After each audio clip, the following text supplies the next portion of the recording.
We are Hive Mind. We are a 4-piece alternative. Drowned in history is we're like this very building itself. We've been around for a few years. At the start, there was just kind of we three Americans, weren't there? Just me, Jack, and James, just kind of chugging along. We've had a couple of changes in the lifetime of the band. Definitely for the better, progressiveness and kind of like the direction that we've ultimately wanted to kind of end up in. But yeah, we're just kind of starting to kind of get out there and get our bit around and doing what we can really.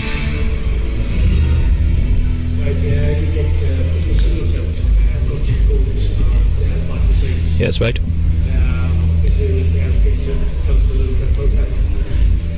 Yeah, sure. Well, Gods and Guns. That was the first one that we wrote together as a band, wasn't it? Like sort of. Yeah, that was the first one that we wrote together as a 4-piece with Lauren. And it was kind of like a little bit different to probably what we've put out before in the past, and it was a little bit different writing process for us three. Like instrumental, didn't you? That they done all of their bits with the drums, bass and guitar, then they gave me just the instrumental track, and they said just have a listen, tell us what you think, and then I just think I got really stunned and then wrote the song like in 15 minutes when I was having my coffee one morning. Yeah. I think we had the song title. Well, I think James just came in one day and said, "Can we call the song Gods and Guns?" Well, actually, that's a pretty good song title. We didn't have much of a meaning behind it, but it turned into. It was going to be what it said on the tin, but it turned out not to be. For those listening, Steve's just left. He's quit the band. So if there's any guitarists out there, no, but yeah, we'll have the song title Gods and Guns. I think the original vision for the song was probably quite political. Am I right? More anti-religion. No, it's controversial. But then I just come and put my little slant on it, and I think they've got their musicians who they're inspired by, and they're all like quite similar music, but then I've got a completely different set of inspiration, and I think that's really helped the band to like develop and has brought us to the sound that we're at now, I think. Word.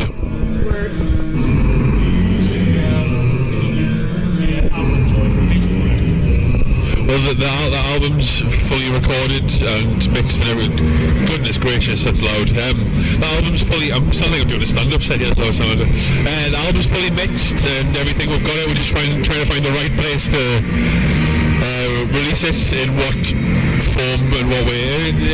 It's coming though eventually. But it's all finished and all done, so it is coming at some point.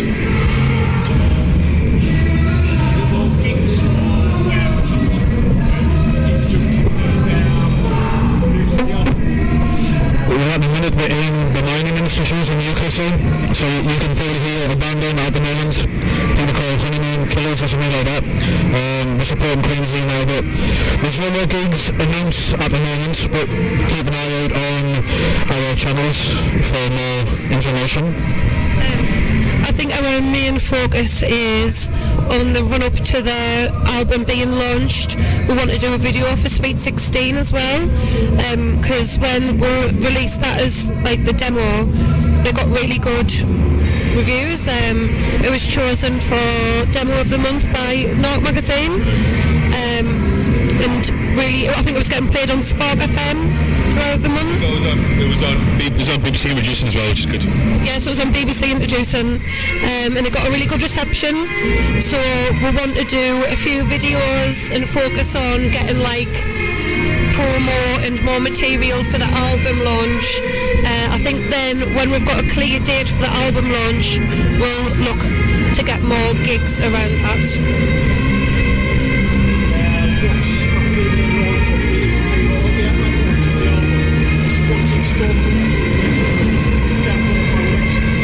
After the album, well, I think the majority of the songs were written before that I joined the band, and I think there's a handful on there that I've helped to like shape and push in a slightly different direction than it would have gone if I wasn't in the band.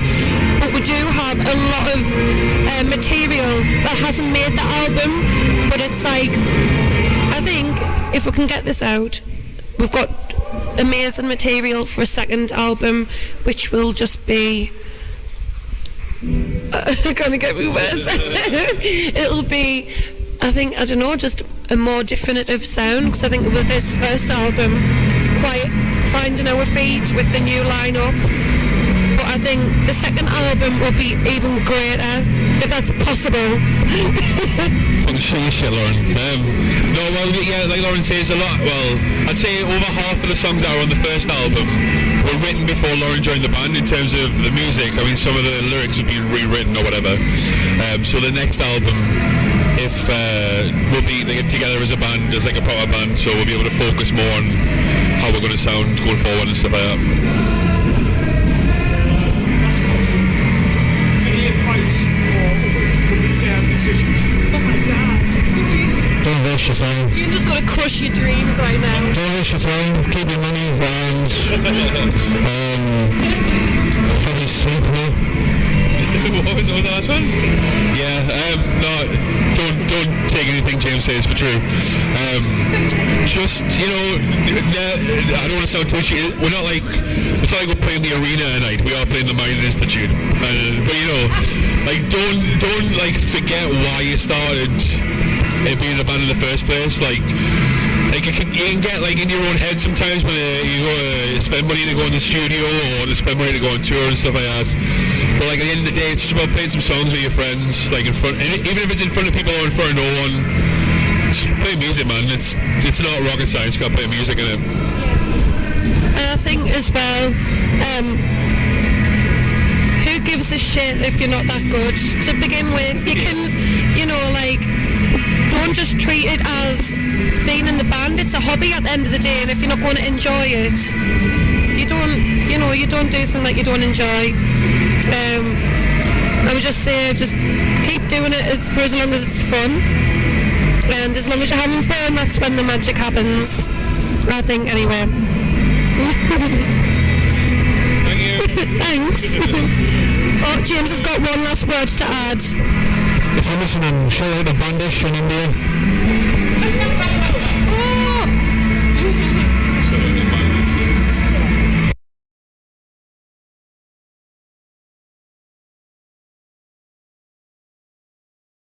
So, Chris, have you got any advice for people who want to become a musician? Be prepared for a lot of frustration, a lot of self-examination, and if you're not too hard on yourself, you'll find that as long as you keep going, if you just try a little bit every day, you will get to the point where you can start creating your own material. And perhaps most importantly, a lesson that took me such a long time to learn: as a musician, you live and die by your social circle. Go out to shows, get over your fear and chat with people. The worst they can do is kind of maybe give you a shitty look sometimes, and that's about it. You'll be fine after that.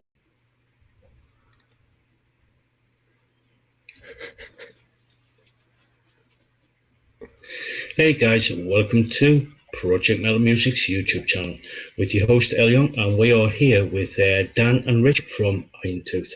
Welcome, guys. Oh, So guys, could you introduce yourselves and what you do within the band? Yeah, I'm Rich and I do lead vocals, and that's it.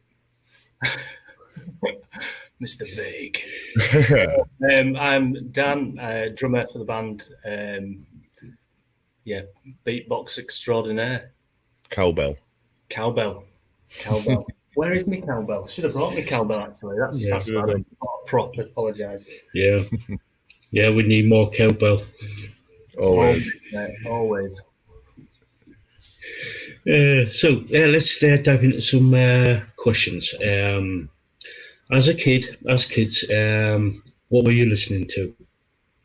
Well, with me, my family's really unmusical, really. But I grew up with Frank Sinatra and Rat Pack, Michael Jackson, and then my sister forced me to listen to New Kids on the Block and stuff like that.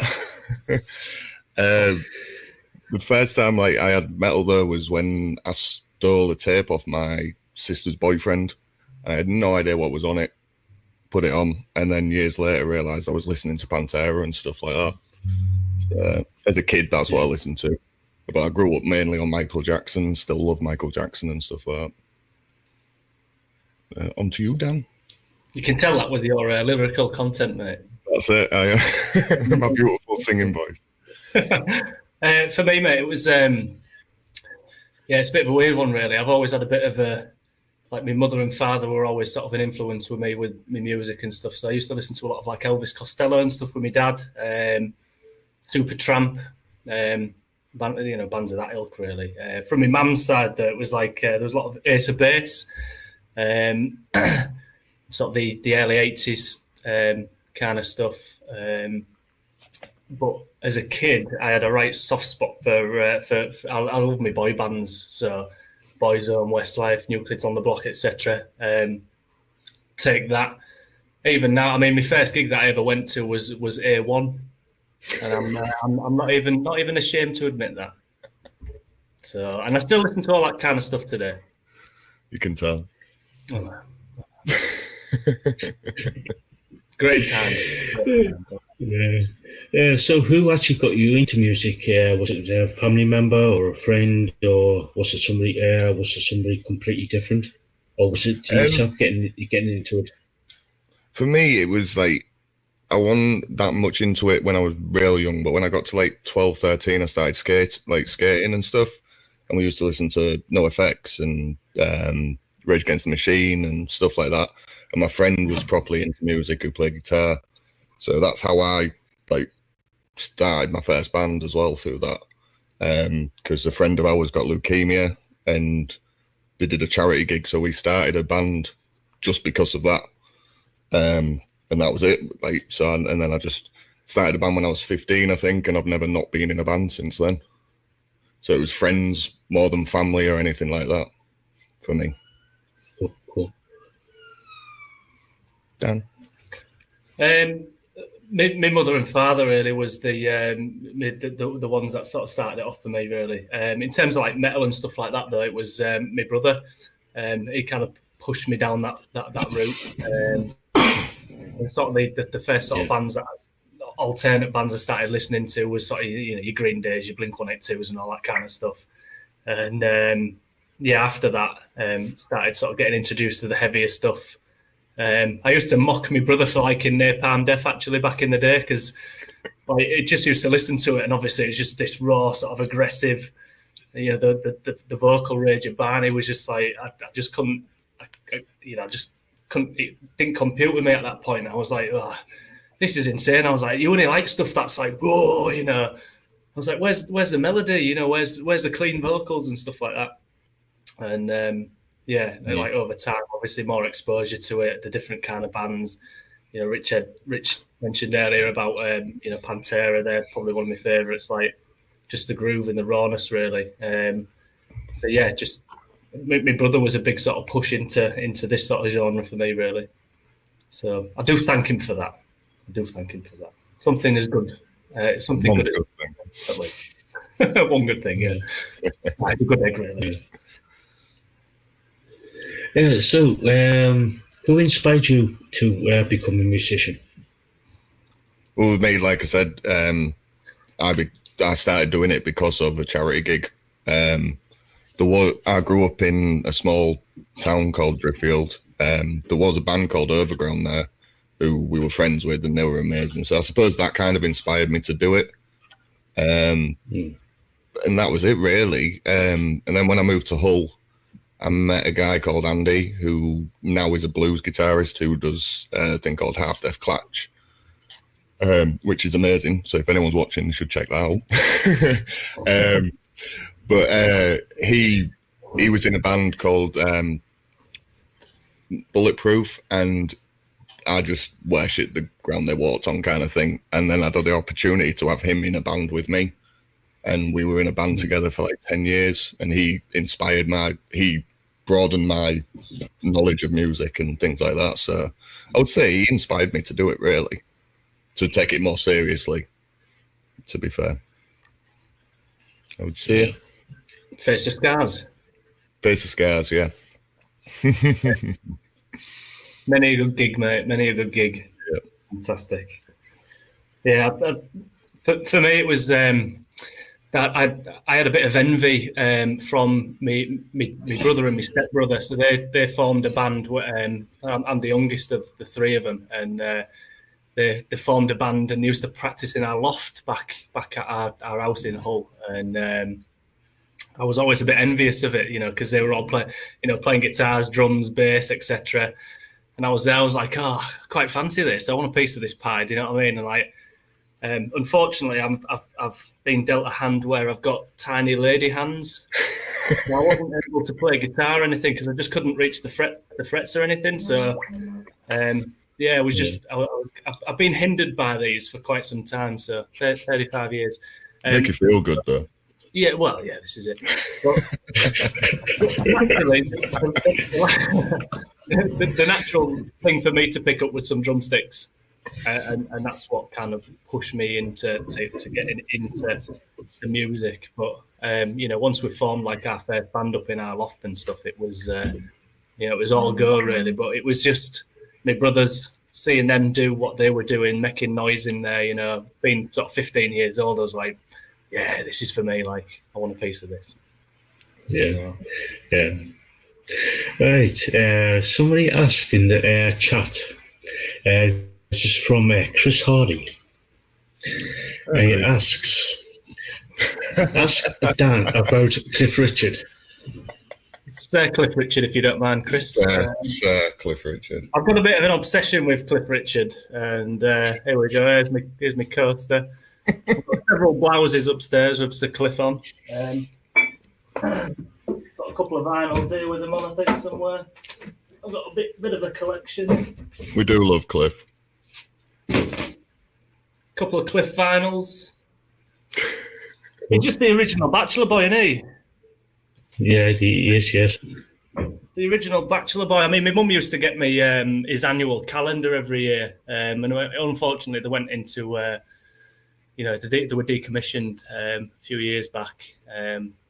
So I no longer get those calendars, which is a bit of a shame, really, because that was it used to brighten up my day coming down and looking at his face. Or sometimes you can still get them. In an open sort of like shirt, you know what I mean? Just showing his chest rub. Yeah. But no, I like Cliff. He's the original sort of British rock and roll star, isn't he, But yeah, I've got a bit of an unhealthy obsession with him, I'd say. Yeah, he was classed as the UK's Elvis Presley when he first came out in 57, 58. Oh yeah. He was classed as too raunchy and stuff, wasn't he? Yeah, like it was. Yeah. You just wouldn't think about that of him now. Oh, he's still got it, mate. He's still going. Still got raunchy calendars. No, don't do them anymore, mate. Don't do them anymore. I've seen them because I get them from my mum. No, really? Right, okay. Yeah. I need to hunt these down then. Yeah, he's not looking so hot now, though. Really? Yeah, he's in his 80s now. Yeah. It depends a lot. I think he lives over in Portugal, doesn't he? So he'll look like a bloody California raisin now, won't he? That's it. Yeah. Never mind. But yeah, I mean, his music for me is top notch. I enjoy it. Yeah, true. Thanks, Chris. Yeah, he's done some really good songs over the years, to be honest. He has, yeah. He has.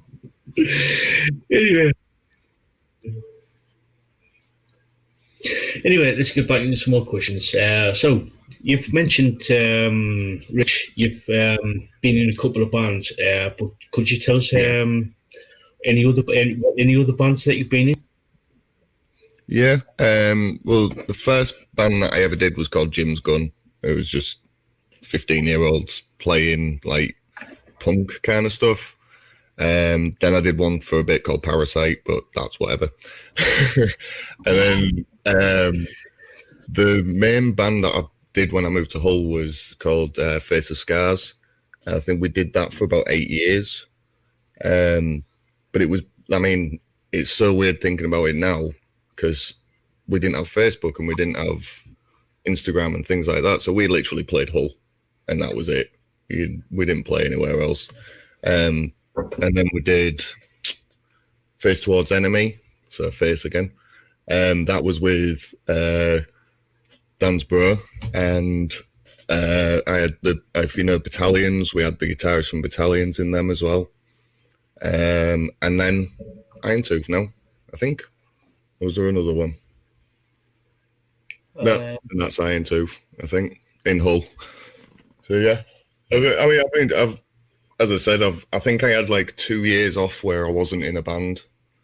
But other than that, and we've never had bands where we've like done bands where we've thrown people out or anything. If the band ends kind of thing. We've never replaced people. It's always just been the bands and a set of mates playing music. With Iron Tooth, we've taken it to another level, like more serious and things, because we've got Mr. Organised. And like with playing Bloodstock and things like that, it's just made it where we see that we can actually do something with it. Where with the other bands, it was like, I think if we'd have had the social media coverage, it would have been different, but we didn't. So, yeah, I've done 5 or 6 bands in the past. It's all just good fun. I think Dan's been in quite a few as well. Yeah. So I mean, I'm just going back to the social media side of it. It gives you a good platform, doesn't it? You know, it's there to be used as a good tool, really. I think. Yeah. You know, obviously it's got its setbacks and its gripes and stuff, but yeah, it's useful for bands and sort of businesses and stuff like that. It's a good sort of platform, isn't it? So free advertising at the end of the day. So lovely. But yeah, in terms of bands for myself, it's I started with my 2 brothers up in the loft back in the day. So I was in a thrash metal band called Macabre Visions. Got the old MV tattoo there, look. 18 and foolish. Yeah. So we all got band tattoos apart from the singer. So it was like an unconventional Hanson. So there was 3 brothers, and then we had Mike. So, but obviously playing thrash metal. Well, we did that for about, I think it was about 4 or 5 years, maybe. We played out of town a few times, but it was only sort of like local Yorkshire shows. So we played over in Wakefield a couple of times, played in York a couple of times. We played Bradford once. But the metal scene was quite good back then. Back in sort of like the early 2000s-ish to mid 2000s, it was pretty decent. It's quite vibrant. There was a lot of good bands in Hull as well, wasn't there, Rich? Yeah. You know, there was a good sort of like metal community, if you like. So it was all sort of kicking off quite well. I mean, you know, bands like there's Dump Valve, they were sort of leading the way with it. Obviously, yourselves in Face of Scars. I can't remember any multiple injuries with one. They were a really good band, but yeah, the scene was really good back then. But yeah, moving on, I went on to another band called Killer of Saints, and I was with them for a couple of years. And then there was another band called Hades Aperture. I did that for about a year or so, and then I packed it all in when I was about 23, and I went travelling. For just shy of a year. So I sold all my gear and stuff, and that was it. You know, I was kind of done with it all. And then when I came back to Hull after my travels, we decided to give Macabre Visions another go. So we got the band back together, and we tried to give it a go and that. But then I got run over, and I ended up breaking my hand, and had my hand in cast for 6 months. So that kind of just put it all out the way for forever, basically. And then I didn't drum again until I went and had an audition with these guys, because my stepbrother was the original drummer. He decided that he was leaving because he's in a cover band, which he earns quite a good bit of money off. So he wanted to focus on that. And he says, you know, I expressed my desires to him to sort of start playing again. He says, I have a word with Rich and that lot, you know, if I'm going to be leaving, you could just sort of step in. I was like, all right, fuck it, yeah, let's go for it. So I messaged you, Rich, didn't I? I said, yeah. Can I come down, please? And yeah, I came down a few times, didn't I? And yeah, the rest is history, really. So threw you into Metal to the Masses. Yeah, and then straight into a Metal to the Masses final. in 2018, which was a bit of an experience after sort of 10 years of not playing. Yeah, straight in at the deep end. We was unsuccessful that time, weren't we? But in 2018, but it was a really good experience, really.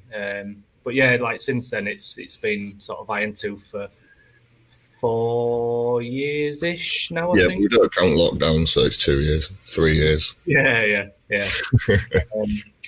But yeah, it's really good fun. Get a lot out of it. In terms of what drumming and being in a band for me does, it's everything. It's the traveling around is good. It's good crack. A good bunch of lads and stuff. The gigs are good that we do. We're playing quite a lot of different venues around the country and stuff. So it's it's enjoyable. Meeting a lot of good people as well. Met a lot of good friends and stuff. So yeah, get a lot out of it, really. I was going to say, meeting the other bands is one of the best parts of it, really. Yeah, and especially the in the Bloodstock last year, there was obviously a lot of bands that we've been playing with throughout the years, as the past sort of 4 years and that. And we're all sort of getting together on that weekend and just having a bit of a piss up, really. And it's been good, hasn't it? We've met a lot of people, really. So yeah, grateful for that. Yeah, cool. So that then leads on to what has Iron Tooth been up to, especially over since 2020, really. I'll leave that to you, Dan. What we've been up to. Just making a wall of noise, really, haven't we? That's it. Making a wall of noise. No, well, we've been trying to record for quite a while. We've been doing it ourselves for quite some time now, but it's obviously doing everything ourselves and stuff. It's taking a little bit longer than we first thought it would do, but hopefully we're going to have something released the back end of this year, all being well. Maybe back end of summer or something, if we can. Yeah. Sam, the guitarist, the poor lad, he's the one lumbered with mastering and mixing it all. So we've got a lot of the recording done, but it's just the it's the secondary bit, really, and getting it all pieced together and sounding all right. Sounding amazing. Yeah. But yeah, in terms of what we've been doing and stuff, we've brought out a couple of videos, haven't we? I think we've got three music videos now, which are available on the old YouTube. So if anybody would like to subscribe, that would be super. We've got 3 videos. So there's Red Stag, Eating Glass, and The Horde. So Rich has been working his magic sort of behind the scenes to put these videos together, which have turned out really good. Actually, we had a lot of fun, didn't we, doing the Red Stag video? Yeah. And that was good fun. Just literally in a place where we practice, there's an abandoned sort of warehousey type bit at the top, and we're just throwing fake blood all over ourselves and just acting like idiots, really. So it was a good night of idiocy, wasn't it? Yeah. So yeah, good fun. But yeah, there's we've got a few other little bits and bobs in the pipeline. So we did a video for Trauma Productions last summer, wasn't it? I think. Yeah. Summer. Yeah. Right. So basically, it's Trauma Productions. It's make B movie horror movies, basically. Toxic Avenger.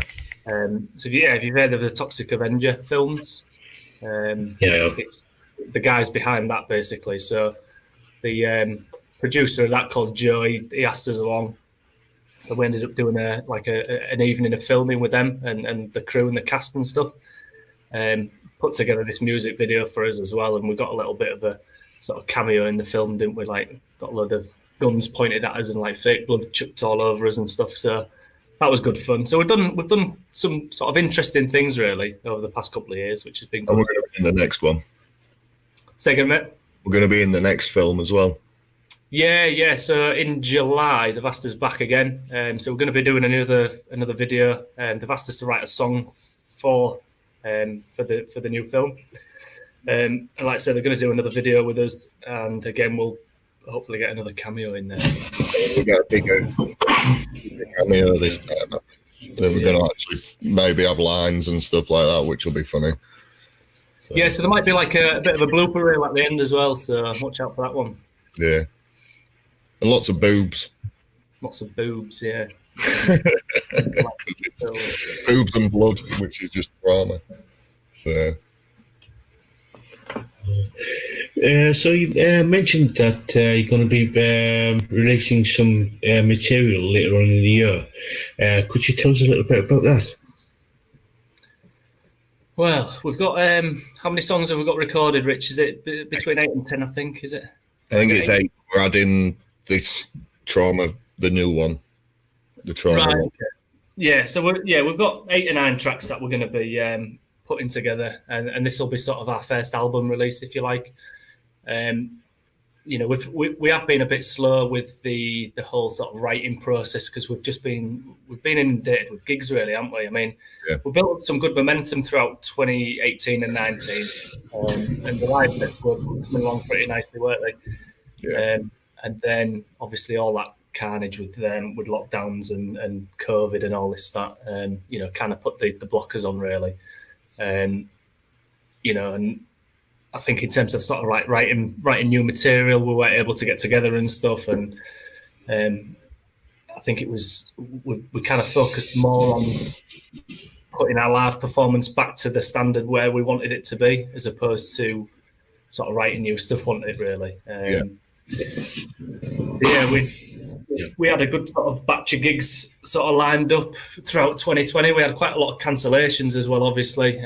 We had some quite exciting gigs coming up as well. I was playing one of the Stonebait production gigs in June. We was going to be playing at Temple of Boom over in Leeds. Really good lineup. There was a lot of sick bands on there and stuff. And unfortunately, that one obviously fell foul to the pandemic and stuff. So it was more about fine tuning the live shows once we got back into it, really. Which we feel we're kind of getting there, aren't we? We're back up to speed, I guess. So, what we want to be doing really is we've got quite a few songs sort of in the pipeline that we're looking to put together. Once we get this album out of the way, obviously it'll be on to the next one, really. So, I think the next one would be a quick release. Yeah. Any sort of like time scale for that release? I mean, we ideally, if we can get something out, so I'd say sort of like mid to late August. Yeah, August. I think that'll be sort of a reasonable expectation, really. So we'll have to stick the boat up Sam's backside, won't we, to get it done in time. So, but that's ideally if we can get something out, because we've sort of sporadically put a couple of tracks out, like over the past couple of years, really. So we've done it sort of like, one month, 6 months later than the next one was out, and then another 6 months later, then we put the track for Red Stag out when we released the video as well. So that's the plan, really. We're looking at sort of August time, all being well. Yeah, cool. So you mentioned that you've been doing like some like gigs to get back to speed. Are you going to be doing a tour of that for the album when it comes out? Some of that we'll probably look at doing, maybe. We've got a good handful of gigs really, haven't we, lined up over the next few months. So the summer calendar's sort of picking up. We've just had a couple of confirmations as well over a couple of gigs sort of around the Yorkshire area. In terms of sort of putting a tour together, we need to look at it. So obviously, it's all going to work around sort of work schedules and stuff like that. We're all sort of working and stuff, and trying to piece together a tour and stuff and get everybody off at the same time might be a little bit difficult. But maybe a couple of sort of like weekend runners where we'll do maybe a Friday and Saturday and a Friday and Saturday following, something like that. So, like I say, it's just orchestrating it really and making it sort of financially viable as well. But getting the right sort of gigs as well, really. That's it. Yeah. I think it'll be next year if we did a tour. If we even looked at it, really see how the album goes and things like that, and see what new material we write, because we need to a lot of it is we need to sit. If we want new material, we have to not gig. So, but we love gigging. So it's like we get offered a gig and we want to play it. So the practice is to practice the set rather than sitting down and writing stuff. So it becomes a bit of a rock and hard place with stuff like that. And work just ruins everything, doesn't it? So yeah, the one necessity. But yeah, I mean, we get a lot out of playing live, don't we? You know, we put a lot into playing. Our performances, you know, it's pretty high octane stuff. You know, we all give it sort of 110% to throw that cliche out there. You know, it's you know, we like to give it some welly. And you know, if you ever see us live, or if anybody watching, you know, is going to come and see us or whatever, that's, you know, that's what you'll probably take away. The one thing you'll probably notice more will be our bassist Dan. No, it's Ben now. Well, Ben's the new poster boy, but yeah, the bassist Dan has many faces which he pulls, which is fantastic. But he's got dreads down to his arse basically, and all these dreads are flying all over the place. And you know, everyone sort of like swarms around Dan afterwards, like, oh yeah, that was great. So yeah, if you you'll take that away from it. But yeah, we don't leave any stone unturned, really, do we? We like to give it some welly, like so. Yeah. So, sort of like a little bit of extension on about the tour. If all the stars align and everything is financially viable, would you do a tour over in America or over in Europe or down to South Africa or over to Australia? Would you, if everything aligns, and would you do it? Would you do a tour over in like Europe? I would. I'm off now. I'll do it now. Me. Yeah, obviously. I mean, it's you know, if we could get that kind of exposure or whatever, or the opportunity sort of came to our door or whatever, then yeah, 100% would be open to doing something like that. I think one thing that we're trying to do next year potentially is well, obviously trying to sort of broaden the gig locations and whatnot and start going a little bit further afield. But we want to try and look at they do like a HRH weekender in Ibiza. So our guitarist Ben was over there for it at the beginning of May. So we're going to hopefully try, and if we can, you know, sweet talk a few people, we're going to try and get onto that next year, which would be superb, really. So I've just put in application to play Wastelands, which is in America. It's like a Mad Max thing. It's just a put our name forward. We don't expect to get it, but it's if they came back to us and said, yeah, we want you, I'd be having to obviously buy Dan a passport because he doesn't have one. Yeah, but yeah, I'd happily travel all over the world as long as I didn't have to spend all my money. That's the main factor, I think, with it all. I mean, you play Manchester, and when we played Manchester just recently, hotel, travel, and everything, you're spending 150 quid. Yeah. I mean, we have a good night out, we go have a laugh, and we stay out and everything like that, but it's still 150 quid in it out of your pocket, kind of thing, and stuff like that. So that's the massive factor in touring, I think, as well.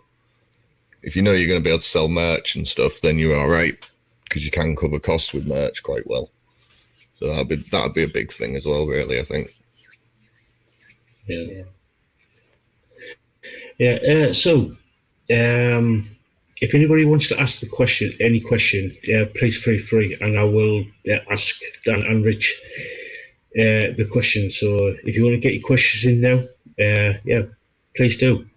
Anyway, so where can people find Irontooth on social media? Dan? I'll do that one, Rich. Okay. Well, we're on Spotify. Well, we're on we're on Amazon Music, Spotify. Yeah, we're on all the musical streaming. Yeah, TikTok, TikTokers, whatever that is. Facebook. We've got a YouTube channel. We have got a Twitter, but we don't really use that. Our main one and Instagram. Our main two are Instagram and Facebook, really. Dan Contra does the Instagram, and me and him both share the Facebook. We do post quite a lot on Facebook, like gigs up. If anyone needs gig updates and things, it's always on Facebook. But yeah, with the Spotify and things, we've got the three tracks that we've mentioned before. We've got them on. They're on Spotify. It's like a hub of all the different medias that you can get it on. So it's on everything. So anything where you can put music onto a video or something, it's there. If anyone ever wants it. Cool. Can anybody have you got like sort of like a merch site to put if people want to buy like the merchandise? Yeah, that's yeah. We've got Bandcamp as well. So, cool. we've got Bandcamp, but we do like obviously we have merch with us, but you can always even just message us on Facebook, and you'd be able to buy it through PayPal, and we just send it through like that way as well. But yeah, we have Bandcamp. We have Bandcamp like everyone does, really. And that's the only merch place that we use. T-shirts are available in all sizes. Not this one though.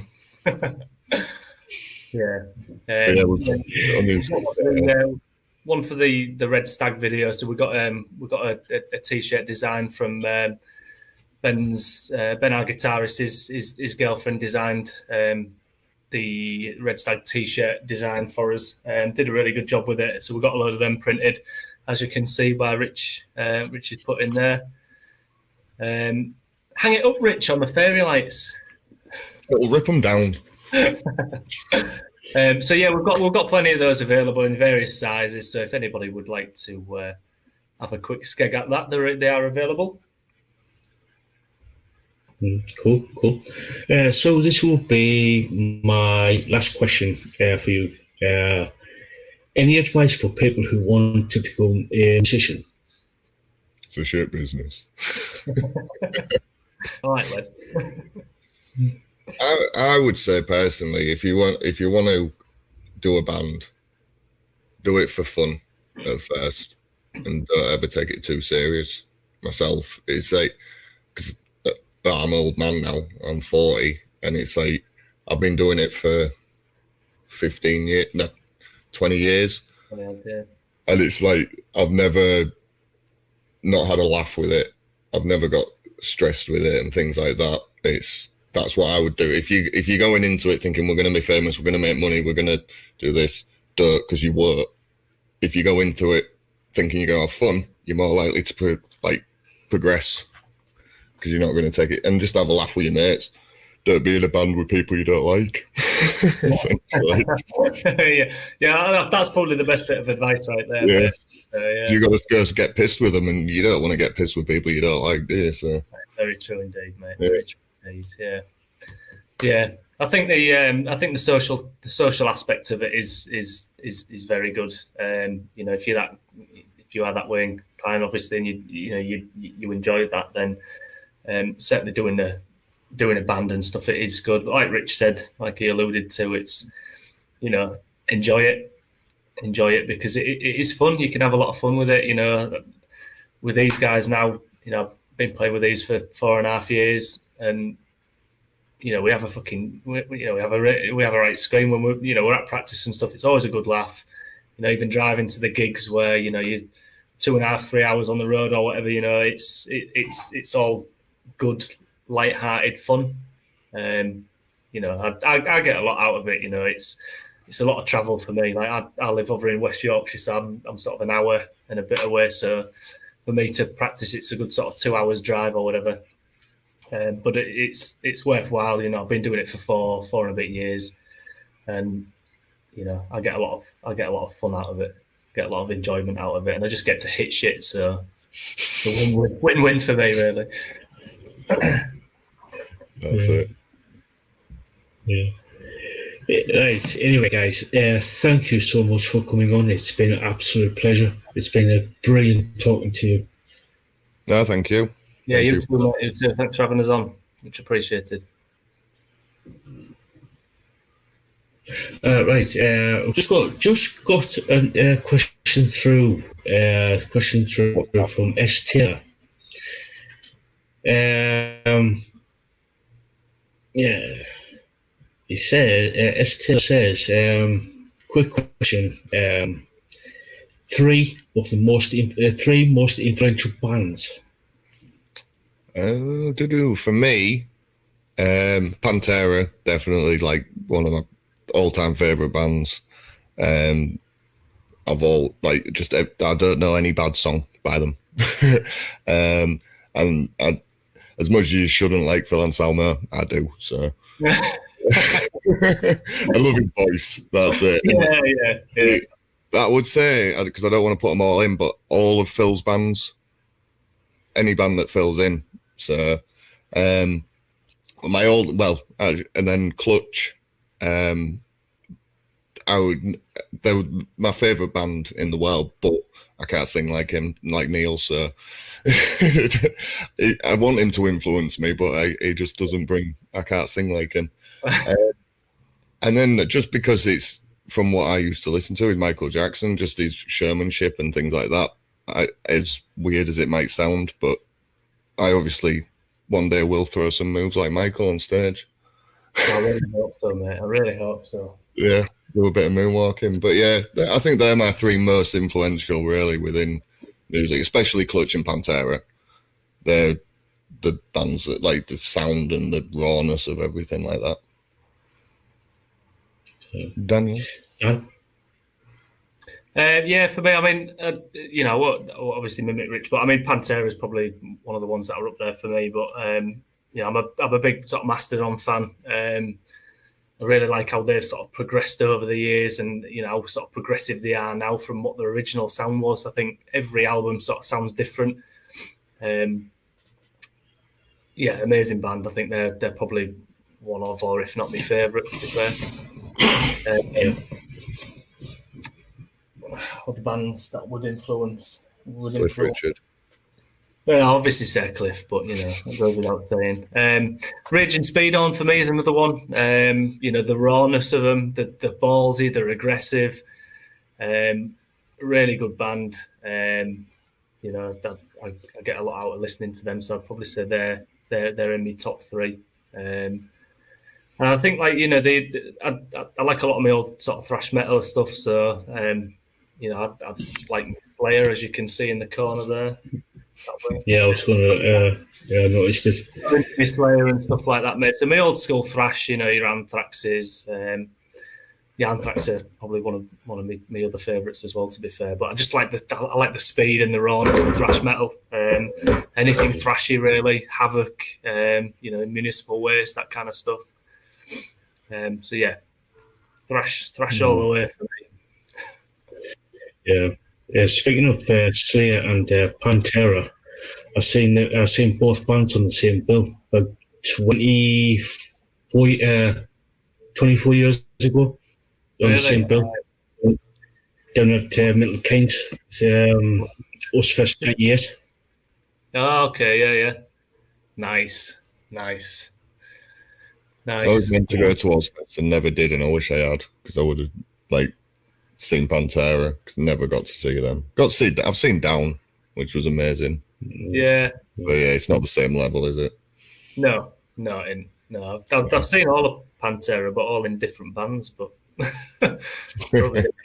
which was a bit annoying. But yeah, my brother, he was due to see. He was going to go see the Tattoo of the Planet thing that they had on. Yeah. I think that was 2002 or 3 or something like that. It was September the 11th, actually. They cancelled it because of what happened with the Twin Towers. And obviously, not so long after that, Pantera then broke up. So, yeah, it was a shame we didn't get to see them, really, but they would have been superb, really. Yeah.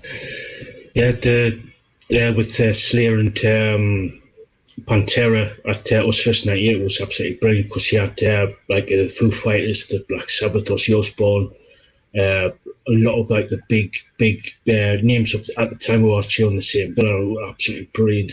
It was absolutely brilliant. Yeah, it's a stacked lineup, isn't Yeah, Really as Taylor said that. Yeah, as Taylor said that Phil Anselmo and the Illegals was brilliant to see before the pandemic. Yeah, I want to see. I've not seen them yet. I really want to see them because they were playing Bloodstock doing a Pantera cover set. I'm sure they were going to. This year, is it this year? I think, or have they cancelled now? I'm not sure. I think they've cancelled. Actually, I'm not too sure. I'm sure that there was something released by Bloodstock, wasn't there, a few months ago about them. I think, and I'm not sure if they have actually cancelled or not. They might have done, but if they're there, we'll probably be going to see them, won't we? So I'll be at the front.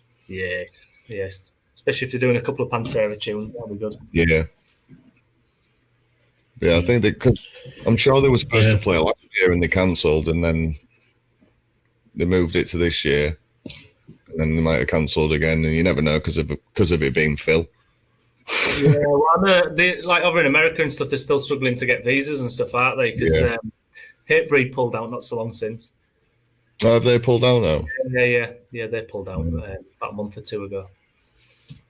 Yeah, so I think we've got to look for them spots, haven't we? Try and get on at Bloodstock again.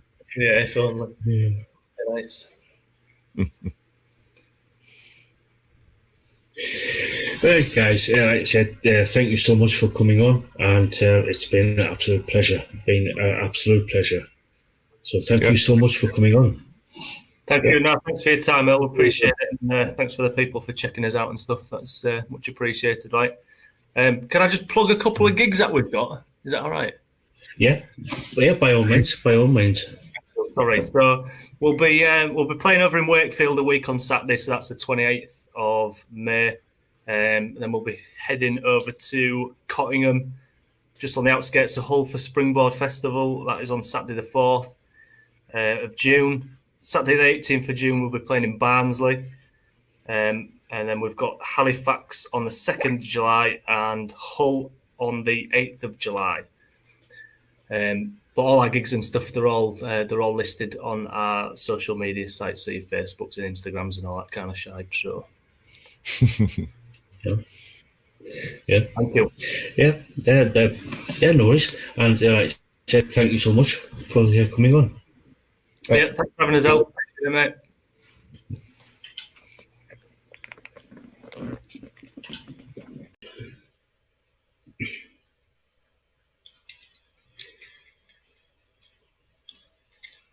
Hey guys, welcome to Project Metal Music's YouTube channel with your host Elion, and we are here with the brilliant Dave Luck. Welcome, Dave. Hey, El. Thanks for having me. It's a pleasure being here today. Thanks everybody for visiting with us. My pleasure. I'm Dave Luck. Dave. Yeah. I'm Dave Luck, author and musician, here visiting all of you with the wonderful radio presenter, El Young. Nice to meet everybody. So, Dave, let's get into some questions. As a kid, what were you listening to? As a little kid, before I could make my own choice in music, I was listening to what my parents were listening to, which was mostly Jimi Hendrix, acid rock of that era. My father was a guitar player himself, pretty decent one as well. And so, his favorite was Jimi Hendrix. He was into Led Zeppelin, Bad Company, things like that. And then my mother had a different kind of flavor. She was more into the moody stuff, like the REO Speedwagon and the Dan Fogelberg, and a little more progressive, a little more emotional. Real big on Bruce Springsteen's old stuff. So I had a pretty varied background growing up. It was a mixture of rock and kind of maybe American folk. Yeah, cool. So who actually got you into music? Was it your parents? Was it a sibling or some other family member type of thing? I'd say it was my DNA that got me, El. I'm a third generation guitar player. My grandmother played on my dad's side, and my dad played, but I was taken away from that part of the family at a very, very young age. So I didn't grow up around them and see them playing, or really was super aware of their playing. So it came to me naturally on its own. A friend in the neighborhood was playing guitar. I saw him doing it, and next thing you know, you're bugging him to hold it. And there's this give and go, this constant struggle of trying to share one guitar while you're both young and breaking through. But it was good times, you know. We were both hungry, and we played till our fingers practically fell off back in those days. But yeah, I would say it was just in my DNA, and a kid growing up was playing near me, so that helped out. Yeah, cool. So who actually inspired you to become a musician? Was it, say, Jimi Hendrix or Jimmy Page, or was it somebody completely different? In the beginning, I was just a guitar player. These days, I'm a lead vocalist, a songwriter, and a lead guitar player. But for many, many years, I was just a guitar player. So I aspired. You did name one of my top two heroes, Jimmy Page. You know, honestly, the man is a god, in my opinion. He's barely human. He aged amazingly well, and I bet you he could still play almost everything he ever could, even at his age now. Jimmy Page is a genius. He's far beyond me. I don't want to draw any real comparison between me and my hero. That man exists on a level that I don't know if anyone ever else will. But really, Jimmy Page, and on the other side was Dave Mustaine. You know, very heavy, very aggressive, got the punk and the metal. The heavier edge. That's something that I also bring. So, you know, when you listen to a look song, you may hear a piece of folk in it. You may hear something that sounds Celtic. You might hear something that sounds swampy Southern, or you might get your head taken off. I mean, because I'm so unpredictable. I'm all over the board. You know, that's kind of goes with that infinity symbol in the name. Anything goes when you step into a look song. Be prepared. Cool. So were you in any previous bands before you started Look? None really worth mentioning. You know, garage band when I was a kid called Children of Eden. We were offered a deal with Capitol Records, but we were 19. We won a talent show. Talent Scout took the video back to Nashville, played it for some executives. I received 2 phone calls, one from Killer Records and one from Capitol Nashville. Capitol Nashville wanted us in Nashville the next week in their studios to see what we could provide. But the problem was the previous night before I received the call, there was a 2-day span from winning the contest to receiving the call from this executive. In that 2-day period, the drummer stole my girlfriend and took the bass player and left the band, and they went and joined another band. And it was just chaos. We were kids, you know. In some ways, I'm glad that I didn't step out at that early young age. Now I get to offer a more mature product. I mean, now I'm only just beginning to get on the scene, you know, many, many years later. So I missed the boat when I was a kid, but I'm late to the party. I'll tell you, I'm here to get it. Speaking of party, yeah. Gin will make you sin. Yeah. So I've sort of like looked at your Bandcamp page, and you've over the last 2 years or so, you've released quite a few. About 5 EPs, 5 albums. Precisely 5, yes, sir. So could you tell us a little bit about what you've been doing over the last 5 years, 2 years, say since 2021? Yep. Sure, man. This band was formed in late 2019 during the viral shutdown, when the whole world was shut down and we were all locked down. You know what I mean? Nobody was doing nothing.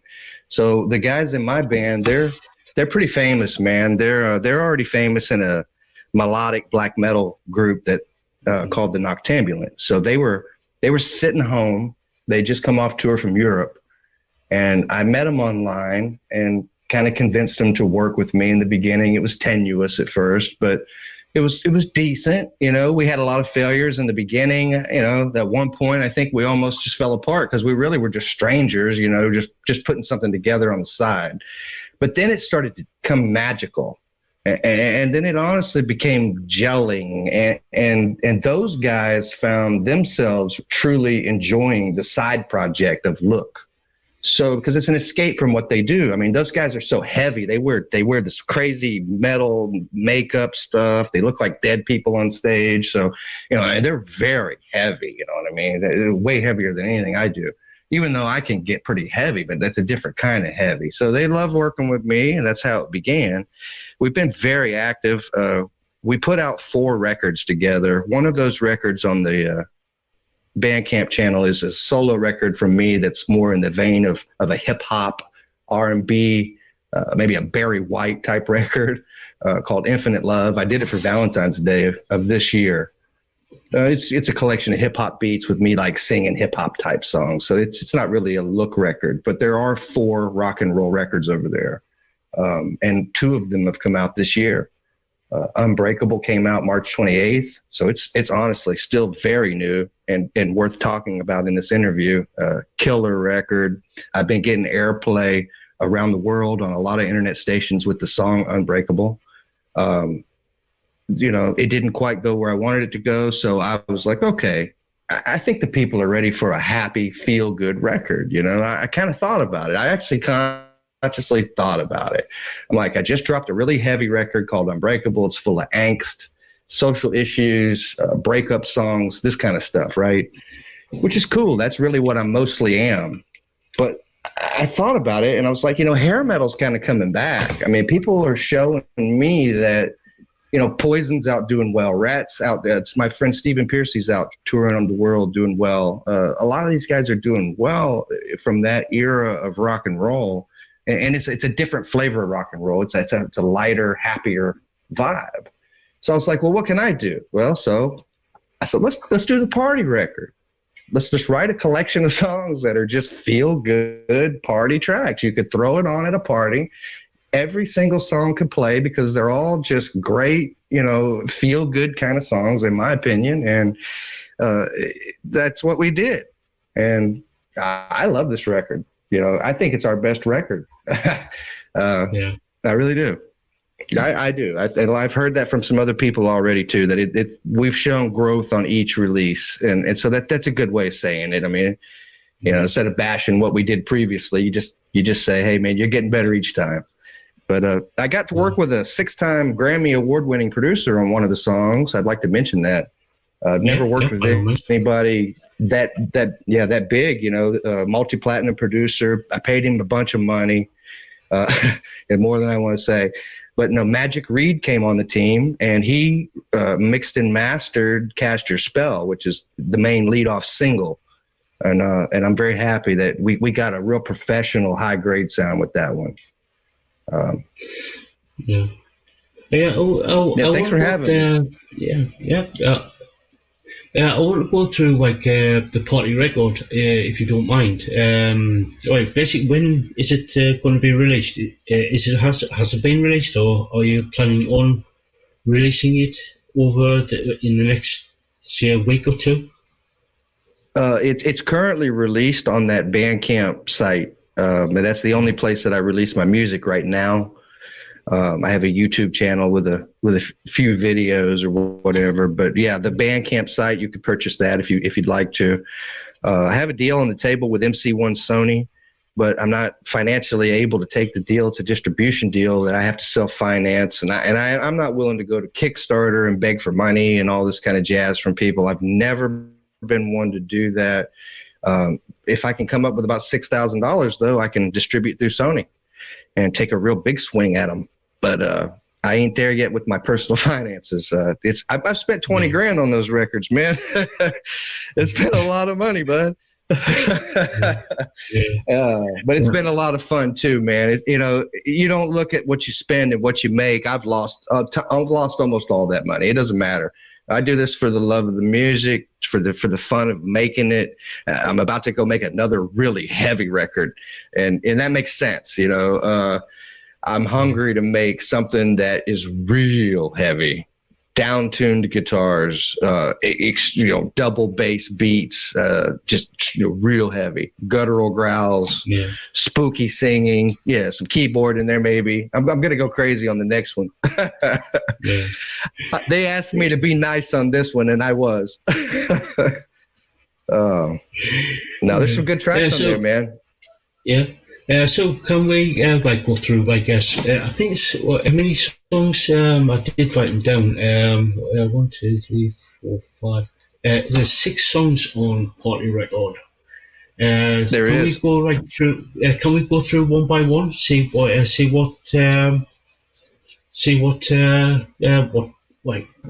your process was for each song.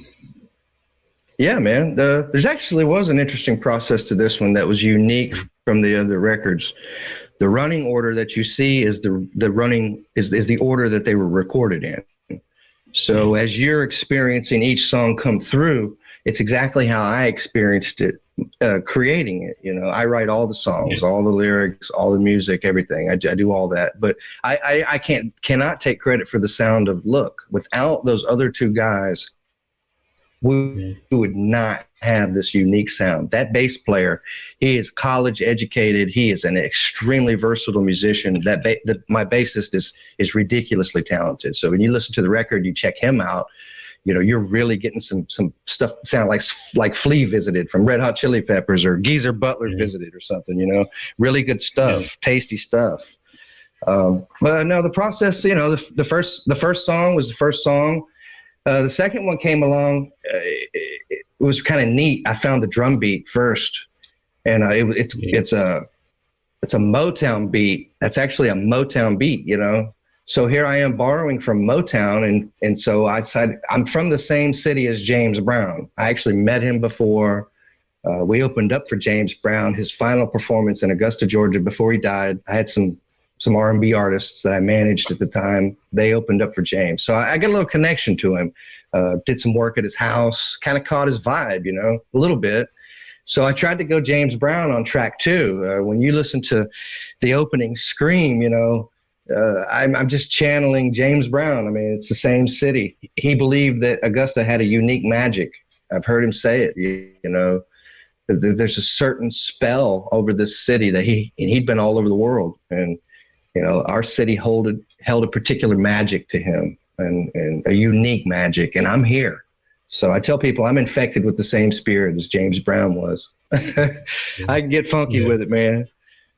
So track 2 is all about sex. Yeah, it's just all about sex, man. Really, the whole record's about sex.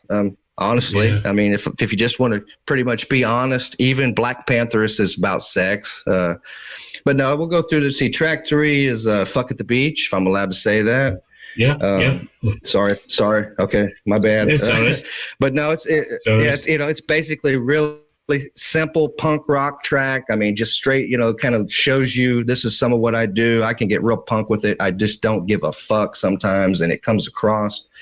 Sometimes I even sing with a British accent. I don't mean to. I've heard people say that's actually something I'm doing wrong, and I'm like, no, I don't think so. I think it's just something that's just happening cool. And on that track, kind of get a little bit of that in the hook. But it's all about grab a bottle, let's go. This party's lame. Let's go fuck at the beach.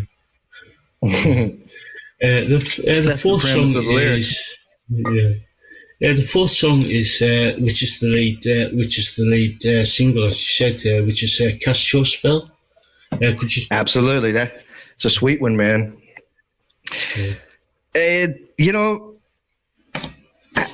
I don't think this has ever happened, but something happened with that song, man.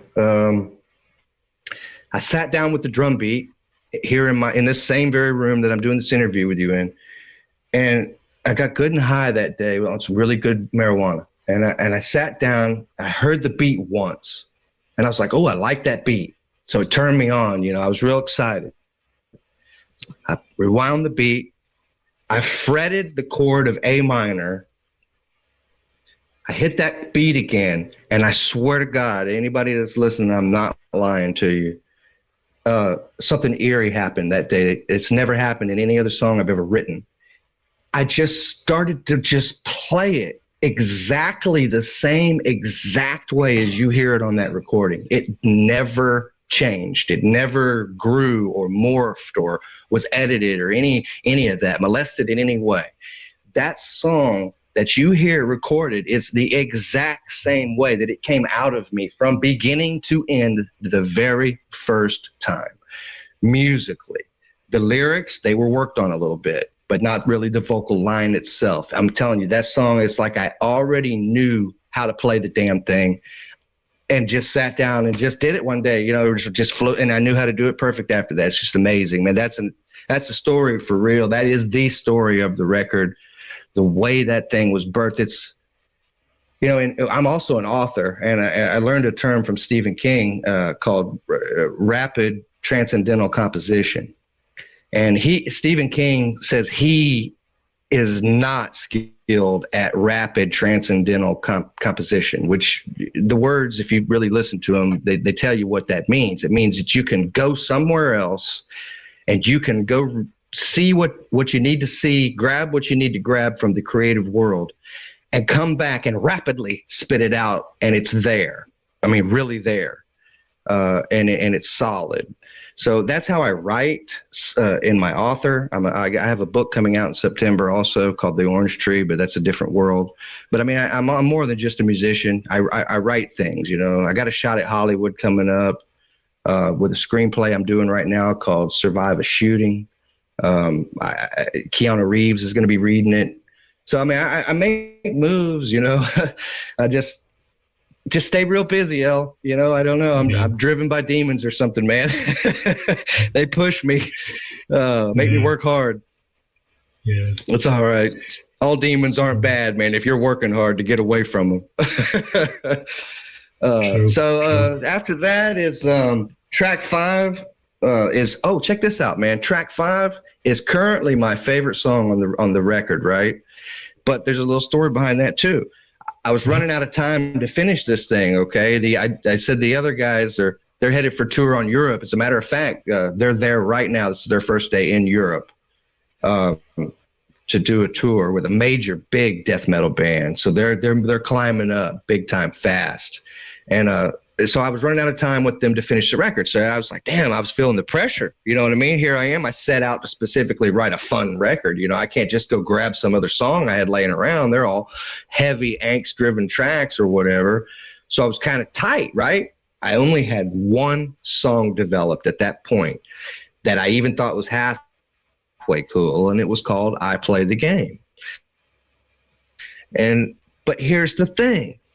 I was doing it live on my Facebook page and working on it live and letting it grow and morph. And, because most of my songs usually do, they cook and simmer down and they grow a little. That's why I made a big story about Cast Your Spell. It's not changed at all.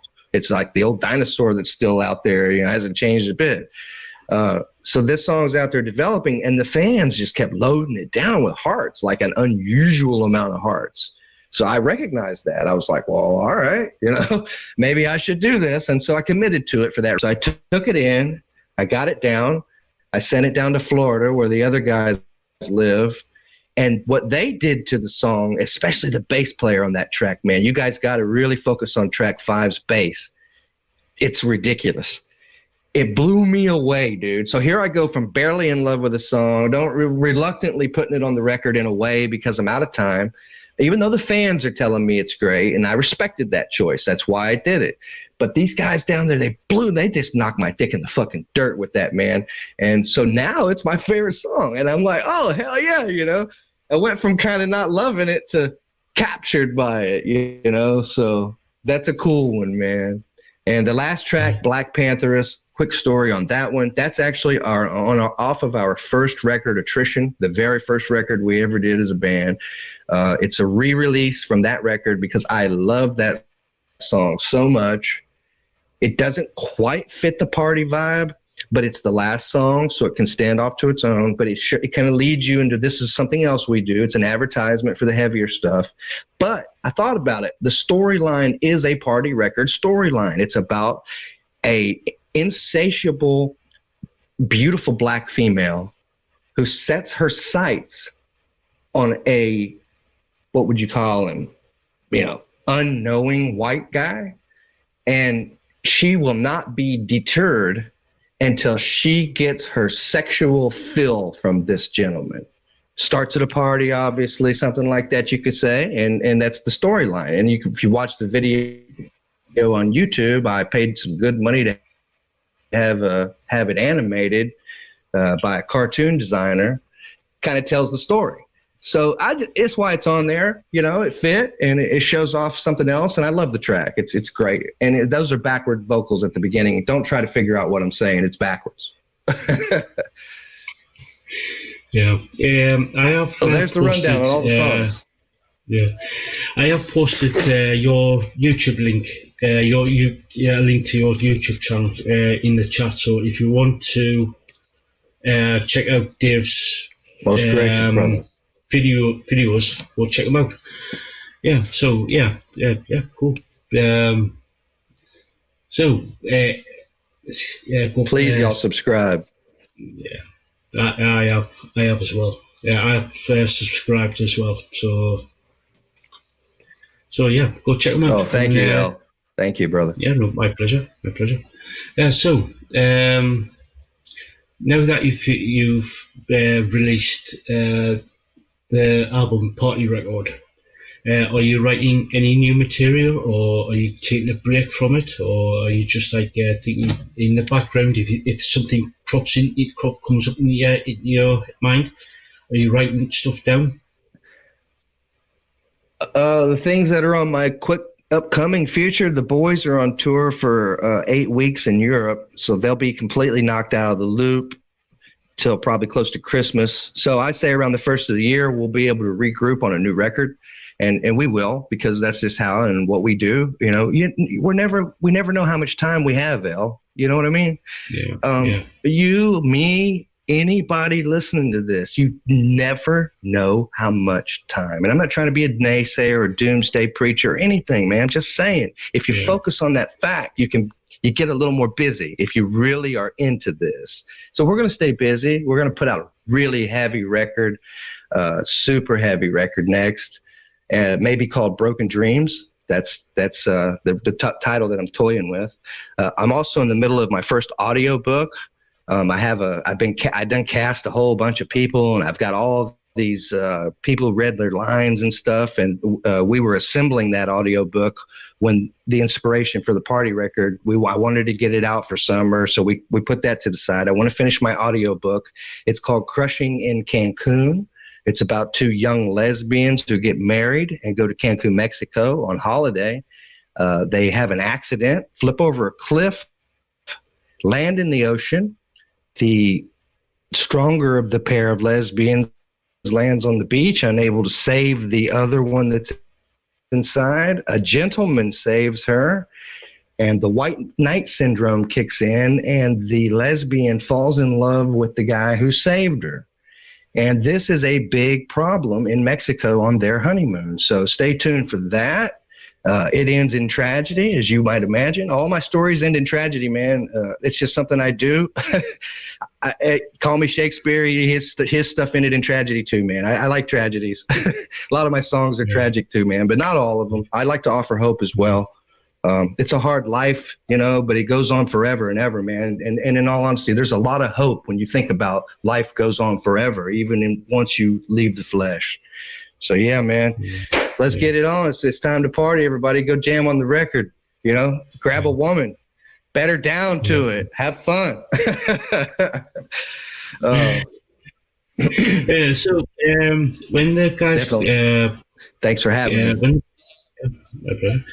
So when the guys get back from Europe after the 8-week tour that we're on, are you thinking of actually going out on tour yourself to promote the records, or are you just going just purely writing and really? There would have to be a larger demand for Look to book a tour, but we are going to do a show.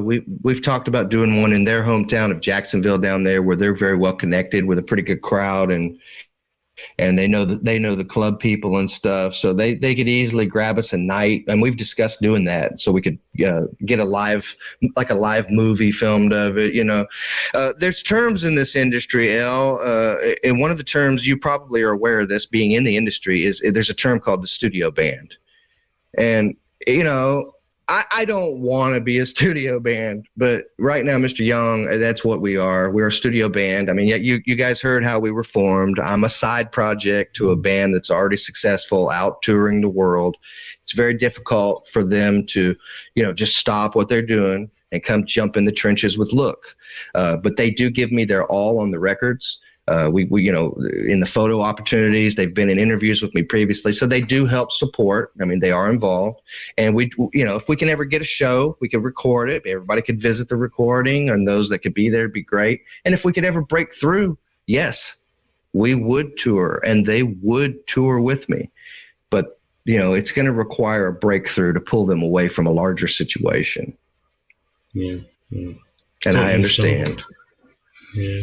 It is. That's very, because they've worked real hard, yes, to get to where they are. Yeah. So, this is probably going to be my last question.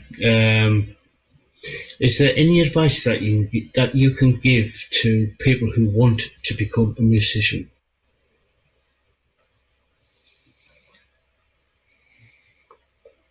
I think the first thing that would definitely jump to mind is to be true to yourself. There's a curve and a timeline in the industry out there. What you see that's hot in front of your eyes right now is 18 months behind. So if you aspire to go be what is there now, in 18 months, even if you did everything perfect from right this second, right now, and you did everything and jumped in quick, you won't make it in time to catch the curve before it changes. So the only thing that you can honestly do is be real to yourself and hope that you catch that curve naturally, that you're there at the right time, being yourself, true to yourself, and hope it aligns up that way. You can never chase it. If you chase it, you're done before you start. And it'll come across as fake. It'll come across as not lasting. Right now, El, in our industry, man, I don't know if you know this. Maybe you do, maybe you don't. But I got a tidbit for you, man. And this kind of ties into what you're saying. On the global entertainment dollar that's spent on music, the dollar globally, 95 cents of it automatically goes straight back to the past. And by the past, the past in the industry is considered 20 years back or further. Okay. So what that means is that today's music has no real attraction. It has no real grab.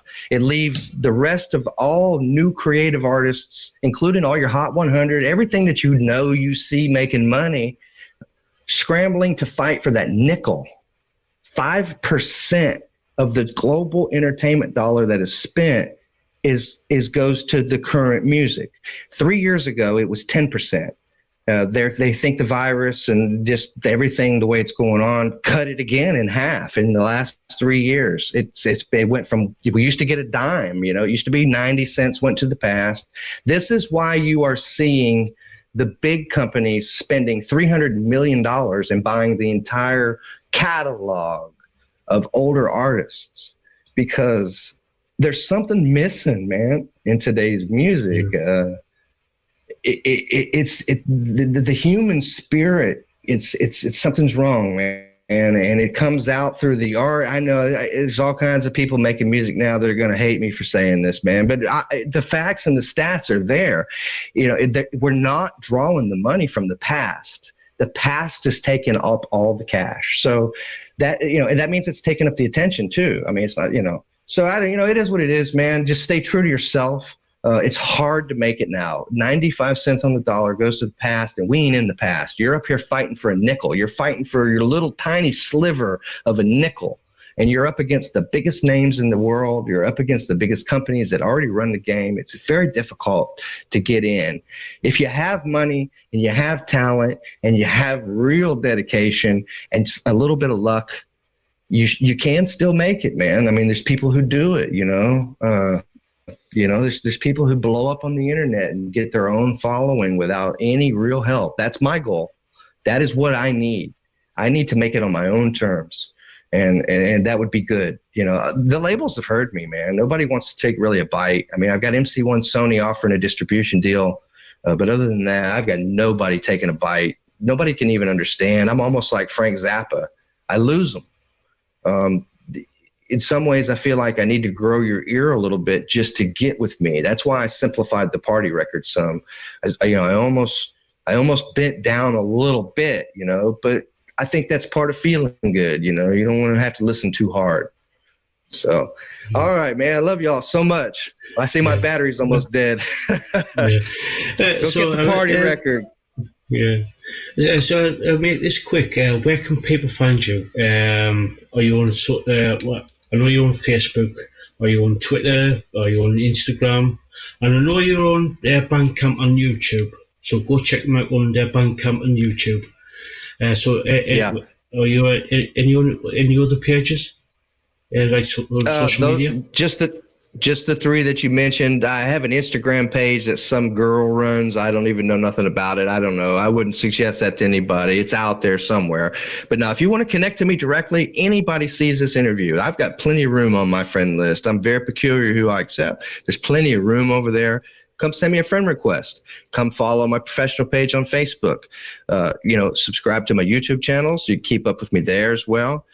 And the Bandcamp has all of the music. So I've got 3 platforms right now that you can connect to me. But the most direct, most personal way you want to connect to me for bookings, to get to know me personally, anything like that, get a phone call from me, Facebook. Hit me up on Facebook. That's my spot. Cool. So I'll let you go there, Dave, because as your battery's starting to go. Yeah. So, thank you, Dave. It's definitely going. Thank you, Dave. So thank you, Dave. It's been an absolute pleasure. Yeah, man. Thank you, Brother L. I so appreciate you doing this, man. God bless you. Yeah, you too. I hope you live forever. That's the plan. All right. That's the plan for everybody. Yeah. All right, y'all. Good night. Catch you later, Dave. Yes, sir.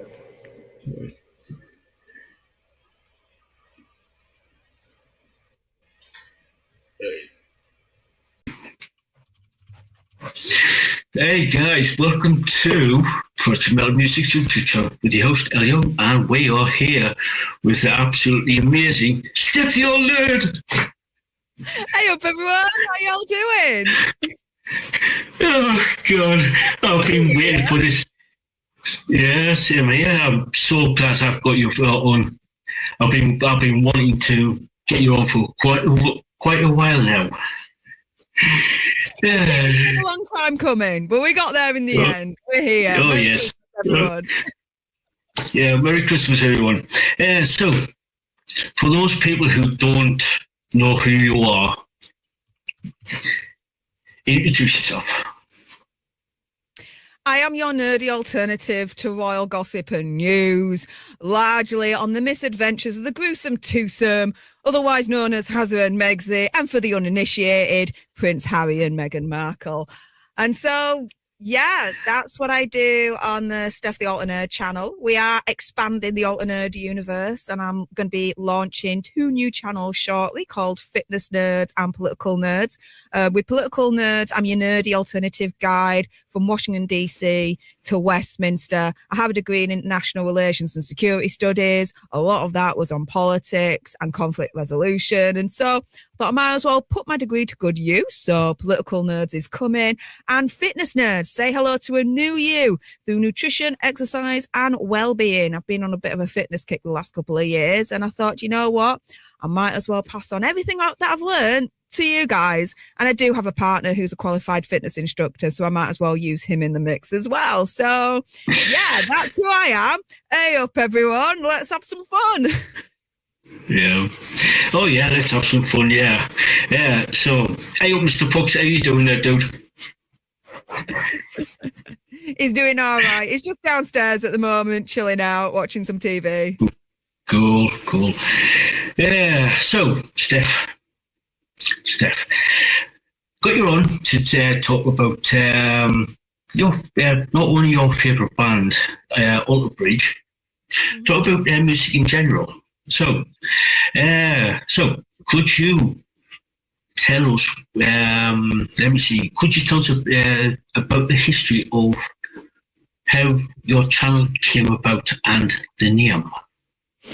Okay. I know why you asked this. Okay, so how my channel came about. So giving you a little bit of a condensed version of it all. So I started off helping out Andy, my big brother, over on Popcorn Planet.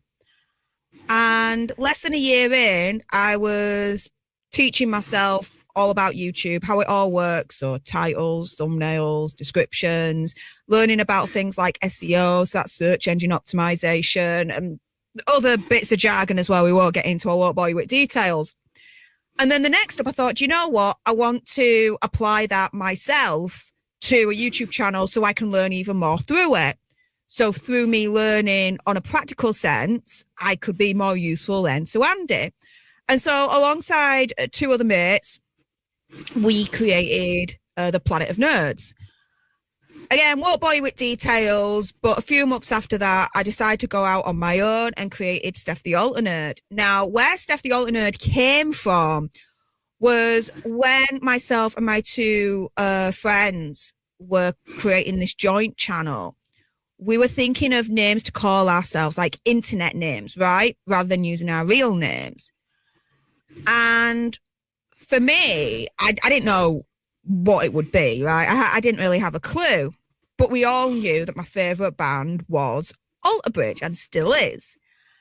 And I'm a nerd in a range of things. I'm a political nerd, I'm a fitness nerd, I'm a comic book nerd. I got some comic books behind me. I'm a TV film nerd. Like, oh my goodness, I can go in. And we were just like, just collectively, we just reached the whole Steph the Alter Nerd moniker, and it stuck to this day. And so here we are, thanks to Alter Bridge, really, at the end of the day. They were the inspiration behind it. Yeah, cool. Yeah, so going on to sort of like Alter Bridge, you totally love the band. What got you into them? Funny story. My ultimate favourite band is Queen. I have all their albums, all their live albums, all their live DVDs. I literally have on my back a tattoo of part of the Queen crest, which is the phoenix, and that symbolises Freddie Mercury. And I get a lot of inspiration from Freddie. And I was in the shop one day and I saw a Kerrang magazine, and on the front page of it was, who I didn't know at the time, but in the end I did, Miles Kennedy. And the headline was something along the lines of, paraphrasing here, but I get a lot of inspiration on stage by channeling Freddie Mercury, like something along those lines. And that instantly got my antenna up. I'm like, dude is showing mad respect to Freddie Mercury. Let me buy this magazine and read this interview. Like, I'm interested. Colour me interested. I read the interview, and this was during their run of AB3, their third album. I read the interview. I was hooked. I downloaded all their albums up to that point. Hooked on every single one. I was like, wow. Like, it just got better and better and better each album, and it continues to do so to this day, up to their current one, which is Kings and Pawns, or Pawns and Kings, should I say. And yeah, that's how I got into it. As soon as I was hooked to their music, I went online and I was like, I've got to see them live. And at the time, they were just playing in Europe, but then finally they were playing in the UK, and I saw them live for the first time in Birmingham. And to this day, I still have the USB recording of the show that I was able to buy from them. just a magical experience. So, yeah, that's how I got into him. Yeah, cool. Yeah, there's been like a lot of comments in the chat there from Aussie Woman 581 saying, my late brother used to listen to Queen. Lisaboo saying, I love Queen too.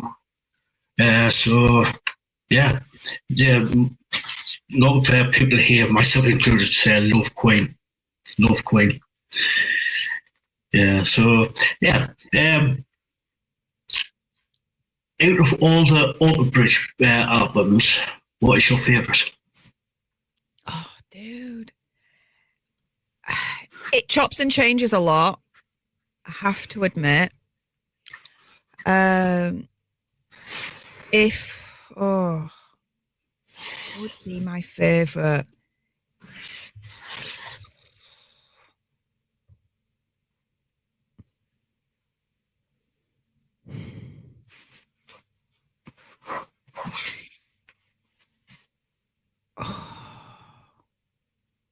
Give me a moment.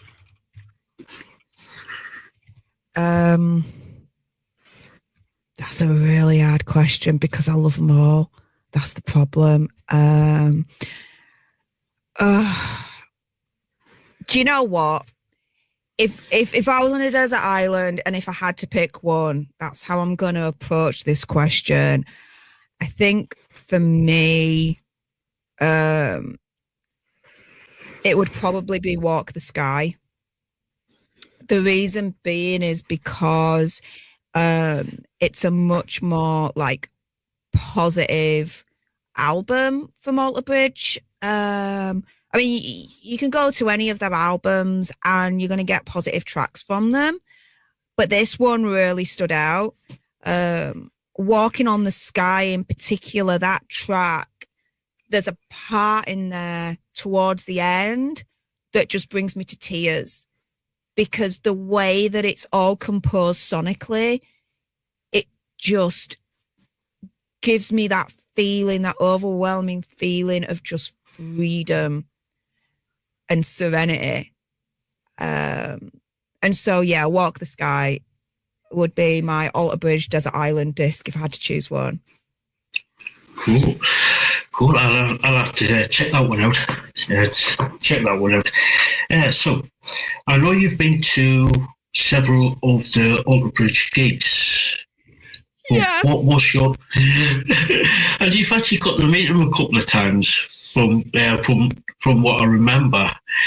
What is your favourite Alter Bridge gig you've been to? Oh, hands down, the one in Florida that I went to. So it's a funny story how that all came about. So it was about just short of 2 years ago. So 2 years next month, I went to Florida.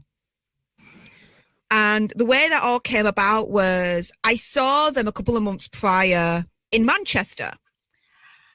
And it was just around about the time where I had left my ex, moved into my new home, and it was the next stage of Steph, as Andy likes to call it. And after I'd seen them in Manchester, I messaged Andy and I'm like, I wonder what it'd be like seeing them in their hometown because they're from Florida. And he was like, it's probably going to be a different kind of like vibe.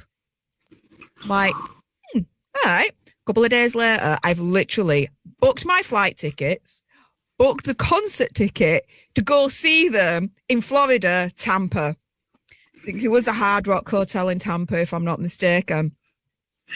And that was the best gig ever because A, I got to see them pretty much in their home state, apart from Miles. He's not from Florida, but the rest of them are. But B, it was great to be there with Andy, my big brother. We went to, I think it was called the Sweet Factory first. And oh my goodness, like that place is insane. Like I've never been to anything like it before. Definitely not diet Slimming World friendly, that's for certain. But as a one-off, wonderful experience, I tell you. So went there first, and then when we got to the actual gig, Andy surprised me because he was able to, through his contacts, get us in with VIP access to see, the sound check and all that lot, which we were able to do. And so, and then being at the gig, we were there front row, enjoying it all together. It was a pretty special time. So, that would be my favourite Alter Bridge gig. Yeah. Well, it was through you, actually. Through you. I started to listen to Alter Bridge. I'm really starting to like them because of you. Yeah. What's your favourite so far that you've listened to? It's been a while since I've been. Well, I wouldn't say it's been a while, but it's been a couple of songs. So I get that many submissions from bands, and it's hard to remember all of them because I've got about 5,000, 6,000 bands with about it's hard to remember everything. So I need to get back into listening to them again. So especially the one that you've just mentioned, the album. Yeah, that one. The album's called Walk the Sky. There's a track specific on there called Walking the Sky. Gives me a lot of the feels, that one. Cool. Well, just write that down. Walk Sky, right? Yeah. So I wrote that down, and I'll check it out, and get that. I'll listen to that later on. So now where are we? I've got my phone and everything, so I've got all the questions written down. What other bands do you like? Oh my goodness. Well, my musical tastes are quite eclectic, really, in the grand scheme of things. And so, I have gone through many phases of musical tastes in my life, but in each and every phase, I've still held on to it and still listen to some of it to this day. So like my emo phase, so Alkaline Trio, for example, My Chemical Romance, I like Audio Slave, Avril Lavigne. When I first started to get into music, I was like 10, 11 years old, and I went into Spice Girls, Steps, S Club 7. I'm probably swearing at you right now, but you know what? To this day, I still listen to them. Like, screw you all. I don't give a shit. I still listen to that music, and I still enjoy it. Britney Spears, Christina Aguilera, I'm all there for it, okay? But, I like old style rock as well. So, the likes of T-Rex, in the 70s, all the way going up to the 80s and 80s synth. So you've got Eurythmics, Aha, that kind of thing. The 90s, generally speaking, I miss out a lot, apart from the Britpop kind of era, which again was like the Spice Girls and whatnot. I didn't really like the grunge. So I'm really sorry. Total respect to them, but I just don't like Nirvana. I'm just not a big fan of them, really, in that regard. But yeah, and then, if we're going to go to kind of like present day, Coldplay, Alter Bridge, a little bit of Bruno Mars, but generally speaking, I don't really like a lot of present day music.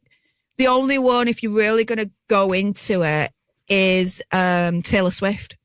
I'm not a Swiftie, not like a big, massive Swiftie where I'm wearing the bracelets and all that, and I have to go to the Eras tour. I'm not really like that at all. But, I do like her music. So, yeah. And I love gothic rock music as well. So, Lacuna Coil, massive one because they're Italian, and I'm like, yeah, some Italian musicians there because I am dual nationality. I'm British, but I'm also Italian as well. But I also like Evanescence. So, yeah, my musical tastes are quite eclectic. So there you go. That's just a little bit of an overview of my iTunes really library there. It's very. I think a lot of people here is very eclectic. I've been listening to music for all my life, right ever since the 70s.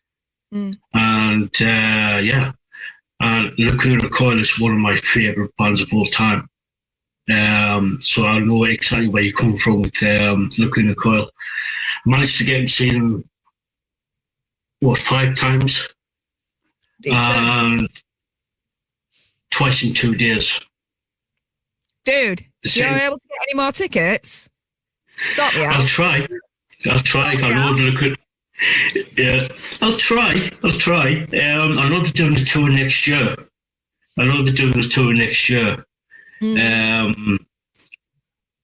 Hopefully if we get. Well, last time I saw them twice in 2 days, I was on the guest list on the second day, because I was going talking to the support band, Straight Line Stitch, and they invited me down to Birmingham. Decent. All right, fair play to you. So, well, I even like a little bit of like R&B and rap. Like, you're talking Destiny's Child. You're talking even Eminem. I like Eminem. I've liked him ever since I was young. I was about 12, 13 years old. And he was, starting off with this Slim Shady era.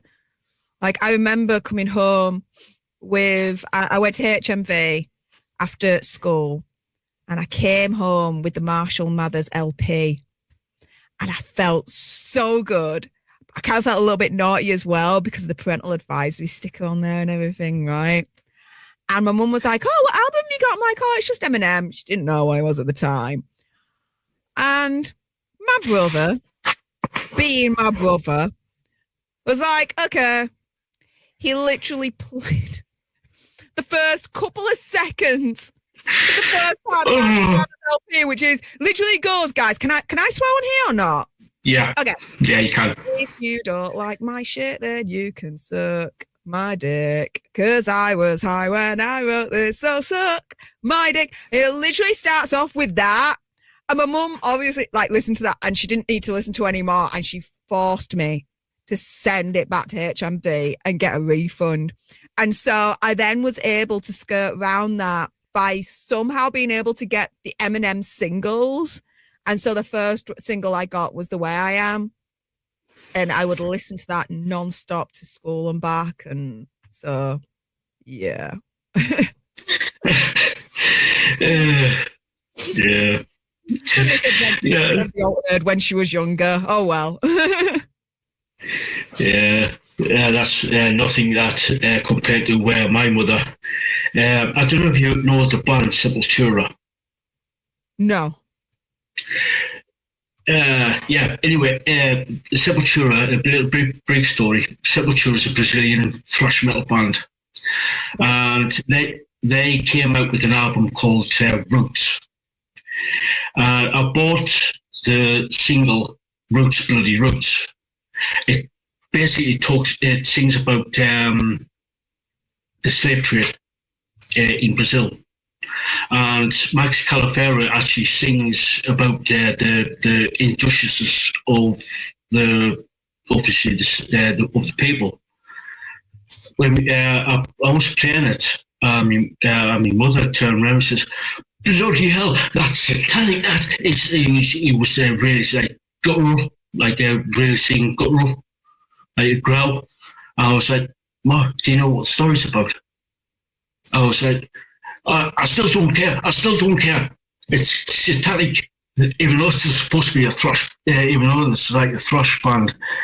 Yeah. So it's with that back in the day, Judas Priest and Kiss as well. What was it? Black Sabbath. They were turning around and being like, if you played it backwards, there were like secret satanic kind of messages that would unfold. Blah blah blah blah blah. I suppose the most obvious one in terms of present day would be Marilyn Manson, but it could be further from the truth. It's absolutely ridiculous. What the deuce? But yeah. Anywho. Yeah.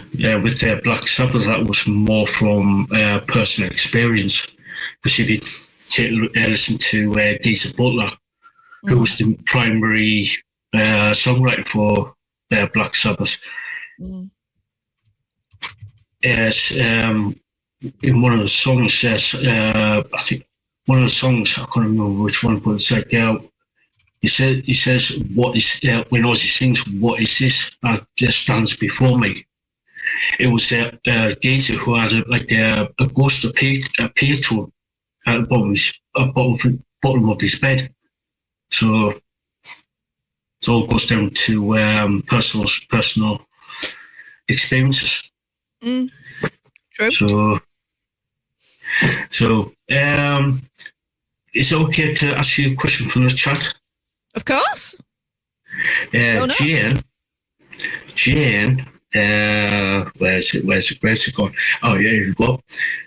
Jane says, is Steph a fan of U2? Nah.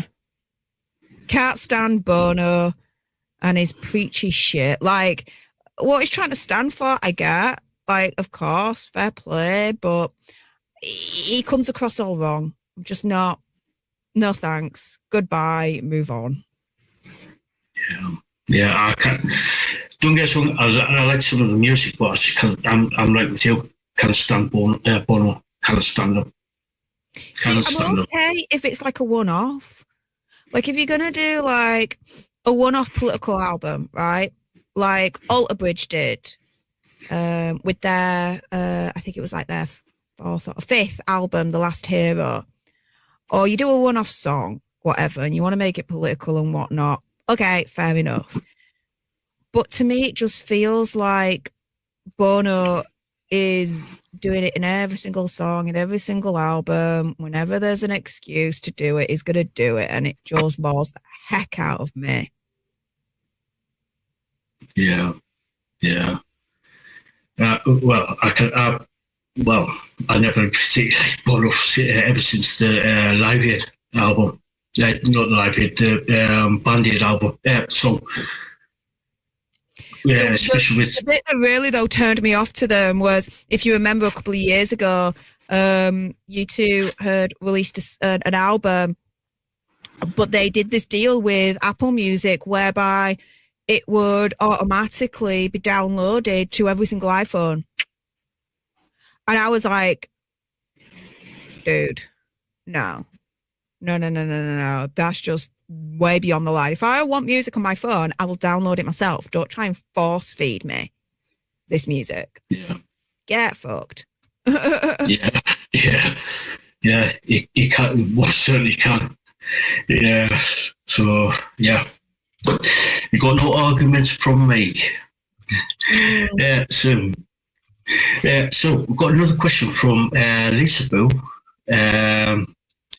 She asks, what is Steph's favourite song?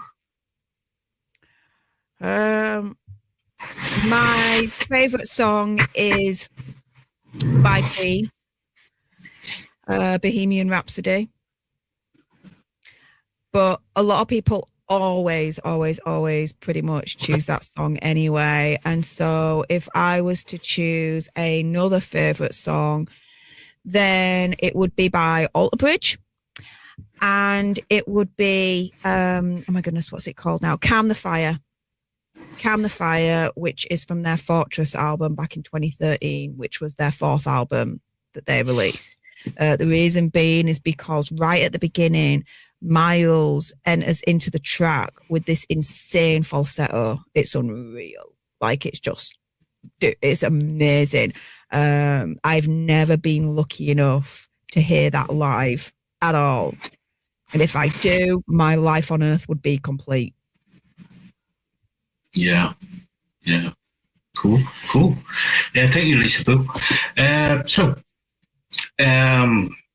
are we?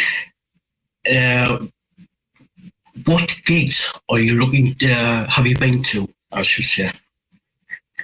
The only gigs that I've been to are my Alter Bridge gigs. And one gig, which was The Killers, which was like my first year of university. So you're talking back in 2006, which was their Sam's Town era. That's pretty much it. Other than that, I've been to, the indie gigs in the city centre and whatnot, at the little like indie clubs and whatnot. But yeah, that's it. That's it. The only gigs I'll go to now really are Alter Bridge. No one else really will get me to do it. I was going to ask you about, are you looking forward to any other gigs? Just when Alter Bridge come back to UK. That's pretty much it. Cool. All right. Got another question from Jane, because I was going to ask this later on. What best movie soundtrack you ever heard? Okay, there's two. There's The Breakfast Club, which is actually my favourite movie in the whole wide world. I just love that. And the other one is The Greatest Showman. Oh, yeah. Yeah. Good choices. Good choices. Yeah, Good choices. Good choices. And we got Mic Drop Lisa's in the chat. Hey up, Mic Drop Lisa! And she has asked the question, what is Steph's favourite movie? Breakfast Club. The Breakfast Club. Absolutely love that movie, which is quite interesting because I love horror movies. Like, the gorier the better, right? I love the Saw films and all that lot. But no, it's The Breakfast Club for me. And the reason being is because it brings like 5 students from the different sectors, different sects of, let's say, high school all together in one room for a period of time that they wouldn't have been together otherwise. And you see them interact and learn about each other and break down the misconceptions of who people think they are to actually them finding out who they really are. And yeah, it's just a fascinating kind of watch into seeing these characters break down the stereotypes and break through all that to see the real person beyond that. And so, yeah, philosophically, that movie has a lot in it. So, yeah. Yeah, cool. I've seen The Breakfast Club several times, and it's a brilliant movie. Brilliant movie. It's probably one of the best Brat Pack movies on the going around since the 80s, well, in the 80s anyway. I would say so. I mean, the only other one to me that would come close is St. Elmo's Fire, but to me, The Breakfast Club wins hands down. Is that Emilio Estevez in that one? Yeah, they're all in it. Yeah. With cool. Demi Moore. Demi Moore's in that one. Yeah. I just couldn't remember which. I know Pretty in Pink, St. Elmo's Fire and The Breakfast Club. There was sort of like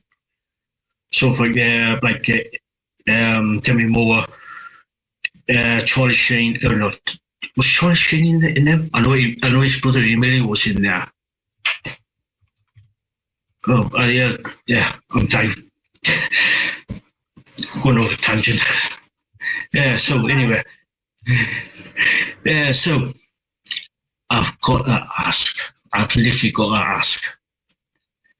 The Jeff Beck, Johnny Depp gig. Go on. What was your experiences from that gig? Very surreal. Moment that Johnny Depp walked out, pointed at every single one of us in the front row and was like, I recognise you. I see you guys. Hey up, Popcorn Crew. We were like, oh, dude. It was, yeah, absolutely insane. But beyond that, Jeff Beck was an absolute master at what he did. He was taken away from us too soon.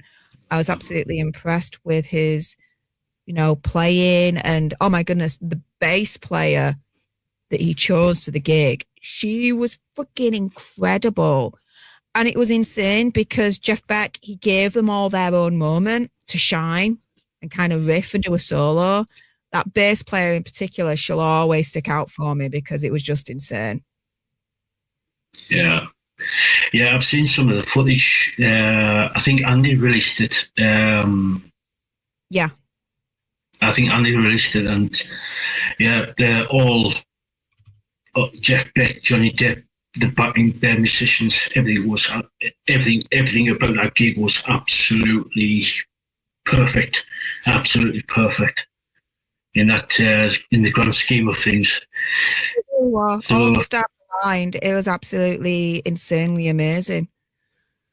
And then afterwards, when Johnny Depp called Andy to go backstage, we were all staying up, and we stayed up till about 2-3 o'clock. We were in the casino, and Andy then came over, met us, and we sat down around this table, I remember, and he just started chatting and talking to us about what happened in the meeting and everything. And we were like, our jaws just continuously started to drop further and further to the floor. It was a moment, definitely a moment.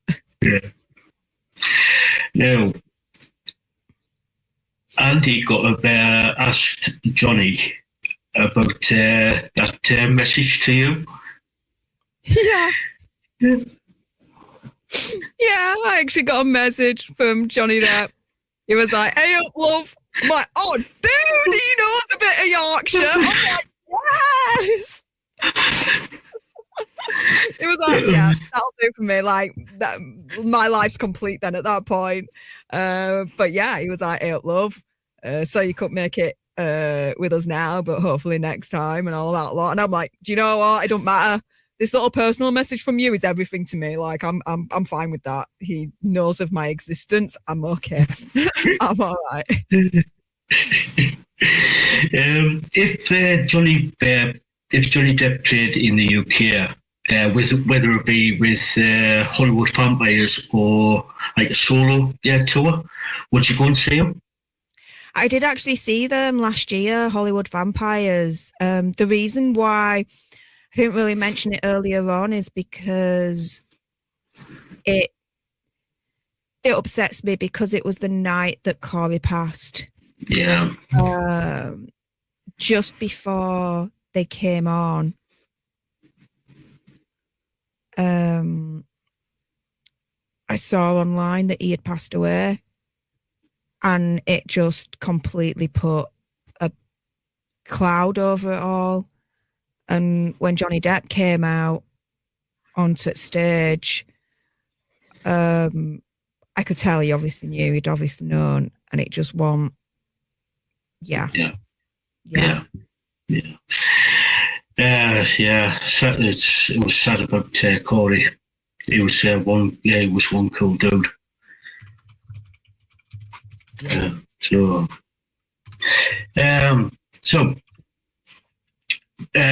Right.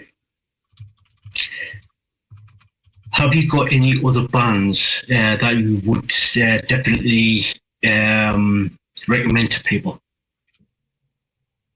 Alter Bridge. Queen.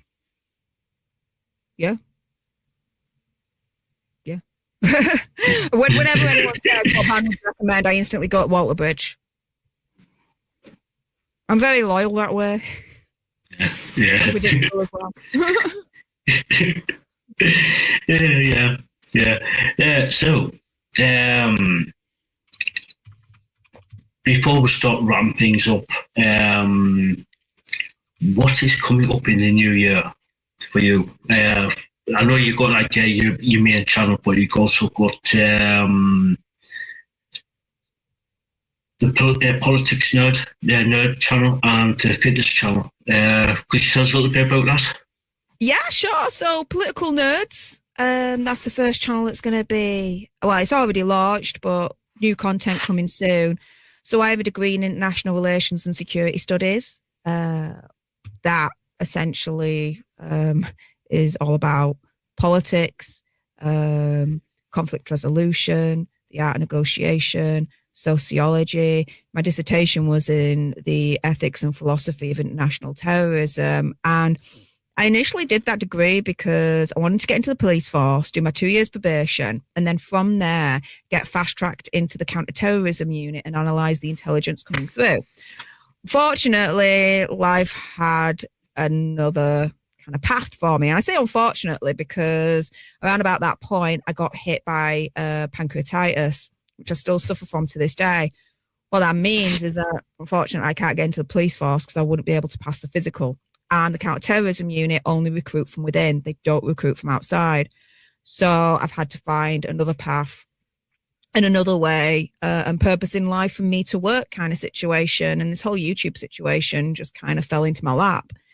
And so now that I've built up Steph the Alter Nerd and that, luckily, and I'm very grateful for it as being a success, I now want to branch out and expand the Alter Nerd universe. And one of the things I want to do more is incorporate my degree more. I have been doing it a little bit on my main channel with the amateur, linguistic analysis from time to time that I do, but I really want to go all in with my degree and get that more focused on another channel. And that's where Political Nerds comes in.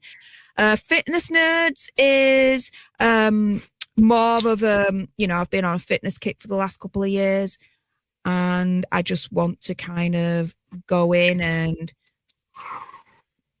just give you guys my knowledge of what I've learned works for me, what doesn't work for me. Mr. Fox is a qualified personal trainer, so you'll be hearing from him from time to time as well about it all. And so, yeah, two other loves that I like, Political Nerds and Fitness Nerds. So, yeah, in we go with all that, with the expansion of the Alter Nerd universe, and hopefully more channels to come even after that. We'll see. Yeah. So, well, it's getting on for about 40 minutes now, and let's start wrapping things up. So, any final words? Make sure you subscribe to Project Metal Music for more awesome interviews like this. Maybe I might be invited on for part 2 if I'm lucky. Make sure you hit that like button, all right, and comment down below, because when you hit that like button and you comment on the videos, it helps the creator, it helps Eli, because the more comments and the more likes Eli gets, the more YouTube sees it and thinks, oh, a lot of people like this video and stream. A lot of people are commenting. That's engagement. Let's push it out even more and get even more people to know and discover Eli and Project Metal Music. So yeah, make sure you subscribe to him. Do needs to get to 1,000 to be halfway there, to be next level YouTube legit and be able to monetize this channel. So let's help him get there. Yeah, thank you for that. Thank you for that, Steph. Yeah, we're really close to getting to monetized now. Really close to getting monetized. So I think we're 260 over from now, I think. Yeah, you're pretty close now. Yeah. Yeah. So yeah, any help will be a major. Any new subscribers will be a big help. Big help. So, Steph, thank you so much for coming on. It's been a complete pleasure finally getting you on. So, thank you so much. Yeah, and definitely you'll be getting back on again. Good. Definitely be. So, yeah, and go subscribe if you haven't done already. Go subscribe to Steph the Alter Nerd. So, yeah, she's brilliant. She's absolutely brilliant. Absolutely brilliant. So, until next time, guys, we'll catch you all later. Bye.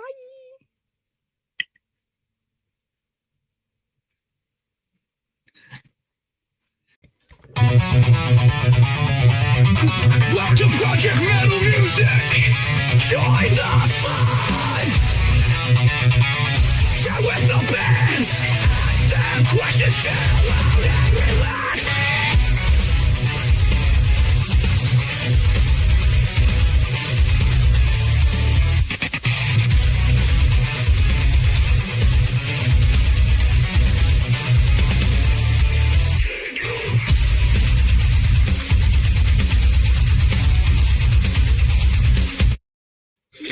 Hey guys, welcome to Project Metal Music's YouTube channel with your host Young, and we are here with the absolutely brilliant Absinthe Green. Welcome, Absinthe. Hello, nice to see you here. Thank you for inviting me to your show. My pleasure, my pleasure. So, Absinthe, could you introduce yourself and what you do within the band? Yeah, okay. My name is Irini, or else known as Absinthe Green, and I'm the singer, songwriter, and producer of this band called Absinthe Green. This was actually my stage name many years ago, as I started off as a bassist, but I took this name and I made it to a band because it was like something very, very personal to me. So that's why the band has my own stage name, Absinthe Green. Cool, cool. So let's dive into some questions.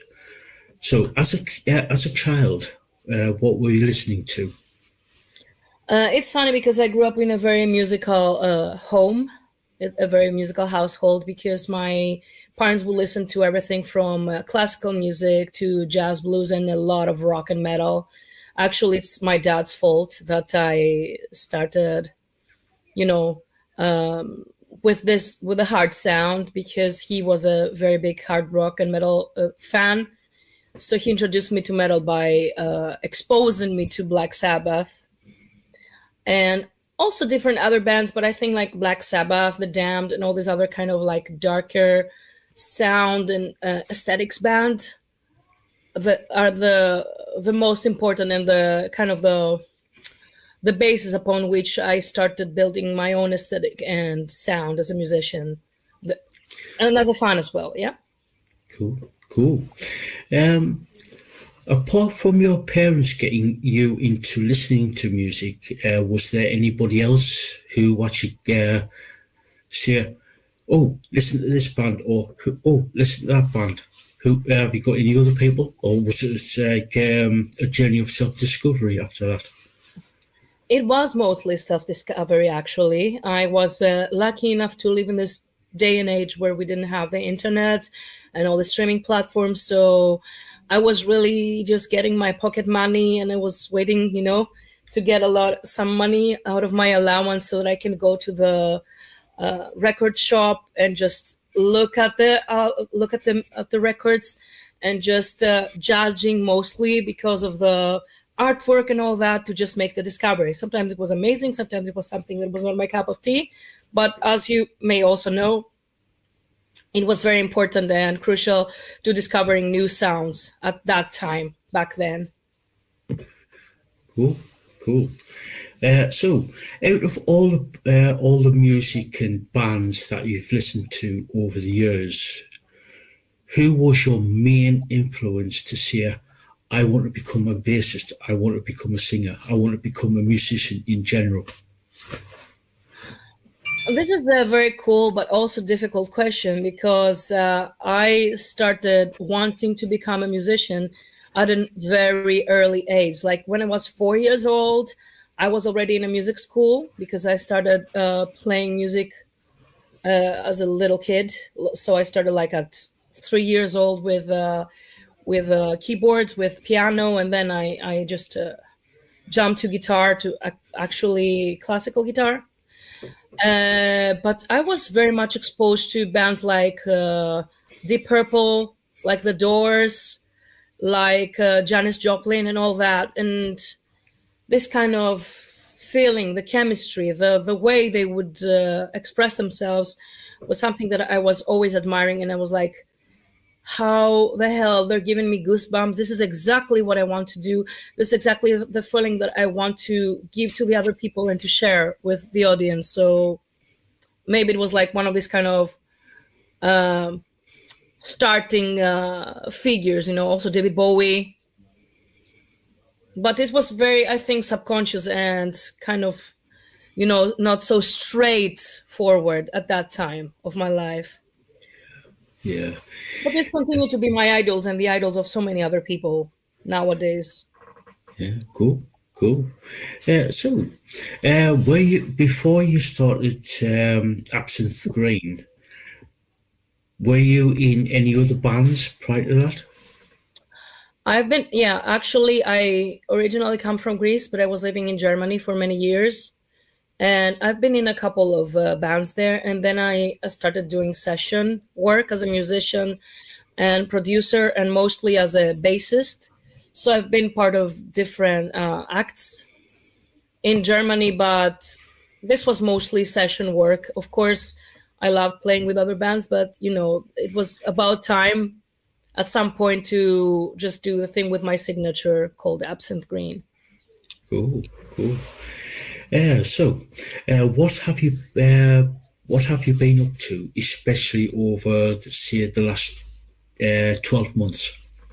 On the last year, actually, we are preparing to launch our debut album, something that's been long awaited by our fans and the people who are following us.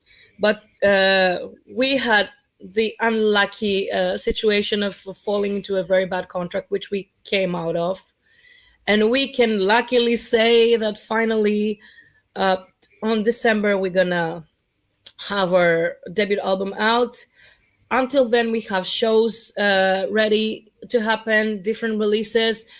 We had a release last month. We're going to have another release this month on the 21st of March, actually.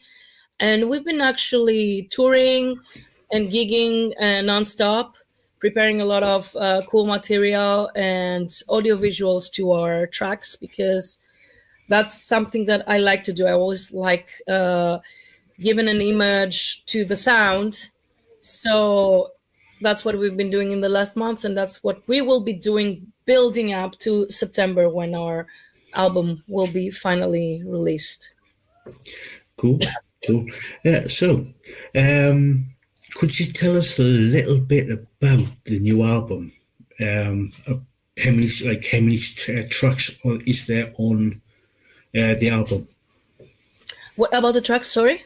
How many tracks are there on the new album? It's going to be 11 tracks. I started working on this album as a concept back in 2016. So this is like all the work piled up.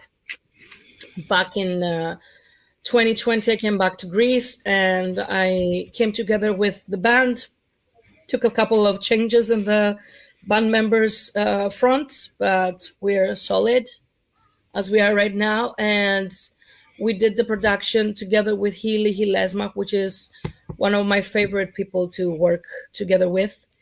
He's a renowned Finnish producer who's done work for bands like him, Lordi, Sentenced, and many other bands. And that's not the most important thing. The most important thing is that everything he put out musically was something that really deeply resonated with me as an artist and as a musician and also as a fan.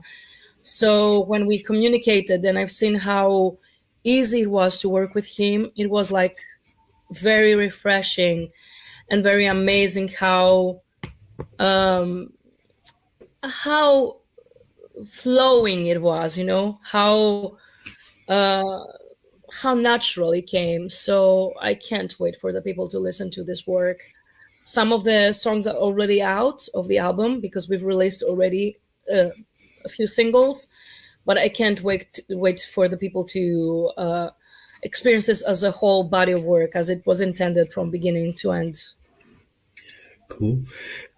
You've recently, I think you said last month, I think it was about 2-3 weeks ago now, the song Same Old Fire. Yeah. Could you tell us a little bit about that? Actually, this is a song that I don't even know. I think I've written it back in the 2016, and it's a song about this longing of some things that still are sparking. There's this old fire that's sparking, like the things that you want to forget, but you can't because they're strong and they're just burning up inside of you. So it's a song about longing and about some hope that's not lost. The thing is that when I wrote this song, I had it in my mind as a duet. I had a great friend, Warrell Dane. I don't know if you know him, of the band Nevermore and Sanctuary. Yeah. Such an amazing person and friend and personal muse. And if you listen to the chorus, I think if you know his voice, you know what was intended for him.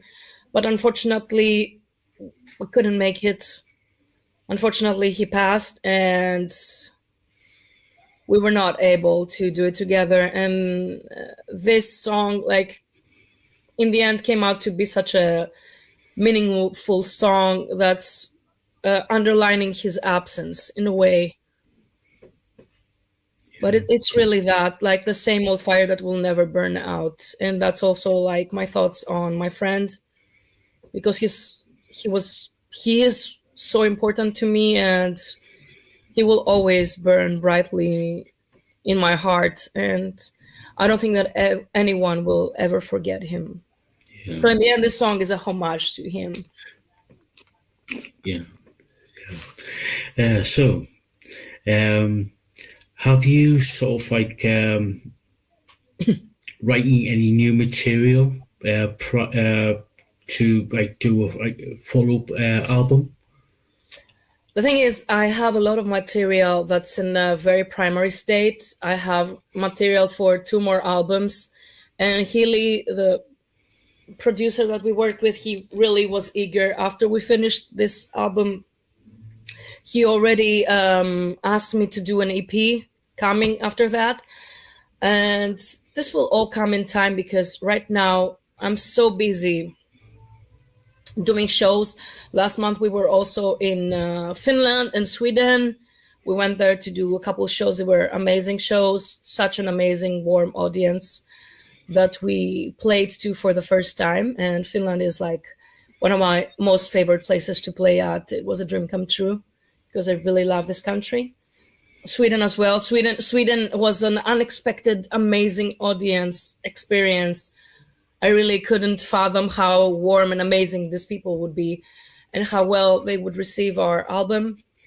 So I have a lot of new music that I can't work on just now, because I have so many different things to do. Like right now we're releasing a cover on the end of the month, next month, another song, and then another song, and then another song, and then we have the album release. So I can't wait for this circle of the things getting released to happen, so that I can finally, maybe during the summer, sit down and do the pre-production to the new songs. Cool. I can't wait for that as well. Cool. So you mentioned that you've been on tour doing concerts and stuff like that. I've got a question from my brilliant moderator, Aussie Ann 2025. She asks, any plans to travel abroad to outside of Europe? To like say go out to say go down to Australia or to North America? Well, we have already traveled in different countries. In Europe, we did our UK tour, and we have another UK tour in September, I believe. We don't have any specific concrete plans to travel outside Europe, but of course, we would love to, and we can't wait for this to happen. We would really love to travel. Actually, I don't want to even name a country. We would love to travel anywhere, But of course, the States, America, of course, we would love to travel there, because we have fans coming from there. But anywhere, seriously, like, we want to spread the noise of Absent Green everywhere. It would be an honor to visit any country, really. Cool. Cool. Thank you, Ozzy, for that. So, going on to for the new album that's coming out in September, is there any sort of like plans on bringing out merchandise for that album? Of course, I mostly try to have new merch with each new song, with each new single. So you can imagine that, of course, for the album, we're going to have merch of the album. But if you see, like, if you check our Bandcamp and our website, absentgreen.com, we always have something special, even limited edition. We try to always just put something out that's collectible and special and limited edition to each song. Like, for example, with Same Old Fire, I had this idea to just put out some lighters that say Same Old Fire, you know, because it's fire. So yeah, funny story, some of our lighters were detained actually at the control because I forgot to pack them in my checked-in luggage. So I just lost like 30 of them on our trip to Sweden and Finland. But anyway, we have a lot more. And yeah, I'm always trying to just have something special out for the hardcore fans who want to collect special items with each release. Cool. Yeah, so sort of like staying on the merchandise. I know some of my subscribers normally want me to ask this. Is there any sort of like plans on bringing out vinyl records? Yes, actually, yes. And it's funny because the first physical release of the album will be a vinyl record. So the CDs are also happening, physical CDs. But the first and foremost, vinyls are coming out, and they're gonna be special edition. 180 grams, amazing quality vinyl with some green and smoke. It's not gonna be plain. So yeah, we're gonna have that in limited edition. I'm excited. I'm getting ready to actually get some test pressings any day now. So I'm eager to get them and test them. Yeah, cool. So look, Aussie on 2025 says no finals. So same here. Low I mean, final. who doesn't? If you're like a music fan of the olden years, of course, it makes more sense to have vinyls. Yeah, cool. Yeah, so normally I get people ask this question. What is your favorite song to play live, whether it be your own music or a cover version of a cover song? To be honest, I mostly like playing my own songs, and I love it when the people resonate and click with that. I don't have a specific favorite one. I think it depends on the time and the vibe of the audience. But I have to say that Same Old Fire is a song that really resonates with the audience. And it's a song that I always ask the audience to turn on their so-called flashlights. You know, now we have the flashlights of the phones. So it's not the real ones, but yeah, I love it because you have a sea of lights over. And I remember last time I was talking about how I want to have a very safe space for everyone in our shows. And I always ask people to come together and embrace each other in the song. And there were two girls who were kissing each other in the front of the stage, and I felt that it was so special because love is love, and people shouldn't be afraid to show who they are. So for me to have people expressing their love and their emotions in my show is a win-win situation. Is really what I'm striving for as an artist and as a person in general in this world. So this was an amazing experience for me. Cool. Yeah, it's always good to have like a nice safe place for anyone in the world. Exactly. Yeah. Except if you're fascist and homophobic and all these phobias and isms, then you can fuck all the way off. I'm sorry, can I swear? Is it allowed? Yeah, you can. Yeah. All right.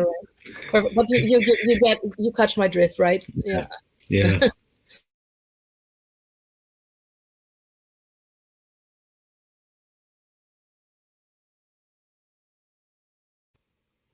Cool. Oh, nearly lost him. Nearly lost me. Yeah, just exactly at the point where I was saying that we are being censored. Yeah, it's the internet connection's a bit bit iffy at the minute. It's the weather we've been having. Yeah, it's like I said, it's like spread love, not hate. Exactly. That's exactly what it comes down to. Exactly what you said. Yeah. So, are you sort of like going out on back out on tour again? Any dates? Any dates coming up? I don't remember the exact dates, but yes, we have a UK tour that's gonna happen in the end of September. We try to fit Scotland also in there. We'll see if this happens, and we're gonna build up the dates around that, I guess. Yeah, and we have also some individual shows until the end of the summer. Cool, cool. And you can actually find the dates on your website. Yeah. absentgreen.com. Anyone can go there and find the tour dates, the news, anything. And they can also send us a message and connect with us. Cool. So, where can people find you on social media? We've just spoken about your website, but have you got Instagram, Facebook, Twitter, places like that? Yeah, of course, they can find us on Facebook, Absent Green Music, I think. You can find all the details of the social media on our website, absentgreen.com. But yeah, I think it's Absent Green Music on Facebook. And on Instagram, it's Absent Green Rocks. This is the band one. My personal one is Absent Green. And yeah, we have an X Twitter. We're not using it anymore. But but yeah, anywhere around there, like Facebook, Instagram, anyone can find us. Yeah, cool. So, guys, for anybody who is in the chat, if you've got any more questions, please ask away. We're going to start wrapping things up in about the next 5-10 minutes or so. So, any advice for people who want to become a musician? Don't do it. No, I'm kidding. I of course don't want to, especially when I'm talking with younger people. I want to encourage them to this, but really, I'm making music because I can't exist without making music. So I feel like my biggest advice is to not give up, to be true to yourself, to practice to become better than yourself any given day, and to aim high. And don't be disappointed and disheartened when things don't work out the way they should. It's a very difficult industry. It's a very difficult, I don't know how to call it. Like it's a very, very difficult calling. And not everyone appreciates how important the art and music is in general. Because if there was no art and music, many people wouldn't exist. There wouldn't be such beauty in the world. So I feel like just do it if you can't live without it. And just do it for you. Don't do it in order to get paid or stuff like that. It's very difficult out there. But I feel like if you're true to yourself, that's more than enough. And practice. That's all I can say right now. Yeah, sound advice there. Sound advice. So, any sort of like final words before we start wrapping things up? Thank you so much for inviting me here. It was a pleasure to have this chat with you. Yeah, my pleasure, Absent. So hopefully we'll see you in one of our shows in the future. Who knows? Yeah, hopefully. If one of the dates is close to where I am, I'll be straight there. I'll be right Where are you? Where do you live? Yeah, in the northeast of England, a place called Sunderland. Oh, Sunderland. Yeah. Amazing. I have a book. It's called Alice in Sunderland. Yeah, that's the basis of the book Alice in Wonderland, and Alice Through the Looking Glasses was actually written in Sunderland. Yeah, exactly. Oh, I'd love to visit. Would be lovely to go and play there. Cool. And Absinthe, thank you so much for coming on, and it's been a total pleasure to actually speaking to you. It's the same for me. Yeah. Thank you so much. Yeah, my pleasure. So, guys, go check out Absinthe Green. I've put all the links to the band's social media, such as like Facebook, Instagram, and the website, in the description. So please go check them out. I've been sort of like listening to these to this band for a good 2 weeks now, and they are absolutely brilliant. Oh, thank you so much. Thank you so much. I really appreciate you taking the time to checking out our music. Thank you so much. My pleasure. So, Absinthe, again, thank you so much for coming on. It's been a total pleasure. Thank you. It's been a pleasure for me as well. Yeah.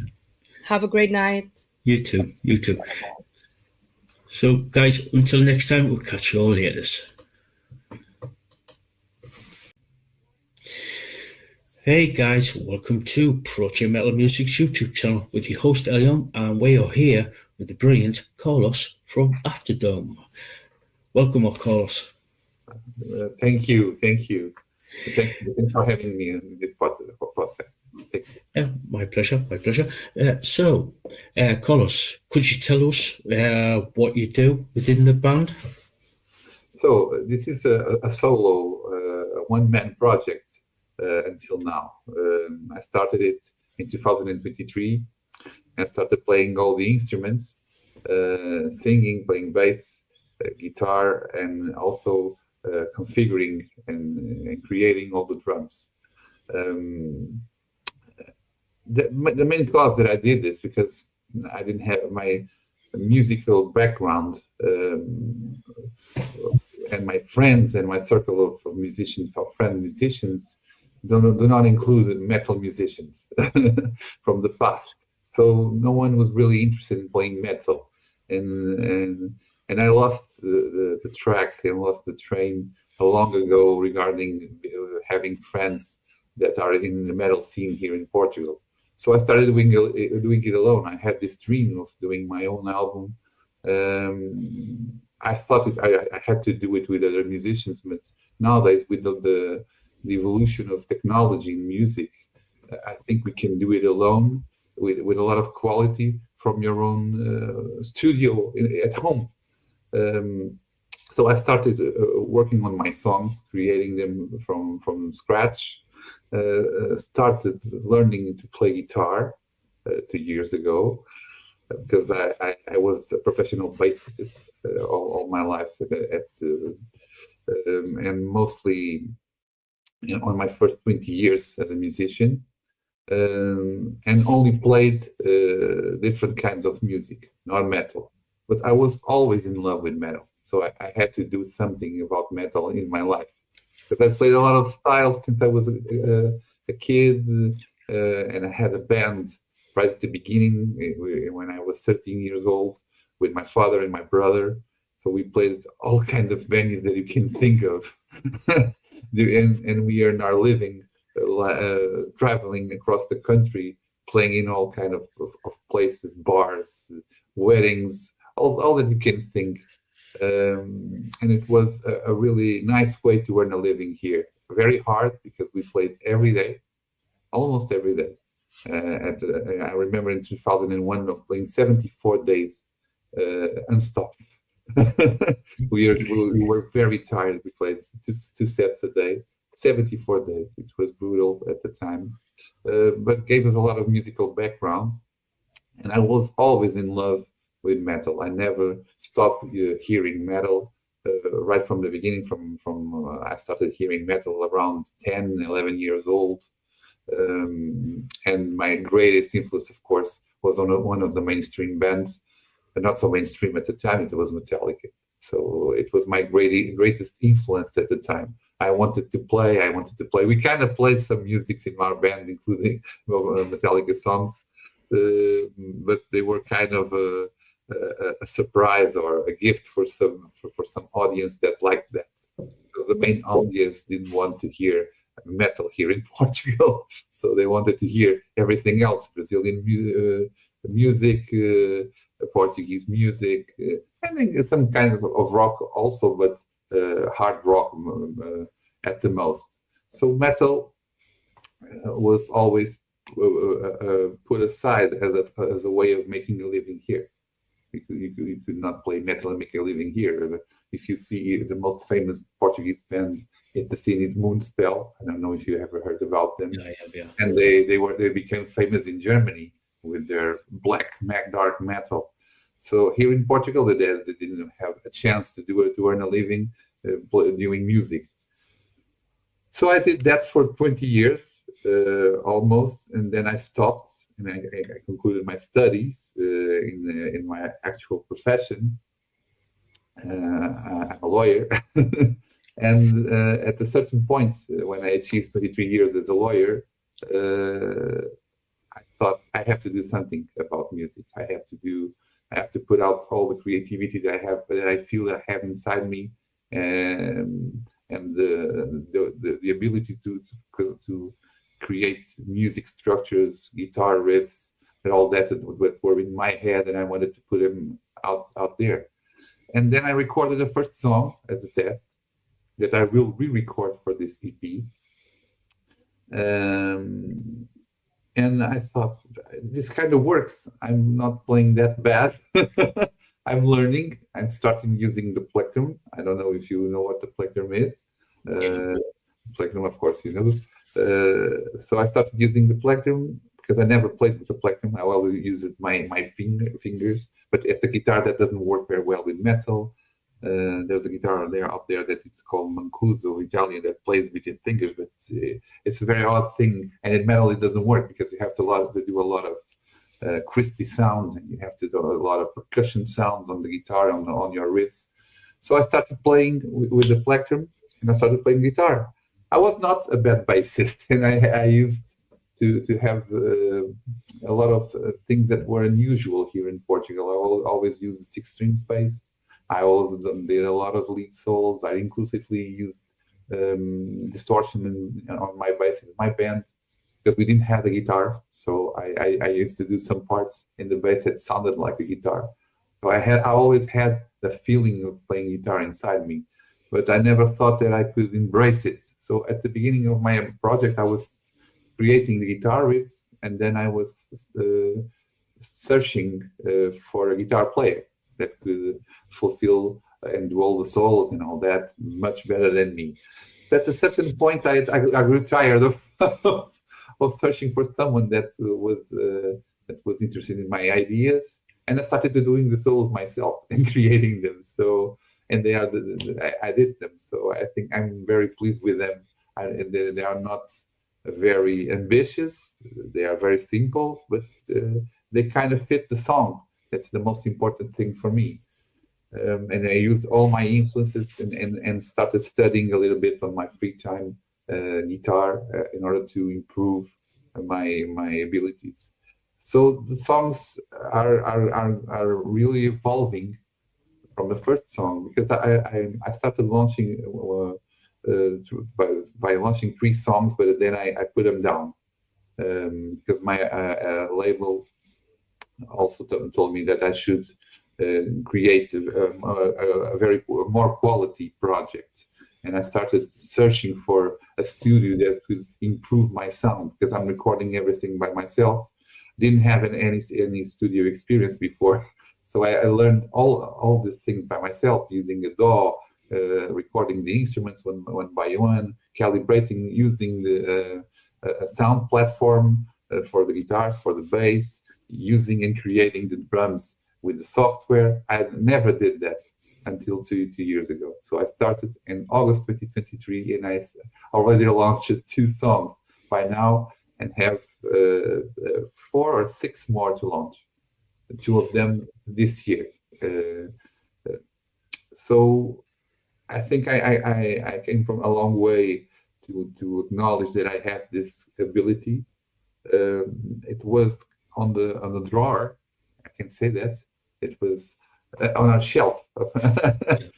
Put there, stopped, and I said, one day I have to do this for me.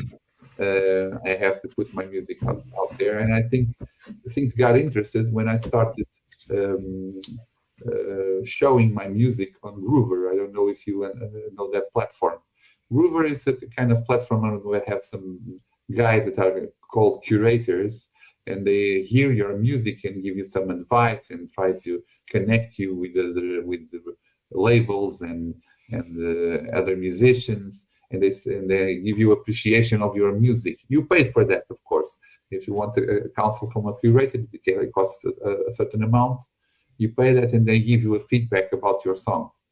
In some cases, a little fraud because they give you the same answer to everybody, but some guys are serious and they give you a serious appreciation of your song. That was important for me to understand the market, because I want to do my music. I'm completely free. I have a lot of influences, starting by Metallica, of course, but I wanted to do something completely different, but that sounded old, but old metal, but with new influences, with new sounds, with more aggressive drums or a more fresh drum sound. Of course, in guitars, there's not a lot to create from regarding what has been done in the past. But with drumming, you still can do a lot of things that are different and merge the styles in metal. So I'm not a person that believes in sectorizing metal. Sometimes I like to sectorize everything and give it labels to each type of band and music. I like to mix it all. So I love Arch Enemy, for instance. They are an incredible band.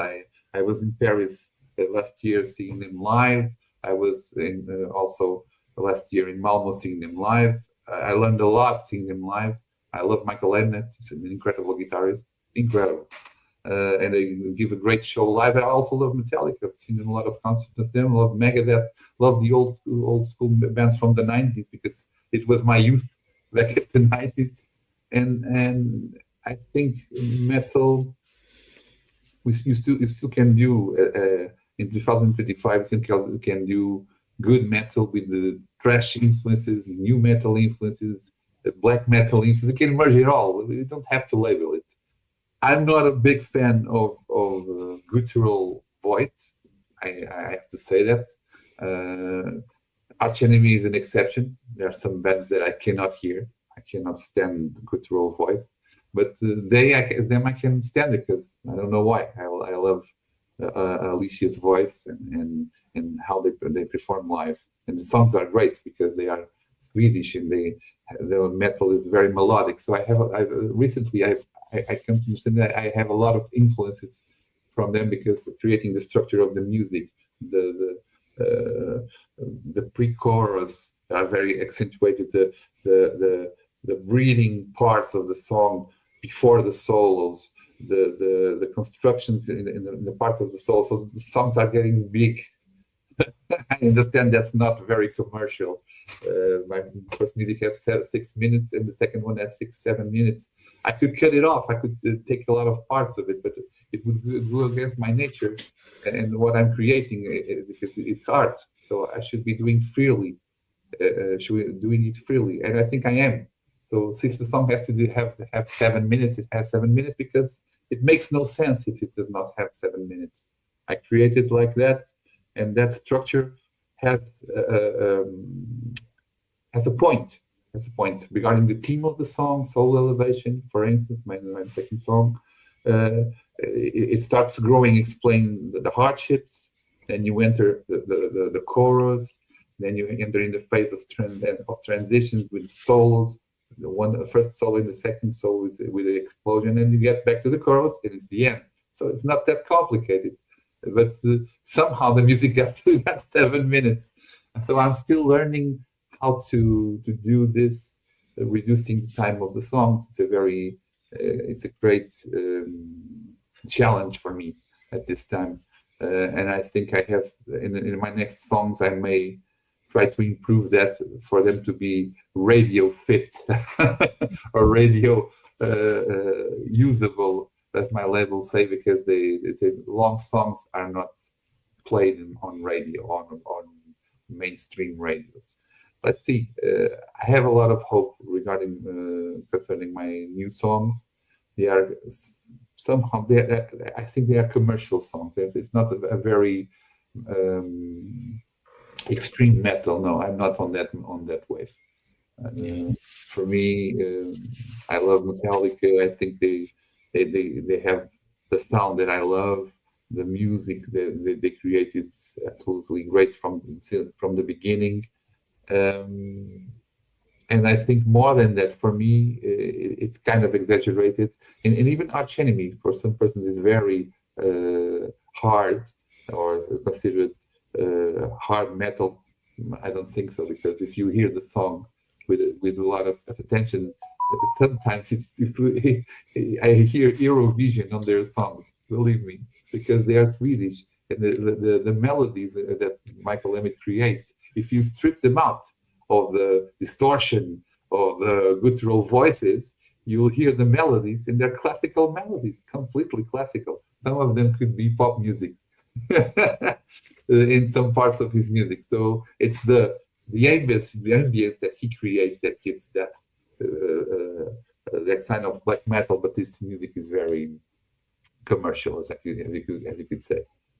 So playing with my father and my brother was an incredible challenge as a young man, because we played these venues every Saturday. We had a venue that we played in a place in Lisbon that was called Aqua Park. It was a park with a lot of slides, water slides, and they had a big tent. And every Saturday we played there for hundreds, 500, 600 people. I'm sorry. And it was a great experience for me as a boy, because it was a full room. We had to entertain all those people every Saturday. They came from every place in Portugal to see us. And then my brother stepped out. He finished his studies too. It was a hard time when we met a new keyboard player. It's also my brother at the time, Bruno, and he's been my friend since then. And we had this experience of playing together on these venues that it's absolutely unforgettable. I grew tired of playing live. Okay. On venues, I grew tired. For us, it was exhausting at certain moments. We played 2 times a day. For instance, I could do a marriage, a wedding at afternoon, and then get all the gear and play on the bar at night until 4 a.m. in the morning. So it was really exhausting at that time. But I got a lot of good experiences on stage at that moment. Now I'm not really worried with stage.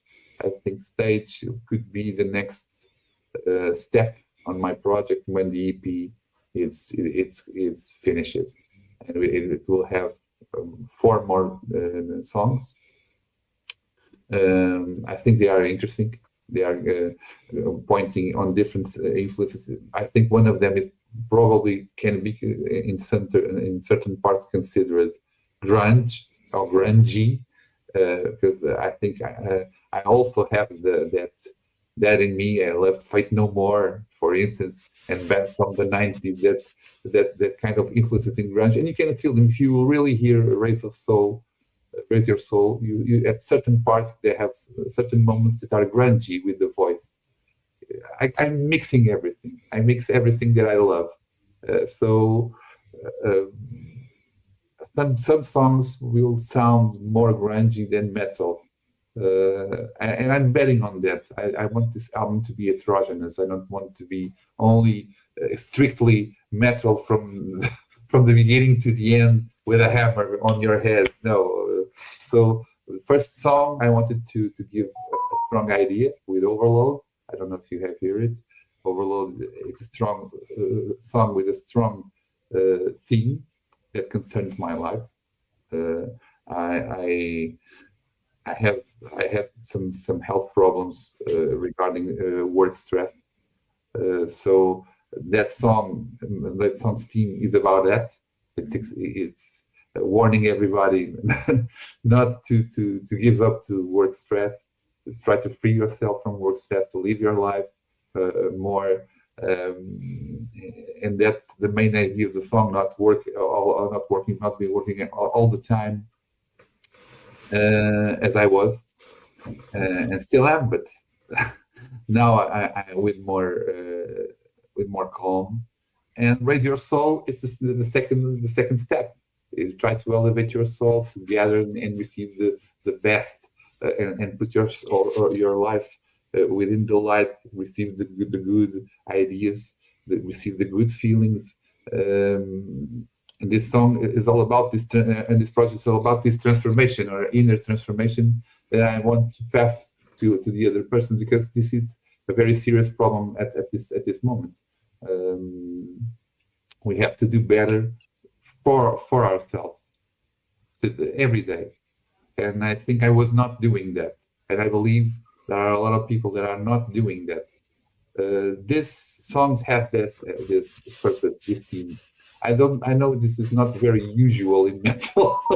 Probably in metal you go for more esoteric themes and or violent subjects or things like that. I'm not very interested in that. Like Metallica, for instance, on their latest album, one of the strongest themes that James put it on the table was suicide. It's a very strong theme, of course. Subject. It's a very strong subject, of course. And it was a nice idea from him for that music that he created and started talking about that on stage. I don't know if he had personal experience with that or not, but he certainly got to some audience. He certainly did that. So my idea was what am I going to sing about? So in the process of creation, I started to dwell in my own problems, and I believe that my problems are also common, or are very common, and other people will feel them too. So the message is only that, and they can through my songs channel some of these feelings, these good feelings, because metal is not always about bad feelings. I think metal can also be about some good feelings, and these two songs are about good feelings. One, free yourself from work stress, free yourself from stress, and then try to fly, try to live your life. That's the message that's in these lyrics. And raise your soul, open your mind, open your soul for the best in your life, for your sons, for your kids, for your family, to live your life before, as I say, the darkness comes, and the darkness is the destiny that everyone awaits. Our lives have a time limit, unfortunately. So let's see. I'm now presenting new themes from the main song of the album is Afternoon. It's an homonymous name as the band, and that song is about me discovering, or as anyone can do, discovering my interest for music, for metal music. So the lyrics is all about that. Notwithstanding all the pressure over me every day with my job and all that, I could not lose this love for music, and I have to follow my art. So that lyric is about that. It explores that point of view. There's one song that is kind of interesting that it's Monster Lover. In that case, it was the first song that I recorded more seriously, and I will re-record it because I will improve everything now, because now I'm learning how to record properly, recording 2 to 3 to 4 guitars overlaid, doing the solos and recording them twice. This kind of good practices from metal music that I'm learning, and I'm learning them. I have to say this with one guy that I praise a lot. That is Milan Steinbach. I don't know if he's hearing us or not, or if he will hear this podcast in the future.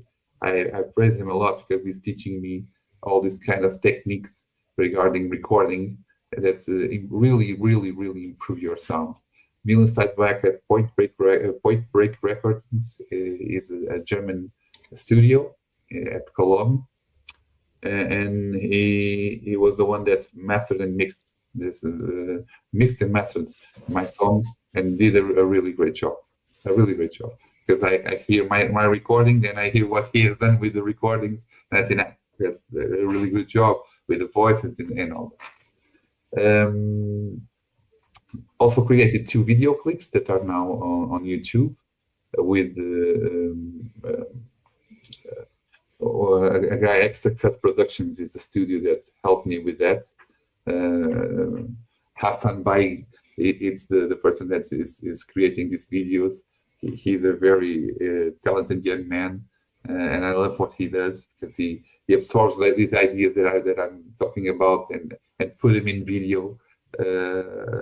So I gave him the ideas, and he explored them very well for the first video. The tunnel that represents each of the branches of and valves and tubes that go to the steampunk heart in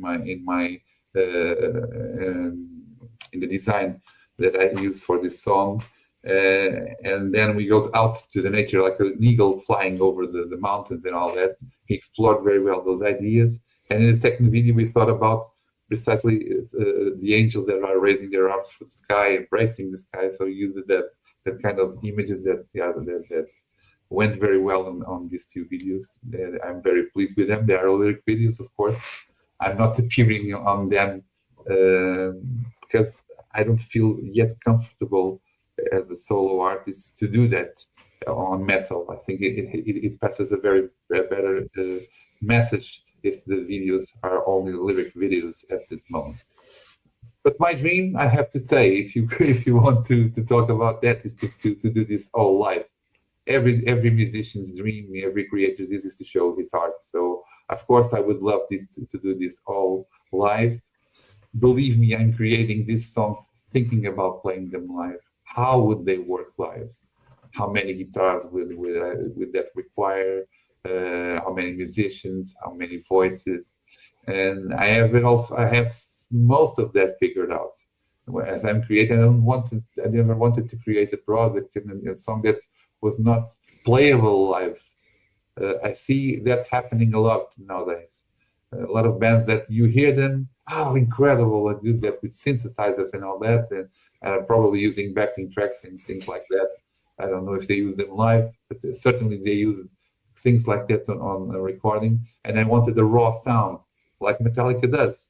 Guitars, drums, bass, no keyboards, no synthesizers, nothing like that. I know you can use them live also, but it becomes music cosmetic. I don't know if this is a very good expression, but it doesn't feel natural to me. You can do it at certain points, but for instance, Mastodon has a song that I love, and they use they have a keyboard player, but it's for some entries or background sounds, not to use them as a main riff, for instance.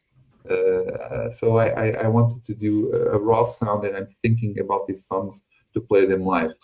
Of course, I have to find my mate one day to do that, but I'm not very worried about that, because when my work is finished, of course you could say, but you could collect the influences from other musicians and do better with that, because two brains think better than one. Yes, you're right, but that also requires some amount of time and dedication to each other that I don't have right now. Still I'm doing this in a learning process at the same time. I'm learning and I'm recording, and I'm proud of the results, but I know I still can do better than this. But this album is very humble on that point of view. I don't have great expectations or things like that of becoming a mainstream artist. I know I think a lot of people dream about that, and I respect that. But at this point in my life, that's not my objective. I want to do music that you enjoy hearing. I don't want to pass a message of extreme technicalities in music, to be incredible guitarists and things like that, things that you never heard. I know there are some musicians out there that are doing that. Andy James, for instance, I heard every time I hear music he plays with incredible instrumental guitars, I think this guy's incredible. The way he records the guitar, the things he's doing is really innovating and doing. No, I'm not on that beach, as we call it here. My objective is to do songs that you like to hear, that get in your mind, that are commercial, and you don't forget them so quickly. I think metal nowadays, there are a lot of musicians are targeting for perfection, probably not for an audience. That's one of the things that I love about old bands like Metallica, Megadeth. They target the audience. They are not hostages of the audience. They are not subjected to the audience, but they target the audience. They want to do music that you love to hear, that you want to hear, that gives you, transmits you a feeling. First time I heard them, the first time I heard them, my mind was blown out. I heard Injustice for All. At my time, I was a little boy. I heard Injustice for All. I said, "What the hell is this?" Then I heard after Master of Puppets, because the first time I heard Metallica was Injustice for All. Because one of my colleagues at school brought that with in a cassette, and we started hearing the songs. I said, "What the hell is this? What's then?" And one of the first songs that I heard was One, of course. And it blew us apart at that time in 89, 90, around that. Because in 86 I was only 9, so I was not hearing Master of Puppets like the song that were, and it never it arrived later, and I love the album also. But in 89, 90, I started hearing them, and I thought this is absolutely incredible music. And I wanted to play that. At the time, of course, I had a small garage band with all my friends, and we thought that's where I mostly learned how to play, because we exchanged it with each other. There was no internet like today, no information like today. So we're passing out copies of some books that the guy had with all the tablatures from Metallica. And we started playing all those riffs and playing all those riffs with tablatures. So I'm not a musician. I cannot read music. Of course, I don't call myself a musician. I play instruments. I know music, but I cannot say that I can read music and play. And I'm not worried about that, because I know that, of course, theory is important for music. For a musician, but it's not the most important for the creation process. It's not. You can do great music without knowing music theory, without knowing theory. You have to know some things, of course. And if you see in my songs, I apply some different chords and variations, but it's all in my head. It's not something that is created writing and reading or doing some construction on paper, like I see some musicians doing. They are writing and they're creating and writing at the same time. It's incredible. It's mind blowing. But I do it and then I record it in my recorder. And let's not forget this riff that I create. I pick up the guitar and started thinking about riffs, and then I started creating the drums that go along with those riffs, and the result is this. Don't tell me how I did the drums, because in this second song I spent more time creating the drums than recording the guitar, because I was creating the drums step by step, beat by beat, where they entered, when they finished, and note by note. It was a complex process, but the results is very satisfactory for me. And then Milan Steinbeck did one thing even better, because he received my MIDI file and said, I'm going to apply the sounds that I like. So it improved even more the sounds of the drums, as you can hear now. So this is it. This is my story. It's a very simple story, probably not a typical metal musician story.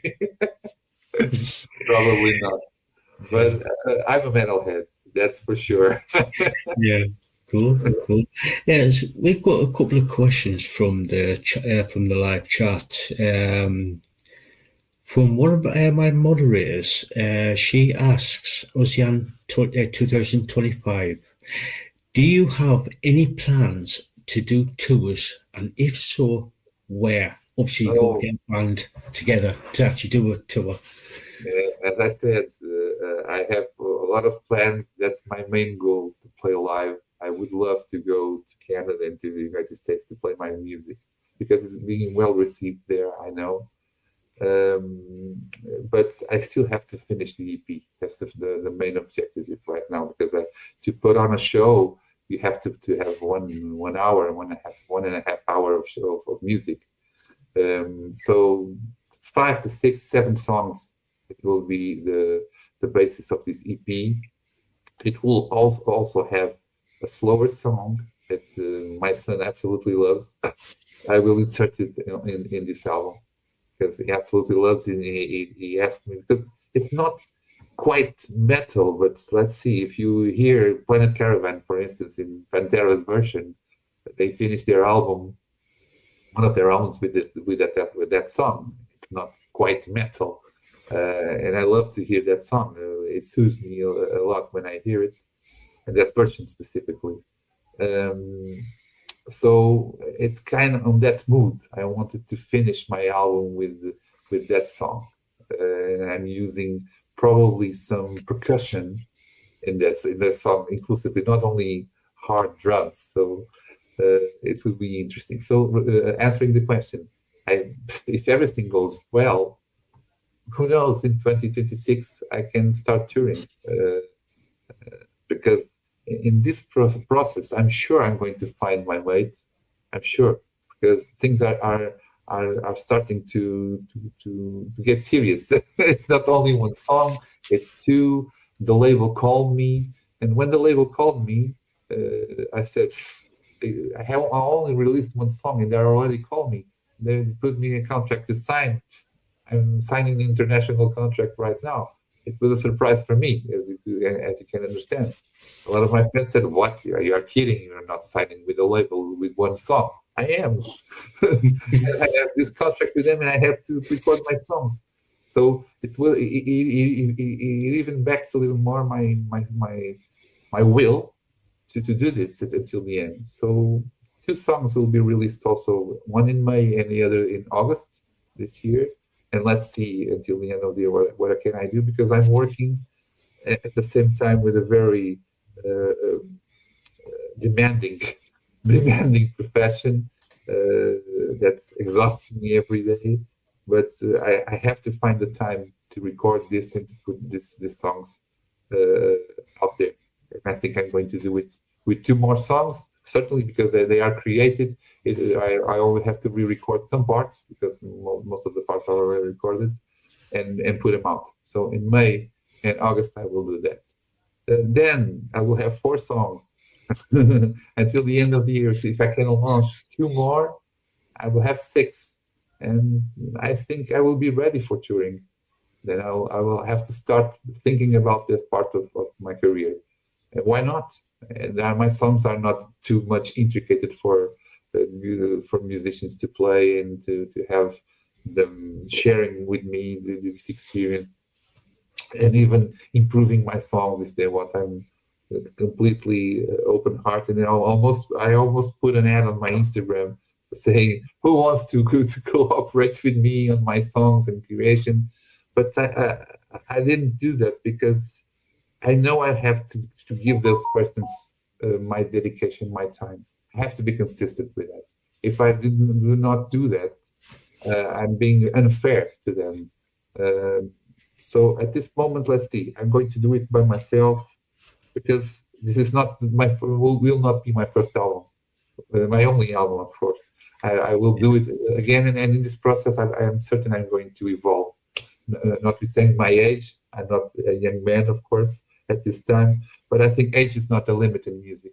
For instance, my father is 73, and he's still playing live. He plays every week. He never stops because he loves the stage. Because he's a different kind of musician. Because he's an entertainer. He's not only a musician. He goes to the stage with a guitar and he puts everyone laughing and all that. I loved when I played with him because of that. Because we were not only a band.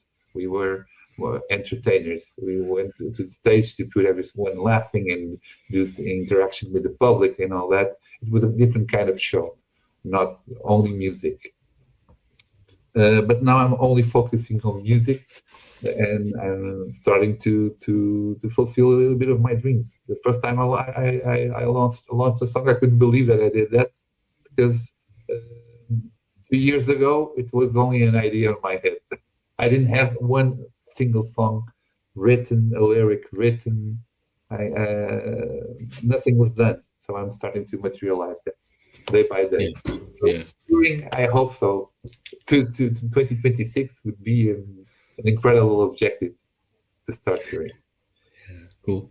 Got another question from I'm 008. They ask, what instruments do you like to play? I like to play bass. Bass is my main instrument. From the beginning, from my formation, I started playing all kinds of music, and I played with a Brazilian drummer for 6 years in a row. As you can understand, in my music has some kind of influences, if you see that from certain parts, because some of the percussion of the drums have some Brazilian influences. When I'm playing at the end of the second solo on Raise Your Soul, we finished with this is Brazilian samba, and I inserted that in the song. You don't know that because I'm telling you, but these influences that I have from rhythms, from Brazilian rhythms, will always influence the way that I'm configuring and creating my riffs. There's a great mix in my head regarding those stuff. So I started playing Brazilian music, playing bass in Brazilian music. It's incredible music to play and also to hear, of course. But that's not what touches me more. Metal touches me more. As I said, I'm a metalhead. That rage, that power, I feel it in my soul. It warms me, it helps me, it suits me, and aggressive music suits me, because somehow all the frustration, all the negatives in our lives, metal helps us to cope with it. Okay. Brazilian music is for party. It's for you to have a good moment. Of course, it's interesting with the rhythms and all that, but it's music, happy music, as I call it. And happy music is happy. But you are happy, but you are not inspired. So that was a great experience. My main instrument is bass, but I'm starting to enjoy a lot playing guitar. And nowadays, I somehow or sometimes I forget about bass and I'm not practicing as I should. And the other day, I picked the bass and I put my hand on the scale and I said, I have to return to the bass because I'm losing it a little bit. The trust, it's a different instrument. The strings are different. Everything is different. The approach is different. The finger style is different. So I must not stop playing it, but it's my favorite instrument. But now I'm really enjoying playing guitar. And I also like to sing. The voice is also an instrument, of course. I also like to sing. I always loved singing. In my band, I was a bassist and a singer. In certain parts, we had two singers. In the band of my father sang. I also sang some songs in our band. Everything that you can say, Joe Cocker, Eric Clapton, The Doors. I was singing all those kind of repertory that we had with the soft rock, as I can say. I was singing. So I love singing. It's very good, and I love playing and singing at the same time. It's a great challenge. I love to do. Cool.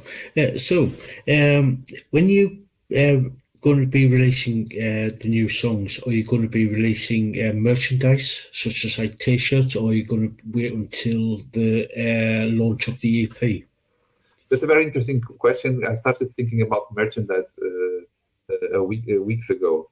I think it's a good idea now that I'm creating a project that has it's establishing itself. So I think it's a good idea to create and to have some merchandise. I had an offer that was made through Instagram of someone that wanted to use my images because, let's see, I'm still in the place, and I embraced a practice that is now being done, for instance, by Arch Enemy. I understand they are doing this differently than in the past, because in the past they released an album, one single or two, and it's done. And then they released the full album. Now they are releasing the album song by song. Each song has a cover. And it's not only a cover for and it's the same cover for all the songs. Now you go to the internet and you see each song has a cover. I did not do that on purpose, because I am doing that from the beginning of my project, because I was not really certain of which cover should I choose. So in After Dawn I have thunders and all that, because it's about the thunder that calls me for metal. And the second song, it's Overload, it's a steampunk heart, almost blowing with the pressure. And in this case, it's Raise Your Soul, the angels and the eye that sees everything. So I'm creating also the covers and the images for each song. So how will I harmonize this with merchandise? It's interesting, because I have not created yet a very defined logo of my name, After Dawn, of the name of the project, or a band, if you can call it like that. Working with the label has helped me because they are using on the internet their website to promote my project. And the last lettering that I used, After Dawn, probably I will adopt it for the cover of the album. I still don't know what will be, but that lettering, probably I will use it. And if it's usable on the cover, it's usable on merchandise, T-shirts, and things like that. And I'm starting to develop and think about that too. So I have not finished it, and I'm still working on those aspects of this project. As I said, it's a work in progress all the time, and that part I will reach it too. I will reach it on time. Cool. So, when you get like a bit of more music written and recorded and released, would you sort of like consider or plan on doing releasing your music on vinyl music? I would love to do that. I would love to release on vinyl. Let's see how Toadie Records and Metal Incorporated Records, what they think about that, because now they are distributing online and on all platforms. And it's the new way to promote music. But I would love to distribute my music physically. I love vinyl. I really love vinyl. And I have a lot of recollection. And I know that vinyl is a new trend. I just saw, talking about Arch Enemy, because I follow them every day, they just released a new vinyl record. They're about to release their new EP. And their new vinyl record, it's incredibly red as blood, because the album will call Blood Dynasty. So it's incredibly red with spots of blood. It's incredible. It's not a gross thing to see. It's beautiful, because they think they do the things beautifully. The themes are the subjects sometimes are heavy, but they manage to do the things with quality. So I would love to do that, to have a vinyl, of course.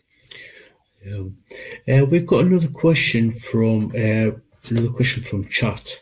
Rhea Snakespeare has asked, when writing a song, what comes first, the music or the lyrics, and which do you find easier? Oh, great question. That's the the best question that you can make us, because that's the secret. That's the main secret. I have to say, the music starts first normally, and in metal, the composition, and you know that of the great bands, the great stories that you can see.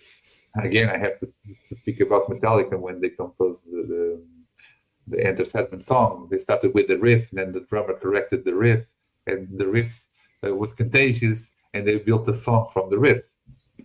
In metal, you create the riffs, and then you create the melody, and then you create the lyrics. This is the normal procedure to create a song. Then you create the drums, but the drums, as a guitarist, I'm always thinking about the drums at the same time I'm creating the riffs. Because what will the drums sound here? What is it? Do I need on this song to get it right? To transmit a good feeling about the riff. So this is the normal procedure. The riffs come first. In some cases, I've written songs for lyrics or for poems, but it's a much harder process if the poem is not a very articulated poem. I did it for some Portuguese musics, and I have some Portuguese musics in Portuguese, and some of them were poems that we applied music and created music for them. It's much harder, believe me, much harder to do that, because you have to be able to feel and also to how can I say this, to articulate the variations of the song with the lyric, and have to have some meaning. So it's much easier to create the song, much easier first, then the lyrics. The lyric process for me is not very hard. Incredibly, sometimes I'm able to write lyrics in one day. I think Overload, I wrote them in one day. I didn't spend much time thinking about it. It kind of flew out of me, because I was thinking about it all the time.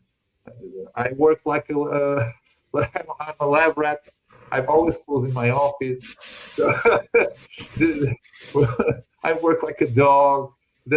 So I started putting these ideas on paper. It's an overload for me. I have to get out of these misconceptions about my life. So this went for the paper. It was easy. In this case, for me, of course, it was easy. On this case, Raise Your Soul was harder, because it's a more intricate song with an intricate lyric. Cool, thank you for that. Thank you, Ray, for that. If anybody else has got any more questions, let us know.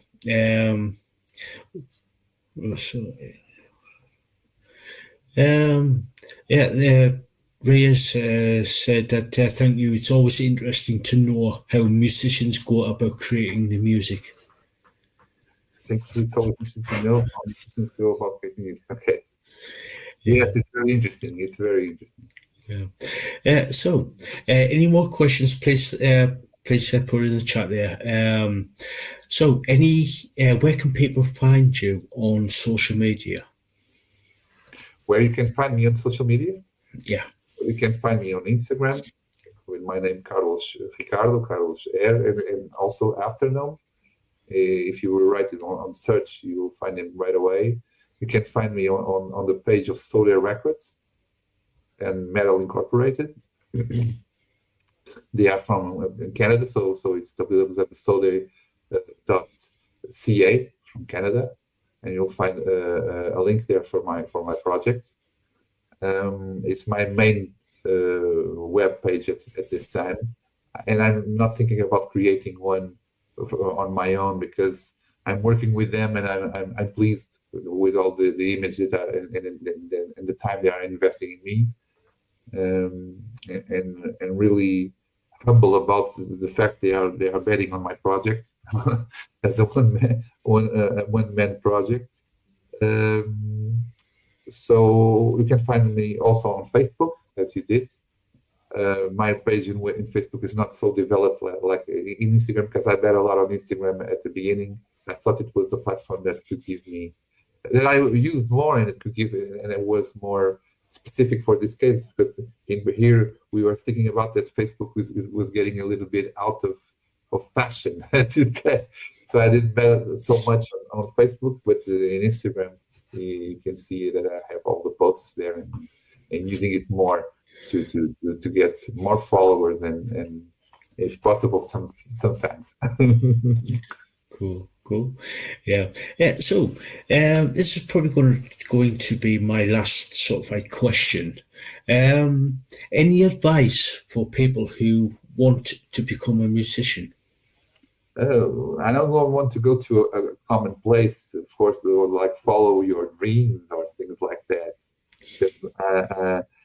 I think the main aspect in your life, and I'm 47, you have to do an effort to try to be happy. You have to do an effort to follow things that you love in your life. If you love metal, follow and play metal. Don't think about what everyone will think. As you may understand, in my family, in my social life, normally if I talk about metal, some people would say, that's a little extreme. You are a metalhead. I didn't know you were a metalhead, because you don't act like one. That's a very wrong concept about person, and those kind of stereotypes really give me goosebumps and worry me about society, because you should not do that. You should think for your head, and if metal is one thing that you love and inspires you, you should follow it. You should follow it like everything else in your life. And that's what I'm doing, and that's my message for everyone. Do what you think, and do what you love, in spite of your social position, if you're wealthy or not wealthy, if you have a complicated job or not. Bet on it and do it, because it's the best that we take from our life. It's what we love to do. For instance, you're doing that. This show, you love to do this show, talk with a lot of people. That's something you love to do. I love playing music, and I stopped at a certain time because of my job. I stopped playing music, and I was losing a lot of color in my life. My life was getting gray every day, if I can be poetic here. So music is bringing me back to life. It's bringing me the joy that I need in my life. Personally, okay? So we have to think about us personally. I have my son. I love my son to death. My wife, all my family, and they fulfill me. But at a certain point, we have to be with ourselves. When we are with ourselves, we must be happy with ourselves. And put out, if we need to put out, what we love. Why should I love metal and be myself? Even if I share this with friends, or even if I'm playing in a garage, it's one type of manifestation. It is not enough. If you feel that your art might be interesting for someone, if you think, and I believe that my music might be interesting. I'm a little overwhelmed, I must say, because music has evolved a lot in the last 25 years. And when you hear that on Spotify they are releasing more than 100,000 songs a day, and you go and hear the other bands, and it's this incredible work. I will never reach this kind of quality that they are doing. The perfection of the songs nowadays is absolutely amazing. I try not to think about that. I'm offering my music and I put it out there because I believe that someone will hear and will enjoy it, and it's happening. So that is bringing me a lot of joy, because I like to put out my emotions. That's like, what can I say? This is the right expression. I like to put out my emotions. If someone loves to hear it, great. I will be very happy with that. That's the main compensation for me with this project. Okay. Yeah. Ria said that is great. That is a great message. Never mind stereotypes. Just be yourself. Precisely. And Aussie and 2025 says, so yes, very, very true. Very true. Thank you. Carlos, any final words before we start wrapping things up? Yes, I just thanking you a lot for this invite and for the ability to be here and speak about my project. I love to speak about these teams. It's the first time someone invites me for a thing like this, and it's a good omen. As I say in my song, it's a good omen for the future that someone is calling me and speaking with me about my music. It's very refreshing for me, and it's auspicious also. So thanks a lot for this invite and for the opportunity to be here speaking with you. My pleasure. My pleasure. If you haven't already, guys, go check out Carlos's project After Dawn. Absolutely brilliant. Absolutely brilliant. And all the links to his socials, such as Facebook, Instagram, so on and so forth, are down in the description. So go check them out. And Carlos, thank you so much for coming on. It's been a total pleasure. It's for me. It was a pleasure. Very, very, very, very nice to meet you all. Yeah, you too. So, guys, go check out Carlos and his project After Dawn. And yeah. So, until next time, guys. We'll catch you all later. Good job. Thank you. Thanks a lot. Hey guys, welcome to Project Metal Music's YouTube channel with your host El Young, and we are here with Charlie from the band Aftermath. Welcome, Charlie. What's up, everybody, or who's ever watching this, whoever you are, wherever you are, what's up? How are you doing? Yeah, cool. So, Charlie, for those who don't know, could you introduce yourself and what you do within the band? Yeah, I'm the singer in the band, and I'm also I write all the lyrics. The guys write the music. Steve, especially the guitar player, and once he writes riffs, I not only do I write the music, I arrange them. Arrangements too. So lyrics, arrangement, and me. I was the guy that started the band with Steve. That's in the band as guitar, and Ray, our drummer, who's our drummer, October '85 on Halloween night. The three of us are still, at least we're alive and healthy still, and still playing music, But we did take that 20-year break. Yeah. So, before, for those who haven't seen the previous interview, please check that out. Since we last spoke, what has the band been up to? What I know we haven't spoken. We spoke, but it wasn't that long ago. What was it, like a year or two ago? We spoke 2 years ago, I think. Man, I can't keep track of time. These years fly like 2 years. I mean, I don't know for you, but it seems for everybody the time's going by way, way fast. Yeah, it is. I mean, can you believe it's already the middle of the year of this year? I just remember New Year's Eve, like I was telling you earlier about the hernia. Getting it at UPS. That was January, right after New Year's Eve. I can't believe it. I was thinking, man, the summer, when you were a kid, it seemed like it took forever to come, or the summer vacation seemed forever. And I thought maybe it was a kid, because we're not kids anymore, that the time feels like it's flying by. But recently, I started noticing, and then I started asking younger kids. I mean, like my niece, who's just graduated grammar school, so she's like pretty young, and all her friends, and through people randomly talking on whatever online, something like that, or something. It's going by fast for the kids too. Is my point. They are feeling like, I thought they would go, no, the summer feels forever or whatever, but they are pointing out the speed and time. So 2 years ago, you said, so did we, right when we have put out No Time to Waste album? Yeah, it was, yeah. Okay, since then we've written 11 new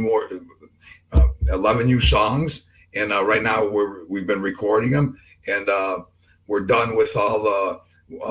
We just finished Monday we finished all the backup vocals, and what's left to do? Guitar solos are left to do, and then some, just a little sprinkling of stuff, like extra stuff over, what I mean, just like last minute stuff, and then mix it and master it and get it out. But that's what we've been doing. We wrote 11 new songs. Cool. So, have you got a name for the album? Excuse me, what did you say? Have you got a name for the album? A name for the album? Yeah, we do, but we don't want to say. We had a name up until recently. We changed that name, and coincidentally, the name Arcadia. We were going to call the album "Promise Arcadia," but I was born. Arcadia is also a region in Greece. But the funny thing is, like right before we were going to have to change it anyways, because Sleep Theory or whatever came out with an album called it's got Arcadia in their title of their album. Is it Sleep Theory or is it Sleep Token? Which one is it? Sleep Token, I think. Yeah, I'll tell you right now. I could be wrong. Yeah, because it's funny that I go, man, thank God I ended up like not liking the name Sleep Token. Yeah. And their album is called Even in Arcadia. And I think they're a British band, right? I think so, yeah. Yeah, they're a big band. I mean, Even in Arcadia entered #1 in the Billboard charts. First rocker metal thing that's done that in 5 years, I heard, Yeah, so they put out their album right now called Even in Arcadia, but we were going to call our album Promised Arcadia. But like I said, before I found out, because their album just came out, and then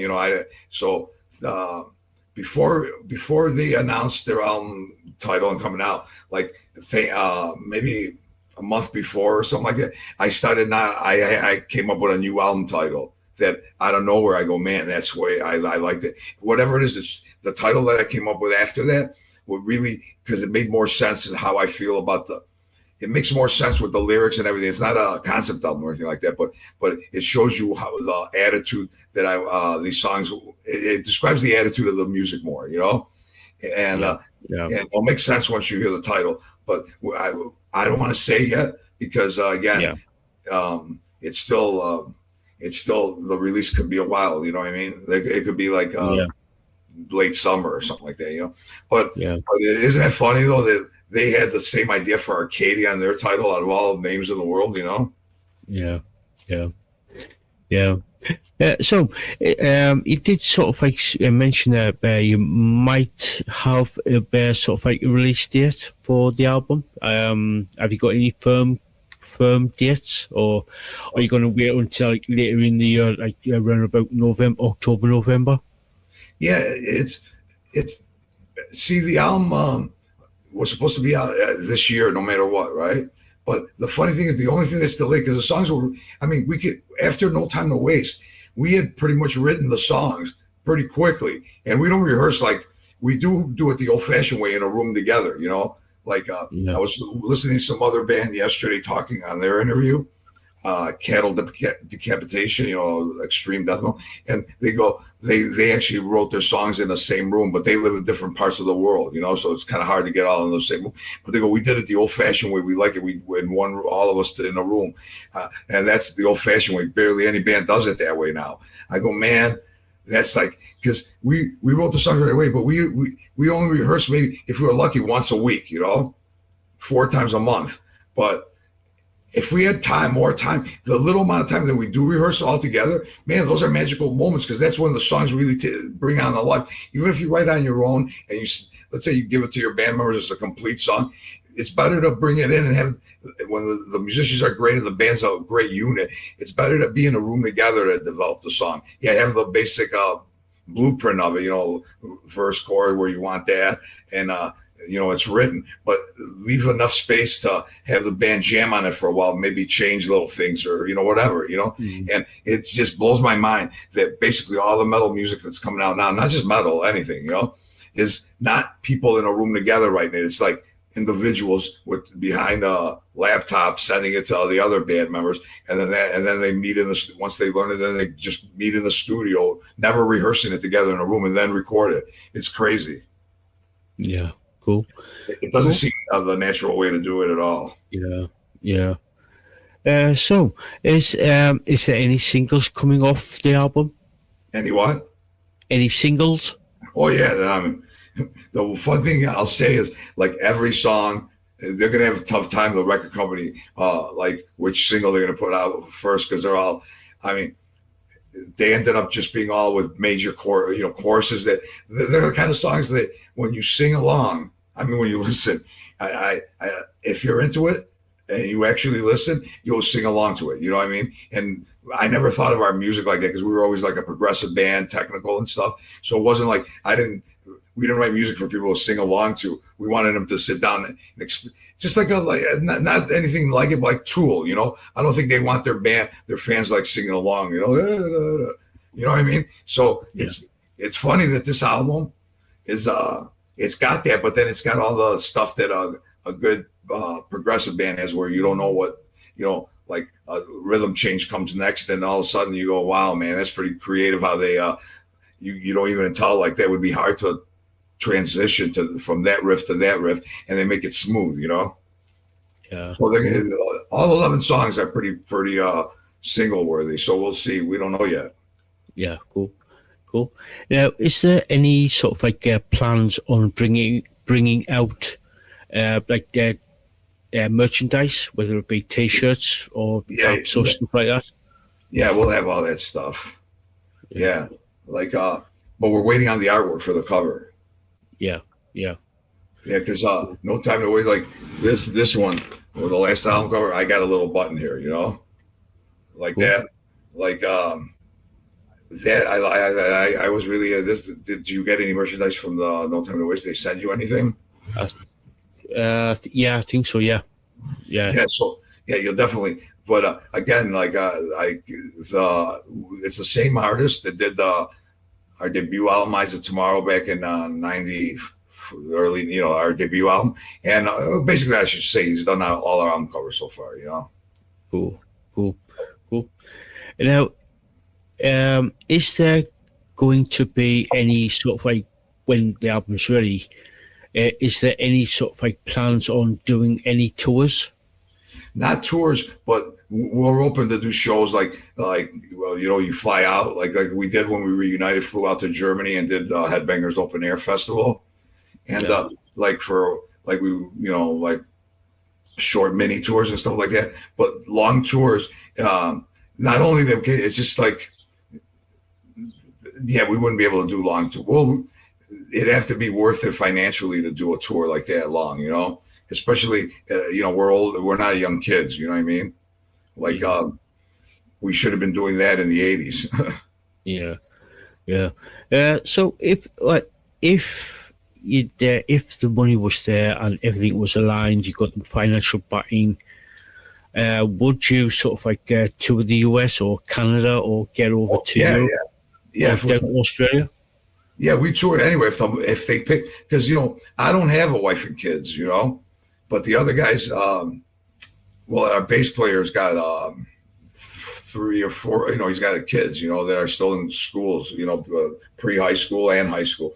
And so it's the money for, you know, family people to leave, right? You know, it's like, how do you pay for, but I'm lucky that I could go, but again, it would have to be, I wouldn't want to just go on a tour, right? Like, you got to be at the right proper point in your life to be able to go on it's about the money, because going on a van and roughing it, you know, you don't want to come back after months and have, since we're all in our, we're Generation X, you know, we're not kids.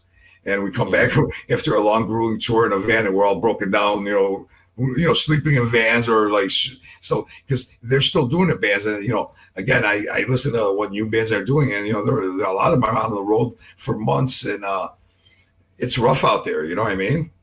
Yeah. So, is there where can people find you on social media so they can keep up to date with any new developments? Yeah, no, on our Facebook page every day. that's updated. You know, Instagram, X, Twitter. I've never really been on Twitter myself. You know, but we got a page there too. So, but the one I would suggest is the Facebook page, but YouTube also. But YouTube is under the record. We don't have an Aftermath page. There's a Zoid Entertainment page, the label, because they just put out our label just also did what was that with Billy Morrison and Ozzy Osbourne, Crack Cocaine, Ozzy's song. They put that out this year too. So since our last album, No Time to Waste, Zoid has hooked up with it'll be through Virgin Distribution. It's major label distribution. So this new album will be more out than even the other ones, you know. But even though, like, if you put in Aftermath and put our album title in Google, like it pops up. It's easy to find. This is what I'm saying. But because of the name Aftermath and Dr. Dre's labels call that, you know, or Aftermath is a word that's used a lot now. Have you noticed that? Like back in the day, like for the first period of the band from 86 to 94, most people didn't know that. Believe it or not, I had people all the time in interviews. What does the name Aftermath mean? You know, but now in regular conversation, they'll say, yeah, the aftermath of work yesterday. Yeah, I mean, it's starting to use like in the regular vocabulary every day, just like gaslight, that word, came out of nowhere and everybody's using it. Don't gaslight me. When we put it out as a song, even in 2019 on the There Is Something Wrong album, a couple people go, what do you mean by gaslight? But now everybody knows what it is past like 5 years. So what I'm saying is we're easy to find. It's just like put the album title with whatever you're looking, then you'll really, but you know how to Google search. Yeah, true. So, is there any sort of advice for people who want to become a musician, whether it be for for their own enjoyment or for if they want to go down sort of like the more commercial route? Like if they want to really do it, my advice is you got to only do it if that's all you want to do. I knew from the beginning when I was a little kid, when I saw Kiss, from then on, I just wanted to be in a band, and it's crazy because I never thought of, I don't know how people's minds think, but I know for me, I never thought of anything else that I wanted to do. But to be a realist, I mean, to making money, especially now, it's so hard, you know what I mean? Because right now, at least when we came out, we knew there was a chance, not just us, I mean, our generation, you knew you could maybe get signed and have a career. But now there's so many bands out there. There's no, a label won't help develop a band like they did in the old days. Like, you know what I mean? And everything's so momentary that you got to really love it. If you're going to be getting into it, just expect a kind of a rough life. But if you love it so much, you won't mind the roughness of it. You know what I mean? But otherwise, but then again, it's rough. Everything's becoming rough. You know what I mean? It seems like a lot of people, even their jobs are being replaced by automated things, So I guess just do it if you love it. And plus, we only live, we don't have much time on this earth, so you got to do what you love. So I would say try it if you love it. But if you don't love it passionately, just do it as a hobby. Then do it as a hobby. Don't make it your life. Yeah, cool. Yeah, sound advice there. So we're going to be starting wrapping things up now. So, Charlie, any final words before we go? Just wait. If anybody, any questions? Nothing, right? You said there was some questions, but that's cool. Yeah. Okay. Usually they have a couple. But there's one question we normally get asked. With the new album, is there any sort of talk or plans or any sort of inclination of putting the new album onto vinyl? Yeah, we probably will, because I don't think because there is something wrong with what came out on vinyl too, but I don't think No Time to Waste did though, But this one I think will too, because this one, like I said, the label's bigger now, and so they got. It's not just us on Zoid. We were the only band on Zoid, but now they released like multiple things since we last talked 2 years ago. It's become like a pretty good sized label right now. You know, with a lot of promotion that they'll be able to do for the album. You know. Cool. I just can't wait for it to come out, man. Because like I just listened to it at work last night. You know, all 11 songs, the rough mixes, and it's just like every album we put out is like if you go on Spotify and listen to one album after the other of ours, they're all different from each other. But somehow they all retain our Aftermath thing. But this one is really going to surprise people. It's really like if I wasn't this excited about it, there's no way I would have want to release it to the world, you know? Because nowadays, anywhere you go, like anybody, like if you go, oh, yeah, what do you do? Let's say they don't know you, and they go, oh, I'm in a band or whatever, and you happen to talk about music, they, right on their phone, they could actually, because everybody's got Spotify or Apple Music or whatever. So right now, everybody could hear your music once the first minute they met you.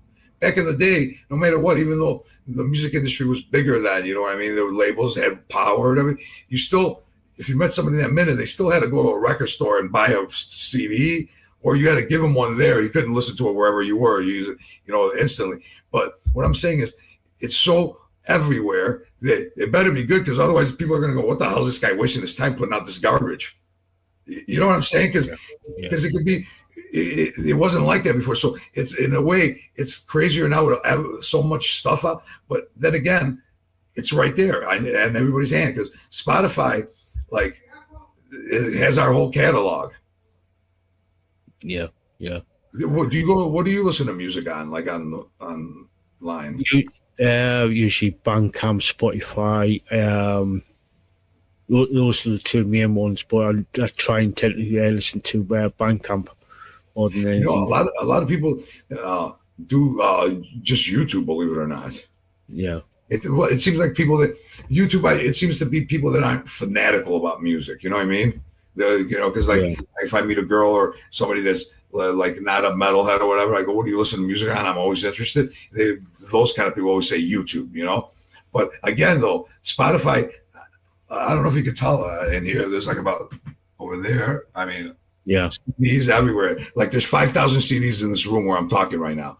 Like underneath the bed, there's like 2,000 at least in like plastic containers, you know, like long ones. And I feel like a hoarder now, like because all these CDs. I used to be so proud of my 5,000 CD collection, but now all I listen to is through Spotify because it's just convenient, which sucks. You know what I mean? Because all these CDs will never be played.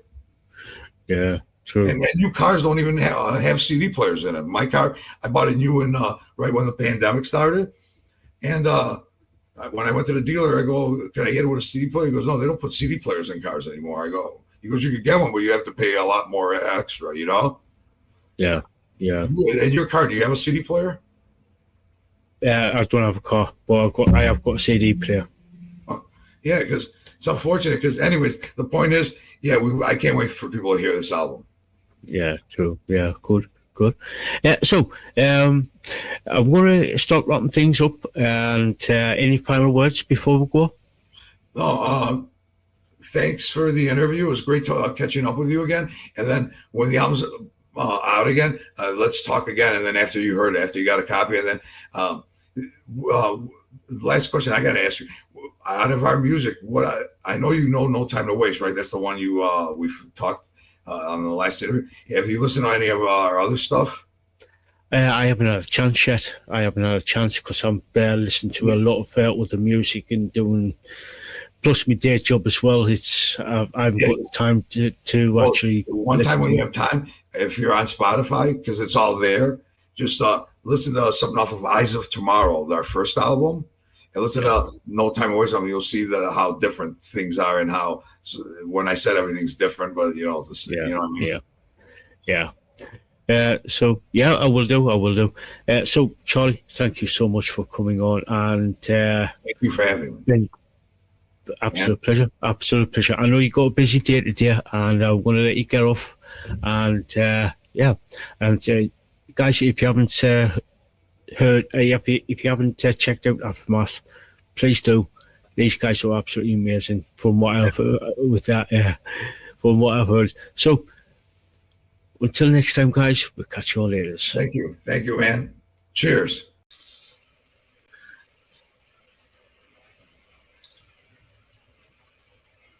Hey guys, welcome to Project Metal Music's YouTube channel with your host El Young, and we are here with Quella and from the band Aldo Freya.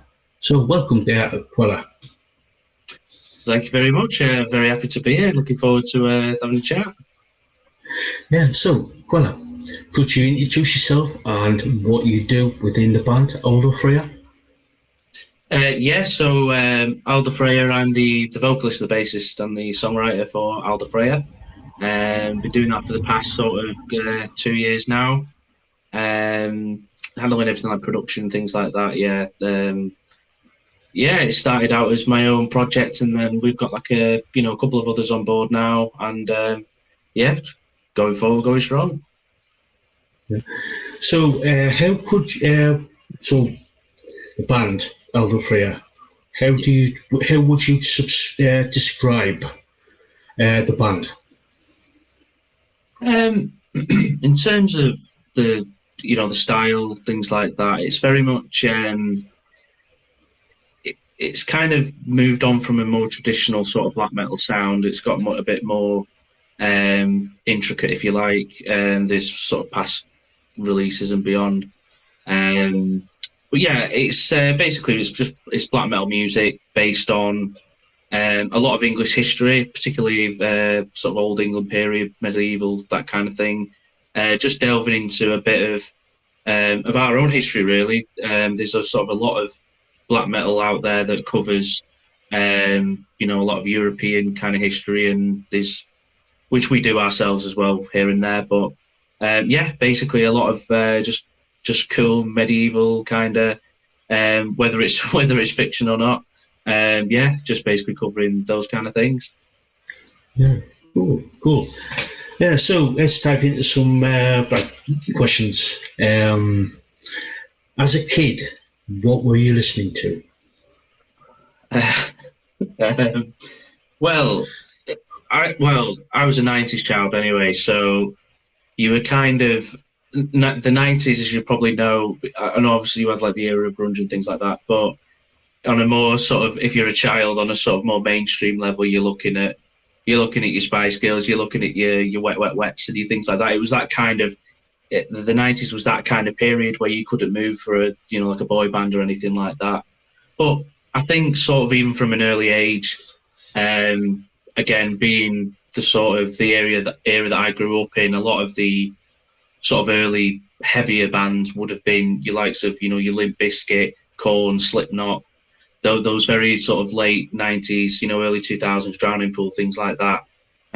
So those were the kind of, those are kind of gateway bands into metal, and then you sort of go from there. You get to college, you're listening to Deicide and Cannibal Corpse and Morbid Angel, and then it kind of just evolved from there, I think. So from an early age, as early as I can remember, as I could, I should say, you start out with your new metal, your Limp Bizkits and things, Linkin Park and things like that. But yeah, it was a little gateway into a lot more extreme stuff.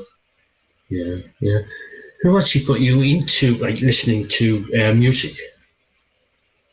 In terms of listening to music, I mean, it's whatever takes my fancy, to be honest. I think there is this sort of stigma that everybody, metalheads only listen to metal, and particularly in black metal, that if it's a good song, I'll listen to it. I think primarily, I would say, I have to admit, I do listen to a lot of metal, but I think it's not just all the kind of music that we do. It's anything from, I don't know, Ghost, Sabaton, Volbeat, bands like that. I also listen to Iron Maiden, a huge fan of theirs, lifelong fan pretty much of Maiden, and starting out early influences like AC/DC and Motorhead, particularly becoming a musician. They were, very, very big influences on that. So, yeah, I mean, whatever's showing up on my daily mix on Spotify, I'll 6 daily mixes to choose from. I'll see whatever I'm in the mood for. I think that goes for like a lot of people. It's whatever your mood is to what you actually listen to, because music is actually very informative of how people listen to. Because it doesn't matter what genre of music you're really into, like heavily into, it's there's always a song out there for a specific mood. Exactly, yeah. It's always nice to have a palate cleanser, as they call them. When if you listen to non-stop something heavy, it's always nice to sort of take a break from whatever that, listen to something a bit lighter.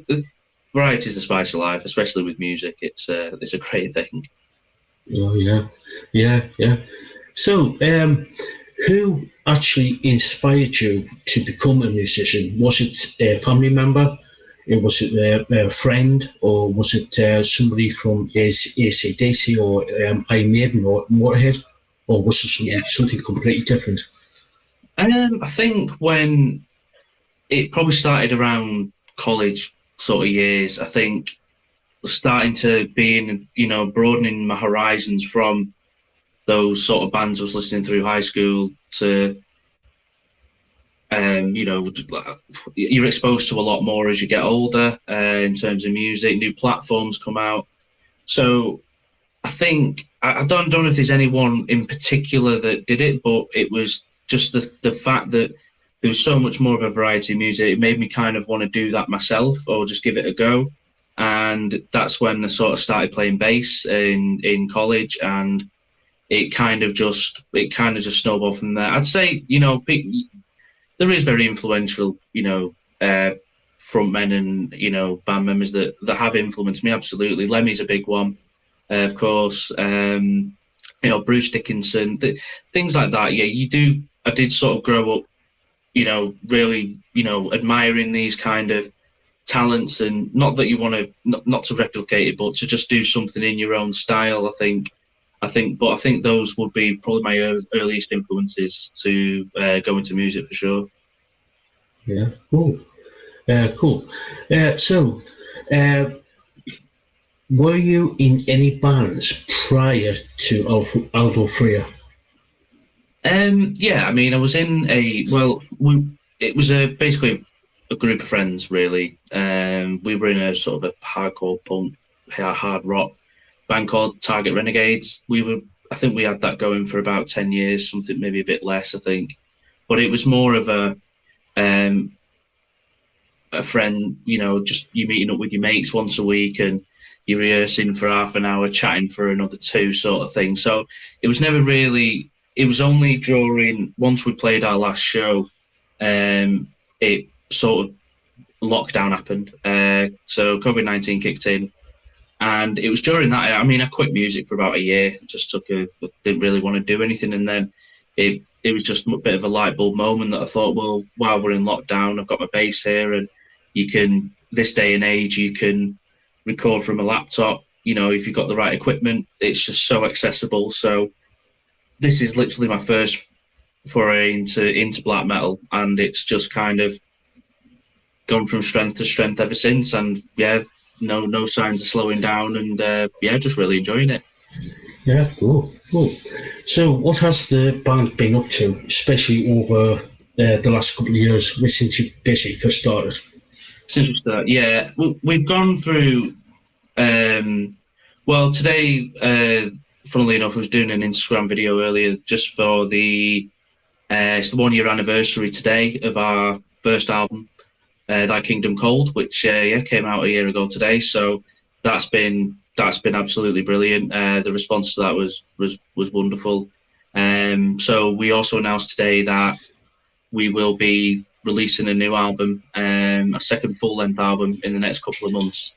We've also been working on an EP which will be releasing next year. So we've been sat on a couple of releases that we've worked, over 12 months on recently. So we've got plenty of music to sit on. So we're looking forward to a very positive year ahead as well.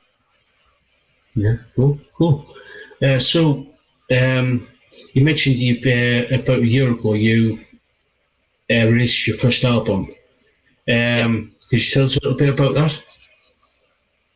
Yeah, so the first album, Thy Kingdom Cold, it was the first album featuring my vocals as well, and this was the first time that I'd ever tried it, and it's kind of, some people like it, some people hate it.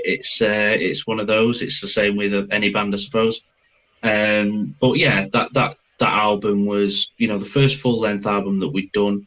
A lot of time and effort went into it, but the result was, the reaction was really good. I think from the get go, to even to now, like there's still, even a year later, there's decent amount of streams going on Spotify and Apple Music, these are things like that.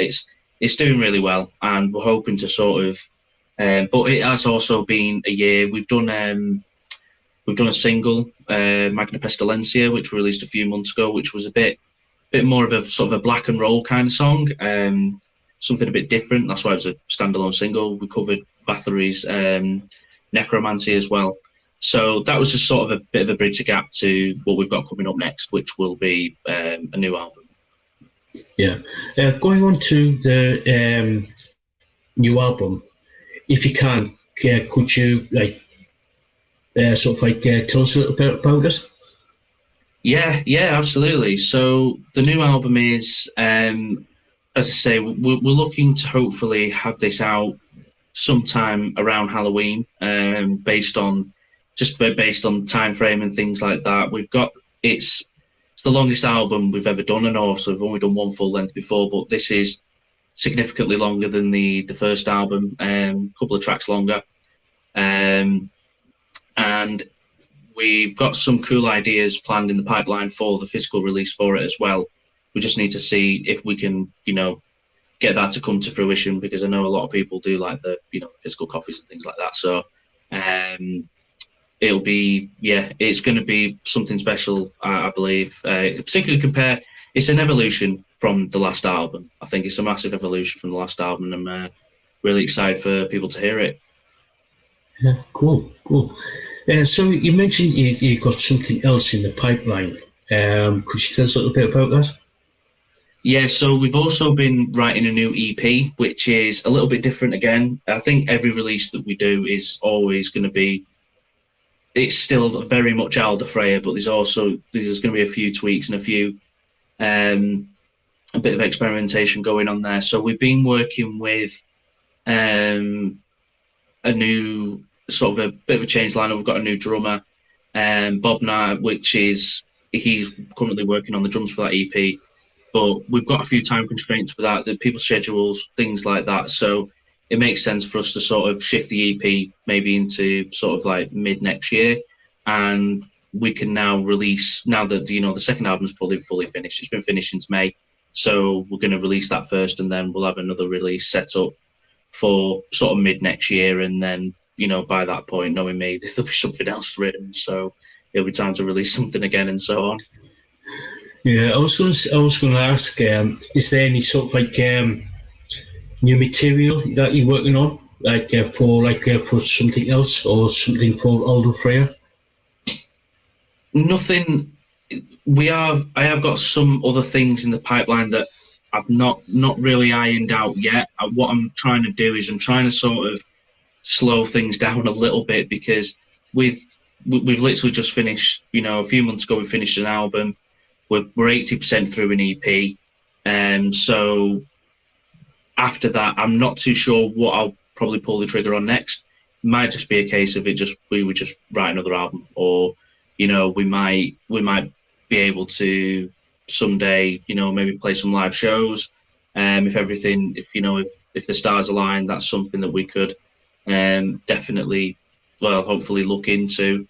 But yeah, it's a bright future for sure for Alda Freya, I think, at the minute, in terms of releases, things that we've got coming. But we're always working on something to give us a creative outlet. So whether that's once the album and the EP are out, whether it's something new, something a bit off the wall, we don't know. It's probably too early to tell, but we'll see. We'll see what happens.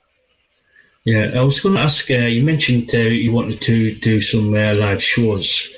Now, like you said, if all the stars align and everything is perfect, everything is a go, would you do like a full UK tour, or do a full full UK tour first, then sort of like branch out over to like either Europe or over to North America or down to South America, or even over to like South Africa or down to Australia? Would you even consider that?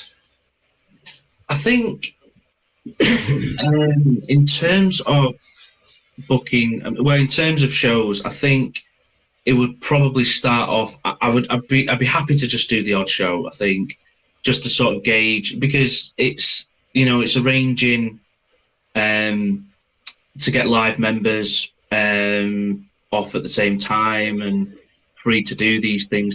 There was originally plans for, I mean, this is going back a couple of years ago when the Aldo Freya project first started. There was plans to go to play shows in Europe, but unfortunately coronavirus saw to that. So, but yeah, I think the odd show would be a good place to start and gauge it from there. But yeah, to play in Europe would be an absolute dream. Having seen, going to Brutal Assault in Czech Republic this year, to see how much the Europeans celebrate metal in comparison to the UK, maybe it's a sight to see, and it would be really cool to get over to one of those countries. But there's plenty of there's a lot of amazing venues in the UK as well. Whether it's a full UK tour, I've no idea. It's down to what we can get together, but definitely want to look at playing the odd show just to get the feel of it and who's going to be playing and set list, things like that. But yeah, it's definitely something that we will look into probably sometime after these next one or two releases. Yeah, cool. So, where can people find you on social media? So, social media, we mainly use Instagram. So it's instagram.com/Aldo Freya. You'll find us on TikTok, Twitter, Facebook, pretty much everywhere. Bandcamp, Spotify. We're all over the place. We're everywhere. But yeah, I think Instagram is probably, you'll get the most recent updates from there. Yeah, cool.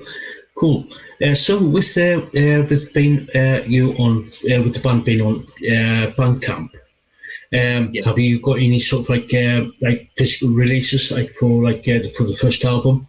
Have you got T-shirts, that type of thing, merch type of stuff? Yeah, we still have. We've got some. We've got long sleeve shirts, Thy Kingdom Cold album shirts, and we've got.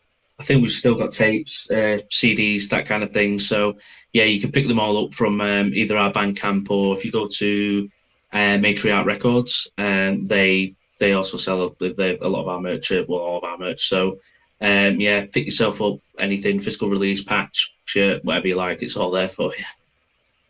Yeah, cool. So this is probably going to be my final question.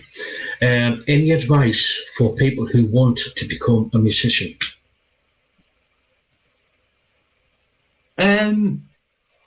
Yeah, I mean, with this, I think this day and age in particular, I think it's a lot more accessible for you to actually do it. It's the way in which technology is these days, to be able to learn to play piano on your phone, things like it's just so accessible. And if you've got any kind of desire to pick up an instrument, whatever that may be, just do it. I think it isn't easy. It's nothing worth doing ever is, but I think with picking up an instrument, it's very easy to sort of say, well, I'm going to pick up a guitar and start to learn it. And then, when you've not got the hang of it after 4 hours, it's very easy to set it down. So I think if I was to give anyone any advice would be, I guess, persevere with it. If you feel like music's a creative outlet that you want to, pursue, then just stick with it. I think it's the best advice I can give. And it will pay off. It will pay off, and yeah, you'll reap the benefits, and you'll be better for it. Sound advice. Sound advice. Oh, there's one more question before we start wrapping things up. Have you got a YouTube channel? So if for videos. Yeah, so we've got a YouTube channel that we've just started using a bit more now. So again, yeah, youtube.com/Albert Freya. Yeah, you'll find us over there as well. Yeah. So I think it's time to wrap things up. So guys, go check out Aldo Freya on their social media. You won't be disappointed. I've listened to some of their stuff and it's good. If you're into black metal, go check them out. So, any final words before we sign off there, Quilla?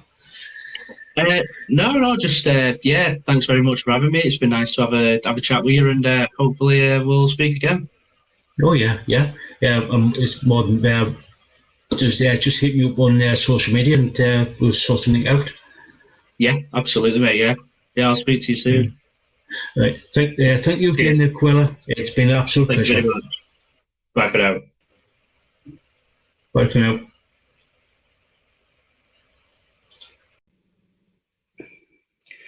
Hey guys, welcome to Project Metal Music's YouTube channel with your host Young, and we are here with Andre. I hope I pronounced that right. Yeah. Cool. Hi, Andre. Hello. So, could you introduce yourself and what you do?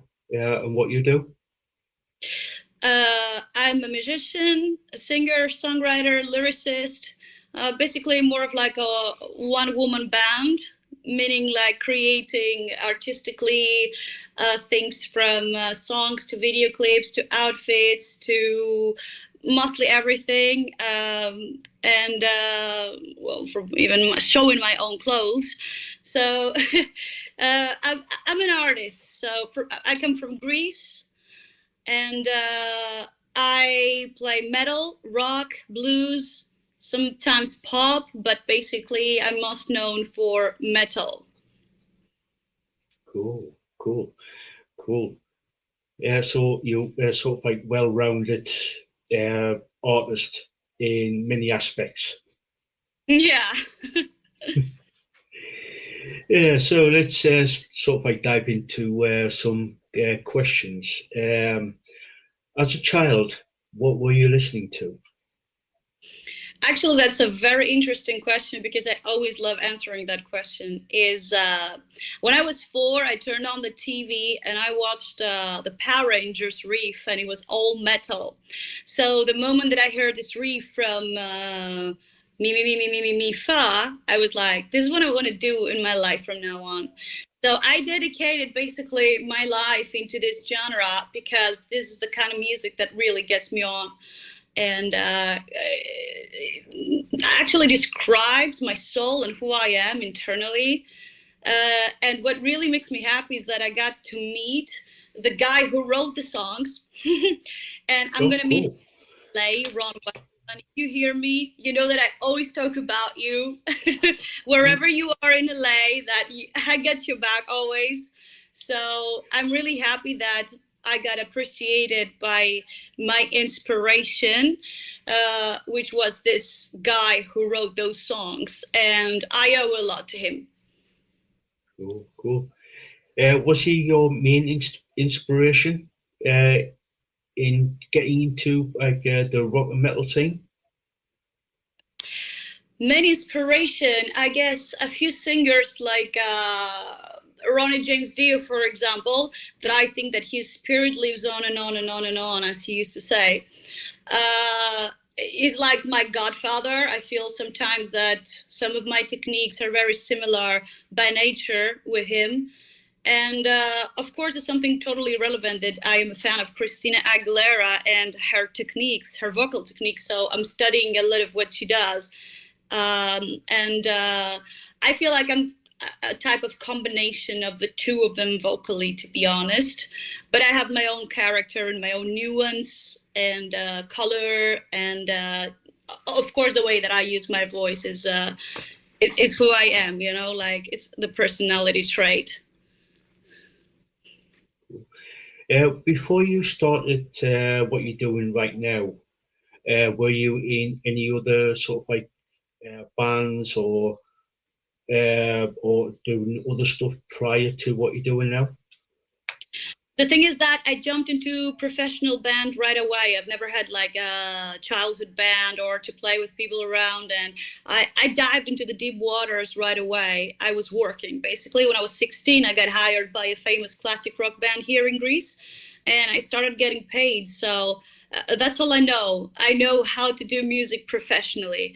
I've never had this, okay, let's just play for fun, or let's just record a song, or my whole life was basically the music in a very professional way. Cool. So, what have you been up to, especially over the last 2 or 3 years? You mean like with what you've been doing right now, what you've been up to? Yeah, I mean, 2017, 2018, it was a really blast because I was on The Voice and my audition went viral worldwide. And I gained some type of popularity being in the best rock auditions worldwide, including America and Japan and everything. So that was a really something big for me that opened some doors, let's just say. But I knew that this was not going to last forever, as TV doesn't, won't last forever. So I got back to my work. I got back to my songs. I recorded my second album. I recorded Skies, and the album is out, streaming worldwide. Right now we're doing great. I actually won the Metal Hammer thing, the weekly Metal Hammer song of the week. Cool. In the UK. I feel great. Like, it's like, wow, guys, that's amazing. Like, I've never expected that to happen. UK Metal Hammer, and I'm the song of the week. Oh. Are you sort of? Before we get into the next question, one of my subscribers and moderator has just asked a question. Lisaboo has asked, can you describe what your favorite venue would be? Okay, he has to be more specific. A venue that I've played at, or just a venue that I dream of? Sort of like, let's go with like the venue that you dream of. Oh my God, I mean, like, I have so many goals. So it might sound very far away, but it's the type of stages that Britney Spears used to play in Las Vegas. I mean, like, production with choreo, with band, with props, with sparkles and fires, and like a big production with outfit changes. Like, I want to experience that type of thing. I know it's pressure and stressful, but that's what I am up for. That's what I think I was born to do. So I really can't wait to experience this. Just to expand on that question from Lisaboo, what was your favorite venue to play at? Okay, so far, I mean, venue, we exclude the TV sets, right? Because that's very spectacular, also, and very big with lights, and the stage is like amazing. So I would say the stages that have been on TV are my favorites so far, the most spectacular ones, with the laser beams and the steam and then, all of that kind of the things that I love. But I really felt very close to a very special venue in the Netherlands called Hellendoorn, and another one in Belgium called Ragnarok. It's because mostly we get connected with the band, and the venue was nice, and we filmed the video clip also of Black Hole, and it feels more of like, I'm attached to it emotionally. Cool. Lisaboo says, thank you for the answer to that, to the dream venue. So, wrong one, that one now. Yeah, so, are you writing any new material for your next release? Yes, I actually do. It's something that never stops. It's like it's coming up naturally. I can write a song in a day. Whenever I feel like it, I just go, to the studio and I just grab my guitar because I play my own riffs. I play guitar also, even though I have guitar players, like more pro than I am. But I think I think I'm kind of good. I don't think I'm bad as a guitar player, but that's not my main role. That's not my main job. I focus on the performance and my microphone, of course. But I'm writing new songs. I have more of like 12 new songs that I want to work on. And the style comes out a little bit differently, meaning that it's more poppy than the previous album. My first album was classic rock, 100% classic rock. Skies is metal, like heavy metal with some very powerful, soulful ballads.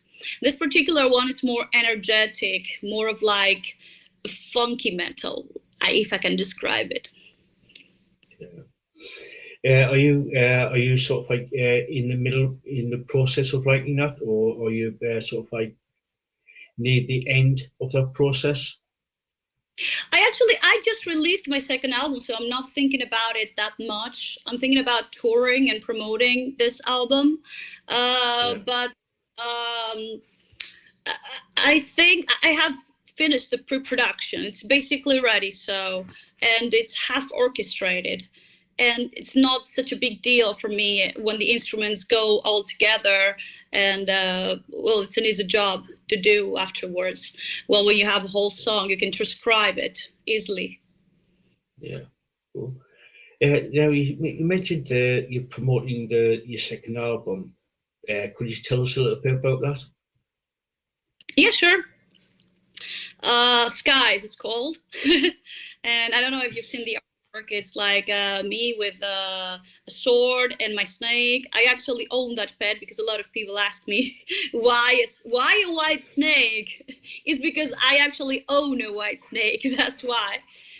And the Mistress Horns, of course. It's a powerful album that is some kind of women empowerment, female empowerment, type of retaliation, reciprocation, or payback to what's have been, towards women all of those years. But this is my interpretation, of course. You can interpret the songs the way that you want it. So I write it vaguely always so that each one can relate with a song with their own life,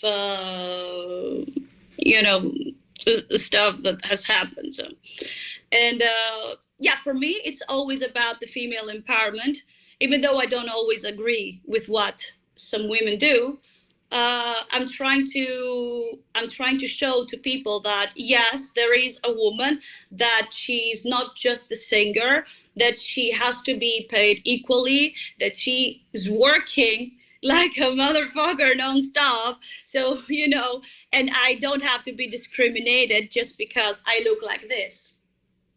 So that's exactly what I'm trying to show to people and to understand and to come closer, that we're all people in the end, It's not a male-dominated genre. Metal has not been made for men. That's what I'm trying to say, basically. And a lot of people understand the message, and I'm really happy about it. Even my merch has a lot of stuff for women, like bags and clothing, of course some unisex stuff and some male stuff also, but I have it equally, like like a bag for a woman, a t-shirt for a guy. So I just want to see more women at the audience. I always see guys. I would love to see more families, even their children. I mean, there was one time that there was a kid at my show, and of course they put the headphones because it's bad for the kids. So that was like my favorite, to see a lot of people and to pass into the next generation all this big, culture, this cultural thing that we continue to serve this genre. So I think it deserves more. Yeah, it does. Yeah. I would like to see. I've been to a lot of gigs and concerts over the years, and I have seen a lot of multi-generational people there, going from their grandparents down to the parents, down to the kids and grandkids at gigs, and it's absolutely brilliant to see, because it takes sort of like I've seen like about 3 or 4 generations of the same family at different venues. Yeah. At different concerts.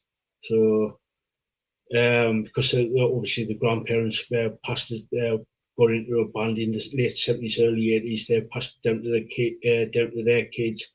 Their kids passed that particular band down to their kids. Yeah. So yeah, it's good to see. It's good to see. Yeah, it's like a religion. You just have to indoctrinate. As bad as it sounds, you just have to indoctrinate. Oh yeah. Two of my favorite bands is AC/DC and Iron Maiden, and each time I went to see those two bands, I always see around about 3 or 4 generations of the same family at the gigs. So yeah, it's because those bands, they still play even though they're older and stuff. So I get it, but I think that there are a few new people that they carry the flame and they carry it stronger. You know what I mean? Yeah. Oh yes. I said it very gently and very nicely. That at some point, at some point, even athletes take off their shoes and they retire. You know, because they say, "This is what I can do. This is what I have to offer." You know, and it's exactly like, it should be exactly like sport. You have to offer the same quality. If I ever feel like I cannot sing, I'm not going to go out and sing, you know. Oh yeah. So are you sort of like releasing any new videos from the Sky album? Oh, the Skies, I actually have 3 videos. It's Skies, It's My Love, and Black Hole. So I have like 3 video clips from this album so far.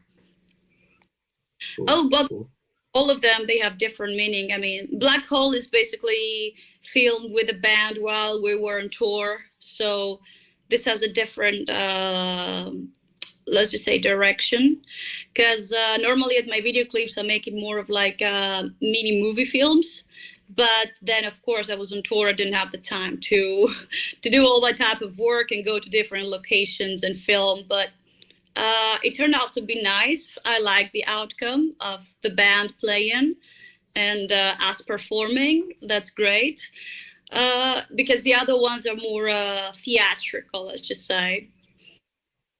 Yeah. My love, life is, the mistress of evil, and Sky more of like. Actually, I had a lot of infringements for this video from Google, but I really don't care. I got a notification that it's sexually whatever, which I don't find it sexual at all. It's just like me holding the guys with. The how do you call that? Cheese. I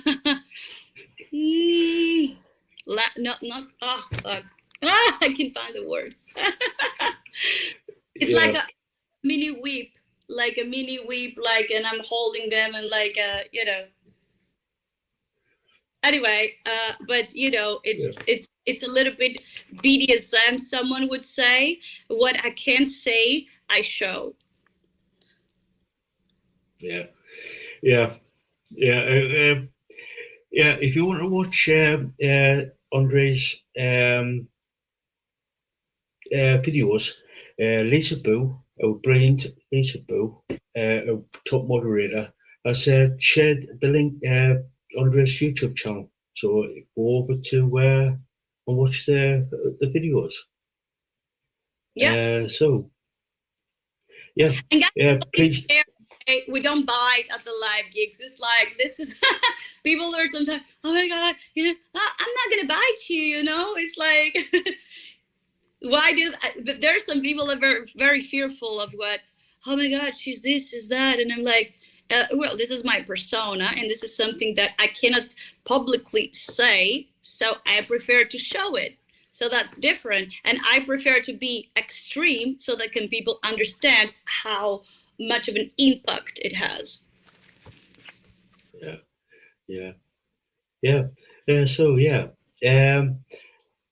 Right.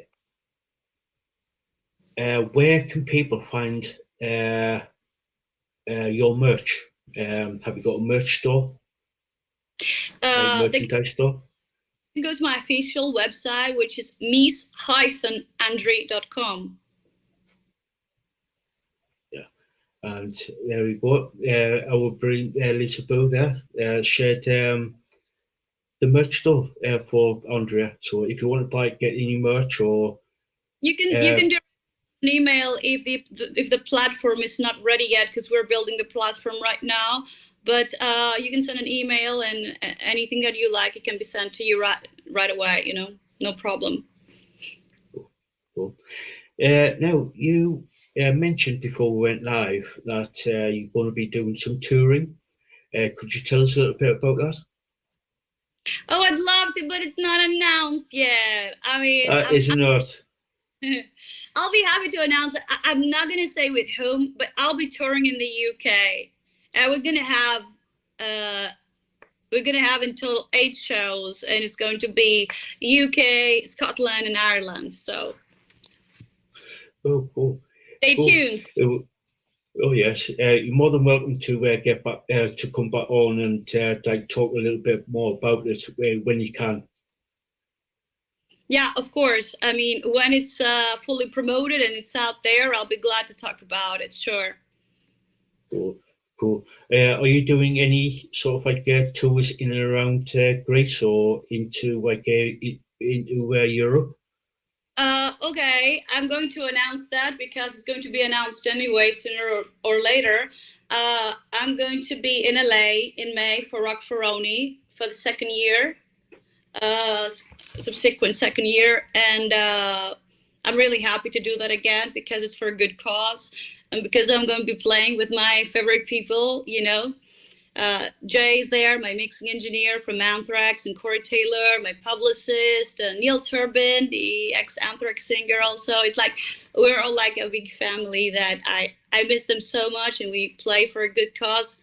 I'd really love to see, like a lot of my friends and to reconnect. So yeah, that's what I'll be doing in May, actually. And then there are a few more things coming. Of course, there are a lot of things on the table. Cool. So this is I normally ask this final question. Usually, this final question. Any advice for people who want to become a musician? That's a very interesting question that I haven't really thought about it, because I talk about it a lot with my fellow colleagues and some of my friends, and like, can everybody play music? Can everybody do that? What I believe, I'll tell you what I believe. I believe that everybody can improve. They can become better of what they are to something better. I don't really think that if you don't have a natural talent, that you can become like the best superstar or the most amazing talent that has been created. So that's my assumption, of course, that it's a little bit of a God's gift to have that and to evolve that. Of course, whoever works can become better, but better from where they started. If you start from 10, you can go to 50. But if you start from -10, you can go up to 0. That's what I think. And I'm being very honest that people have their own limits. It's like sports. You are born with those muscles. You are born with those bones. You are born with this stomach. You're born with this voice. You cannot change your voice. You cannot change who you are. All you gotta do is just be who you are and accept who you are, because, and never be like jealous of what other people do or what other people don't do, because in the end, it's you who you have to appreciate and continue with what you have and the skills that you have. And it's the same thing, you know, sometimes with the finances. You just have to be happy with what you have, you know. Of course, strive for more, and that's really nice and good. And the more that you strive, the more you get. But I think there's always a limit. That's what I think. And I truly believe that if someone wants something so bad and they think they can make it, they will.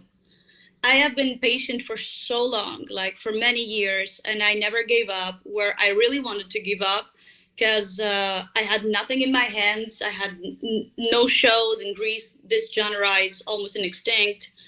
And I said, no, I'm not going to.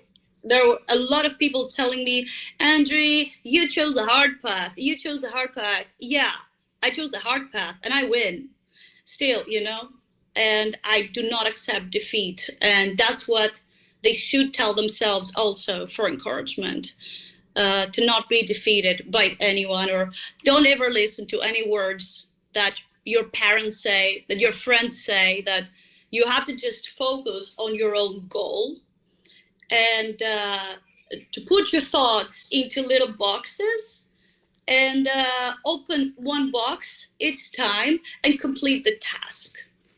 Because consistency also matters. The more that you are in this business, the more value you have. It's like you are like a vintage toy, you know? This is how it's, come on, this is how it works. Like right now, the 90s toys cost more than nowadays toys, so. Oh, yes. Yes. Yeah, sound advice. Yeah, so Lisaboo Square Middle, a little comment there. She loves your music. Oh, she thank totally you. Loves your music. Yeah, because well, I introduced your music to Lisa, and she absolutely adores it. She totally loves your music. Thank you. Thank you so much for supporting. Thank you so much for understanding and for liking and headbanging. Yeah, so we're going to be sort of like wrapping things up now. Any sort of like final words before we sort of like sign off? I don't know. I mean, we talked about the shows. Oh, I have an extra show in September in Belgium. I forgot to say that. I'm co-headlining in a festival called Metal Babes and Queens. That's how it's called. And it's in Bray in Belgium. Cool. So you can find Andre on YouTube under Andre Blues Metal Queen. She has got a website, miss-andre.com. And yeah, have you got, are you on sort of like Apple Music, all the streaming services? All of them. Apple Music, Amazon, Spotify, I'm everywhere. If you just type my name, Andre Skies, you can find everything, the whole album. And also you can find, not on Spotify, but on other platforms, my previous album, which was under the name The Harps. That was the project's name. And the album is called Love Strikes Doves. Cool. So yeah, guys, go check out Andre. She's absolutely amazing. She's total. Well, she's absolutely brilliant. So go check her out, guys.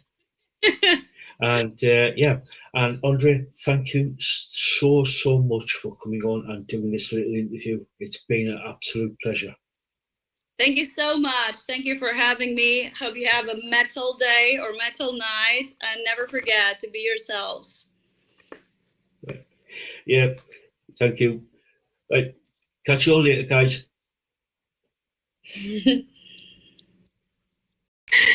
Hey guys, welcome to Project Metal Music's YouTube channel with your host El Young, and we are here with the brilliant Animax. So welcome, Animax. Thank you. Thanks for having me. Yeah, my pleasure. So Animax, could you introduce yourself and what you do within the band? I pretty much am the band. My name is Joel Weishart, and I'm a one-man solo project with the band Animax. And also a former bass player of my most prestigious previous project was one band that went by two names, Nightshade and Q5. Cool.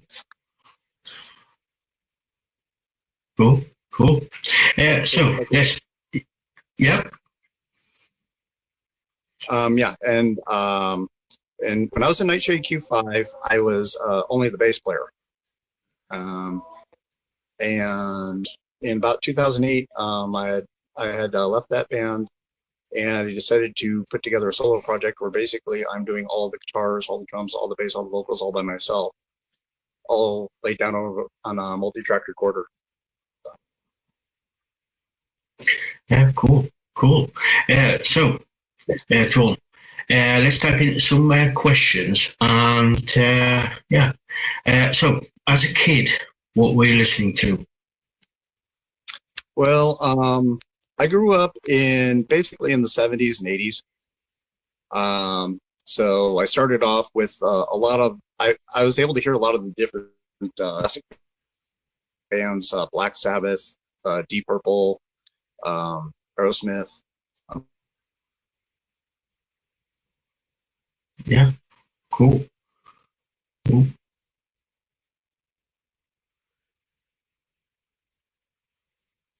Oh, I think we lost. I had three older brothers, and we had stereo in the house, and so I got to grow up listening to whatever they wanted to listen to, and all they wanted to bring. So I had a lot of that influence. So, and then into the 80s, it was a continuation of the same. A lot of like the new wave of British heavy metal bands, Iron Maiden, Judas Priest, and a lot of bands that kind of made a name for themselves. 70s, Ozzy, their own solo project. So,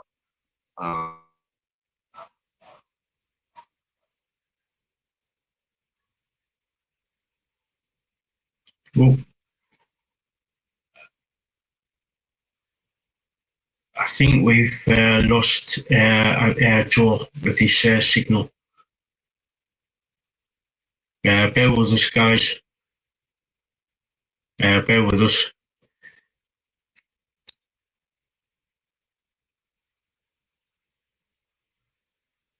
Got some tech issues here, so bear with us.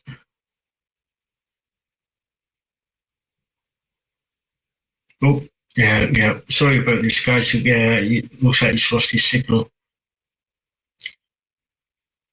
So bear with us, guys. Let's see if we can get him back. So bear with us. If you wanted to check out Joel and the band Animax, all the links are in the description there. To the Facebook page, Instagram, and a few other places. So go check them out. He's back. He's back. Right, there it goes. You're back. Sorry, lost internet connection here. Yeah. How much? Yeah. Yeah. So, yeah. Yeah. How much of that you got? But a lot of the bands I did in the 70s and 80s. Yeah, cool. Yeah. So, who actually got you into sort of like listening to music? Was it your parents or your siblings, or was it sort of like your siblings? Yeah, my dad liked both types of music, country and western. And my mother was a secretary for a church. So neither of the two of them were real fond of my choice in music. But yeah, so a lot of it came from my older brothers. We had one stereo in the house, and so it was whatever vinyl albums they brought home. I remember some of the first ones: Deep Purple, Machine Head, Black Sabbath, Paranoid, Aerosmith, Toys in the Attic. Were some of the first ones I remember my older brothers bringing home, and so that was a lot of what I was raised on. Yeah, I think there's a lot of people out there who sort of like took influence from their older siblings. Yeah, I think, like I said, moving into the '80s, a lot of those bands took influence from the same bands in the '70s, like the Iron Maiden, Judas Priest, bands like that. Yeah. So, who actually, out of all the bands that you've sort of like listened to over the years, who was your main influence to say, that's what I want to do, I want to become a musician? Yeah, I think one of the first ones would have been Deep Purple. When I was in the '70s, I just remember back in my cassette tape days, I used to have 28 Deep Purple cassette tapes, including their live albums. I bought their compilation albums, even though I had each one of the songs on the compilation on one of the other albums. If it said Deep Purple, I had to own it. So you can say I was a little bit obsessed with them. And then I think in the '80s, because Deep Purple had kind of disappeared there for a while, I seem to remember Iron Maiden seemed to be a really big influence of mine. One of the big things with Iron Maiden was that not only was the music an influence, but also watching that Live After Death video, watching Steve Harris on stage was a huge influence to my stage presence as well. Yeah.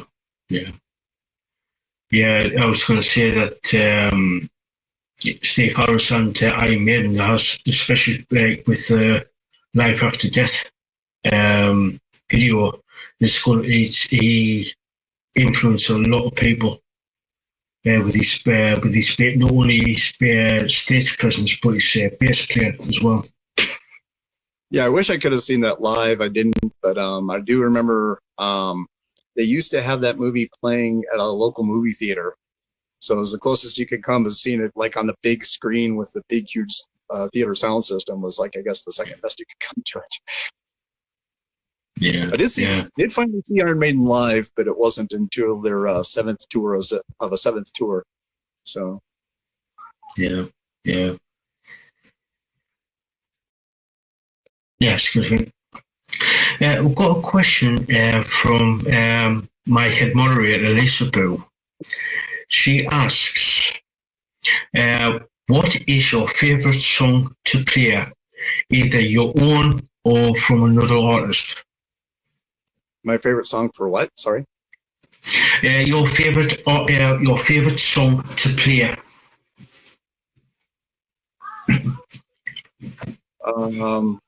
My favourite song to hear? Play. To play live. Play live. Yeah. Oh, so favorite song to play live. I'd have to go back to the days when I played live.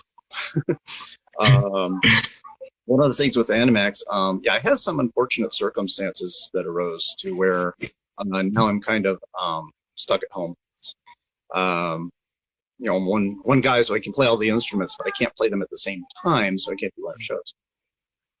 But back when I was with Nightshade and Q5, a couple of songs that came to mind there's a Nightshade song called The Quest, was one of my favorite ones. It's one of those epic 9-minute long numbers.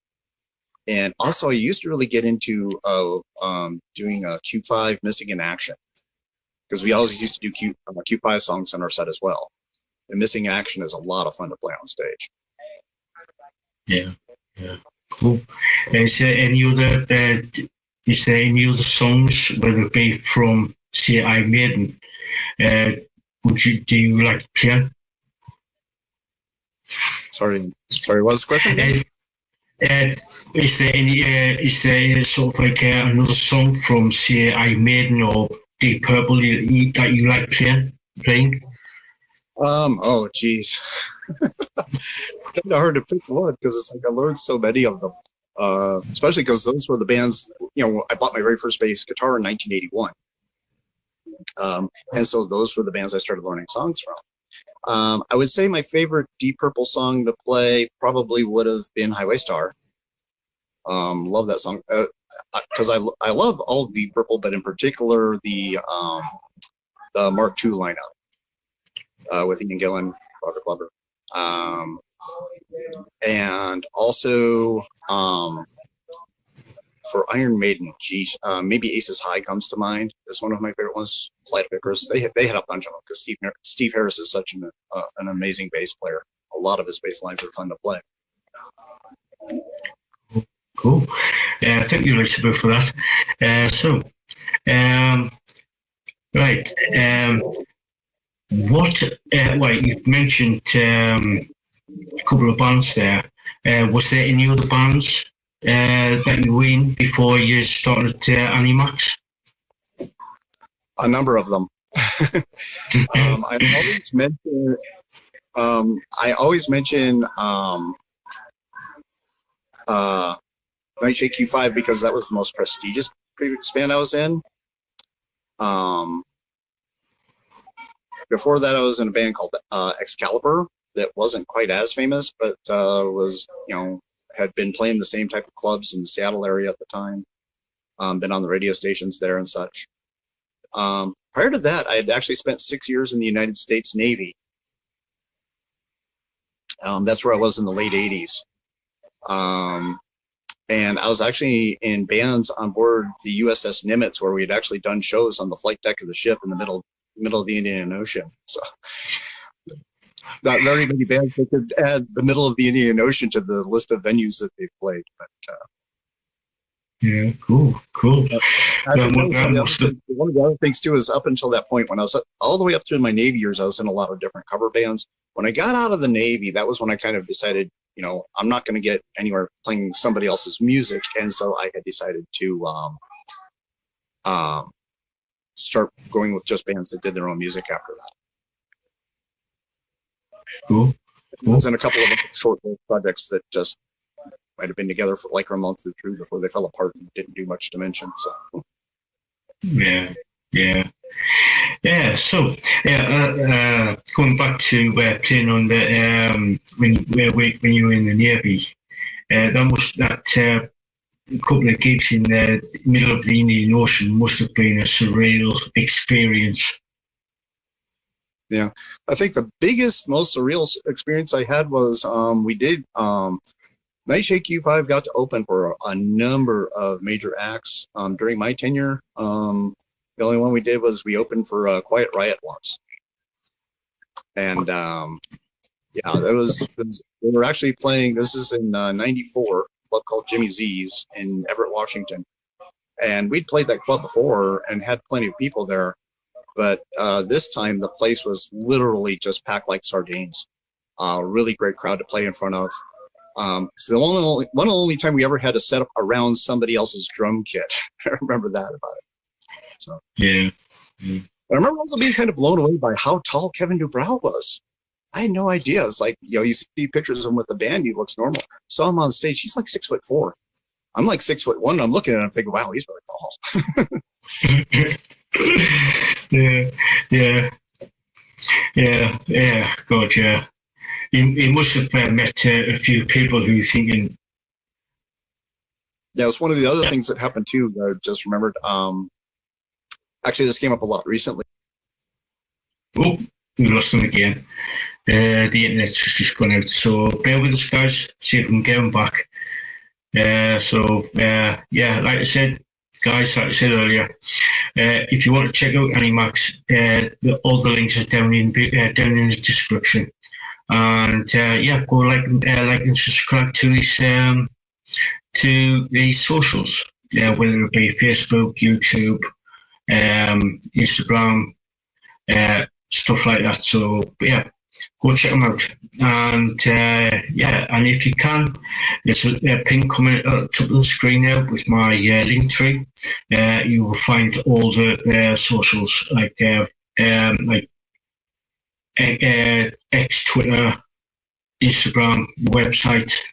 There's an email there if you want to get in contact with me, and also there's PayPal there. So if you can, please donate to the website, to the PayPal, and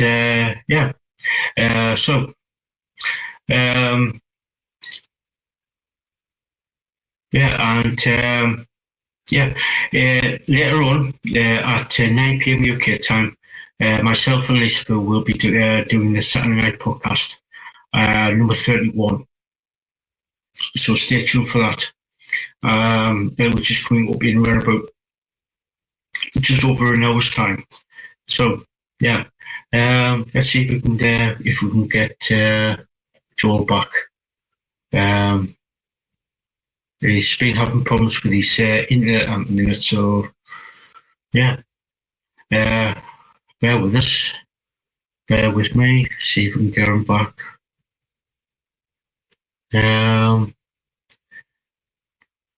Bear with me.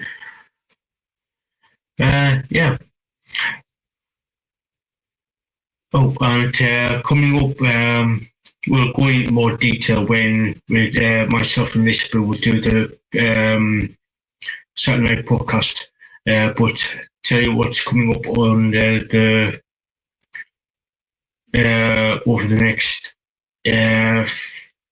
over the next week or so. We got Rick Allen on the 11th, Major Distortion on the 13th, and we've got Radio Aftermath coming up on the 14th.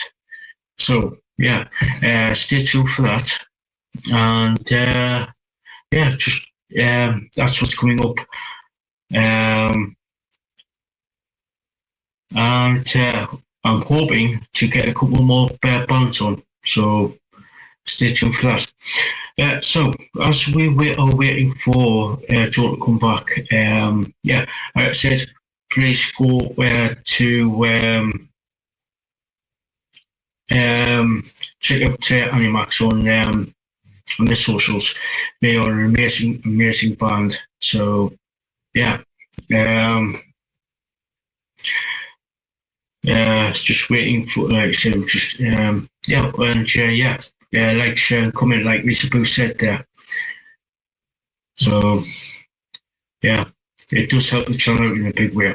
It does help. It does help the channel in a big way.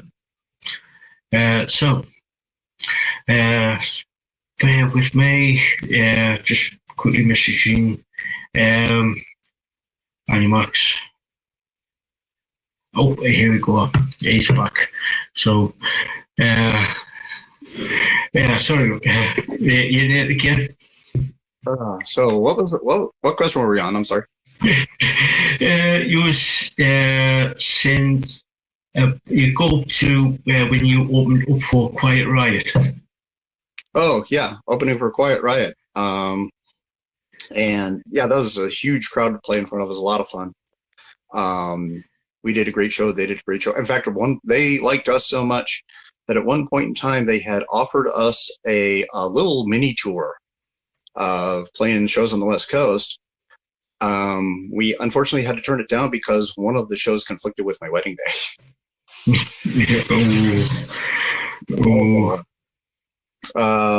But yeah, but they were impressed with us, so that's great. And one of the other interesting things that happened during my time in the band was Great White. This came to light recently with the passing of Jack Russell. But they had actually done a cover of a Q5 song, Ain't No Way to Treat a Lady.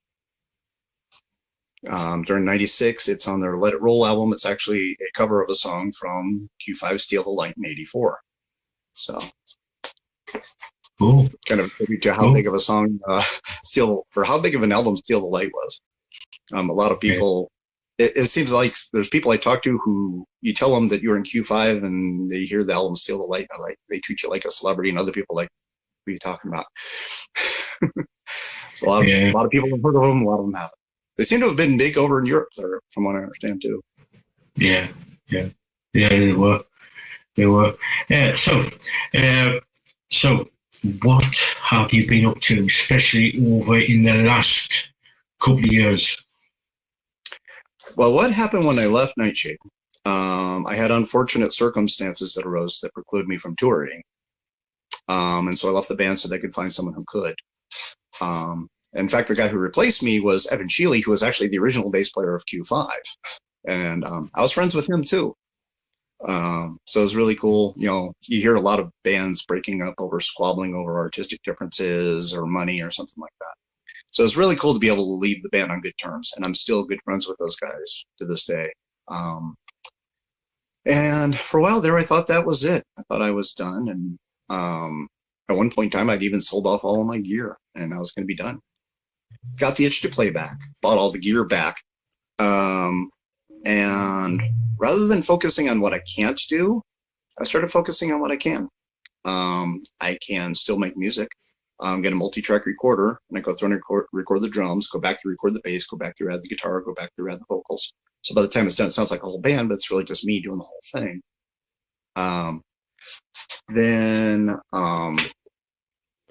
You know, it's like I get worldwide distribution through CD Baby, which is really helpful.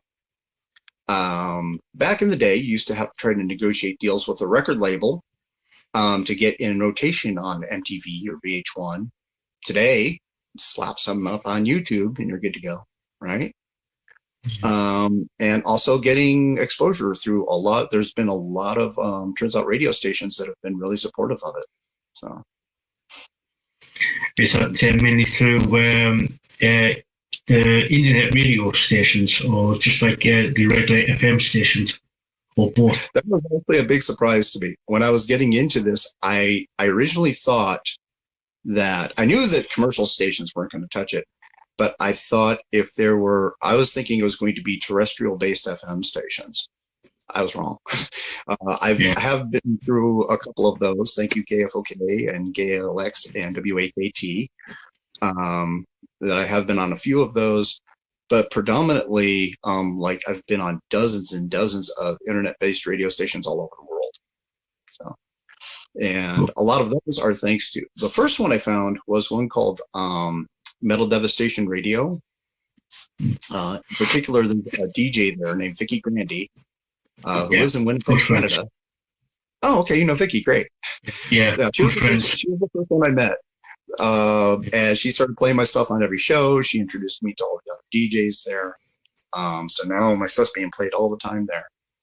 But then one of the DJs I met through them was Doc Rock from Doc Rock's Metal Shop 101.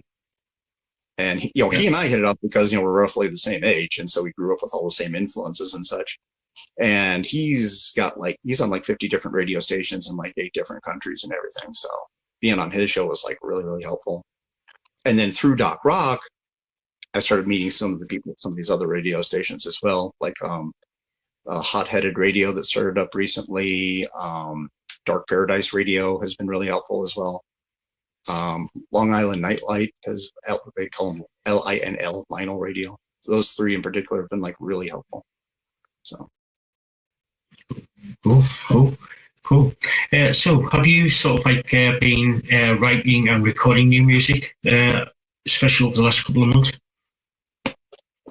Writing and recording music is it's kind of a tricky thing to talk about with my first album, Asphalt Assault. Asphalt Assault is all metal, but it's kind of subgenre eclectic. It's kind of a little all over the place. And part of the reason was because a lot of the material was also written at different points in time.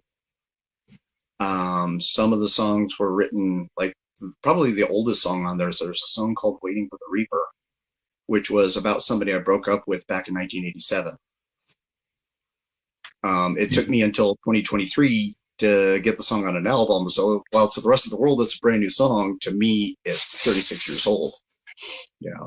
So I'd say if some of the music sounds a little 80s, it's because it is. It was written back then.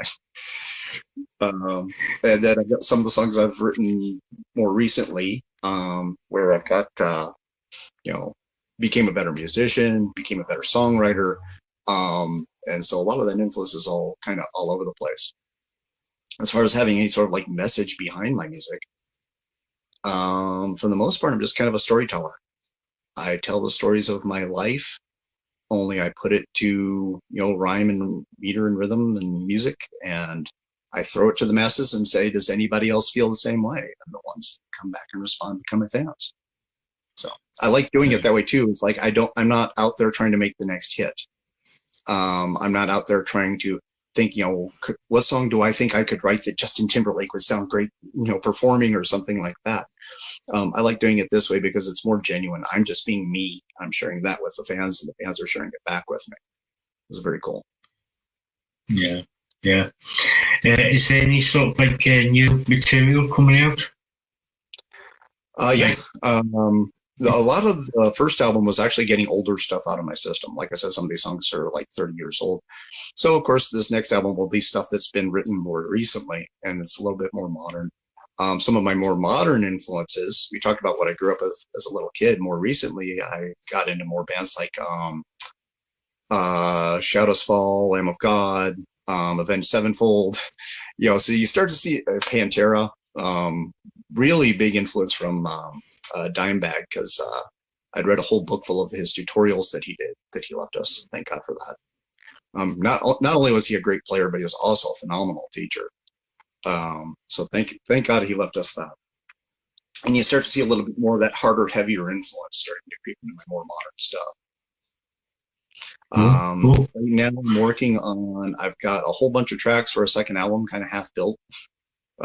So optimistically, that would be coming somewhere maybe late next year, by the time I get all the different pieces put in place for it. And I do have a couple of singles kind of on the shelf that I'm going to be releasing in between, kind of like an appetizer between meals, so to speak.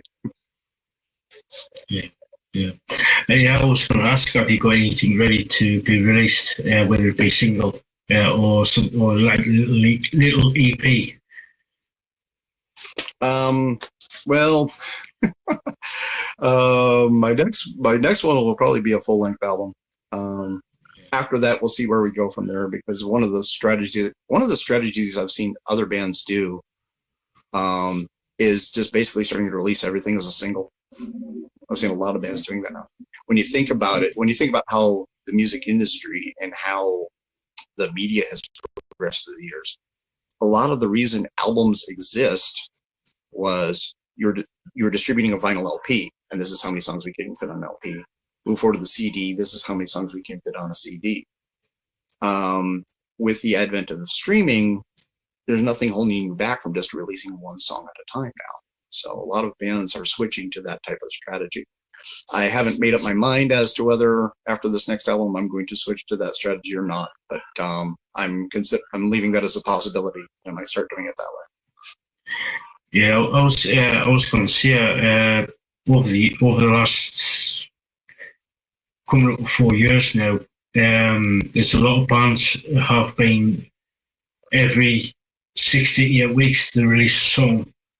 They do that for about about 5 to 6 times across the year and release an EP. Do it that way, and then do the process again. It sort of like keeps people's interest within the band or within the musician. Now, see, I've actually seen some of these bands too that don't even do the EP. I've seen there's a few that are just everything they release is a single, and like I said, there's nothing to stop you from doing it that way. But yeah, true. It's just the old school musician in me that still kind of prefers the album format. Yeah. There's a lot of people like that that rather put out either an EP or not or full album. Mm-hmm. So speaking sort of like an album, is there any sort of like plans on putting your music on vinyl? That's all an issue of cost. I would put everything on vinyl if I could afford to put things on vinyl. But a lot of times I'm looking at my very limited budget and I'm kind of like forced to decide between vinyl and CD. On Asphalt Assault, I chose CD. So CDs are still available on my Bandcamp site. Turns out that that's the only place to buy the CD. When I originally signed up, my distributors ironically named CD Baby. Oh, we lost him again. Don't worry, we'll try and get him back again. So bear with us. Yeah, if you want to, Lisaboo has been posting out the links to Animax, links to their website, YouTube, Instagram, places like that. So yeah, go check them out. They're absolutely brilliant. Yeah, and if you want to support this channel, hit the subscribe, like, share, comment, and all that good jazz. And there's also there's a Linktree to Project Metal with all the Instagram, the website, etc., etc., etc. So, like I said, if you want to go to Animax's website, it's on screen there and it's in the chat there. So, yeah.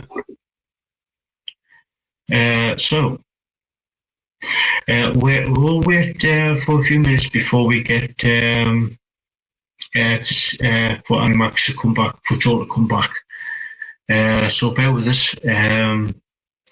Yeah, and yeah, he's an amazing musician. So yeah, go check him out. There's Animax YouTube channel, and Twitter. So yeah, go check them out. As we try and battle through with these tech issues, if you like what you see, hit the subscribe, like, share, comment, all that good jazz. It does help the channel in a big way. And he's back. Welcome back. Sorry, I'm having trouble with the internet connection here today. Anyway, where was I? Bandcamp, I think. I was in Bandcamp. Yeah, Bandcamp. One of the things I wanted to mention before I go any further, I'm surprised I got this far in the interview, didn't mention this, with the band Animax.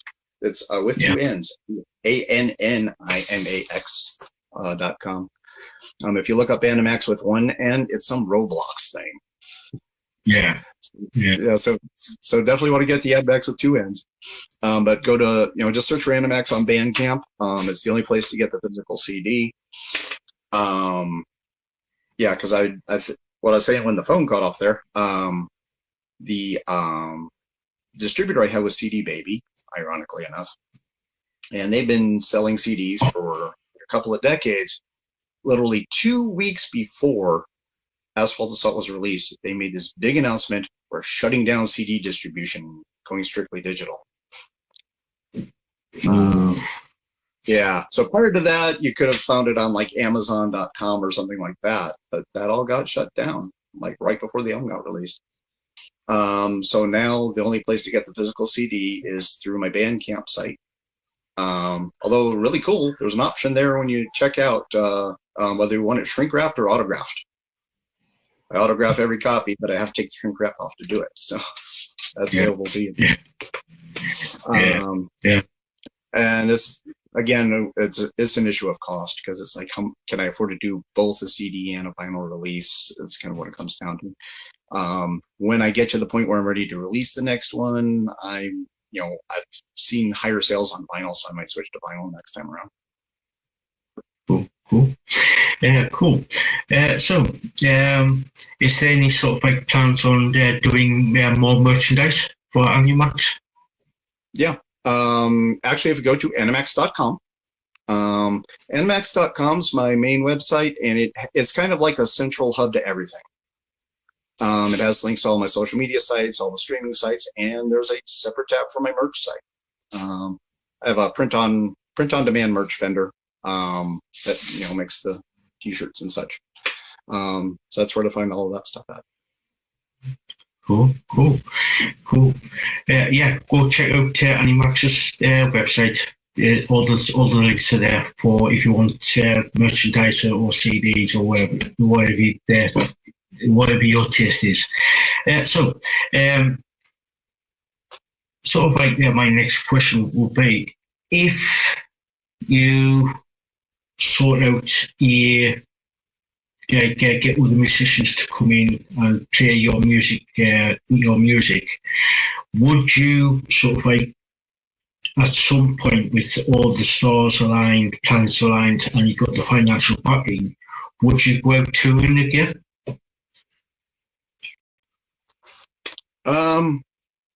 Yeah, it would have. Yeah, it would be a lot of stars that would have to align in order for that to happen. But yeah, it's something that I would be open to as long as the appropriate arrangements could be made. Yeah, I love playing live. I miss playing live. It's one of the things I think I miss, because when I went into Animax, it was kind of under this business model of I'm doing this whole online only band. And one of the things that you miss from that experience is finding out whether people actually really like your music. When you play live, you can tell just by the audience response, by how loud they cheer and everything, whether which songs are better than others and such. Hard to decipher that online. You have to remind people to click the like button, to subscribe, things like that. And that's how you tell people. That's how you applaud online. Is like, comment, share with your friends, things like that, and just trying to encourage people to do that. There's a few of the sites, Bandcamp and YouTube, where a lot of the streaming sites and stuff give you statistics. Those two in particular will tell you, how much of your video they watched or how much of the song they streamed. And I think that was another thing that was a big surprise to me too, is how few people actually listen to songs all the way through. How many people listen to albums all the way through? Like, what's the last album you listened to from start to finish? I noticed that, like, sometimes I'll check my streaming statistics and find out that I got, one stream on track number 2, one on 5, and one on 8. A lot more of people just kind of jumping through the album and not listening to them. I spent probably far too much time worrying about track order.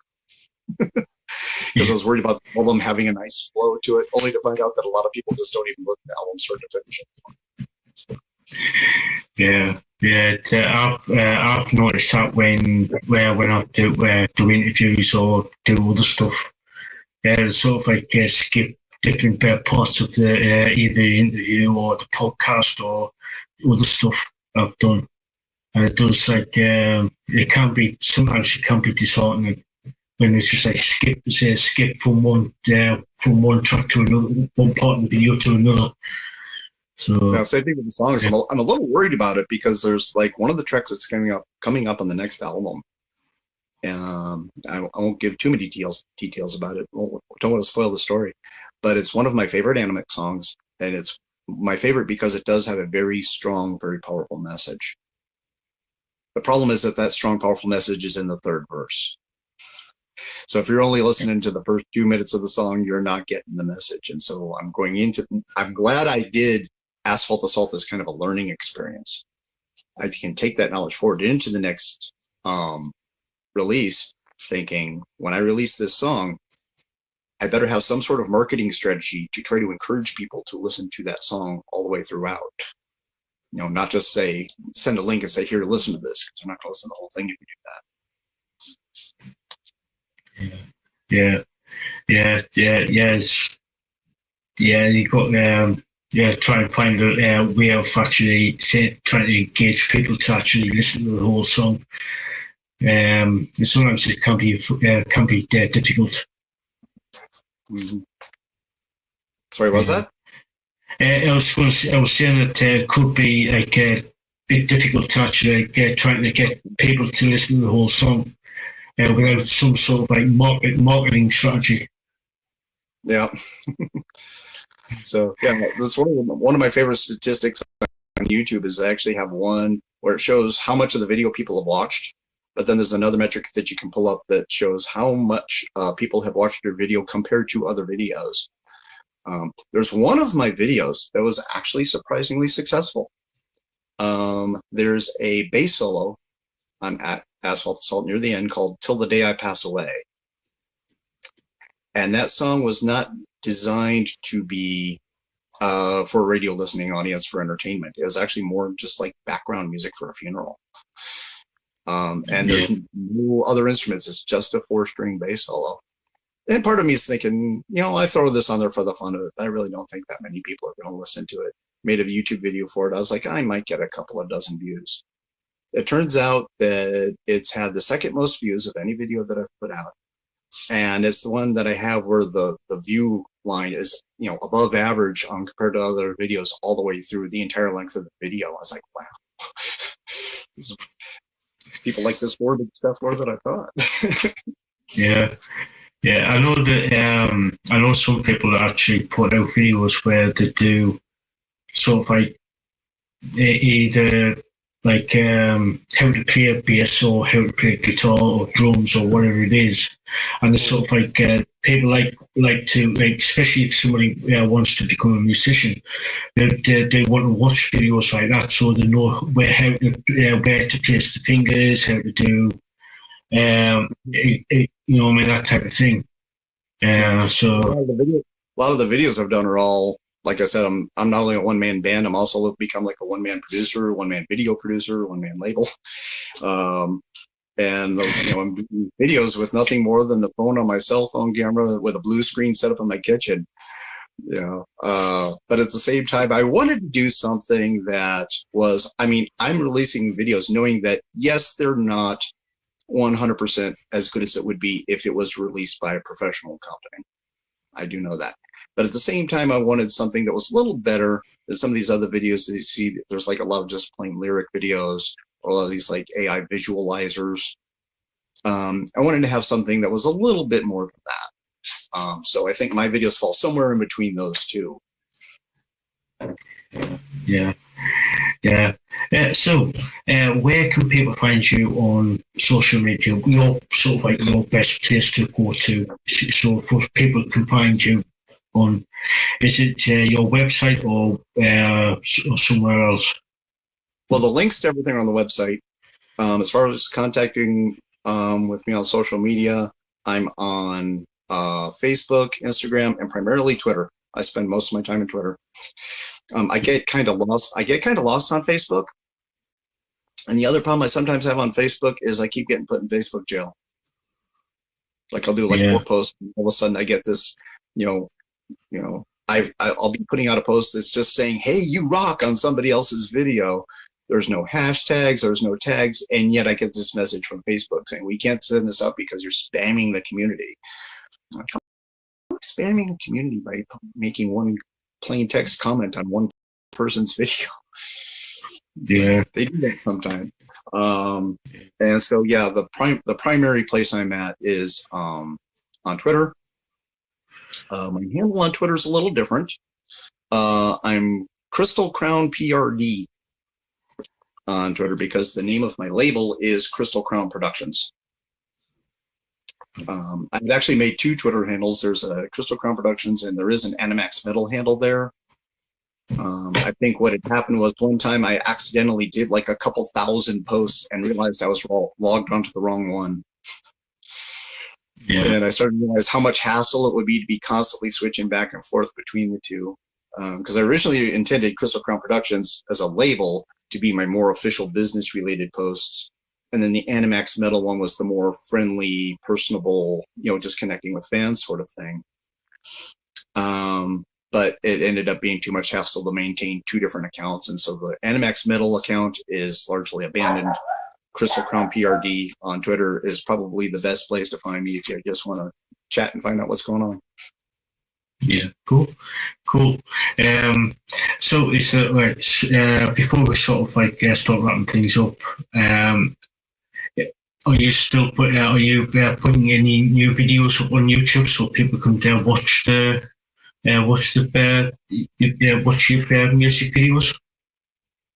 Yeah, they're all on YouTube on my channel, which is, luckily enough at youtube.com/@Animax.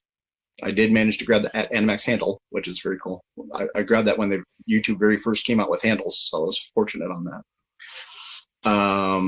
All the videos I've made to date are there. I've got some music videos, lyric videos. I've got interviews like this one. I did finally figure out how to share videos that other people create on their YouTube channels and how to share them on my channel as well, which is cool. And I've also done some tutorials.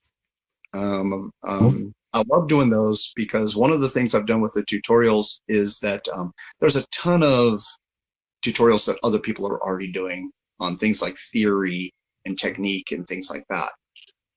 So I wasn't about to try to do that all over again. Instead, what I've done was take some of the weird tips and tricks on some of the things I've done and how I've incorporated those into Animax songs, thinking people can see what I did and maybe use it as inspiration for some of their other ones. Like that song I mentioned earlier, "Till the Day I Pass Away." It's a 4-string bass solo. I had a couple of friends of mine who are actually experienced professional veteran bassists that heard that bass solo, and they were very surprised that the whole thing is done on one 4-string bass. They thought it was like 2 multi-track bass lines. It's like, no, it's all one. And so there's a tutorial that shows some of the tips and tricks because sometimes you've got these notes that are like this far apart and you got to figure out how to reach them with your hands. So it shows how I did that. Cool. Cool. So this is probably going to be my sort of last question before I start wrapping things up. Any advice for people who want to become a musician? Oh boy. I would say the first thing that comes to mind, and I've had the same lesson I've told people for years, and that's that you're getting into the music business. And there's 2 words there: music and business. Make sure you're taking some time to learn the business end of things. Things like, we lost him again. Go check out Animax on the website, which is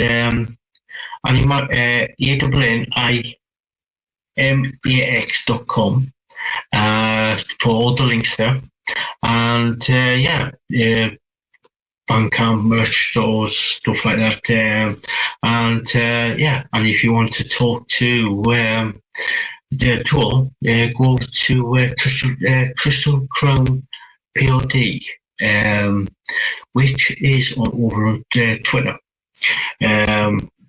So if you want to, go check out Animax. Go check out Animax on the socials, and for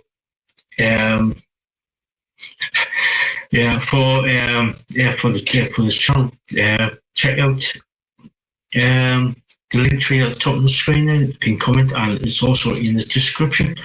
You will see the Instagram, Twitter, the website for Project Metal Music, and Lisaboo's store. So, and Animax is back. So, yeah. I was hoping I'd break it back because this is like one of the biggest things I wanted to talk about. And that's, like I said, advice for young musicians. Am I upside down? There we go. Okay. But yeah, that's most important advice for young musicians. Again, music and business. Learn the business end of things. I'll be speaking particularly to like the way American law works because I'm from California. Obviously, this might be different in different countries, but you have to get your songs copyrighted. Do you know how to register a copyright with the Library of Congress? Things like, do you understand the difference between getting registered with a PRO like ASCAP or BMI? Do you understand things like, who owns a song? The songwriter share, the publisher share, the performer share, and understanding how the different copyrights and royalties are distributed. You need to spend just as much time studying that stuff as you spend studying scales and arpeggios. So that's the biggest piece of advice I can give to young musicians getting into the music business today. Yeah, it's that sound advice that, especially when you're wanting to release a song, and you think it's like especially if you want to be protected. Yeah, with the song. That brings up another one. I have I did do a cover version of Cliff Richard Devil Woman from back in 1976. Big hit there. Which that's another thing you got to look up is, do you know how to get a mechanical license for cover songs? A lot of bands do cover songs. Got to know how to make sure that the royalties are paid properly for those. So that's another good example. Yeah. And have you got sort of like a tutorial about on YouTube channel about doing stuff like this? Not yet. Great topic for the next video. Yeah. Because especially if a young musician or band has just started to wanting to release some music, probably the best video to actually do is to actually teach them how to use it, or you got to go through this particular step or something similar. Yeah, and of course I would obviously, very first thing I would say in a video like that is starting it off with a disclaimer: I am not an attorney. Yeah. Please don't mistake this for actual legal advice. Consult with your attorney to find that out. But yeah, just the general pointing people in the right direction even would be helpful. So yeah, of course, yeah. That would be good to know. Especially if you think about it, especially say, if you go to sort of like your local lawyer or local wherever, you can get even better advice. Mm-hmm. Yeah, exactly. Yeah, so Joel, thank you so much for coming on and doing this little interview. Yeah, oh God, yeah. even with the technical difficulties. Yeah. Apologies for my internet connection. Sorry. No, don't worry about it. Stuff happens. So, Joel, thank you so much for coming on. It's been a total pleasure having you on and talking to you. Yeah, well, again, thanks for having me on too. It's an honor and a privilege to be one of your interviews. Yeah, cool. Thank you. And again, thank you so much. So, guys, all the links to Animax are down in the description there. And yeah, go check them out. Absolutely brilliant. He's absolutely brilliant. So, yeah. So, until next time, guys, we'll catch you all later. All right. Take care. Rock hard. Hey guys, welcome to Project Metal Music's YouTube channel with your host El Young, and we are here with Around 7. Welcome guys. How you doing? Yeah, so since the last time we spoke, what have you been up to? We've just been in the studio lately. Just kind of putting some more singles out for releasing this year.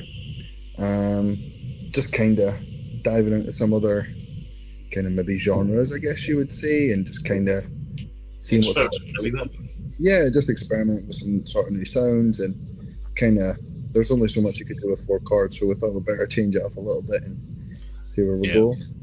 Chris started at chord 5 and chord 6. Yeah, we recently we got Chris in as our new guitarist. Chris Spalding, so he's been a godsend coming in and kind of we've kind of gelled really well. He's came in kind of showing us things, we've shown him things, it's kind of been a really good relationship up to this point. We went on a little mini weekender tour. We're down in Newcastle and such. Yeah, it was brilliant. And as I say, that was kind of Chris's first time on the road with us. It was wild, but it was good fun, wasn't it? Yeah, it was really good. just keeping busy, just trying to keep around as much as we can be at the minute, and just kind of prepping for hopefully a big release coming at the end of the year or the start of the year. Yeah, cool. So,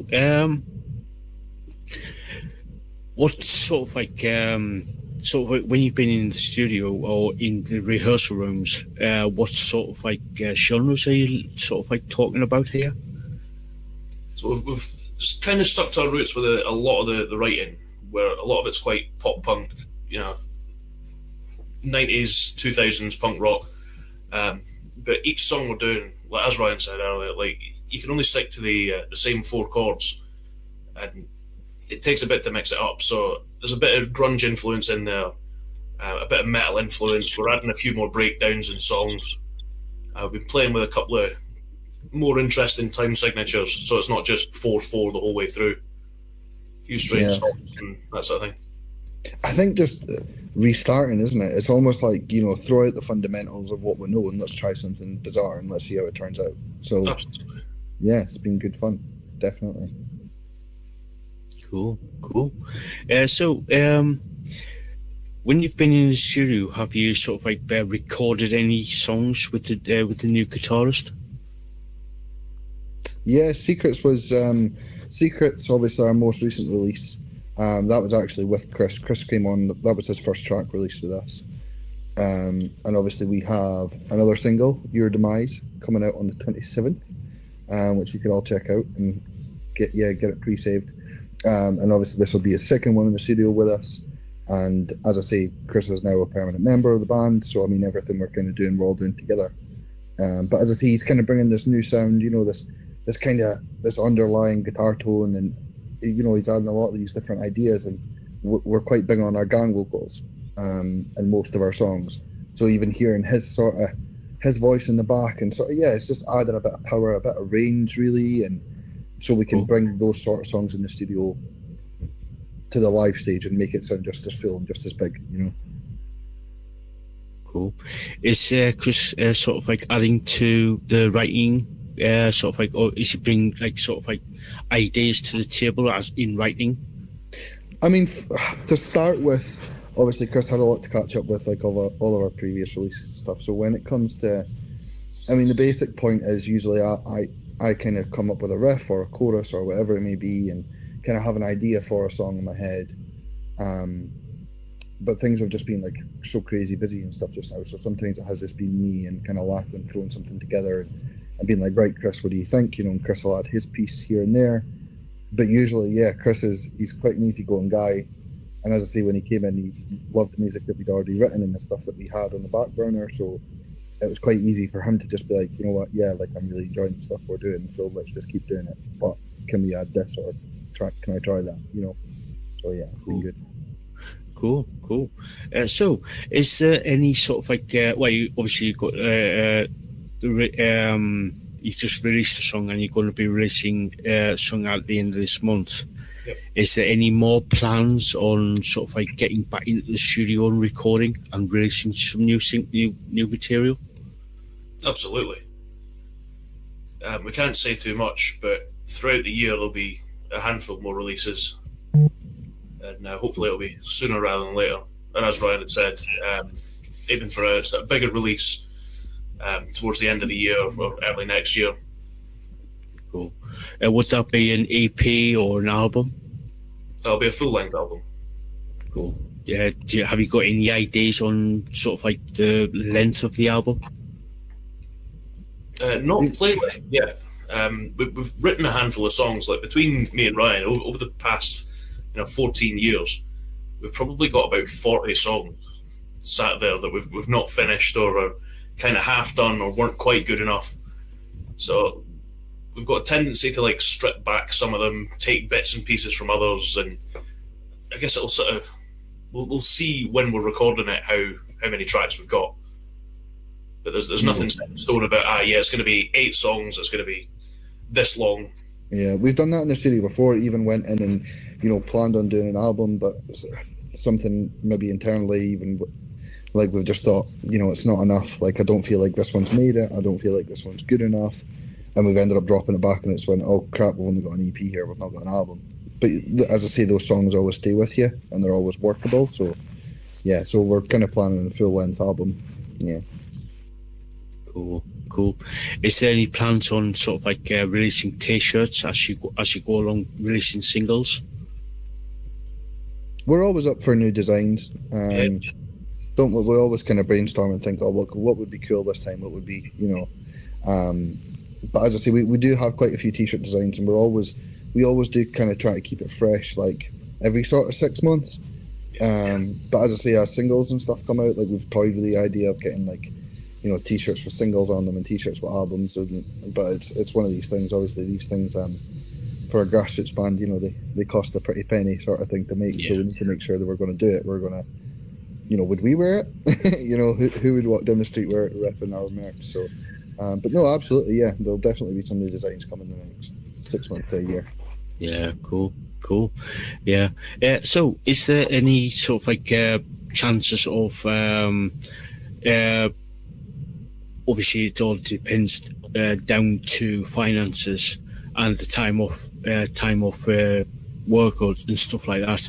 Is there going to be a sort of like a tour sort of thing? Going like to of the UK or getting over to Europe? We've got, I would say we're just back from tour, aren't we, Lachlan? When did we come back? Yeah, we had the weekend of tour, the end of last month, I think it was. The end of last month, yeah. It feels like months ago now that we've not, now that you've kind of looked, dust has settled. But yeah, we're not long back from our big weekender. And obviously it's just kind of now trying to get these singles done and stuff like that. But one thing as a band, we've always loved being on the road. Like, we've always loved being where we were. We've got a couple of shows coming up locally. In Dundee, playing alongside Kerrang. That's sold out. We have another gig at the same venue with, is it Copper Lung? Copper Lung was the Marks and James Leandu. Yeah, the Marks and James Leandu in church as well. And there is a few more that we can't speak too much about yet. But yeah, it's mostly just local stuff just now. We haven't got anything planned. However, as I say, things could change very, very rapidly, as we all know. Yeah. So, yeah, it could change. But as of right now, we're sticking to local shows, and life events are kind of happening. So we'll see how it goes throughout the rest of the year, I guess. Yes, it's that's the thing with life. It can always change. Can always change on within a matter of a couple of minutes. You could get latch onto a big tour. Yeah, this is it. You never know. Yeah. We've got a question from Lisaboo, head moderator. She asks, what do you like to do when you are not playing music? Lachlan? I ride motorcycles for fun. And I'm a total nerd, so I play Magic the Gathering. And myself and Ryan do a lot of video games. Yeah. A lot of the same video game, really. Yeah, we're quite big gamers and stuff. Obviously we have families and things like that, so that takes up a lot of our time and work and everything else. But apart from that, we're quite a close band. We've always been close friends, so yeah, we do keep in touch in game quite a lot and just chew the fat, really. Just chew the fat quite a lot of the time. So yeah, there's never boredom anyway when we're all together. There's always something to do. Cool. We've got another question from Aussie Ann 2025. In addition to tours, would you plan a tour abroad if you had the funds ready? Absolutely. Right. Yeah, absolutely. Even like abroad, it depends on your definition of abroad, but even you'd be surprised how cheap you can live on tour. Like we usually eat Greg's like for like 6 days solid, and it does. Trust me, you'd think a freezing cold sausage roll wouldn't get you far, but it does at 10 o'clock the next morning when you're traveling next, right? Yeah. Between that and we're sorted. Oh yeah, absolutely. But yeah, no, definitely. It's every band's dream, isn't it? To go see new places, try new things. But absolutely, Because we love the studio stuff. Live has always been at the heart of Around 7. Live is where we started, wasn't it? Like we always loved playing. Like we didn't step into a studio for the first 3-4 years, really. Yeah. Yeah, we just loved getting up on stage, and so we've always had that mentality of we are a live band. But yeah, absolutely, yeah. Even without the funds, we could still try it, but we show it to show, we could try. I think Aussie's hitting that. You guys getting down to Australia. Oh yeah, well, that's a long flight. I've never flown before. I've never been on a boat. I've never been on a plane. I've never been out the country. So, I mean, the first time going to Australia, that would be an experience, I'm sure. Yeah. Thank you, Aussie, for that. So, where can people find you on social media so people can basically keep up to date with what's going on with Around 7? Best places are probably Facebook and Instagram at Around 7 UK. We do have a Twitter account. We don't know how to use Twitter. We've had it for 10 years and we still don't have a clue. But yeah, Facebook and Instagram is probably the places to find what we're up to. Yeah, cool. So, is there any sort of videos you're going to be producing for the singles? Ryan, do you want to take it? Yeah, I mean, I think something that we've never ever done is record music videos. We've never ever thought of doing it, and we always, whether it was just lack of time, lack of whatever, and trying to just we need to get the song out. We haven't got time for this. But yeah, no, absolutely. I think within this year, one of our biggest goals as well is definitely to get a music video to go alongside at least a single. Kind of just feel for it. It's something for a band. We've toured pretty far places and we've done a lot of things, but we've never recorded a music video. So yeah, definitely, I would keep a lookout for one of these singles dropping with a video for sure. Yeah. I was just thinking, the reason why I ask is because you are a sort of live band. I'm sure that some of your fans will basically film some footage from the shows. You can actually put together a video, a live setting video type of thing. Oh yeah, absolutely. I mean, years ago. Back in 2014, I think it was. Yeah, there is a video on YouTube somewhere of all the shows that we did in half a year. It was insane. It was something like 100 shows in a year or something. It was just ridiculous. We were playing our hearts out at 14 years old. But we made a little collage video, but obviously with Chebs stepping away and kind of going and doing his own thing now. All of our footage is with him. So, but yeah, now, as I say, we're going to be quite busy with local gigs and stuff this year. So, but yeah, absolutely. I mean, it's great to kind of so people can come out and see what your shows are like, before they kind of step into them and things like that. Yeah, absolutely. Yeah. If you do sort of film some of your shows, would you be up for doing sort of obviously putting up on YouTube, but actually doing sort of a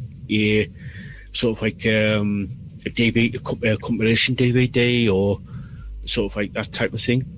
That would be really cool, like a tour experience. Yeah. To get it properly. We know quite a few people that are quite good with photography and things like that. Anyway, so something like that. I mean, if we could always drag one of them on a tour with us, and we could sit down, for a couple of days afterwards and actually make a little tour DVD, that would be really good. Yeah, because I was thinking not only to shoot the actual show itself, but do behind the scenes stuff. Oh yeah, absolutely. Like the hotel room madness and all of us just sitting there sleeping, eating pizza, and we're not a very Motley Crue band. Well, we can. We've had our moments. I'll not. But yeah, no, absolutely. That would be a really good idea, actually. I think you've just given us inspiration for what to do on our next tour. Absolutely. Yeah, that'd be really great.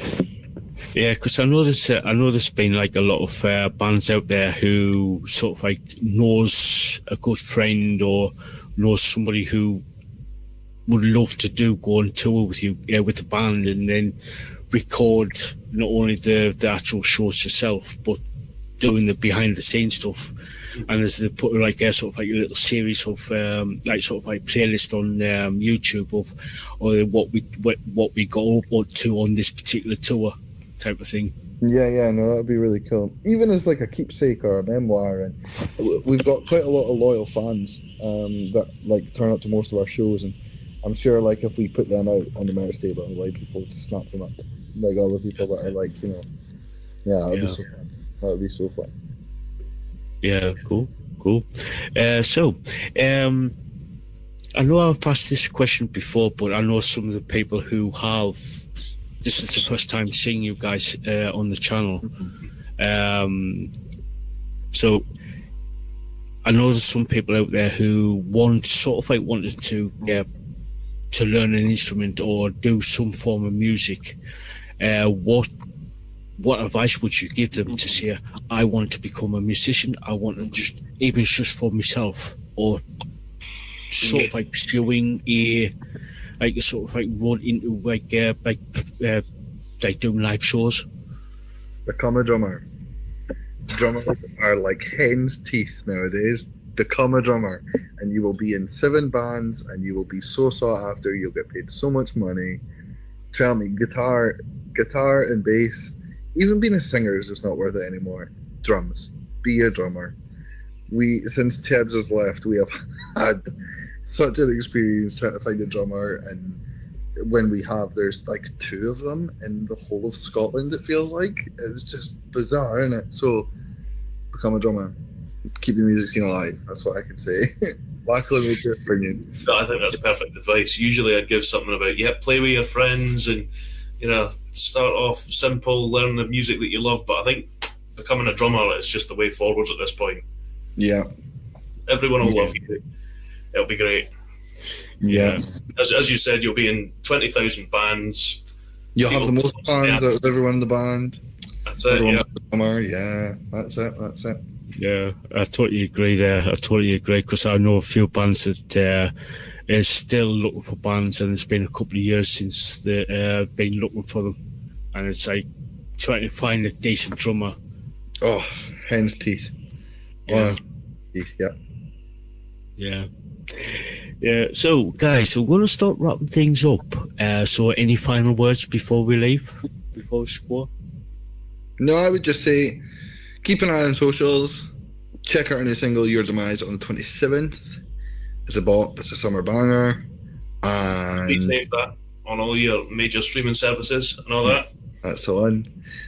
And if you see our name plastered up around your town, or if you are that interested that you're going to travel and come and see us, give us a message. We'll let you know where we are and where we are going to be there. And we hope to see you at a show soon. Be cool. Yeah, cool. So, guys, if you haven't checked out Around 7, go down in the description. I'll put all the links there. So if you want to say, I've checked this band out, please do. These guys are absolutely amazing. You know what I mean? I mean that they're absolutely amazing. So go check them out. You won't be disappointed. So, guys, thank you so much for coming on and doing this little interview. And thanks for having us. Yeah, always appreciate it. Absolutely. Yeah, my pleasure. So, guys, until next time, we'll catch you all later.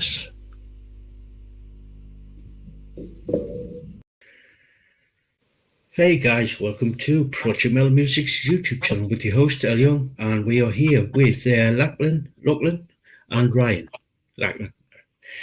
So, guys, could you introduce yourselves and what you do within the band?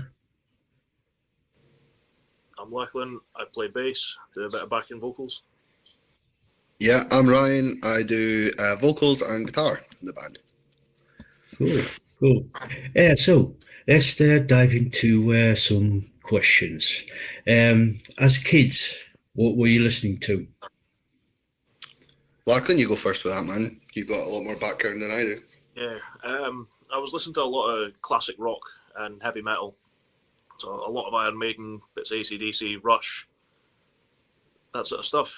Being brought up around it, so it was constantly on, constantly exposed to good music. Yeah, I mean, I was kind of, I don't know. I've got quite an expansive sort of range in music when I was growing up. You know, I did a bit of choir and stuff when I was very young, and then after that, it was just kind of what was on the radio at the time, and then started discovering albums when I was quite little, and then obviously kind of got into, you know, sort of earlier Green Day sort of stuff, more punk rock side of things.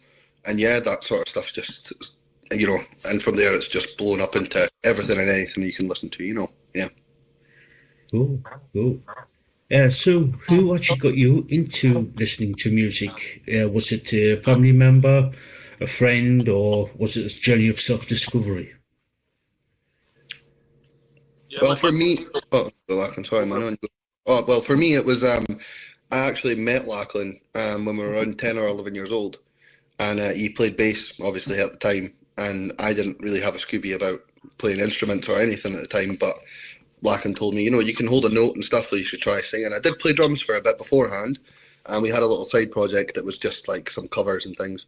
I played drums, and then I started doing vocals in the band. We got a couple other members in, and then I did feel pretty strange standing like on stage without a guitar or anything in my hands. I didn't really know what to do with myself.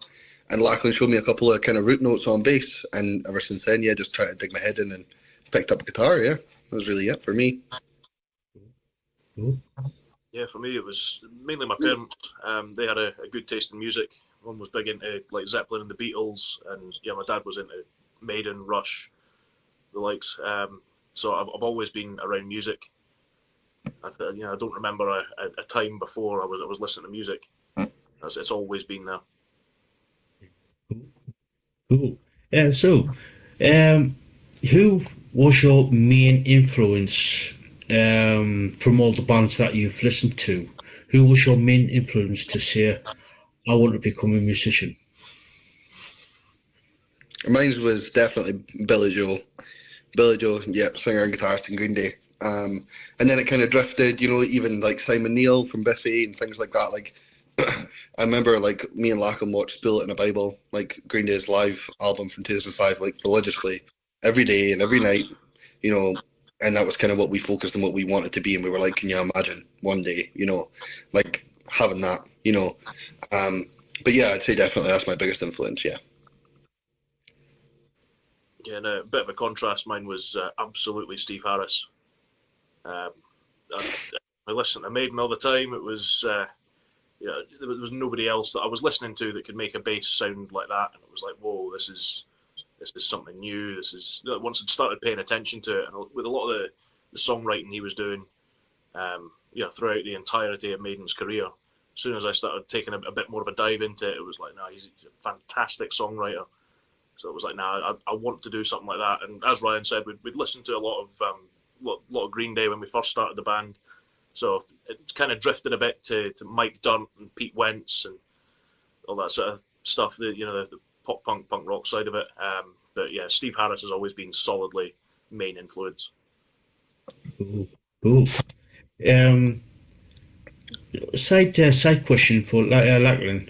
Yeah. What is your favourite Iron Maiden song that Steve Harris wrote? It totally depends on my mood.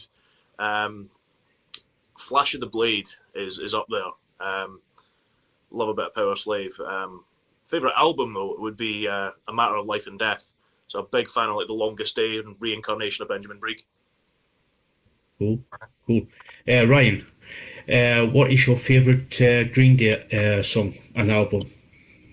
I don't know. I kind of like deep cuts, and I kind of like, I don't know, maybe you don't want to say like typical Dickie and stuff, but it's that old school sort of raw plug in and play power, just make some noise, go fast. So yeah, probably anything from sort of Kerplunk, Dickie era. The old school deep cuts. Definitely, obviously, they've released a lot of new stuff since then, and they've brought a lot of kind of, maybe you would class it as poppier stuff. You can't lie. But obviously, you've got all the kind of big hit albums. But yeah, definitely the older deep cuts, Kerplunk and stuff, and 103.9. Yeah. Cool. We do have a question from my head moderator, Lisaboo, who's all the way from Canada. She asks, do you have a process for writing your songs? Yeah. Tell them about 20 minutes ago. Yeah, so usually the process for me is I kind of come up with most of the songs, or whether it be a chorus or a riff or whatever. I kind of sit down to write one day. Sometimes it might be something we accidentally play at practice and we're like, that's cool. I go away and work on it a little bit, come to Lachlan with it. But we're not I'd never ever say that, like, you know, it's easy and it's this, and I mean, 20 minutes ago, we're heading into the studio tomorrow actually to record our new single, and we'd only kind of finished this song up during the week, and it only came to about, I don't know, a few hours ago, and I'm sat there thinking, I was like, we've not even finished writing this song yet, you know, lyric wise and stuff. So me and Lachlan, like, we're in the same village, so it's fine. Hop up and kind of brainstorm together. It's quite good. You kind of visualize, you know, what is the song about? Is it about a person, a situation, or what? And then, you know, I can kind of scatter my thoughts and throw them towards Lachlan and say, you know, what would you think? What would you, you know? I don't know. It comes out of you. We've always done it since we were 10 years old. But it could be anything. It could be a catchy chorus. It could be a riff. It could be, you know, like, and like I say, we've got such a drastic sort of catalogue of songs now. You know, you've got the lighter sort of pop punk. You've got the heavier sort of songs like Change For Me and stuff starting to come out now. So yeah, just whatever sounds good. Just whatever's fun to play and whatever we enjoy to play, really. I would say, Lachlan, would you agree? Yeah, absolutely. I mean, there's many songs that we've tried to write, and you know if it's going to work from basically day one. If it's not day one, it's maybe day 2 or day 3, and you're like, nah, it's not working. And you know, we'll give a shot. We'll write anything, but like the amount of songs that we'd written and gone, nah, it's not good enough. And we're pretty consistent with only releasing songs that we're adamant that no, these are absolutely good enough. Yeah, you always push for the better. You always push for the next one to be better or something. You've added something different, or you've done something different this time. Yeah, absolutely. Cool. Thank you for that question, Lisa. Were you in any bands before you started Around 7? Going back to earlier, actually, where we're saying me and Lachlan had like a side project thing. It was actually through a friend of ours, a guitarist that me and Lachlan met. We had a project called, I think it was Fear of an Empty Glass, I think it was called, Lachlan. Yeah, back when we were maybe around 11 years old. And as I say, it was just covers, but we played any sort of covers. I think it was in the guitarist's bedroom at the time, you know, a little drum kit. We were all huddled into a tiny room, and that was literally just a side project. And at the time, me and Lachlan had said, you know, like, let's go try something different. Let's go try an originals band. I don't think we actually played any shows or nothing, you know, before Around 7. As I say, because we've been in it from such an early age, and we were determined that, you know, anything we do, we've never had solo projects. We've never done anything like that that's not together because, I don't know, I guess our music styles are quite intertwining, and me and Lachlan tend to be able to just get the best out of each other. I guess I would say that.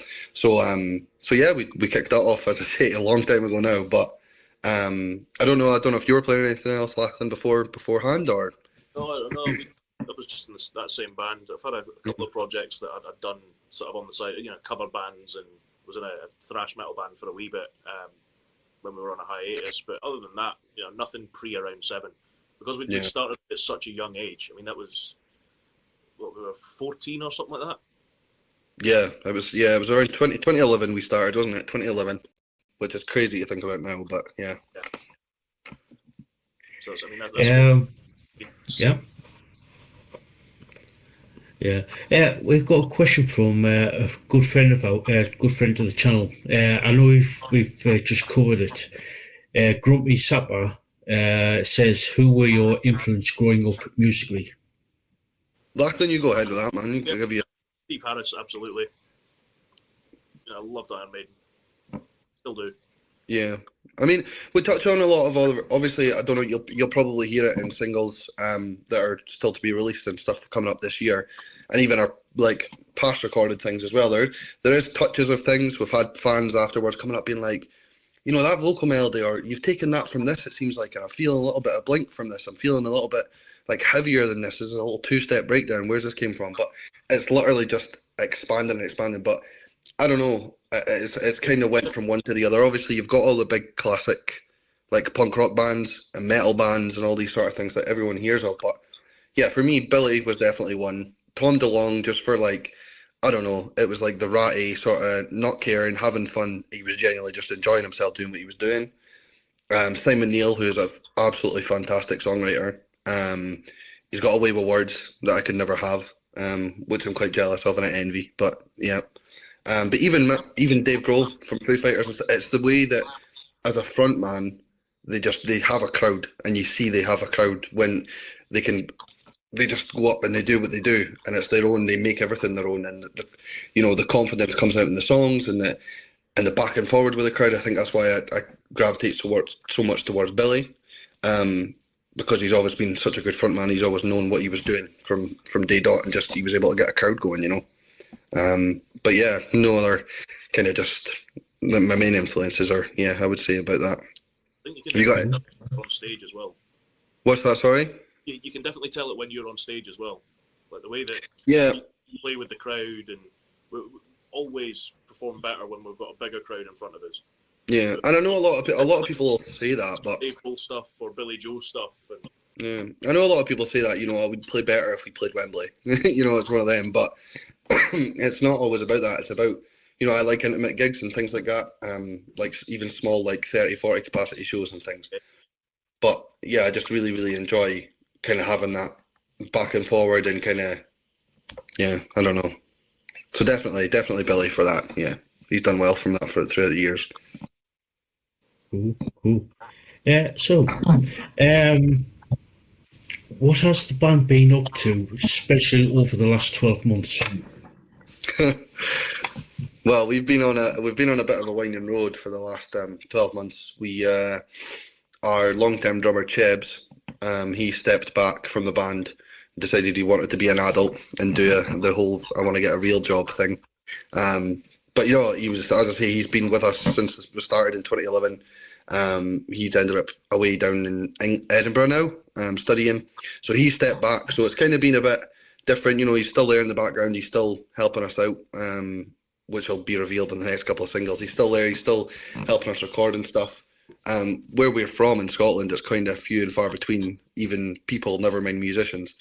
So it's just kind of been, putting our feelers out, kind of seeing who's around, who's kind of playing and stuff, trying to welcome in new members of the band. We've got another guitarist that's came along now, Chris Spalding. He's going to kind of take our sides on stage. We've got a drummer that's going to do the first kind of part of this tour and some gigs up until June with us, which is great. Chebs is still back and forward, so he's, as I say, you'll hear that in the upcoming singles. But yeah, just kind of, I think in the last 12 months we signed with Sony Records from Canada, which is amazing. It's an amazing accomplishment for us. Who's kind of handling all our, kind of showing us the kind of bigger steps in the industry and things, keeping us right where our heads need to be, sort of thing. Just kind of we just released A Tale of Martyrs and Heathens, which is our new EP, which is actually kind of done a lot better than we thought it would, which is really, really cool. But yeah, just kind of doing background stuff, working in the studio. We're mainly a gigging band. We do love to be out on the road all the time if we can help it. Taking any shows we can. So if anyone has any shows or any parties, then we're around, just give us a shout. But yeah, obviously with Adam stepping back, our drummer, he has kind of put everything on a bit of a hold for a while. So we're hoping moving forward to just kind of get back out, get recording again. But definitely been busy. Definitely have been keeping busy and kind of trying to get these new songs out for this year. Cool. Speaking of being in the studio, we've got a question from Grumpy Sapper. It's sort of like going on sort of like the tech side of things. Do you reflect to the 70s with the clear sounds with little tech like Jimmy Page, for example? I kind of feel like, well, just like, and I'll give you a say on this as well, obviously, but I feel like personally for me, even on stage and stuff, I'm not very much of a pedal guy. It's always been that old school plug in and play, and I kind of like to take that into the studio as well. So when it comes to plugins and things, would prefer amps. Would prefer a more, like you say, a more older kind of sound. But yeah, like you're always, when we're in the studio and things, and we're sitting recording, and you've got, say, just what you would consider, a plain song, just loud guitars, hard hitting drums, good bass lines, like strong heavy bass. Sometimes we do throw a little bit of something in, but we tend not to overdo it, just because maybe where our roots are, and obviously the kind of bands that we were brought up on and stuff was just kind of pure raw sound. But obviously, nothing against any band that does it. I think some of the stuff that comes out with like all the new tech stuff and is really cool. But it's never really been something we've considered, Lachlan, has it? No, digital's becoming very, very convenient. The way the technology is moving on, and there's a lot of stuff I don't understand. I've got a very simple pedal board that I use, which is basically wireless, a wah pedal, an overdrive, and a tuner. And that's it. The wah gets used for one song if it's in the set that night. But like if we're traveling super light, it's just take the heads, plug into a cab, and Ryan's much the same depending on which amp he's using, whether it's Black Star box. I've got a selection of cabinets and heads that it's just depends on how much space is in the car. Lug it in, turn everything up to 11. Cool, that'll do. Yeah, it's exactly the same in the studio as well, isn't it? Like we record obviously just down in Dundee, and the sound tech, he's done a lot of our stuff even from when we were younger, and he knows it's kind of a no mess around sort of deal. You go in, you put your tracks down, you put your drum track down, and it's right, okay, guitars, bass, vocals. Do you want anything over the top of it? Nah, cool. And it's just that we've always gravitated towards more of a raw sound, and whatever comes out comes out. Might be a bit of phaser on it or something like that. Yeah, but it's nothing spectacular. Yeah. Cool. Thank you for that, Grumpy. Much appreciated. It just mentioned that you had just been in the studio to record a couple of new songs. Could you tell us a little bit about them? Lachlan, you want to go ahead, or the ones we've just done? Yeah, the Taylor Martyrs and Heathens. Yeah, that was they were done a wee while ago. We've been holding on to them for a wee bit, and how do I put it? Basically, they were like Chebs is kind of farewell. We obviously with kind of Chebs' unexpected departure, we thought we'd already started recording, some songs hopefully to make an album with Chebs, and when he kind of took the step back, we thought, right, so we all three of us, we sat down together and says, what's the best way to play this? And we thought, you know what, let's go in, perfect these tracks that we've got, and we'll just push it out as an EP. Anything further to that, we can worry about that down the line, but let's get these ones done, get them solid. These new tracks, as I say, we're kind of... What are you saying, sorry, Lachlan? It's like record some tracks with Chebs, and then have to go in later and then take Chebs' stuff out, because you don't want two drummers on one album. It would be too much contrast in sound. They could use exactly the same drum kit, use the same skins, hit exactly the same power, and it would still sound different. Yeah. Guitarists playing slightly different. Every bass player plays different. Mm-hmm. So we really didn't want to be recording with Chebs and then being like, oh yeah, sorry man, like we've taken you out. It was like it was a mark of an era. It was the end of it's the end of an era for the band, wasn't it? And obviously on to new things. But yeah, like as I say, we're in the studio now. We're back and forward, kind of just releasing some more stuff. But as I say, the more we're developing, even as people, the more we're developing as songwriters. Like there's all this different sort of sounds coming out, and as I say, we were quite quiet. Obviously, we kind of released like the first self-titled again. Well, it was around 7. We just released an EP. When was that? Is that 2023, Lachlan? What, the Taylor Martyrs? No. No, the one before. Insult to Injury EP. We released that, and then we did go quiet for quite a long time because we were out on the road for so long. Yeah. Where we're back and forward. And obviously, we've got jobs, we've got lives, but our main passion was getting up on stage and playing music. And we kind of toured around the country for a little bit, and trying to get back and forward in the studio and between everything else was difficult.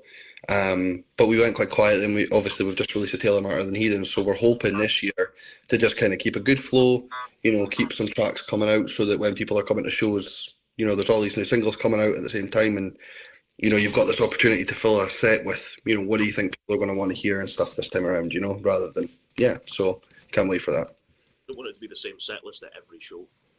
Yeah, of course, yeah. Cool. Grumpy Sapper has just made a sort of a comment. He says, you should try and hit the circuit over here in UAE, like Durban area. No, I'm not very I'm not very educated on geography, and could someone tell me where UAE is, or if it's That's in next to, if I'm not mistaken, next to Saudi Arabia. that would be cool. Yeah, I'm not, as I say, I'm not very cultured, which is obviously something you would expect with a rock band, SeaWorld. Yeah. But no, that would be really cool. I mean, given the opportunity, would love to come over, like do an actual world tour eventually, even if it was just smaller, smaller places. And you got to have a dream. You got to have some hope, right? But yeah, if we are ever over, we'll be sure to try and book a date if we can. Yeah, it'd be really cool. Yeah. Next logical step. Yeah, gotta be. Yeah. He also says, get in touch with Flash Entertainment here in Abu Dhabi. Nice. We'll pass it on. We'll go through whatever connections we can. Yeah, that would be really cool. I think as long as he's aware that he's going to have a band sleeping in his house as well, because I've heard Abu Dhabi is quite an expensive place to be. Never mind to stay in a hotel. So if you're up for a band, we can play some songs for you if you like afterwards.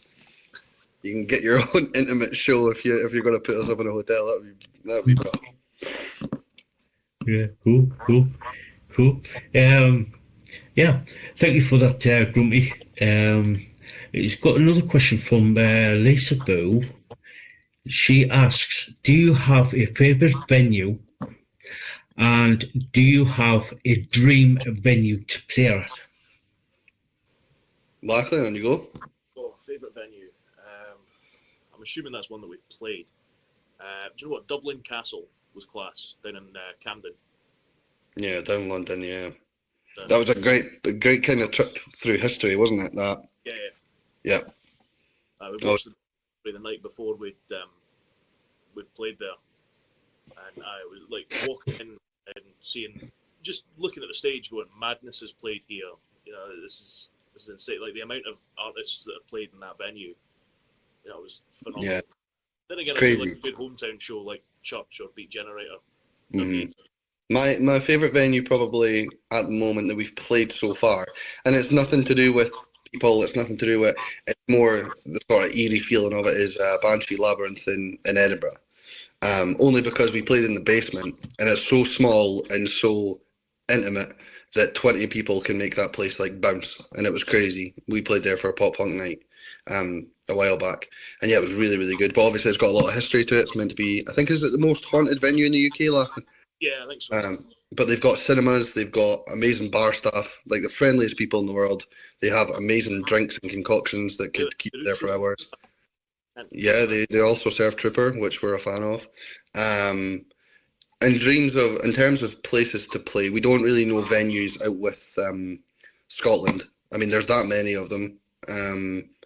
But not, to play an arena would be really cool, or given the opportunity, of course. But yeah, I don't really have a dream.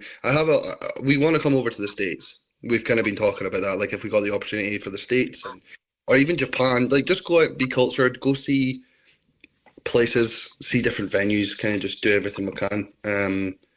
Yeah, be wherever we can, really. A dream's to play anywhere that you get asked to. So yeah, it's an honour for us to come and play. So. Brookie said cheaper than the UK, and I have a home bar as well. I don't know if he's saying there that he's cheaper than the UK as in for alcohol, as in for accommodation, but he's saying he has a home bar, which makes me think I'm not paying for accommodation. So if that's the case, then pay for accommodation if you go to sleep, and if there's a home bar, there's no sleeping. Yeah, exactly. So we won't even have to pay the accommodation, and we'll leave in the morning. We promise. Yeah, we'll come. We'll do it. We'll do it.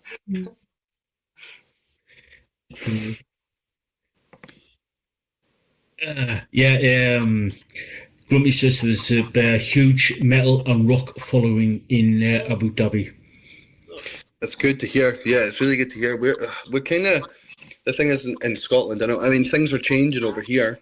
Personally for us, I mean, they've started a new sort of system now where every pound from a ticket sold in any big venue. So even like you're talking like arenas, you're talking even the Hydro in Glasgow and things like that. Every pound of a ticket sold for a big artist is going back into the grassroots venues, which is amazing here. It's kind of, we've slowly seen it starting to revitalise the sort of the following over here. We know there's people, obviously we know there's a following for music and whatever kind of music it is, but it's just, you know, I think with everything that the world's gone through the past couple of years and everything that venues are even going through in the UK at the moment, everyone's struggling, you know. Even bands, like I say, bands don't make any money, the bars don't make any money, you know, and it's hard going. But I mean, if we're coming over to United Arab Estates, yeah, that's really, really cool. Metal and rock following. Well, we'll hope it stays that way. We'll be over soon. I'm lacking. I'm really struggling why we don't just go and do it. I'd really struggle to see a point against it, to be honest. Yeah. Yeah, it's a good thing that because I've heard that I've heard that up in Scotland that where a little bit of the money from the ticket sales are actually going back into the grassroots, which is a good thing. It's amazing. Like the amount of venues that struggle around here, you know, even like your bigger venues that have shows on most nights and sell out most nights. I mean, obviously the world's just a crazy, crazy place at the minute. Especially with music and things like that, you know, everything's very uncertain, but a little bit of news like that kind of goes a long way for, you know, places like that. So it's definitely things are on the up anyway, which is great. Yeah, they should be doing that something like that in England as well. Well, we've been saying we've been saying it for a long time. Like, where do you think all these big bands came from? Big artists, like they had chances to play at places like we play, and places like hundreds and thousands of other bands all across the UK play, you know. They had to start somewhere, and it's scary. Like we've always thought, you know, how long is it going to be until there's no one left? There's no big bands anymore because nobody can even afford to either go out and see them or there's no place for them to play. And it's really sad, you know. It's really, really sad. So, but hopefully this is kind of, you know, brings something back. So we'll see. Yeah. Another moderator of mine of the challenge, Carbonite Stardust, another Canadian. She says we need to go back to the days where artists are supported so they can make art. Could not agree more. Could not agree more with the statement. It's exactly like I say. We've just went over. Myself and Lachlan, we talk about it on a daily basis, don't we? Yeah. Like there's just nothing left. Yeah, there's nothing left. I mean, if you think of all the costs, and we're not trying to, you know, this isn't like we're not raising a GoFundMe, so don't worry. But like even the cost for us to jump in our cars for our equipment, for our starters, you know, your equipment, you know, you jump in your cars, hop on your bus, your train, whatever you need to do to make it to a practice, to sit and sweat in a room, you know, with however many other people for hours and hours and hours and hours on end before you come to a venue, see a band stand up on stage to give it their all, to maybe not even get paid at the end of it. You know, that's what you see. But the amount of money, the amount of investment that we put in ourselves is ridiculous. Like, it's so crazy. We do it because we love it and it shows a passion for it. Otherwise, we would have stopped a long time ago. But you're absolutely right. Like, you know, I don't know how I would figure it out personally. But like I say, even this grassroots thing, like, it's a massive, massive development for us. Because for a long time, everything was just on the down for live music. Unless you were already a big artist or you had the support behind you already, or, you know. Yeah, true. Got a lot of comments about bands and had a lot of artists had big donors like Da Vinci and Beethoven to do their art.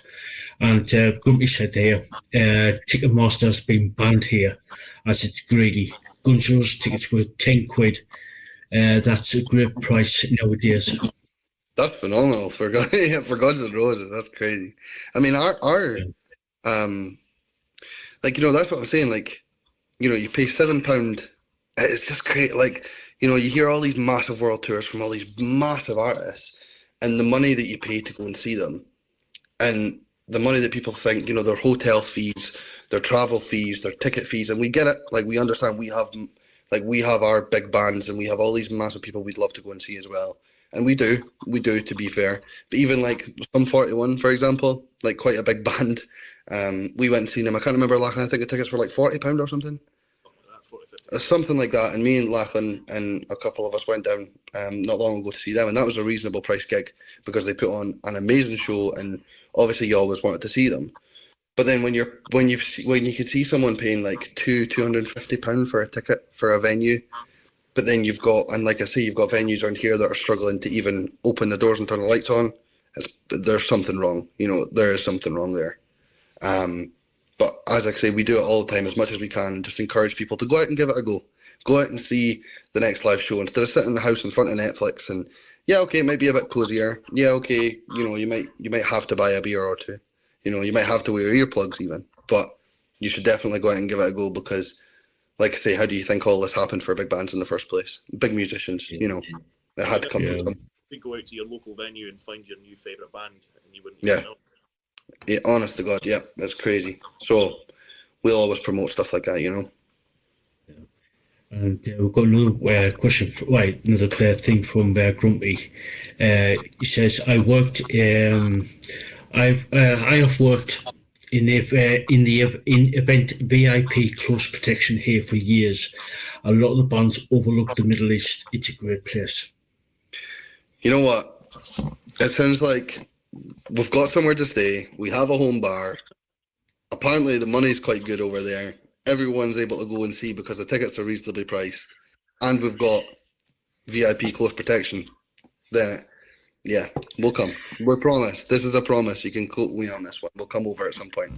We'll arrange it. Cool. I've got a question from our good friend and moderator down in Australia, Aussie and 2025. Would you visit Australia? Absolutely. I mean, I'm terrified of spiders, but I'd do it. I'm terrified of spiders. I've heard some crazy stories about Australia, like you drive too far off a back road and you need to watch because there's alligators out here. It's like we see a deer. Like, we've got deer that will run away from you, and you've got like a stray cat. That's as dangerous as it gets around here, But yeah, no, we would absolutely come over. The weather's beautiful, the people are meant to be lovely.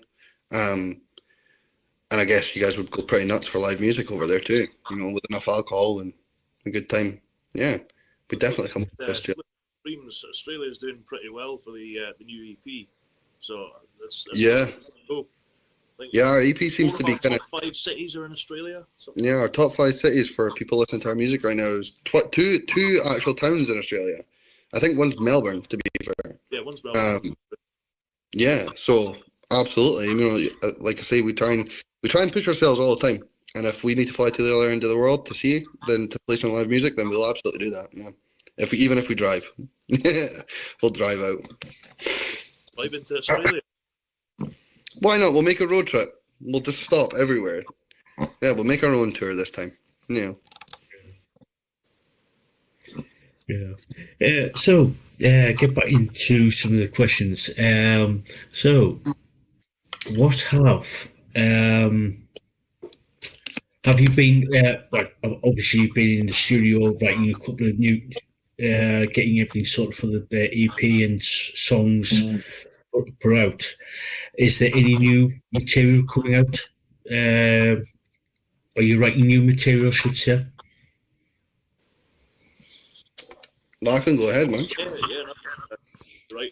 So myself and Ryan, whether we're planning on releasing, for a set date or not, we're constantly writing.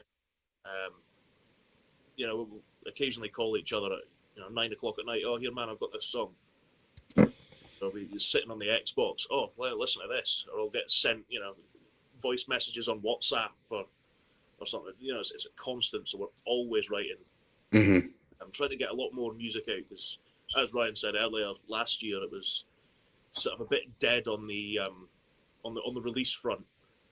I think we only had 1 or 2 releases last year. So this year we're going to release a lot more music. Yeah, definitely. We're always, like I say, we're always writing, aren't we? Like, there's always something, whether it's something that we wrote 6 years ago that's like, we've not done nothing with this yet, or whatever else. But like I say, we're this year, keep your eyes peeled. Keep an eye on Spotify and all the sort of streaming services, whatever you use. Even check out our socials. We're very, very active on socials. So if you're curious and say, oh, it's been a couple of weeks, I wonder if something's coming out, you'll probably see either a release date or a teaser for something. You'll know something's coming soon. But this year, expect a lot out of us, definitely. We've sort of got a comment from Carbonized Stardust. She asks, what's the handsome ginger bearded gentleman player? I play bass. Compliments?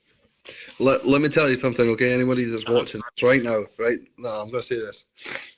Every time, he does not need his ego inflated any more than it already is. Trust me on that. It's not that bad. It's not that bad. But yeah, I play bass. I also sing.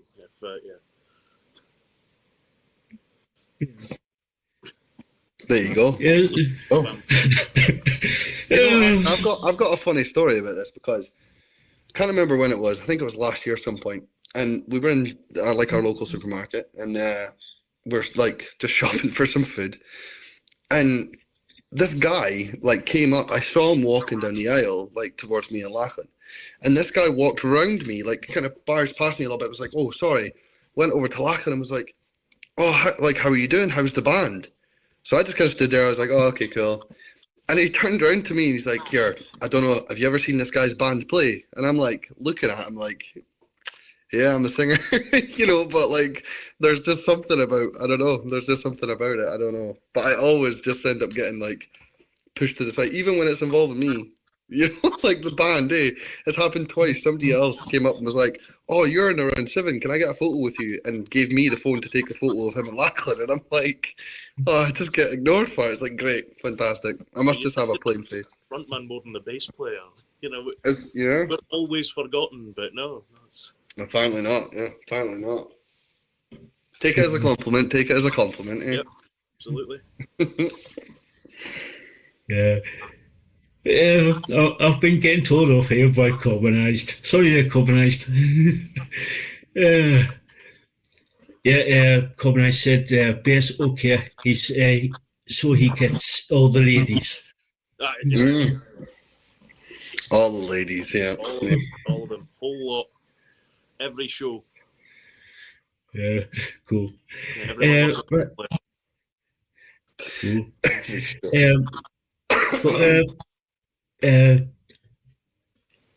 Question from Grumpy. If I sent you a song I wrote 20 years ago, would you do your version? Absolutely. Send it to our socials. Our socials are at Around7UK on Instagram, Facebook. Send us a message. Get in touch. Absolutely. And then, we can get it done. Yeah, we could try anyway. And if not, we'll come over and just do it together.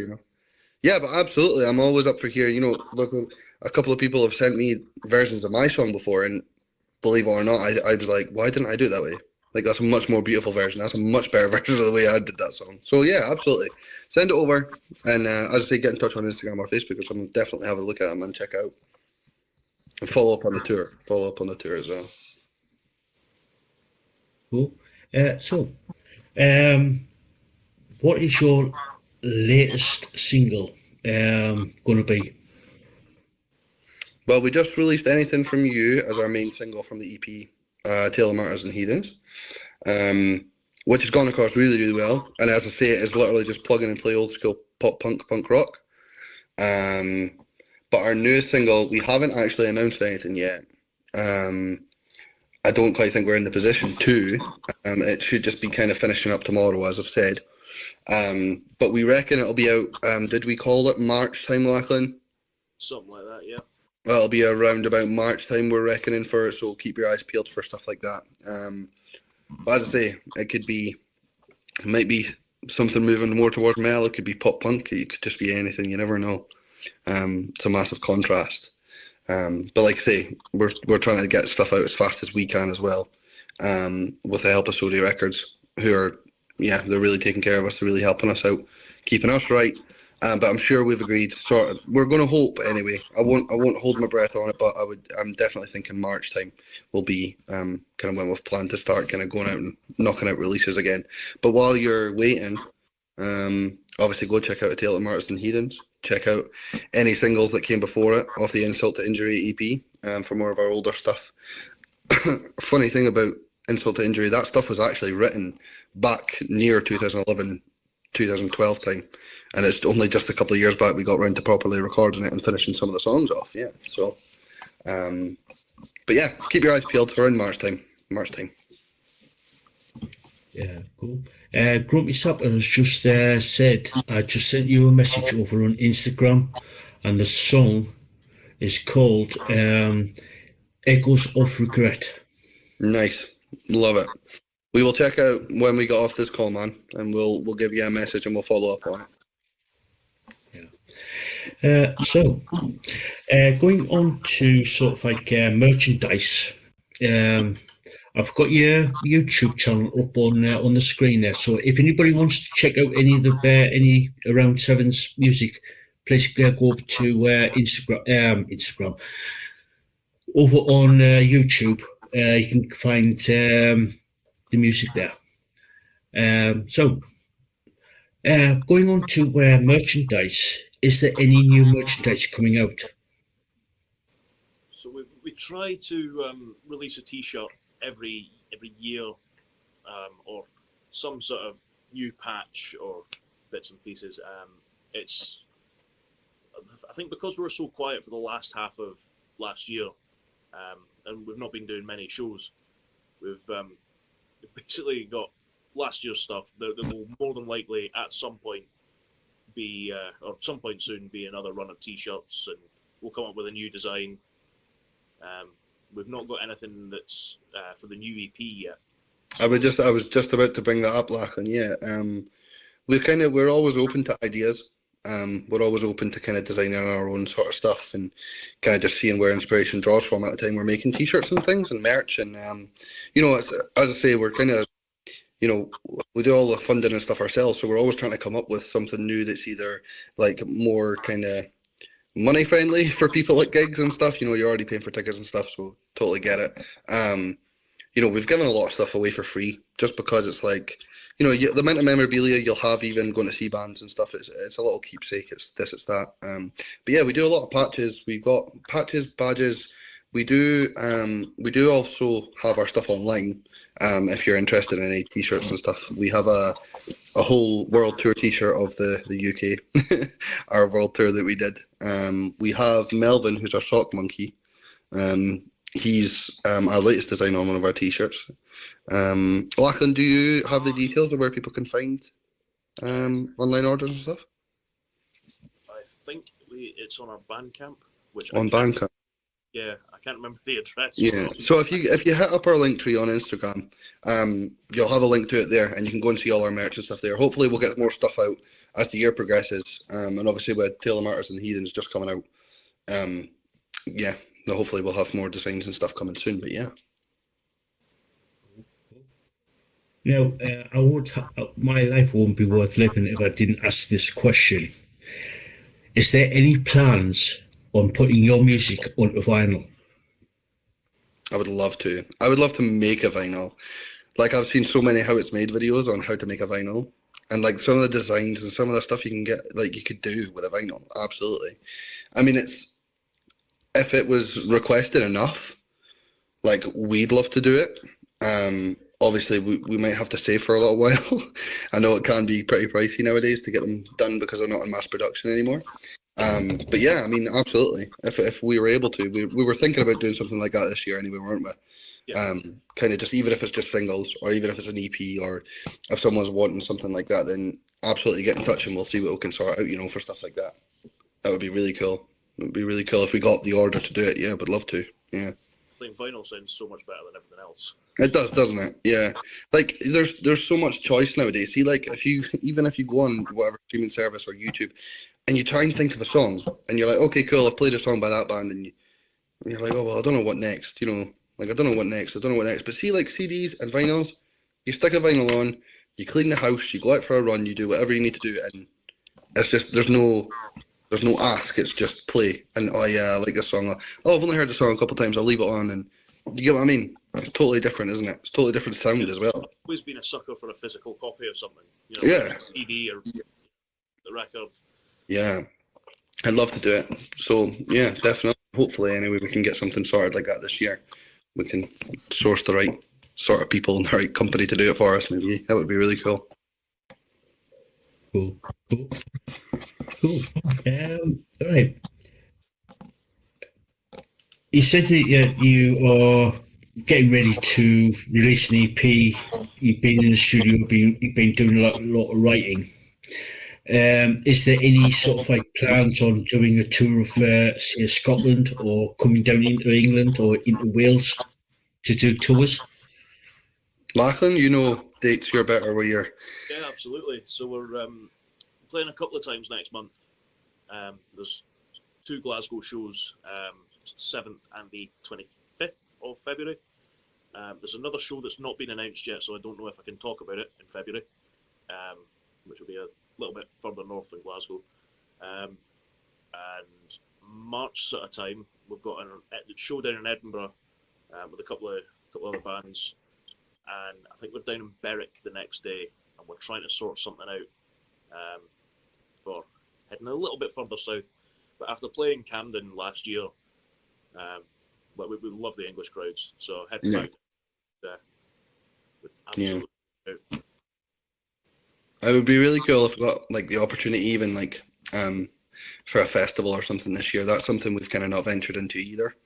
But yeah, obviously England's quite busy for their festivals and things compared to up here. So given the opportunity for something like that would be really cool. So as I say, we've kind of been thinking around the idea, stuff like that. As I say, with everything being up in the air, you know, this is us kind of got us back together now, and we're thinking, right, okay, this is the plan for this year. So let's do some shows. Let's see when we're needing to take a break. Let's see when we're needing to go to work, you know, whatever it is, and let's just try and get back out on the road. We've always been that band that, you know, even Jay, like at Reaction Management, our management, you know, they're like, I've never met a band who just want to be on the road as much as you guys. And he loves us for it, you know, 'cause we keep bits so busy.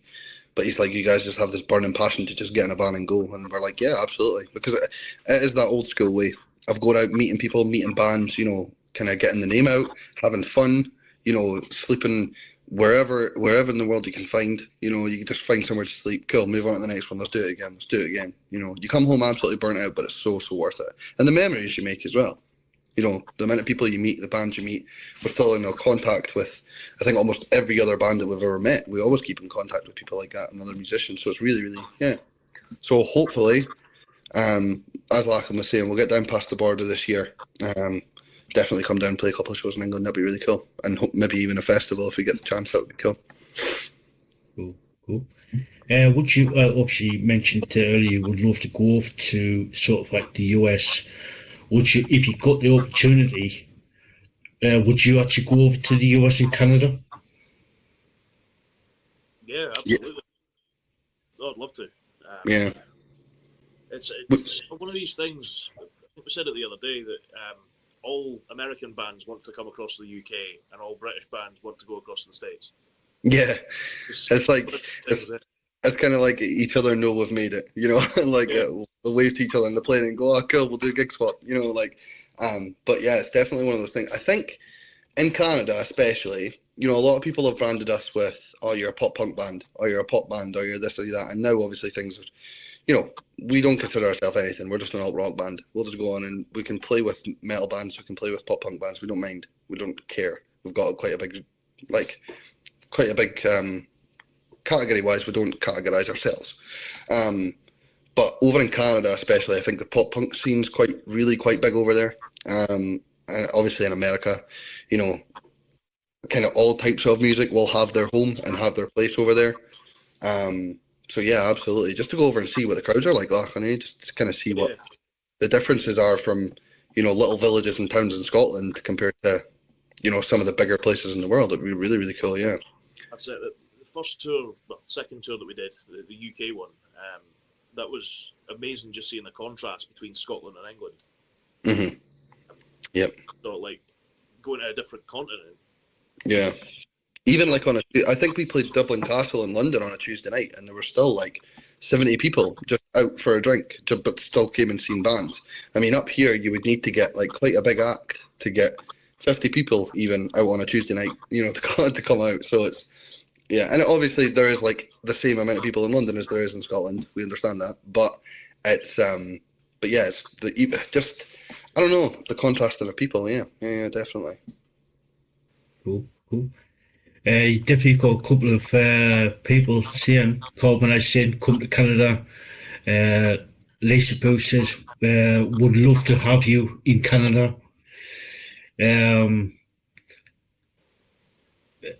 Grumpy said, collaboration is key.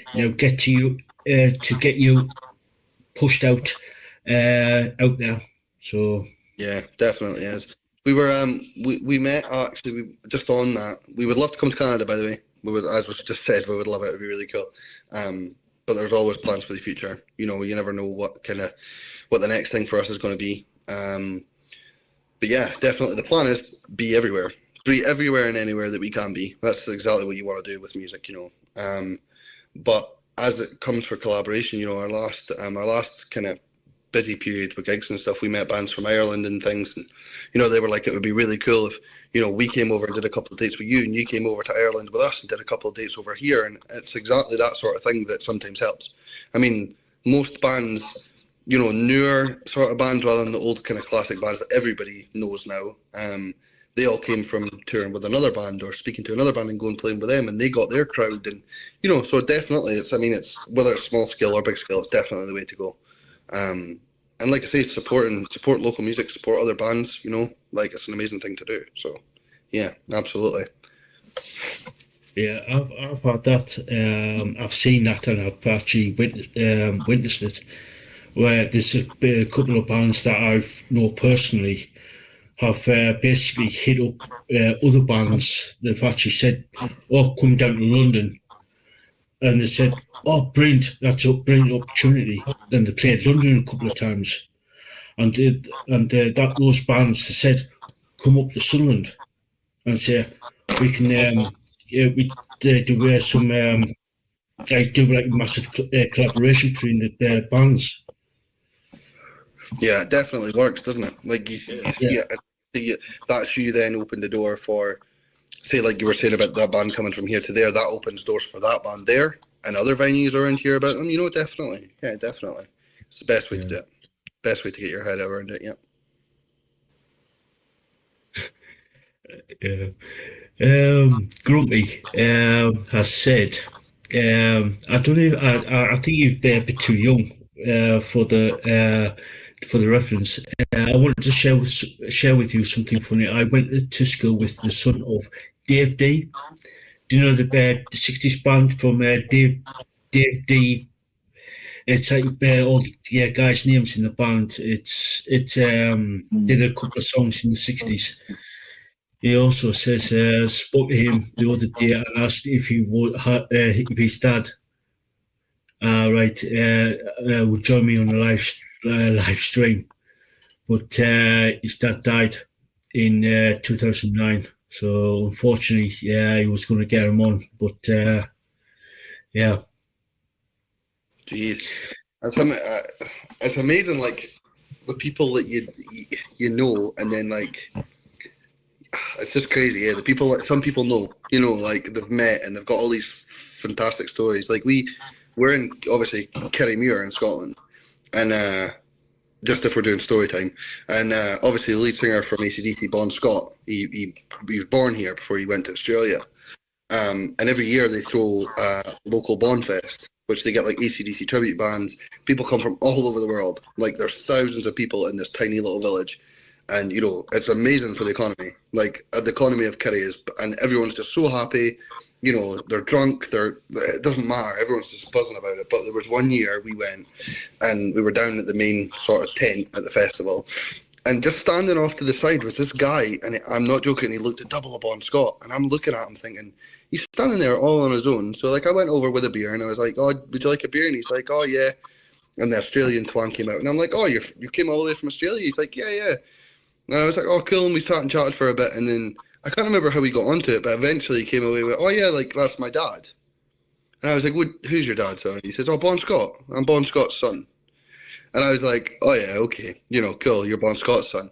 And it wasn't until the festival announcer was like, oh, we have a very special guest with us this year. It's the son of Bon Scott. And he came up on stage. And I'm like, I've just been sitting there having a beer with one of the greatest living legends of rock and roll, Bon Scott's son. And I've just been standing speaking to him. And he was so genuine, so nice. So, you know what I mean? And then obviously he came back off stage and I rushed over to him and I'm like, I am so sorry that I ever doubted you, and he was so genuine, so nice, so sweet. But the amount of obviously we're kind of getting to that age where all our big influences and big people, they're either that big that you're never going to see them again. They're never going to come over to the UK again or whatever. Or they're just they're getting to that age where they're just, putting down their instruments and stuff like that. Which is kind of sad, really. It really, really is sad. But, Yeah. But I couldn't believe it. I was totally miffed by it. I was like, I can't believe I just did. And that's my claim to fame. That's the only, celebrity that I've met, But it was still really, really cool. But what a likeness to him he was, It was so crazy. Yeah.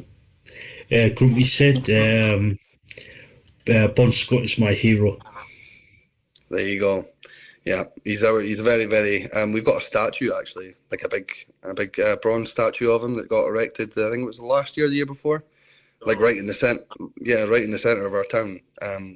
For Bon, it's a statue, a life-size statue, and you go up to him, and you don't actually realize how small he was in person. He was really, really small. Yeah, but yeah, he kicked up around here and stuff. There's streets named after him. There's a massive following every year, and it's brilliant because it just shows you even a band like AC/DC, that you can't lie, they are getting on. They've done their time and definitely getting on. Yeah, they've served their time well, and they've served rock and roll very well. But a festival like that can still bring people together, and there's still people all around the world that'll still come and see their music. And the bands that they get playing now as well. Yeah, the bands come from countries all over the world just to want to be a part of it. Yeah. To have a legacy like that is that's a dream. That's a dream for any band, I'm sure. But if you were nearly on that level, geez, you can imagine, it'd be amazing. Amazing. Bill Campbell and the Bastard Sons up. Yeah. Girl School are playing this year. Mm-hmm. Arts, it's getting pretty big. There's a lot. Yeah, I remember we played it 10 years ago, and it was just in our little town hall in Kerry. There was maybe 200, 300 people there. That's all it was. That was the big event. But now they've had to move it out to a field just on the outskirts of Kerry. They put up this big, massive tent. They've got all this security. They've got it's a festival now, and it's only gotten more and more popular over the years. So if anyone wants to come over to Kerry, Around 7 can try and get a support slot one year, and you can come over and see us. That would be pretty cool too. But yeah, it just shows you that the heritage of bands like that, they'll just live forever. It's crazy, so crazy. Yeah, cool. We've got we've asked this question before. The Corvinized. She asks if you gents had to pick a musical inspiration, who inspired you to create music? Yeah. Yeah, I think that's the only thing that's really come out your mouth tonight, Latin, isn't it, Steve Harris. Just yeah. Like I say, there's so many, isn't there, though? Even between between the two of us, we're quite intertwined with our bands and our styles, and all these sort of people. And there's so many things we take from both, from whether it's the guitarist, the bassist, the vocalists. There's so many big ones. Obviously, my biggest one, just for being a front man, is Billy Joel from Green Day. I kind of was him from when I was 14 till I was 16 years old. I kind of went through that phase. But yeah, ever since as my music developed, my songwriting developed. I've kind of learned more towards Simon Neil from Biffy, Dave Grohl from Foo Fighters. I think the thing with Dave is he's got so much contrast in his songwriting.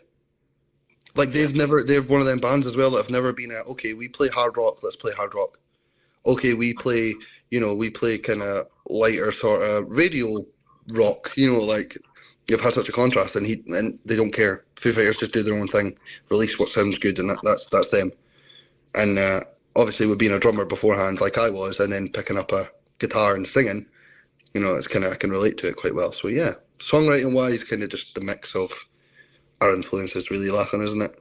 Yeah, I mean, there's a lot of bands that, especially with like when I'm writing a bass line, you know, as much as I'm like, yeah, Steve Harris, you know, there's not a lot of playing that I do within around 7.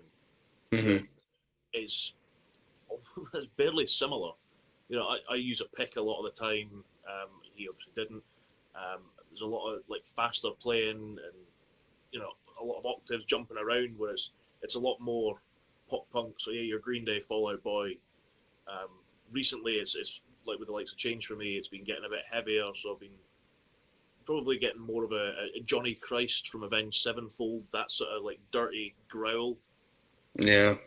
Obviously, I think like when it comes to songwriting in general, like I take influences either from life, like what's going on around you, you know, that can have a big impact on everything. And even like us going to see Sum 41 not long ago, like they've always been a massive band for us anyway, but going and seeing them not that long ago really kind of made me think like, you know, and you find yourself starting to kind of write riffs that kind of sound like that because, oh my God, that song's amazing. Right, what can I do? How do they play fast and hard? And oh, they've got a riff bit here. And you know, you just take it from whatever.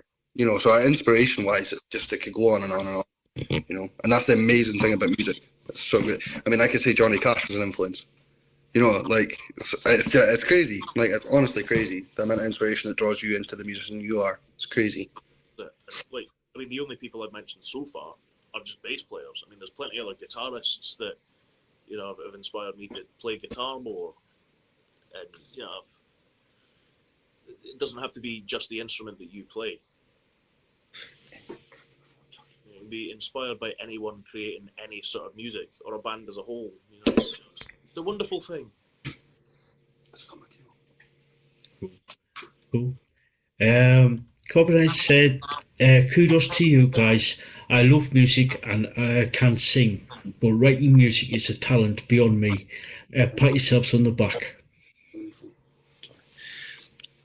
Yeah, definitely. I mean, we thought for a long time like songwriting and stuff was beyond us, to be honest, didn't we, Laughing? Like, yeah.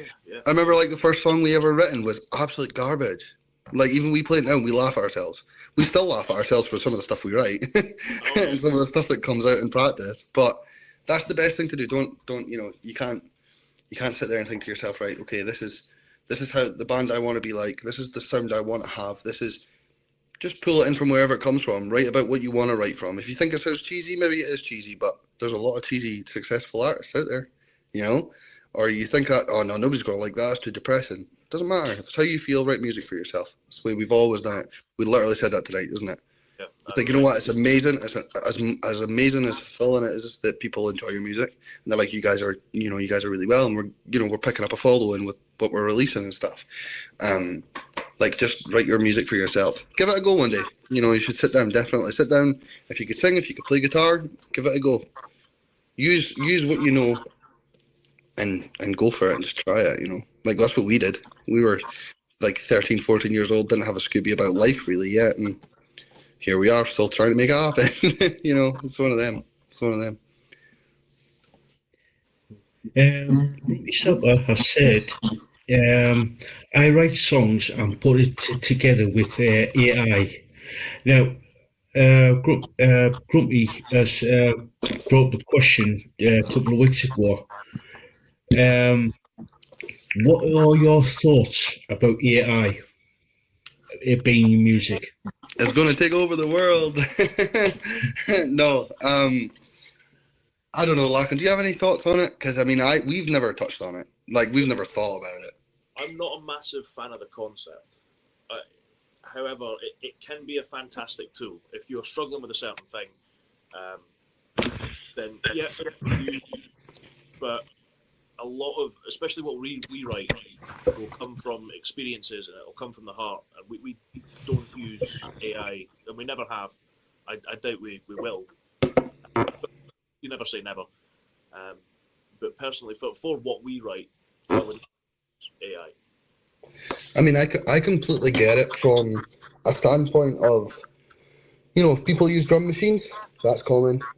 People use, you know, a lot of, like, I guess you can class some pedals as AI, You know, if you've got like octave pedals, if you've got, you know, you're slightly, that's not fully authentic, is it? It's something in the background that's enhancing your sound to the way you want it. And for if somebody's sitting playing on their own, I can completely understand. They're like, this would sound so cool if it was a full band thing, but I don't have the capability, or I don't have a drum kit, or I don't have this, I don't have the pipes, or whatever, you know. But it is a really, really useful tool for some things. Absolutely. And obviously it's the modern age, and sometimes you just have to accept that. But we are very much like a old school, authentic.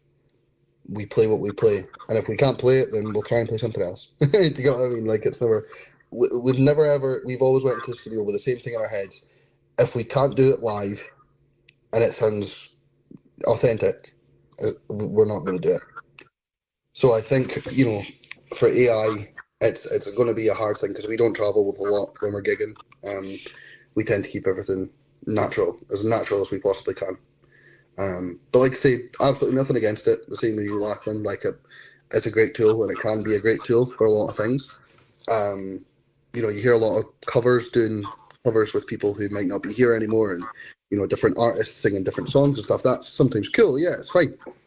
But yeah, it's not something that's ever interested us. But yeah, if you're using it for yourself, man, then absolutely. You know, if it works for you, it works for you. Is literally all it is. And if it's helping create art.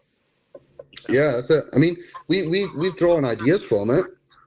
Yeah. We've drawn ideas from, like, you know, right, okay, we want a logo to look this way, or, you know, we're kind of thinking about some new artwork and stuff like that. Where can we draw inspiration from so that we can then take it further? And we've used it in that way. But yeah. That's just all my opinions on it, really. That's all I've got to say on it. Cool. Cool. Thank you for that. So, going to start wrapping things up. Where can people find you on social media? So all the usual platforms: Facebook, Instagram, TikTok, if it's still alive. I don't know if it is or not. I've not checked. Twitter, all the fun stuff. All at around 7 UK. All one word, no underscores, no hyphens. Around 7 UK.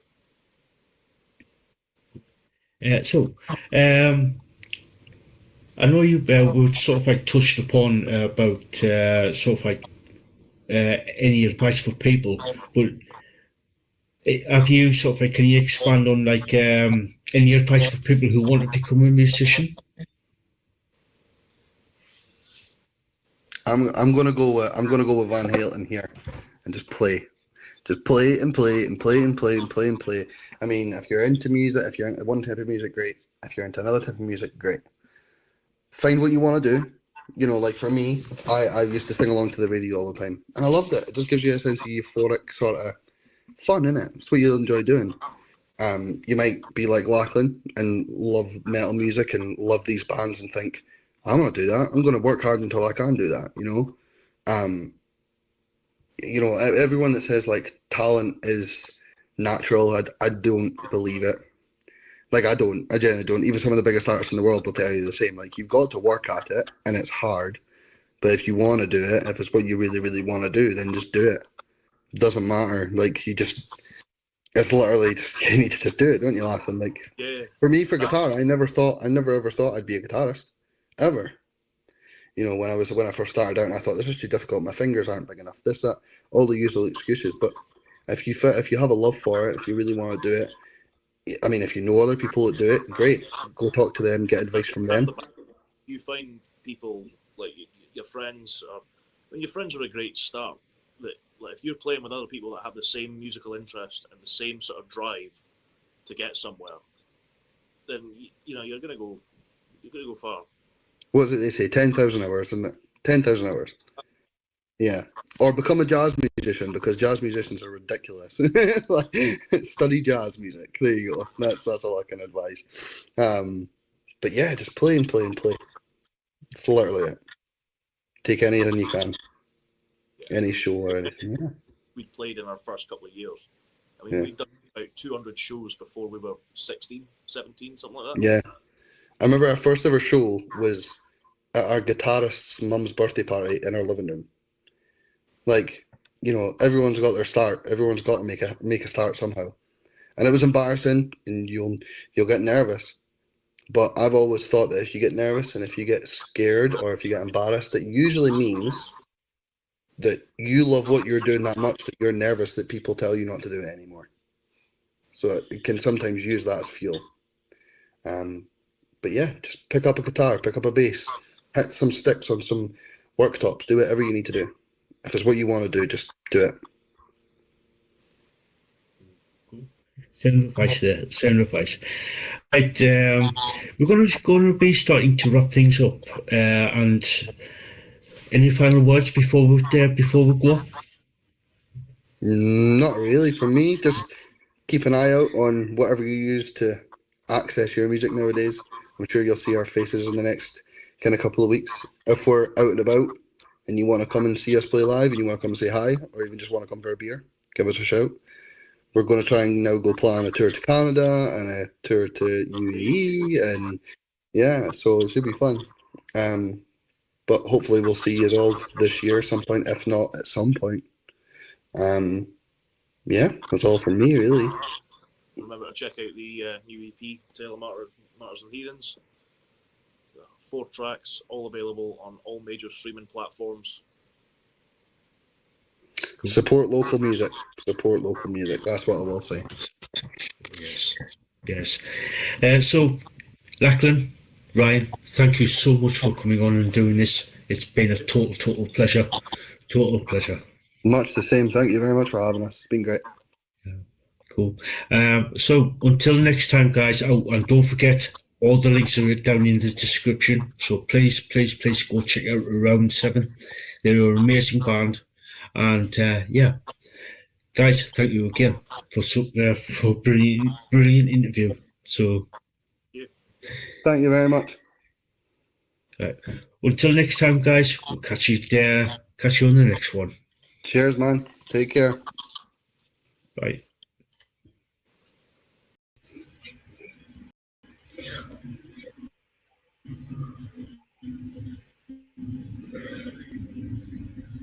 Hey guys, welcome to Project Metal Music YouTube channel with your host Elio, and we are here with Claudio from the band Awake the Demons. So, welcome Claudio.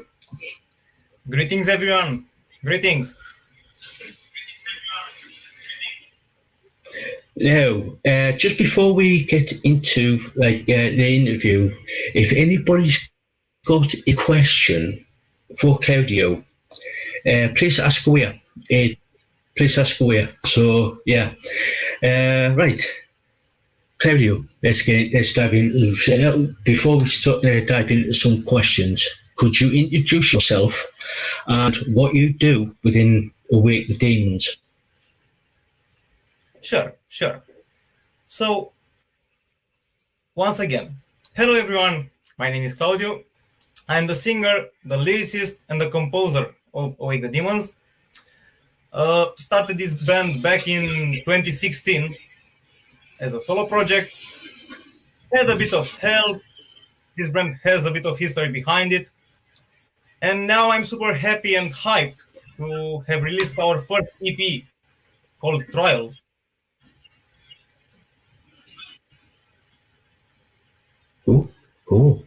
Cool. Yeah. So let's dive into some questions. As a child, what were you listening to? Well, that's a funny story. Actually, till I was 16, 17 or so, I wasn't listening to music. My father was the one playing music in house, bands like Queen, Rolling Stones, Iron Maiden. That was actually the first band I managed to see live back in 2018. But when I was younger, I wasn't actually listening to music. I was more of a sports guy, to be said. But my father was the one playing music in house, doing the DJ stuff, so to say. Yeah, cool. What was it your dad that got you into listening to music? He was also an important part, yes, of course. But then, I don't know, something inside me has changed, and then it just appealed to me more and more and more. Also, after seeing Iron Maiden live, I was like, damn, I have to do this one day, you know? Have to try it. Yeah, yeah, yeah. So, who actually inspired you to become a musician? That's a tough one. That's a tough one. I don't really have an idol, but when it was a tough period for me, Ivan Moody from Five Finger Death Punch motivated me to go on. I actually had the chance to talk with him once or twice, and that he answered some of my questions, and he was the one pushing me forward. Also, I got inspired by Woods of Ypres, a band that sadly its singer died in 2013, David Gold. Me and my band actually perform. By the time you read this, I'll already be dead by Woods of Ypres at every show as a tribute to David Gold. So yeah, those two singers and those two bands were the ones that inspired me and helped me in my musical journey. Yeah, cool, cool. Were you in sort of like any bands prior to Awake the Demons? No, but Awake the Demons itself had a few lineup changes, so I can say I was in 3 or 4 Awake the Demons, so to say. But in this period, from 2016 to this point, I've actually been in 1 or 2 side projects, some made by me, some, especially one, in which I was invited. Those were going nowhere. Universe is Ours, which also had 4 out of 5 of the actual Awake the Demons members, and Silver Dream, with whom I did the last interview with you. Yeah, he did. Yeah, yeah, yeah, yeah. So, what has Awake the Demons been up to? So, we've worked hard to release this EP, Trials. We are planning, actually, we have planned, and we are preparing to go on a small national tour to promote our release. We've played our hometown, Constanța. We're invited to a private party in Năvodari, another town. We are preparing to go to Iași on the 9th of September this year, and then Cluj-Napoca on the 15th. We are trying our best to promote this album as much as we can with the budget we have. We are also working on new material, of course, like we released an album, okay, but we won't stop here. We won't stop here, that's for sure. I also have a physical copy of the album. This CD, I don't know if you can see it well. This is it. And we are working hard on delivering, like fans listen to our stuff, and now they want to see us deliver. We need to improve our singing, we need to improve our show, and to make everything better and better.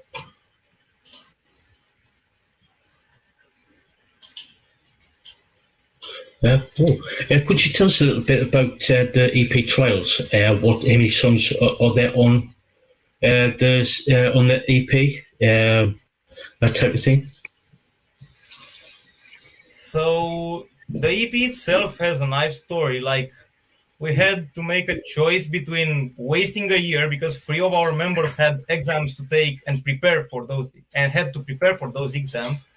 So we were put in front of this decision. Do we try to do something in this year and a half, or we just wait and then start and try something? And I was like, no, we are not waiting. Nope. I've waited for far too long, had enough, time to do something, time to do some work. Low budget, as I said before, tried our best, and this EP came out. Now, the process of writing this EP is, again, quite interesting. As our artworks may say, or our song titles may say, this EP is based on Greek mythology. Everyone is talking about the fallen angel Icarus, like everyone knows the story, but how about his father? How about Daedalus? Our EP is focused on the story of the father of Daedalus. Like, just imagine the strong feelings, the connection someone could have with that story. Like, for example, in our song Eclipse, it's so quiet in here without you. Just imagine the father walking in his son's room after holding his dead son in his arms. Like, that's a touching story. And it's not like we wanted to use that story and okay, they felt that, we think you'll feel this, take it. No, we wanted to say our own story, but hidden or mixed, so to say, with that legend. And we used the legend as inspiration to try to transmit our own message, our own story.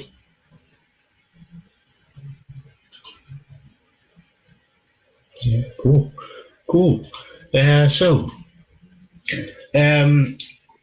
you did mention that you are writing some new material. Could you tell us a little bit about that? Okay, so as you already know, this is just an EP. Just 8 songs done however we managed to do them. Something way bigger is coming, like we're trying to make a 14, 15 songs album in the near future, the next 1-2 years or so. But what I can say now, 2 things. The title of the album, Legacy, I think that says a lot. And we are working on a song that will connect this EP to the album. It's gonna be called In Denial. That's the next release we are working on. Plus, some of the covers we are performing live, we want to record them because we know fans sometimes like to, I don't know, they want to hear our stuff that we play live at home. We cannot play in everyone's house, you know. That's impossible. I would love to. I swear I'd love to, but I cannot. So we are working on recording some covers as well. Starting with Smells Like a Freak Show by Avatar. That's a spoiler. Yeah, cool. So, is that wait? You mentioned that you are going to a couple of concerts. Is there any plans on touring Romania or branching out into further out into Europe? Actually, yes. As I said before, we had these 2 shows already, Constanța and Novodari. We are preparing to play Iași and Cluj. One more spoiler for our fans, if they are listening. I hope they are. Amen to that. We will be playing on the 15th of October in Galați with Anteos, a bigger band from Romania. They invited us. We said yes right away. How could we miss this chance? Like, come on. And about going international, yes, we are planning that. I bet some of you, at least some of you, know about Wachen Open Air. That was the biggest metal festival in the entire world, if I'm not wrong. Until this year, when Hellfest, I think, was the first one. But Wachen will be back, trust me.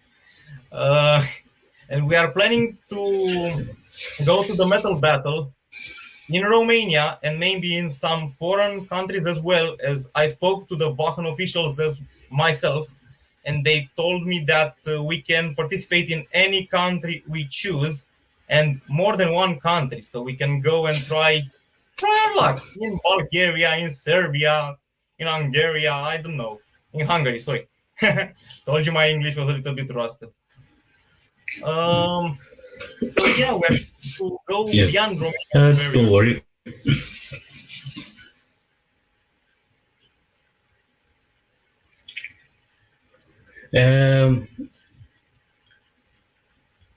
Right, Romanian. I've got a comment from Romanian Rock. They ask, how about old school hard and heavy metal bands? He will try some covers of the great ones.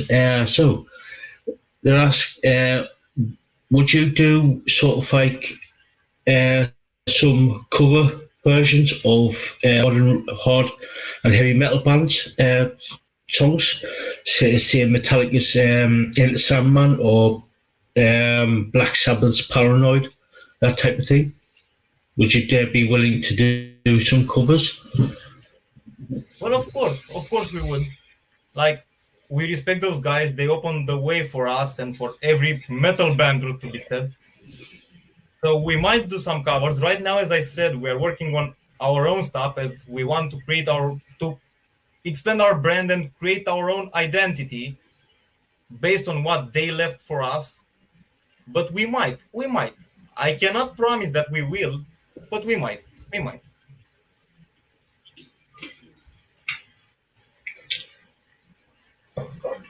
Cool. Is the EP trials has it been officially released yet, or have you got it for the release for the EP? The EP has been released on the 24th of August, and since then it's been available on all streaming services. The release show, I have behind me the banner from the release show. I'm taking this opportunity to thank Love Bite and Out of Spite for joining us for this show, and the police after the show, but that wasn't our fault, we just saw them there. It's okay. But yeah, the EP has been released. It's available everywhere. You can also buy it from Reverb Nation or Bandcamp. If you want, you can support us by joining our Discord server or Instagram, Facebook profile, subscribe on YouTube, everything. So yeah, it's everywhere. It's basically everywhere. Like, spread it like wildfire. That's all I have to say. Cool. You said that the EP's on like Bandcamp and Reverb Nation, that those types of places, which I have put your links to the band Awaken the Demons in the chat there. Plus, it's also in the description as well. My question is hello. No worries. So my question is have you got other types of merchandise such as T-shirts, caps, that type of thing? Yes. We have everything you can possibly wish and more. Like I said, we have the physical form, these CDs. I'm showing it again. Buy it. We also thought, like, most of our fans are smokers. Why not do some lighters? The Awake the Demons lighter. Now I'm feeling like some kind of cool. We have shirts like this one on me and more models from the EP. Stickers, which we are giving away for free at our shows because it's the least we can do for the fans who come and support us again and again and again. And more. We are planning on doing way more than this. When the budget will allow us to, we will surely expand. We are working on a website. As you asked me about the future plans, we are also working on a website. My father is helping me. Romanian Rock, saw you. He is the one. And we will have everything on the website.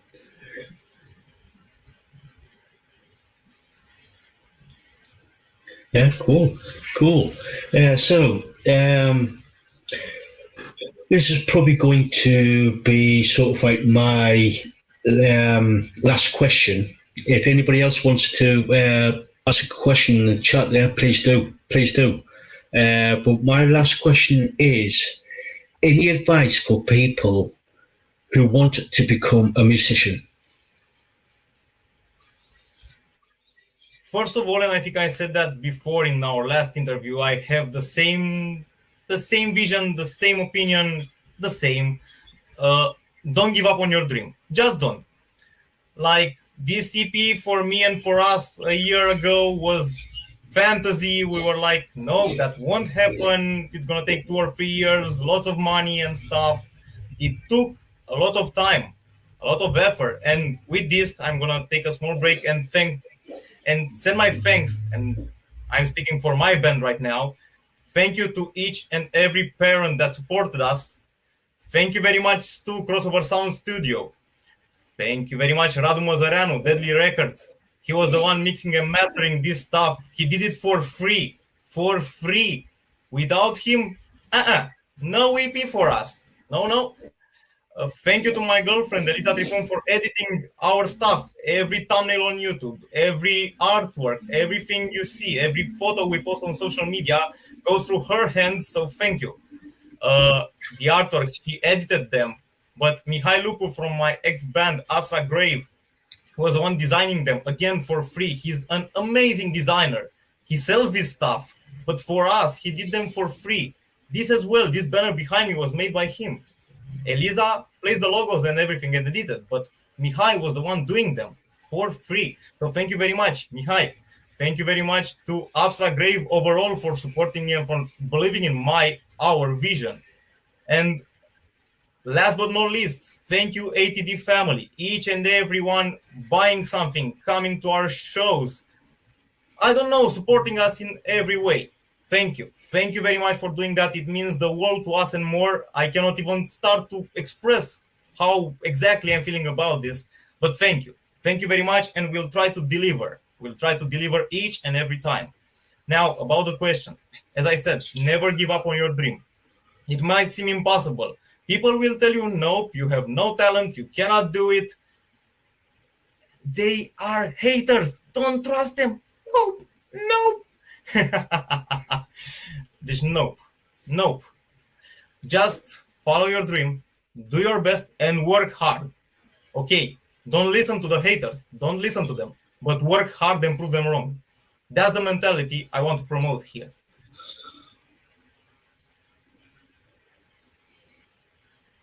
Yeah, cool. Romanian Rock said, "Yeah, yes, I am his father, bro. He's he's so kind of domestic Aussie."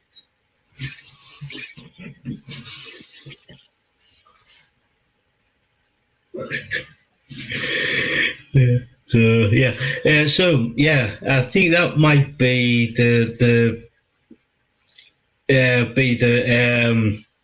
my last question. Again, Claudio, thank you so much for coming on and doing this little interview. It's been an absolute pleasure. Been an absolute pleasure talking to you again.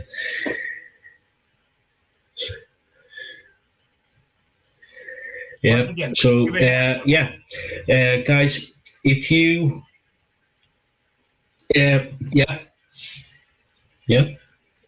my pleasure.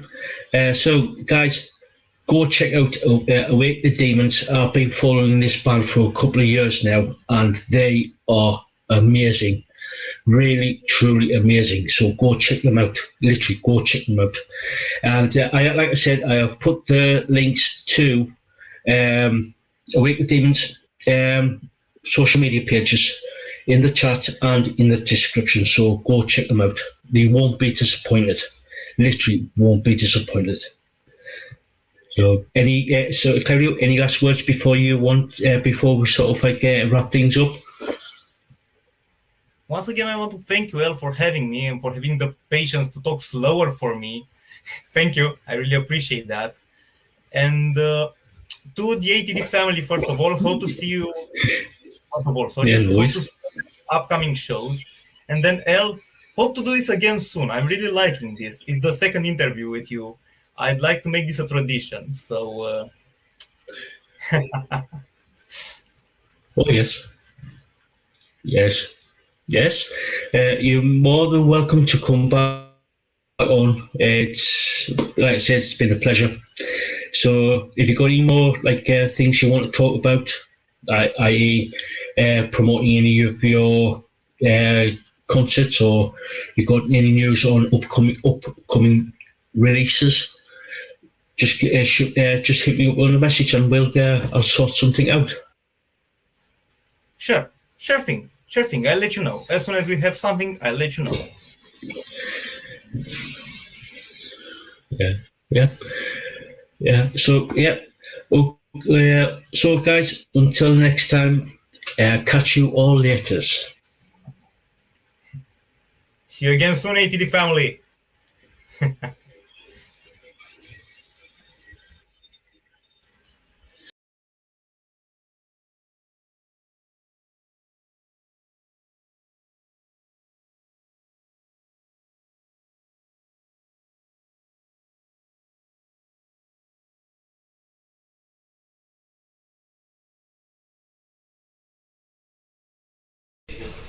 Good. Right, guys, we're here again with in the club in Newcastle with brilliant Badger.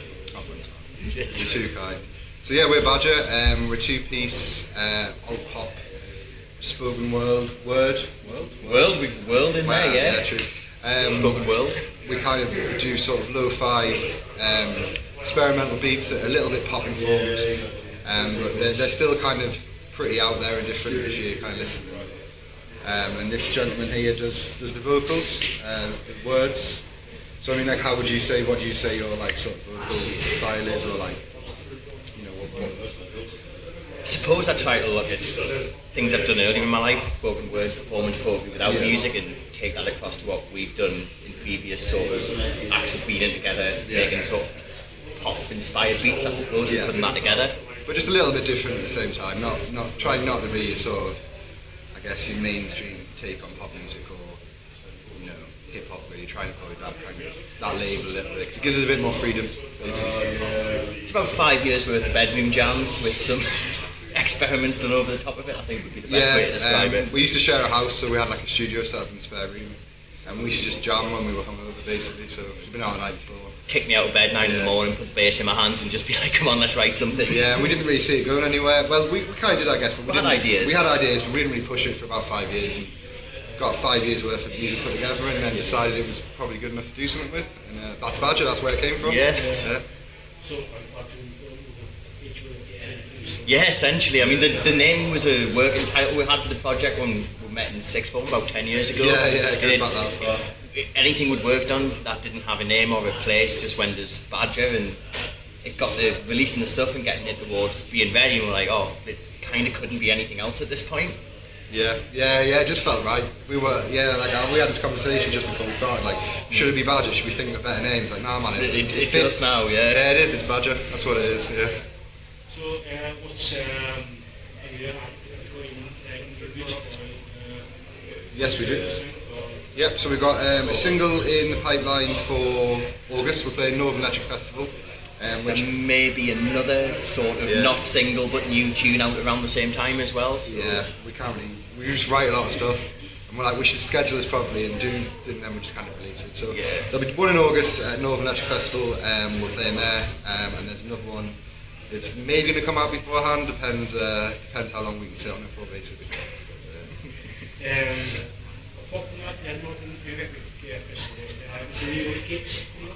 Yeah, we're playing with Holy Grail down in Whitchurch in Wrexham in September. I guess that makes us international because it's Wales, isn't it? So, yeah. I think on the English side of the border, unfortunately. I've been telling people it's international tour, like. Yeah. Check Google Maps, puts it like 6 miles in New No. England. Oh well, never mind. So yeah, near Wales then. Yeah, that's about what we've got coming up, but we do play quite a lot, and just keep an eye out for us on the local sort of Facebook pages for gigs and stuff. And a few things in the works that just aren't totally confirmed yet, and around about October, November time, which will be up and running shortly. Yeah. So, oh, that's one. Just a quick review. Yeah, right, cool, man. Cheers for having us on. Thank you.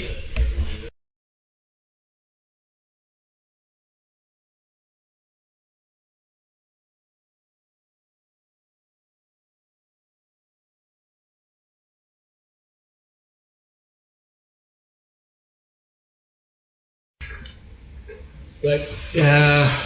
Can you tell us the name of the band and your names of who are you and which instruments do you play? I'll go first. My name's Jack. We're along to course. I'm a drummer.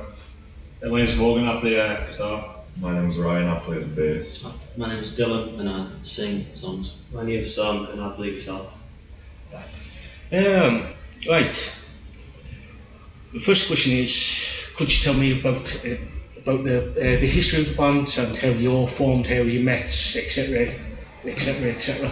You're probably best to start with that one. So me and Sam used to be in an indie band together called White Label. We used to play the standard love songs, boring stuff. None of that. And we're sitting there one day and we're like, why does no one ever make anything like politically and socially aggressive anymore? like a grunge avant-garde splash on it. Everything's just boring. So I decided we'll sit down and write, and we'll try and write a new album and see what comes out of it. So we got Morgan on the phone, and we're like, Howard, come over. He was like, alright then. And we wrote and recorded the whole thing in 1 week, just in my dad's 1-bedroom flat in Lawrence Court. That's how we named the band, Lawrence Court. And then after we got it all together, we decided we need to get a bassist and a drummer. So we rang these. Yeah, I've got my son on the phone. Get the band now! And then we just started hitting the road, shouting at people's faces. Causing a racket, like. Causing a racket. Yeah, it's the best way. Right, obviously you've got some music, written your own music. Is there anything recorded? Yeah, we've got one album out called Introduction. How many songs is on Introduction? 13. Yeah, 13. That's the one. It's a roller coaster, if you give that a listen. Doesn't compare to the live stuff, I don't think. It doesn't do it justice, because it was recorded before we even got it into practice. We're just like recording as soon as we had an idea. But the second we got on stage, it was just a whole different story. Yeah, completely different. Now we're moving on to other things. Yeah, definitely. Moving on. Interesting. Yeah, some interesting.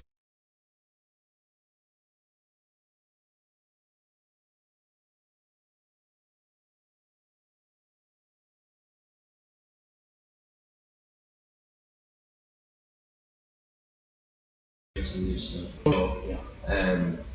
After that, we're taking a bit of short break as we sort of wrap up with the new stuff, get ready to go back out again during summer. So that'll be the last chance for a little bit to see us. So that's in Newcastle. Yeah, it is. Yeah. Right, you mentioned you've got doing some new music. What's that? When's that coming out, or do you not know yet? There's no set date. We don't have a date as of yet. We're sort of just taking as it comes. Yeah. But it's going to be this year at some point.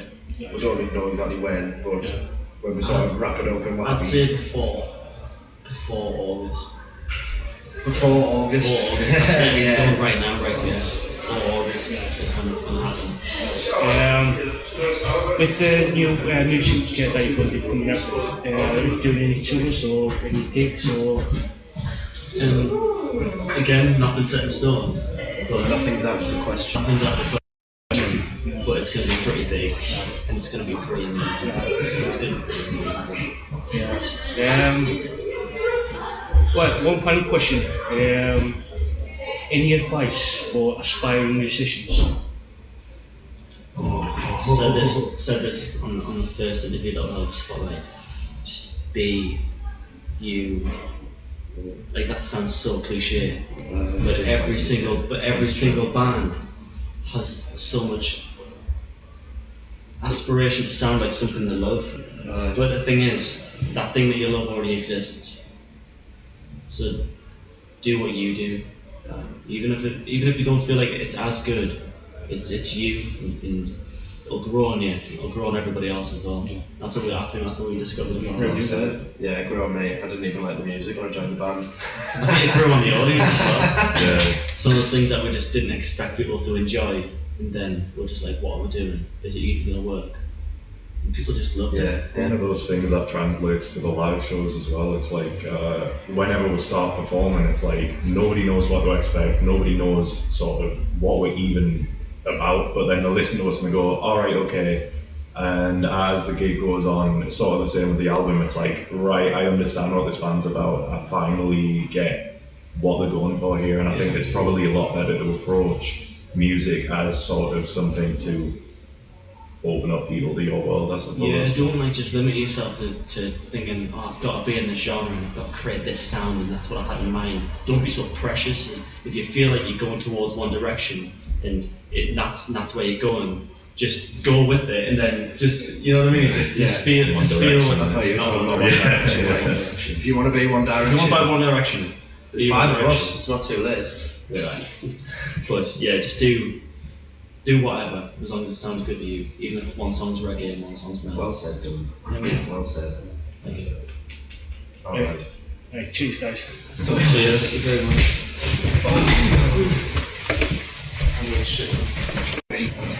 Right, could you tell us about about you and whatever what your name, station name? Right.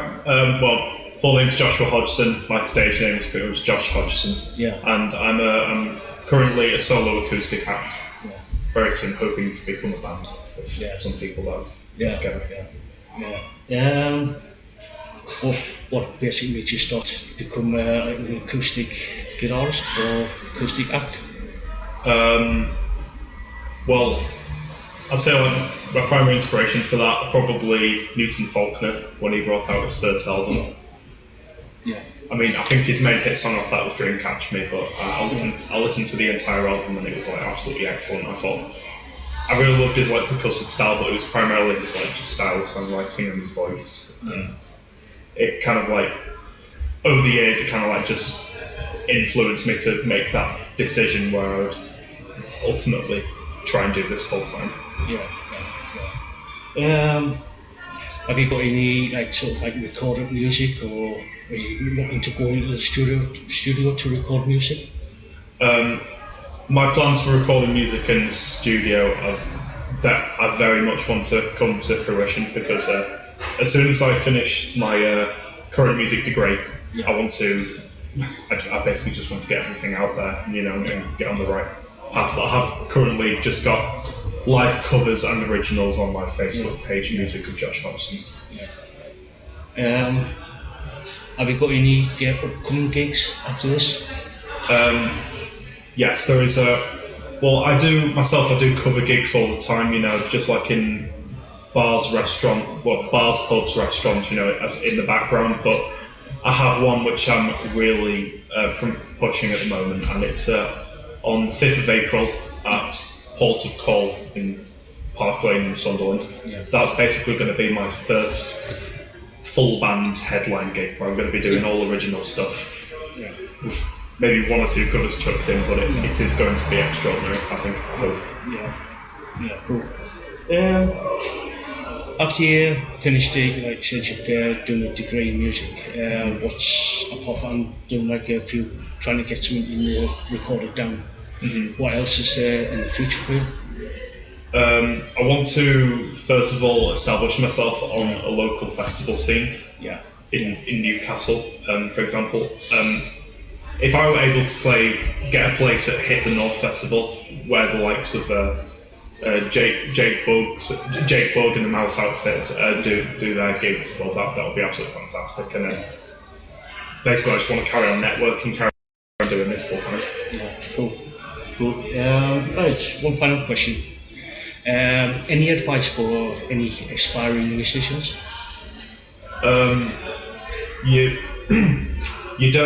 You don't achieve anything unless you get out there and, you know, just do your thing. No one will come to you ask you to do things, because you have to go out there and do it yourself. And you're always going to be aspiring to network with as many people as possible. You're always going to learn new things, meet new people, and that's always going to lead to new opportunities which you never thought that you could be capable of doing. That's all really. I found that it's just like, a lot of people just like need to get out there and basically make your own look. Yes, I mean, 1.5 years ago, before I started my music degree, I never thought that I would be also composing and arranging, for example, for a musical which is going to be staged in summer at the college, of course, but that's just opened up new pathways as well, as inspiring my current kind of original stuff. So Right, thanks again, Josh. Thanks very much. Sorry if I sounded too pretentious. It's alright. Right, could you tell me about the band and your role within the band? Well, we're called Thieves of Liberty. we being all the people that I work with as well. My name's Lydia, I'm the singer and like rhythm guitarist of the band. There's usually 4 of us, and we're all from Sunderland, mostly, but from Salem. We're all local, do like rock music, inspired by like Royal Republic, Hailstorm, that kind of stuff. It's a bit of like an upbeat rock band. Yeah.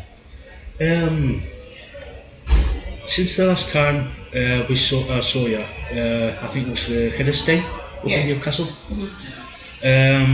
What's any updates or any? Well, we're now recording. Well, we're actually in the process of recording that EP that we said we've been bringing out for God knows how long. So now that's actually underway. Yeah. But, almost finished recording that, so that's happening soon. We did have a gig coming up at Bar Local, but unfortunately we had to cancel that due to different ownership. And we do have a few more things in the pipeline, but we can't actually tell anyone about it. That's top secret stuff and we're not allowed. Yeah. It's really annoying, but I promise it's big. It's a big one. Something coming out. Yes. Right. Is there any more gigs coming up? Are you planning any more gigs? I'm trying to think when our next one is. We do have quite a busy schedule because we do like covers set outside of this as well. So we've got like a couple of covers gigs going on some Saturdays. We're playing the Mallard with. We've got like such a tight schedule, but we do have a lot of gigs coming up. Like if you check our band page, you can see like where they are. Because I haven't got to play. I have the memory of the goldfish with a head injury. So. Yeah, that's it, right? Right. You said that you're recording that EP that you said last time. Yes. Do you know when it's coming out, or do you not know? Or?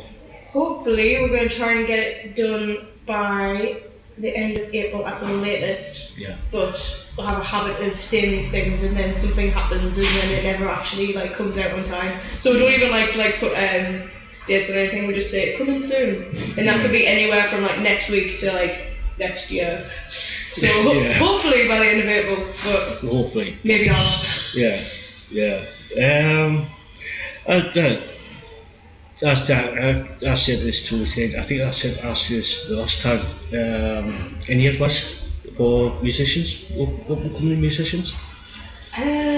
Just always. It's going to stay pretty much the same. Like always put stuff out there. Like no matter like if you think it's going to be like shoddy, like just do it. Yeah. What's the worst that can happen? People don't like it, and then if you do get like feedback, you can always just like grow from it and be like, oh well, people didn't like that, but change it. And just be yourself. Like don't let people say like, oh I don't like this, but you know if that's who you are and that's what you want to do, obviously like be open to criticism, but don't let people be like, I don't like the sound of this at all. It's like, well, don't care, sorry. Yeah. Because there will be other people who will like it. It's just you gotta be open to people's opinions. Yeah. But at the same time, not let them completely change like who you are and what you're doing. Yeah. That's probably the best piece of advice I've heard. Thanks. I am wise. I have listened. It's I've heard different people have different standpoints and pretty much stay the same. Pretty much stay true to like who you are and like what you want to do. Don't let people like throw you off the track. Like I say, like obviously like take in the criticism, but don't let it get to the point where it's like fine, like I'll just stop. Yeah. Right, thank you for that. No worries, thank you very much for having us. Right guys, can you tell your name of the band and what instruments do you play or do? Well, the band's called Volume, do heavy grunge. Grunge keep it notch really. Harmonies all over with both strings and vocals, syncopated musicianship. Yeah. Goes quite well.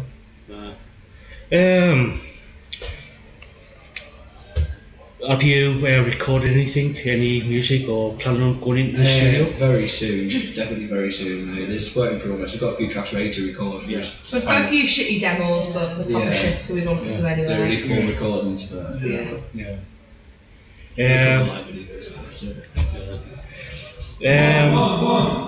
After the joys of recording. Right, after this gig, or is there any gigs planned Got Yeah, a couple. quite a few, Yeah, yeah. got 2 more in March on the 21st, 22nd. Believe so, yeah. And we've got one in April, I think. One in April, one in May. Yeah. We've got a few lined up for the next few months, so keep an active at least. Probably more coming. Yeah, definitely. Yeah. We've just been offered more dates for the festival thing, so it'd be good to play that in a couple of different venues, which would be nice. We've been asked to play down Leeds as well. We haven't got a date set, but hopefully that. They do like the music down in Leeds. Yeah. I've seen a few bands down there. You said you were going to be going into the studio to record a bit more. Is there any plans after the recording session to release and tour with it? With the music? We're planning on recording the EP and doing like a bundle with some shirts and like a merch and disc set.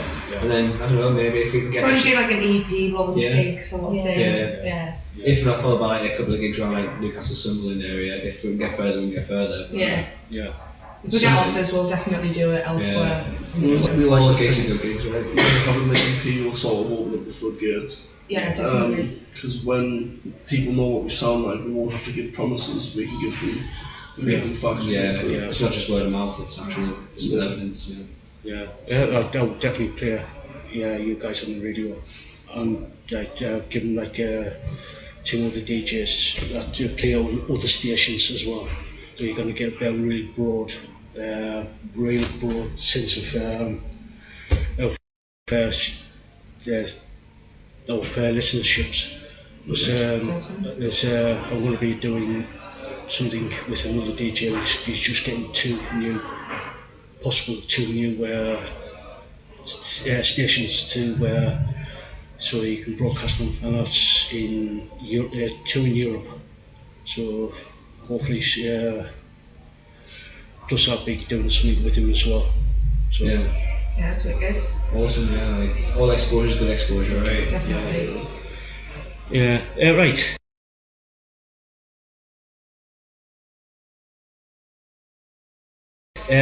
Musicians.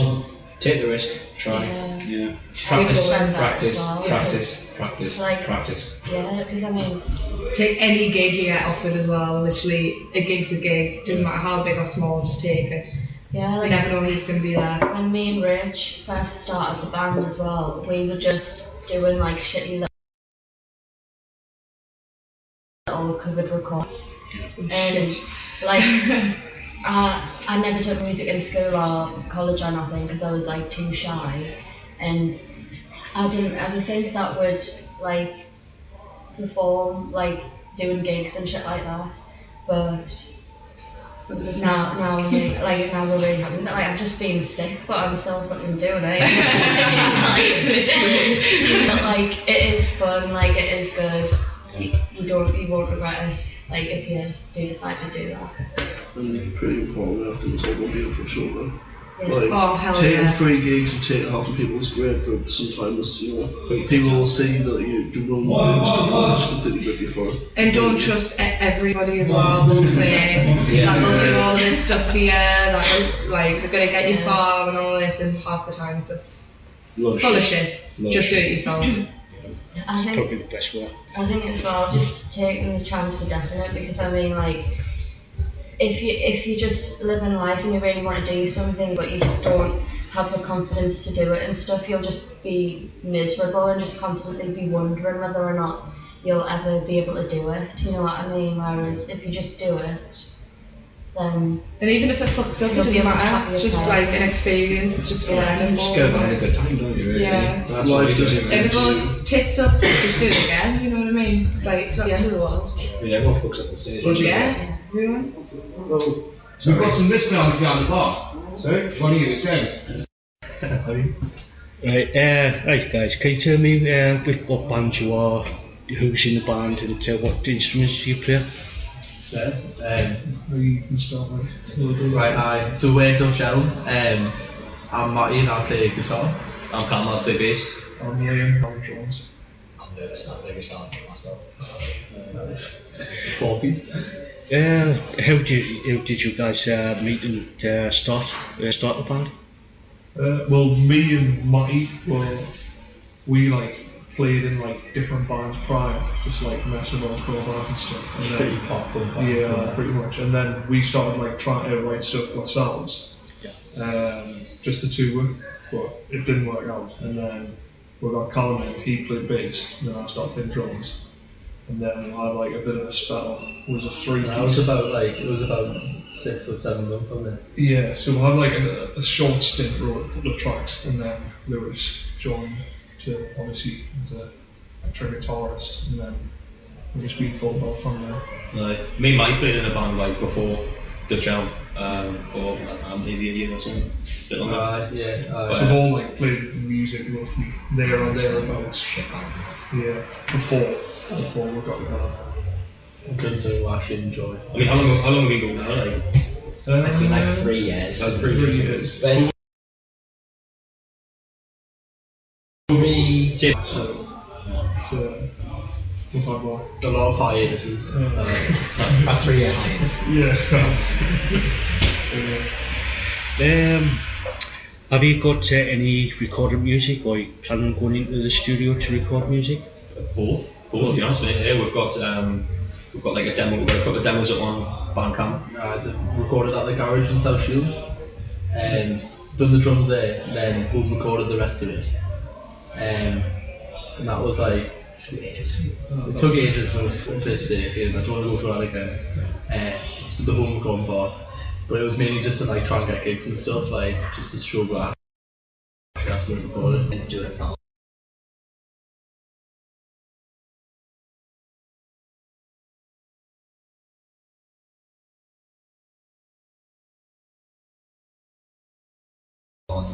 Watching with the garage. So like, we've literally just got them like 2 days ago, 3 days ago. So that's like a mix. It's exclusive. It's not even out yet. So we've got stuff to release there next week. I think we're gonna do that. Next week we're gonna do that. Plenty more to come. Yeah. After all this EPs and stuff that was recorded, are you planning on doing any like any more gigs, tours, anything like that? We'll take what we can get out of the minute. And then available for so once that sort of we'll sort of ride that boat a bit, and then afterwards we're gonna sort of start putting our own on that. Hopefully, we'll feel like UK tour might be on. We were taking the piss out of ourselves there because we've done a gig in Newcastle, now we want to do one in Sunderland, so we're like, Dutch Elm. We'll call it a few members start doing 2 years. No, but I think long term aim for is probably to get out of Newcastle or get out of the North East. Yeah, somewhere like Brunei.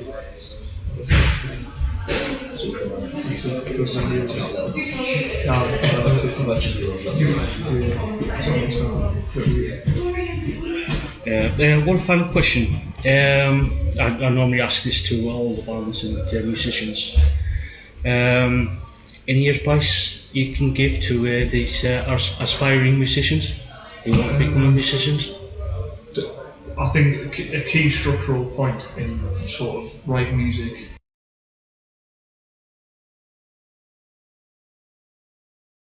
and being the key thing for, because like I say, all we've played in bands, like where they're with different people and do different stuff, but I think if you can take criticism, constructive criticism, then I think realistically you'll go a long way with being obviously as a form of the I don't think there's a right and wrong way there's not, to do it. I think the best advice is probably just do your own thing. DIY if you have to, like put your own gigs on, record your own stuff. That's what we've done. There's no wrong with falling for it. Just don't get into anything musical wise that you enjoy. Don't do any agency gigs. No, I was in like a Black Sabbath tribute band. Shit.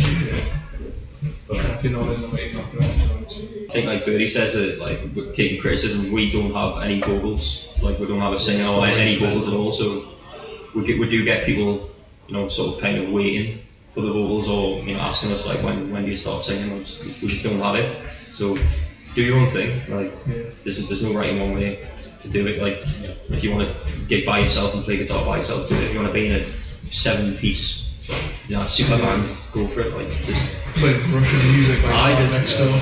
exactly. Aye, there's no right one way to do it. Just do it. Aye, just do it. Just get out there. More importantly, enjoy it though. Definitely not do that. Enjoy it. Right, cheers, guys. No, no, thank you. I feel like right.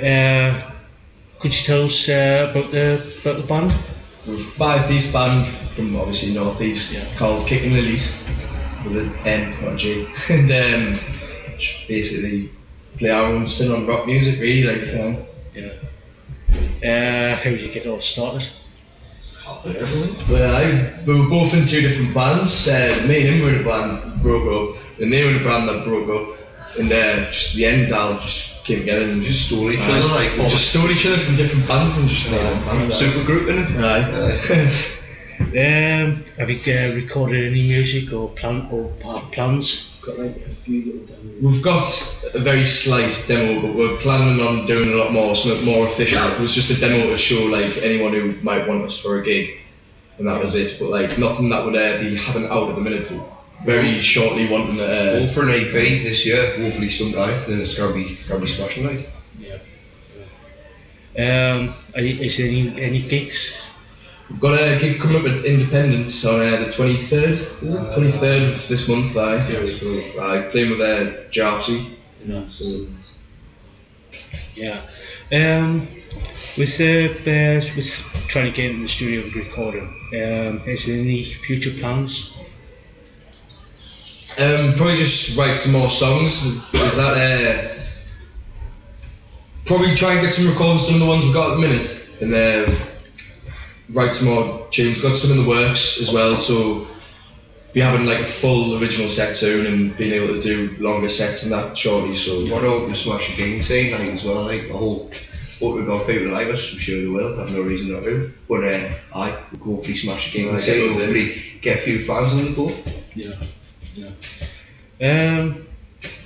Well, I tend to ask this with any band or musician. Any advice for up-and-coming musicians? Just fun, but like fucking try and. Everyone needs to have a similar goal at the end of it. You need to all be just as involved as everyone else in the band, putting all the same effort in, wanting the same goal and having the same type of general sound at the end of what you want to sound like in it, and just make sure. Fucking have a good night out when you do it. Right. Cheers, guys. Cheers. Thank you. It's okay around here. Awesome, man. Tell us when.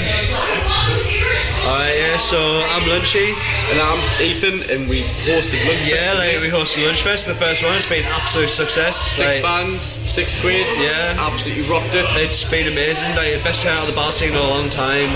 We've already been confirmed more dates. It's gone so well. For a uni project, I couldn't imagine anything better, to be honest. It's absolutely smashed it. Everyone's enjoyed the night. The bands have been amazing. I'm really grateful for everyone who's took part in it and done everything. It's been amazing. Still got more bands to go. Yeah, we've still got 2 bands to go, and it's unreal. Downstairs is packed. It really is. It's just bouncing all over the place. Seen nothing like it in a long time. And it's surprised by the first event we've put on together. It's been unreal. Definitely more to come though. Yeah, there's definitely, more confirmed dates, so it's going to happen again. And it's been unreal. It's just Lunchfest, isn't it? Yeah, it's Lunchfest, yeah. It's the next big thing, right? Grab some fucking lunch and go. Yeah, exactly. Fuck Glastonbury. One day we'll have tents. One day. One day. We'll be in a field. Yeah, fucking too right. Next time hopefully we'll be outside, so... We'll definitely have more bands on next time. 6 bands today. Meant to be 7, but we'll have about 12 bands I reckon next time. There's been ups and downs, but we'll get it all sorted. We'll sort it out. It'll be good, mate. That's about it. Have you got any more questions, or...? Just let us know. I'll post it up on social media. Yeah, awesome. Much appreciated for the publicity and everything, man. For Digital Revolution, it's great. Thank you. Much appreciated. Cheers. Thank you.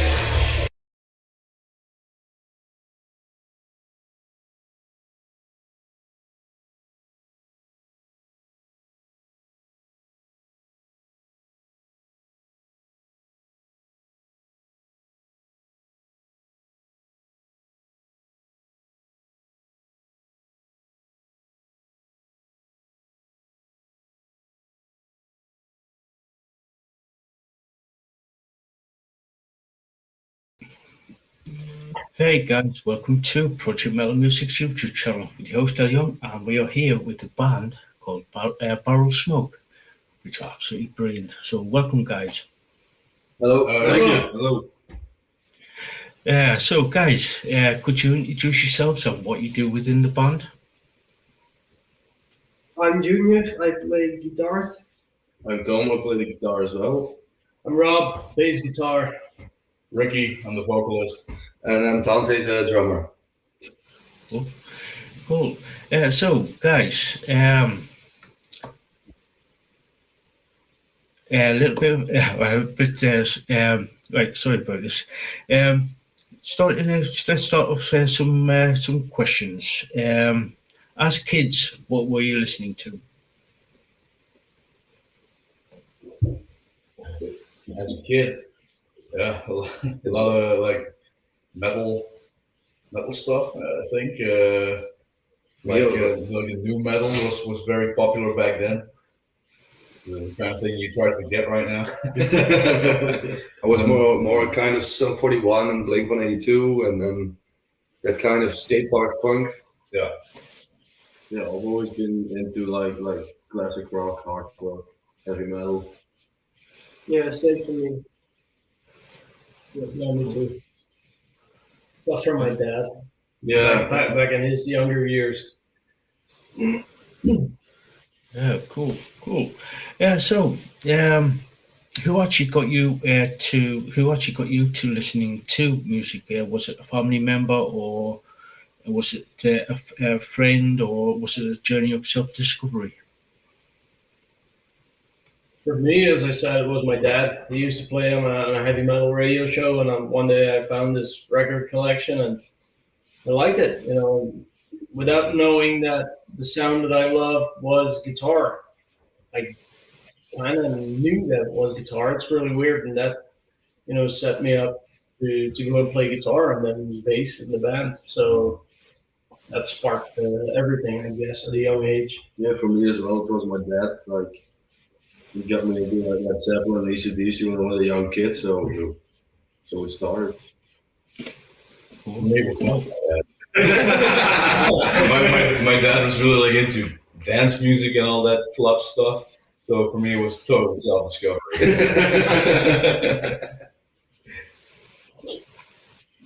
I couldn't think as well why my dad let me listen to after kind of stuff, a lot of blues rock as well. Punk a little bit. Funk also, like the Red Hot Chili Peppers and stuff like that. So it's a great mix actually. Yeah, for me it was more my neighbor. He took me to my first concert, then my first mosh pit, first stage dive. So I got into punk rock, and that evolved into what we make now. So I think I gotta thank my neighbor. Yeah. So who actually sort of like inspired you to say pick up the guitar, or to be to actually sing, or to actually play the drums? A friend of mine, I was never interested in guitars, and I was like 14 years, I think. And a friend of mine got a guitar, and he learned me like a simple song like "Smoke on the Water" on one string, And I was instantly sold. I got myself a guitar, and I never stopped playing. So that's nice. I don't know, for me it was like my uncle gave me the DVD of AC/DC live at Donington, and I first saw Angus Young and I never looked back. Yeah, me too. Angus Young, before YouTube, and then you had to let your computer download from Napster or LimeWire for 2 days, and then you would have downloaded a crappy video clip and that 20 viruses. Yeah. Midget porn. Wreck your parents' computer, and then Thunderstruck video clip, or then later on that evolved into Metallica and things like that. But seeing Angus Young for the first time, running around stage, playing like a maniac, going nuts all the time in that little schoolboy uniform.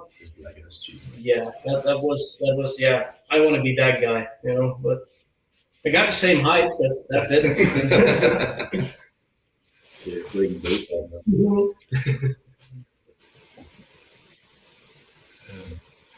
Yeah, my influence.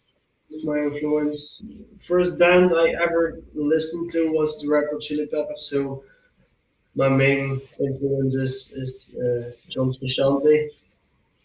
I like his energy. I like his way of approach to the guitar. But I also like the main legends like Angus Young, Malcolm Young, uh, Jimi Hendrix. Yeah. Yeah. I actually started playing later on. Was the year of 20, I think, before I started playing drums. But when I started, had to look up some videos, people who play drums, and that's how I discovered Bonham. And I think he's the main example and the main reason why I played drums and then practice my drums and want to sound like him, but that's nearly impossible. So yeah, that's a bit it. Cool. We've got a question from the chat from our good friend and moderator and head moderator, Lisaboo. She asks, what is your favourite song to perform? Ooh, I think for me, it's from our own song, of course, it's Crime, Cocaine, and Bootleg Whiskey. Yeah, for me as well. Yeah. That's where you see the crowd get pumped up. Yeah, I love the energy, energy you know? of the song. Yeah. Crime, Cocaine, yes. Yeah. There's a nice dueling guitar also. And Yeah. Switching solos. Yeah, when the bass starts and then the whole band falls into it, it's like bam, something exploded. Yeah, kind of an explosion, you know. Yeah. Cool. Were you in any bands before you started Barrel Smoke? Couple, yeah. I was in the Insumers first. It was like a punk oi band. It was kind of my first band. We had a band with us two together. We performed once. Yeah, we're almost playing 10 years now together. Yeah. So Switch Play Society. Yeah. After that, we had with Tom. We had a Psycho Jugend. But that rock and roll. That died. So that's why we started Barrel Smoke. I've had a metal band myself. Like 80s inspired. I was playing a Johnny Cash tribute band. Living on. Yeah, it was pretty cool actually. I was just in a typical school band, so I'm very thankful they asked me to play guitar in their band with Psycho Jugend. So Cool. What has the band been up to, especially over the last year or so? Last year it kind of exploded, I guess. Yeah. We did a lot of recording. We signed a record deal. We signed a record deal last year. In Canada. Yeah. The Soda Records. Sam. Played quite a lot of nice shows. Yeah. Bigger shows. Bigger shows than your local bar or. Yeah. Like a couple of days ago, we played a really cool festival in Belgium. Yeah. So 3-day festival. Really awesome. Saturday we do play another cool gig, so Yeah. The type of gigs we can play now surely evolved over the last year. Yeah. Big time. Yeah, we're busy with the release of the next album. It's coming up. It's coming out in October. So we've been quite busy. Yes. Trying to keep up with the making content and stuff. Yeah. Keep being relevant, you know. Do a fine interview.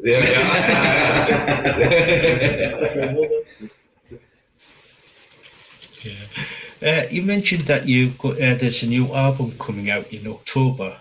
Could you tell us a little bit about that? A little bit, yeah.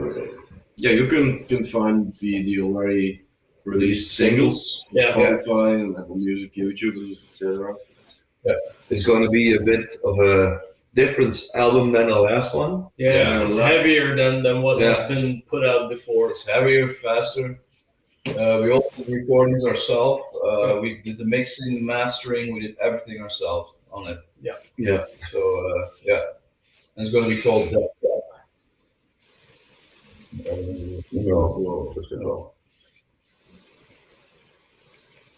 Yeah, cool. You said that there's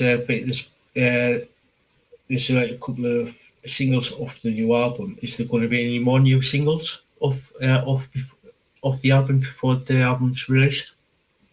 No, I don't think. Maybe one, but don't generally. No, that's that last one. We're still hesitating to drop it because it's quite a special one. Yeah. Yeah. If we drop it, it will be only on YouTube to see what it does. So. You have to wait until October. Yeah. Yeah. Is there that's a slightly different question. Are you sort of like writing any new material as we speak, or are you just planning on doing the promo work for the new album? Yeah, when the main goal is the new album, of course, but when we rehearse, somebody comes up with a riff and that evolves into a song naturally. So we have a couple of them on hand. But some of our best songs are written in like 10 minutes. Like, yeah, I have a riff. Oh, I write some text, and it just clicks, Yeah. So we're always writing, actually. Yeah. So yes, there will be something new after the new album. A lot probably. Yeah. It goes pretty organic, like. Yeah. It just happens. Yeah, it just happens. Mm-hmm.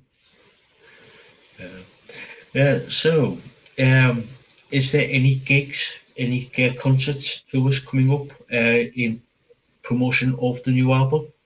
Yeah. We've got one show in Basel, Belgium. Yeah. Release show on the night it drops. Yeah. On Halloween night. Yeah, it drops on Halloween. Doing a release party we set up. Yeah.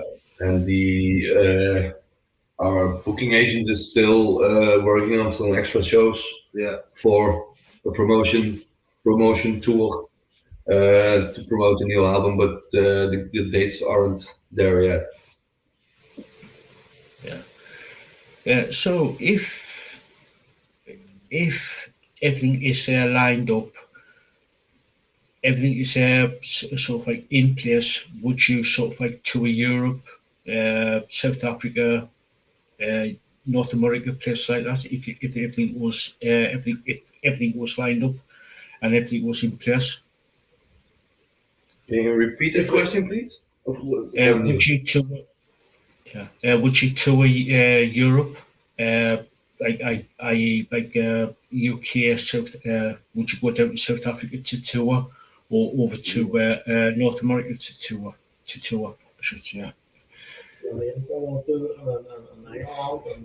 Yeah, if possible, yes.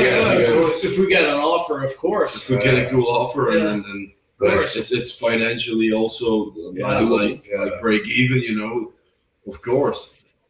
Yeah.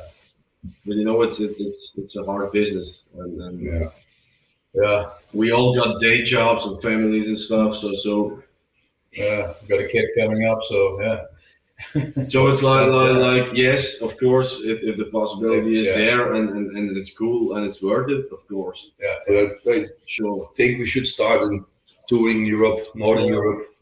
Like Belgium, Holland, France, Germany maybe. But then we'll see what happens. Cool. Is there any sort of like merchandise lined up for the new album?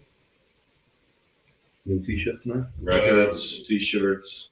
Make new t-shirts. Maybe some new vibrators. I don't know. New stickers. Yeah. That's the whole package actually. Yeah. So If you come over to Belgium, you can have a t-shirt too. Yeah. We received the artwork 2 weeks ago, and we can work with that to make some new t-shirts and stuff like that. So there will be merch. Pretty cool. Very awesome. Cool. Has there been any sort of like talk about putting the new album onto vinyl records? Yeah, we're going to do that. It's going to be, except for the streaming services, it's going to be vinyl only. So no CDs, probably. No CDs. Same as the last one. CDs, the last one we did the same because CDs don't sell anymore, unfortunately. Cool. So where can people find you on social media so they can actually keep up to date with what's going on within the Barrel Smoke? They can find us on Facebook under the name Barrel Smoke Official. Instagram, also Barrel Smoke Official, I think. Spotify. You're on Spotify. All the streaming platforms. We're on TikTok as well. YouTube. Bandcamper as well. Yeah. There's no way to explain.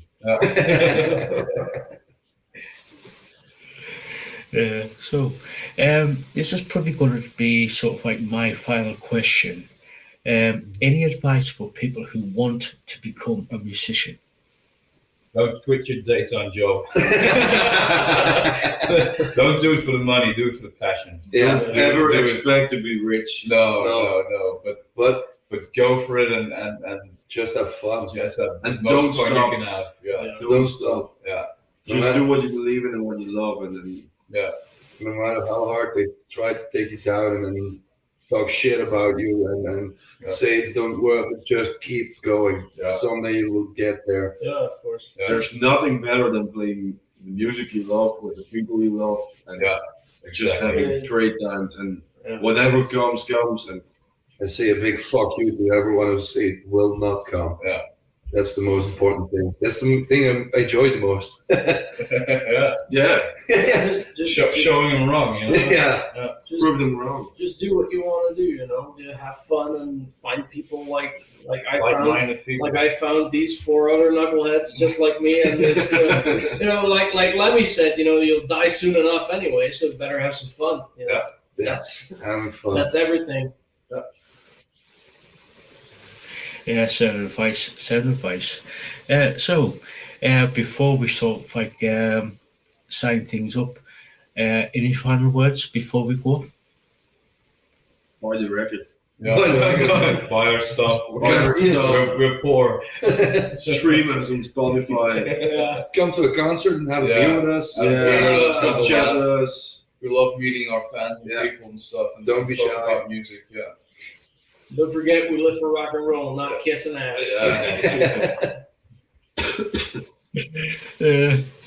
Anyway, guys, thank you so much for coming on and doing this little interview. It's been absolutely brilliant.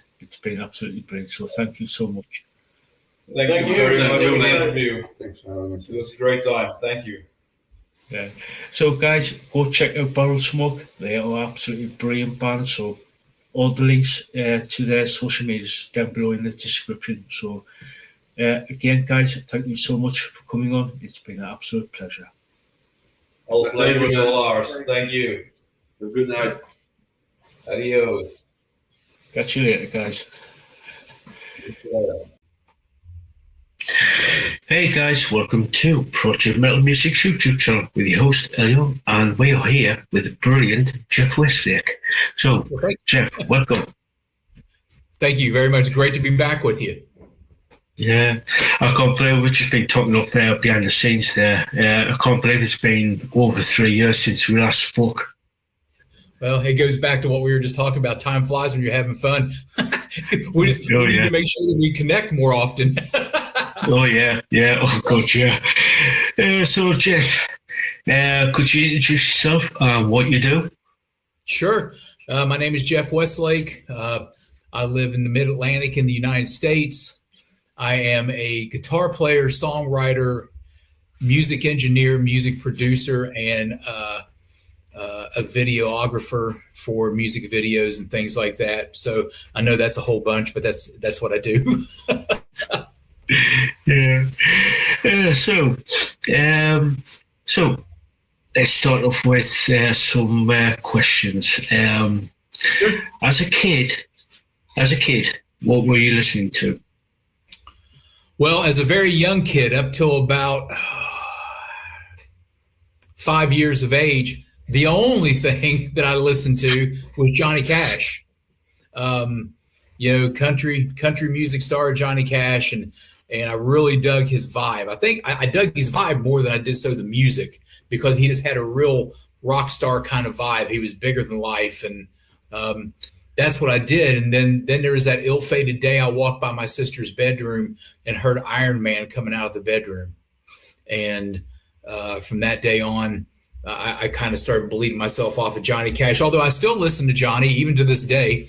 But I kind of started bleeding myself away from him and going into rock. So it was Sabbath and Purple immediately.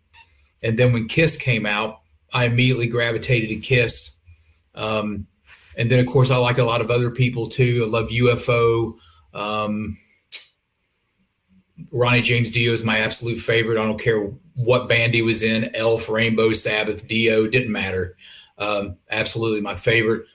Big Aerosmith fan, huge YNT fan, big Motorhead fan, Saxon. I mean, I've got a huge plethora of music that I love. And as you can imagine, I listen to music all day long. Yeah. Who doesn't really? Because I know music is like part of the soul, shall we say. Absolutely. I actually think that music probably drives the majority of people, and they don't realize that it does. But you tend to gravitate toward the music that your soul needs, and so I personally think that music is the life force. Yeah, true, so true. Yeah. So who actually got you into sort of like listening to music? Was it sort of like a family member, like your sister, or a family friend, or was it sort of like partially sort of like a journey of self-discovery? Well, I'd have to give complete credit to my love for music to my grandparents, Ann and Jim DeLauder, because I grew up in a house. I grew up in my grandparents' house, and I grew up listening to music from day one. They, like I said, they were, we're in middle America, and so country music at that time was a big thing. And they were like huge Johnny Cash and Hank Williams Jr. and Roy Clark and Glenn Campbell and all that stuff. And so that's what I grew up listening to. I mean, music played all day long. And then as time went on, like I said a minute ago, when I walked by my sister's bedroom and heard Black Sabbath coming out of it, that's where things started changing. I love the aggression and the heavy guitars, and I was blown away by the sounds that I heard. So my grandparents initially, my sister, who will be hearing this for the first time, did it without knowing it. And then once I gravitated into the rock field, then I just started soaking everything up from all over as much as I could. Cool. So out of all the musicians, bands, groups, who was your sort of like main influence to say, I know what, I want to pick up guitar and I want to become a musician? Who was your main influence?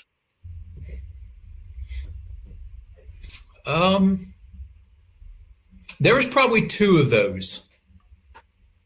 I would have to go with two, and then it very quickly changed and adapted from there. But the first time I laid my eyes on Ted Nugent, I was like, what in the hell is going on?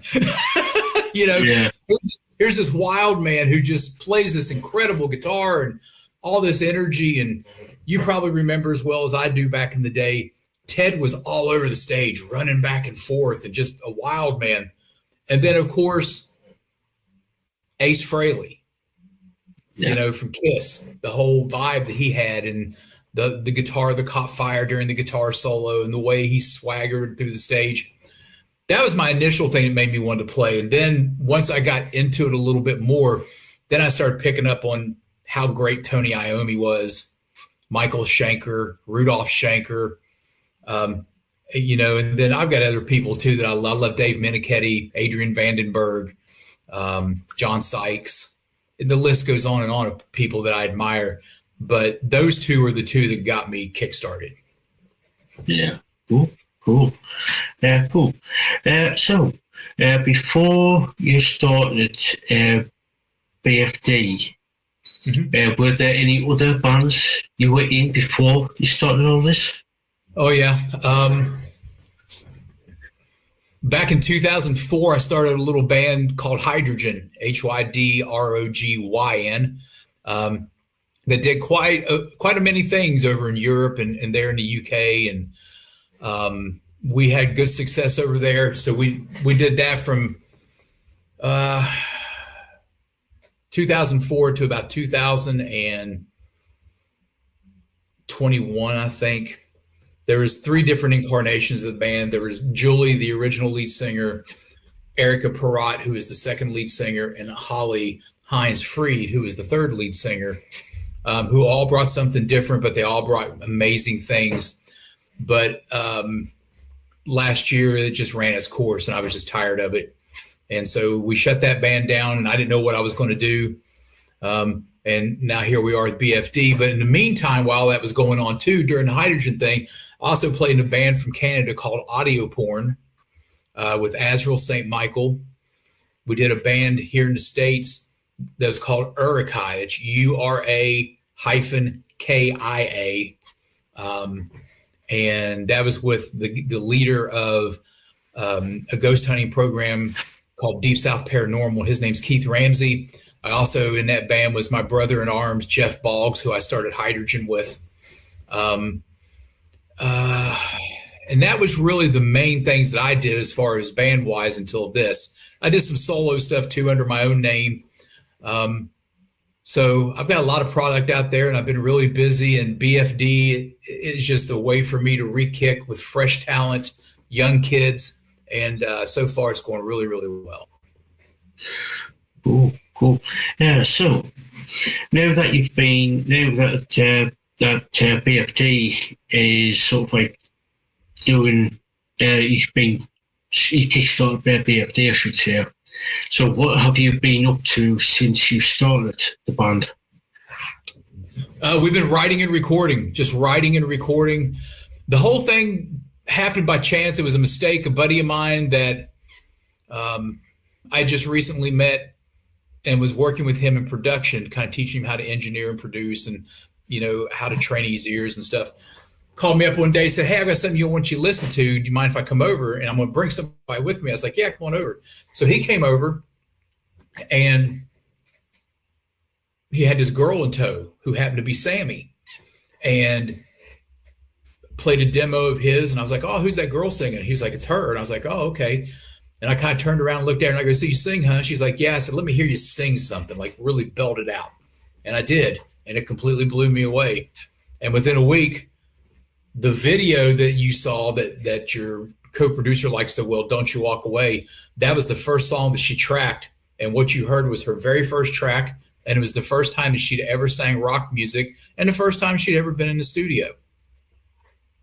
It was amazing. Cool. But we just been doing a lot of writing. We got 3 products that I'm going to have out by the end of spring in 2025 so we can get on the road. And we're going to be heavy with video. We've already released 2 videos, and we've got works for right now for 2 others going on. You know, but just a lot of writing. And before that, I was doing a lot of producing for other bands. A band down in New Zealand called Mojo Alice, produced an album for them, and a few other people. I can't really tell you who they are yet until the products come out. But just been really busy. But with BFD, it's just been writing, and we start rehearsals in late spring for a live show. Cool. So going back to the two videos that you sent over, Don't You Walk Away and I've Seen the Devil. Yeah. Could you tell us a little bit about each of those songs? Yeah, I've Seen the Devil is a song that I co-wrote with a buddy of mine by the name of Tony Phillips, who lives just about an hour west of me. And when he had some stuff and he sent it to me, he goes, "Hey, can you do anything with this?" And so I came up with that whole situation. And then Sammy heard it and she just really loved it. And she's like, "Can we do that song?" And I was like, "Yeah." So we did. It's a song that, basically tells about everything that's going on in the world today. The last thing it says in the song is, "I've seen the devil and she looks a lot like you." Basically saying you don't know what's going on behind the people's faces that you see, in the facades, and you're talking about all the different things. If you listen to the lyrics throughout the song, you can figure it out for yourself. But that's a song just talking about basically the debauchery of the world in its current state. And then Don't You Walk Away is just a great song. And that's a song about, somebody, for whatever reason, leaving a relationship and realizing after it's over with, it was too late. They should have never done it. And the other person is looking at him going, "Hey, what are you doing? What are you doing?" And so that's kind of the premise. And if you watch the video to Don't You Walk Away, you can see that whole longing for somebody leaving you. I always go back to the two crows that are sitting on the phone wire, and the one flies off and the other one's looking at it like, "Where are you going?" Yeah. But that's the premise of those two videos. And the whole album's full of a bunch of really cool topics. It's a very thematical album. It's not a concept, it's just thematical. And I think some of the other videos are going to come out are going to trip some people out. Cool. So how many songs are on this album? There are 9 songs on this album, and for a short period of time, there'll be a bonus track as well. So I guess you could say 10 for right now, but that's not going to last long. That'll only go on for the first initial run of the pressing of the CD. And after that, it's going to go down just to 9. Yeah, cool. So going on to sort of like, you said that you are in the process of doing the second album. If you can, could you tell us a little bit about that? Yeah, absolutely. The first album, let's kind of set it up here, Ella. The first album is very modern heavy. It's got a really modern feel to it. It's very aggressive. The second album is still going to be somewhat aggressive, but there's going to be a couple surprises in there as well. And the third album is completely something different than the first two. It's still going to be heavy just because I'm involved in it. I like music that's just got, good thick substance. But we're bringing a lot of different elements into it. Sammy comes from a background of blues and R&B, and she was in show choir and all this other stuff in school. So, I don't want anybody to get bored with what's going on. And I did the same thing with Hydrogen. No two albums ever sounded the same or even close to having anything the same. And I continue with that theme throughout all this stuff, just to keep it fresh and to keep it what it needs to be. So that kind of tells you what the 3 albums are going to be like. Now, the second one's coming out. It's only an EP. I think there's only 6 or 7 songs on it. So, but the third album that's going to be done is probably going to be more like 10 to 12 songs. Yeah, cool. Is there going to be a sort of like a theme running throughout each release, or is it just going to be just like a standalone? Well, the second album is going to be less thematical. It's going to be we're going back and retooling some Hydrogen songs to kind of bring them into the here and now, to kind of get some of that fan base, interested in what Sammy's doing and showing that she has the voice to handle it. She's got the most amazing voice ever. But I've been very blessed by the girls that all sang in Hydrogen and Sammy. all four of them are just amazing. And the third album, I have a feeling might end up being a little bit of a concept. If not heavy thematical, it might be conceptual. She's already kicking ideas around, so we'll just have to wait and see what she decides on. Cool. In the meantime, you did say that you were going to be doing some gigs after the third one was released in April. Right. Are you sort of like going to do like a one-off shows? I'm not really sure. We've been approached about doing a tour in the Midwest in America, starting from Nashville and working all the way up to the Canadian border. We've been approached about that, so that's a possibility. I've also been approached by a couple people over in Europe about the possibilities of doing some touring over there. So there's a lot of things that could be going on, and there could be some one-offs. It's just going to depend and see what transpires, because the record's just now starting to get out there. The music's just getting out. So we'll see how it all happens and how it all comes together. But there's already interest, so let's just hope for the best. Yeah, cool. Now, if there is sort of like major interest, and you do sort of like get sort of like the backing to do an East Coast tour, would you jump at the chance to do it? Oh, I would do Vakken in a heartbeat. I don't care what's going on. Yeah. I don't care what I could be digging a ditch and they call and I'd pack up and leave tomorrow. So yeah, I mean, any of that stuff, Vakken or Download or any of the big ones over there, I would do those gladly in a heartbeat. I don't have to be on a tour to make that happen. If we were on a tour and that came up, I'd reroute what's going on just to play that, and then we could resume the tour afterwards. Yeah.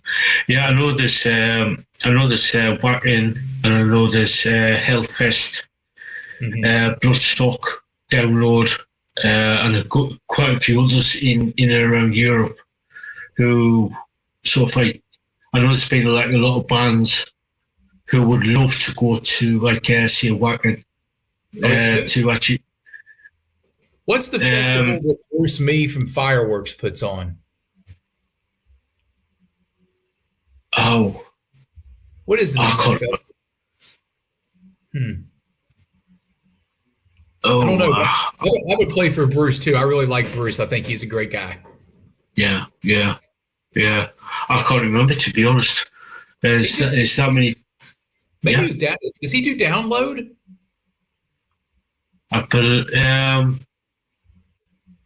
Is that Castle Donegal? Maybe. I'm having a brain fart, man. We'll figure it out later.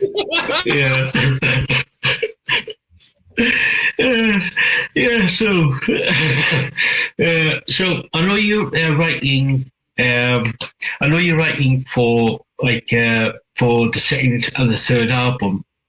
Is there any other sort of like material you got that you sort of like keeping in reserve? You might think, oh, I might add that to the second or the third album.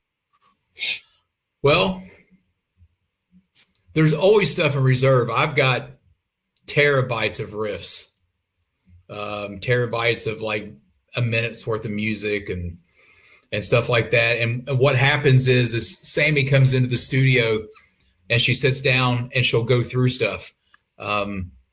And she just picks out, and she always goes, can I have that? And I'll be like, well, you can have it, And so I'll put it on a thumb drive for her or send it to her in an email so she can have it to write with.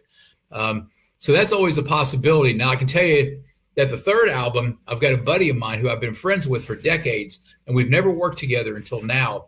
And his name is Adam Stevenson. We call him DJ Keybreaker because he's a phenomenal keyboardist. Him and I are writing together for the third album, and it's just, this stuff is so cool and so fresh. There might not be anything in the archives that make it to the third album just because all this stuff is so great. Yeah. So, now, have you sort of like got plans on doing any merchandise for the 3 albums, like T-shirts and stuff like that? T-shirts are almost done for the first album. We've actually already started putting the artwork together. Well, the artwork for the second album's done too, so we're going to produce T-shirts for that as well. And then the third album is going to be a little more involved because I think it's going to be a big deal. It feels like a big deal, at least what we're doing.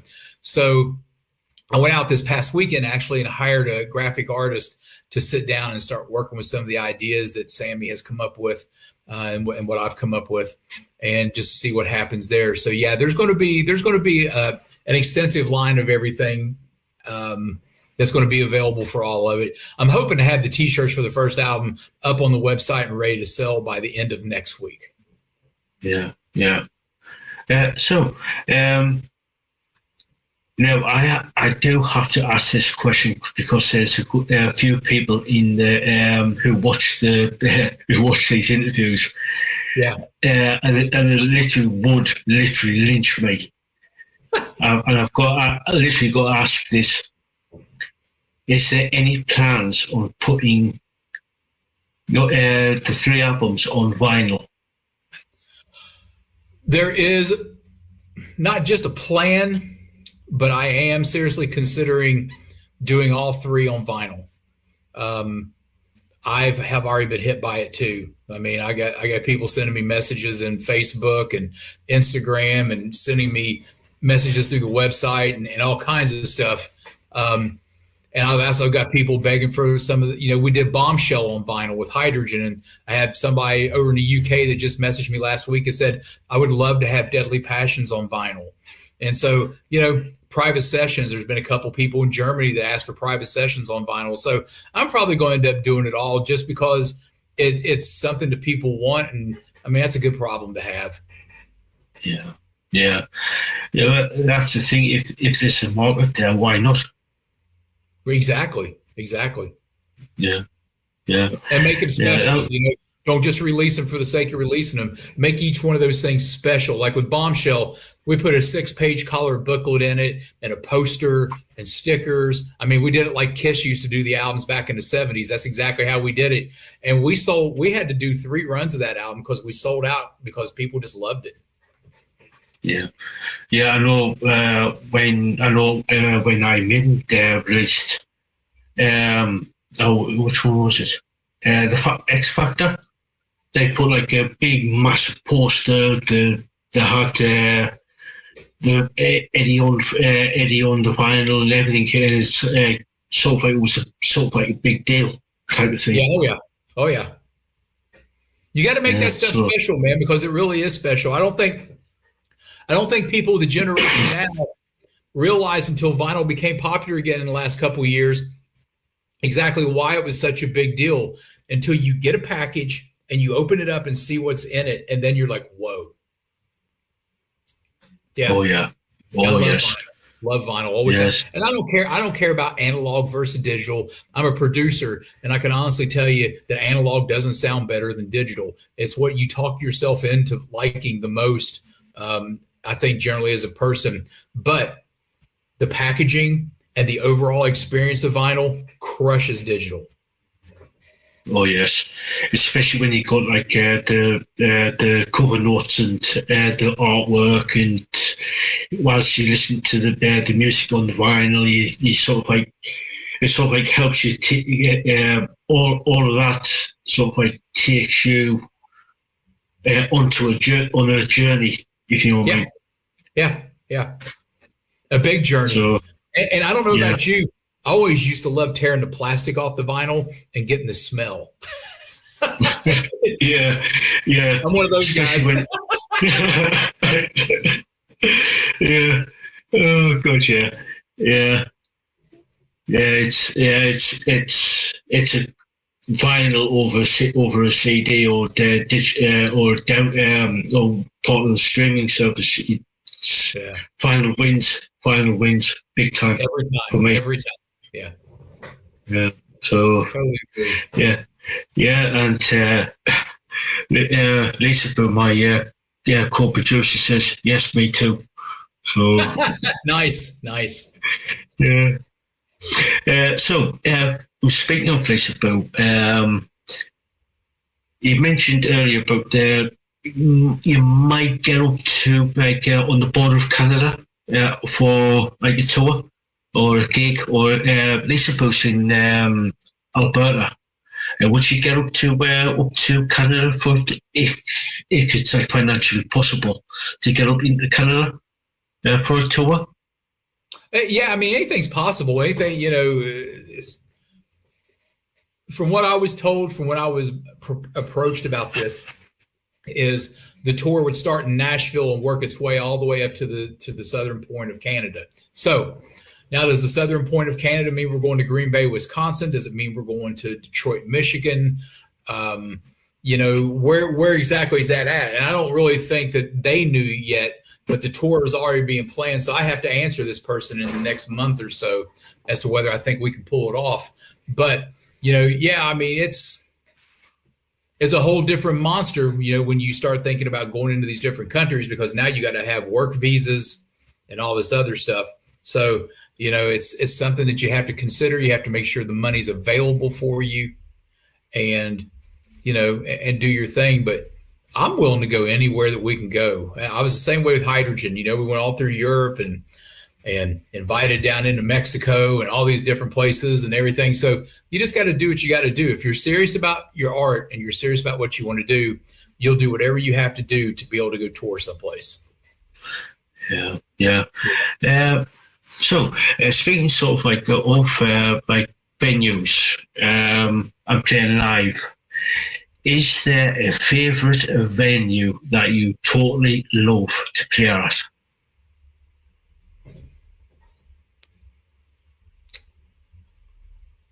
Yeah, there's a couple of them actually. There's a couple places. I can't remember the name of the casino, but there was a casino in Green Bay, Wisconsin that we played. That was just really a cool place. And every time we played there with hydrogen, we packed the joint out.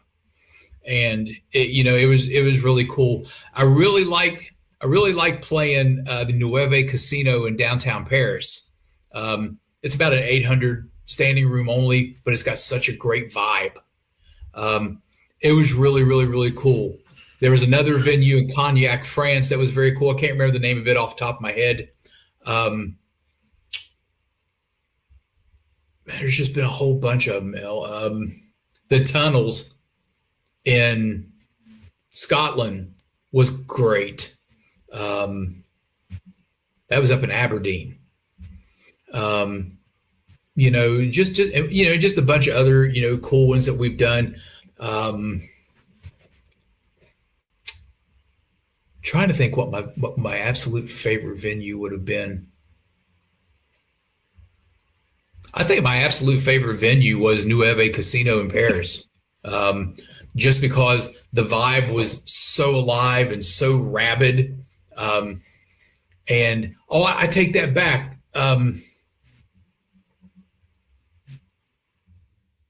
The Underworld in London was amazing. We had such a diverse crowd there. People came in from Egypt and Saudi Arabia and a bunch of places. We didn't expect that to come in just to see us. And that was a really rabid crowd. Had Dave Ling. I'm sure you know who Dave Ling is. He was there for the show. And a couple other notables as far as the rock press were there for the show. And that was really, really, really a cool venue. And the reason I picked these venues is not so much because the venues were great, but the crowds were phenomenal. Like playing CBGBs in New York City. It was a hole in the wall, but man, the crowd was unbelievable. Yeah. Cool. Now, continue on the theme of venues. Obviously, you mentioned Wacken. You would love to play at.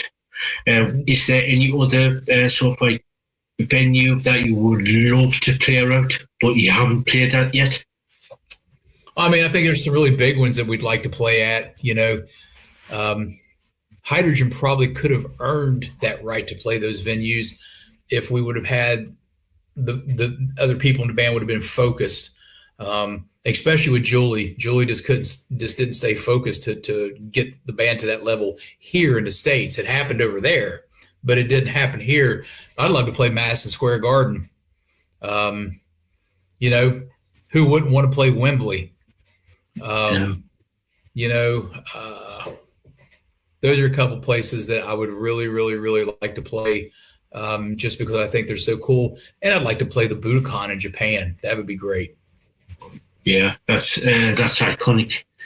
In Japan, that's iconic venue, because I know Ozzy Osbourne played there when he toured Japan.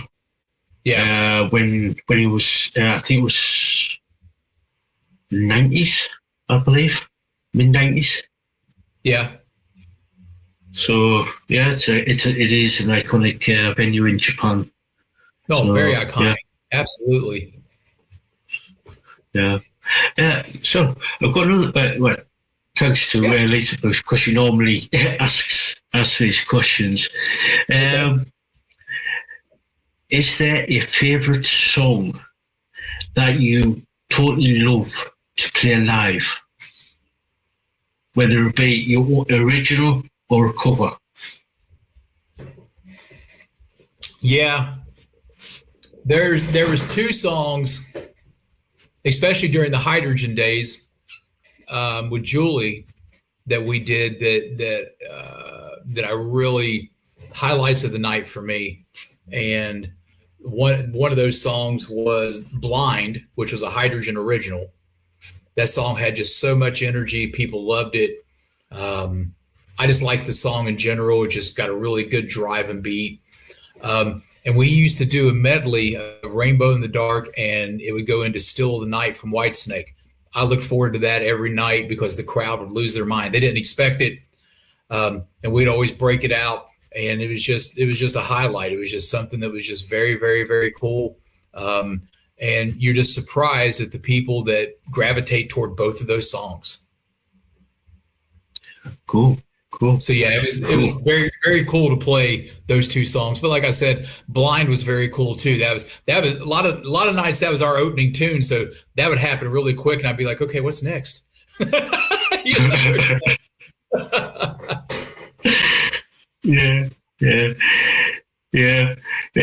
I know there's been a few bands that I've seen over or especially the unsigned bands that I've seen over the last since 2016.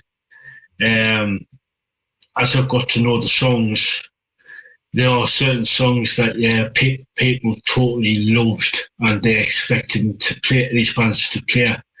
And one of the bands who's unfortunately it's not in existence anymore unless they revive it.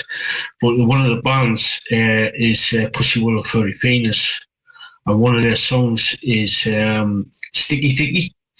And every time they played that, the crowd just went absolutely berserk. And they literally went tore the place, pretty much not literally tore the place up, but literally went off the chain, if you know what I mean. They just went absolutely berserk. So we had kind of a similar song like that. We had a song called Big Star, and I liked the song, but it wasn't one of the ones I looked forward to playing. But the crowds, when we played the Underworld, there were some Russians there. Those people went insane over Big Star, like just lost their minds. And it was just kind of like, but all the crowds did, because that song has a sing-along part in it. So they got into it and it had a really, an up-tempo beat, and everything was really good with it. So yeah, I get it. And because in that song, in the chorus, at the end of the chorus, they would say 1, 2, 3, and everybody in the crowd counted. It was amazing. Yeah. It's good to see when the crowd totally loves the song, and it's just when that first note plays, everybody knows it instantaneously, and everybody says it's sort of like that cue to basically lose their shit, really. Yeah, exactly. I think every band probably has that, whether you recognize it or not, in your own stuff. But I remember one time we played Big Star in an all-female festival. No, it wasn't an all-female festival. We were playing a show with another band. I can't remember who it was, in Brussels. And we started out Big Star, and the promoter that was there that night just lost his mind, found me right after the show, and he goes, "How do I book you?" I gave him a card and said, "Call this person." So yeah, those things, they have their way of finding places with bands, really good songs, and it's songs that you never anticipate. That's the ones everybody latches onto. Oh yeah, true, so true. Yeah, so true. Where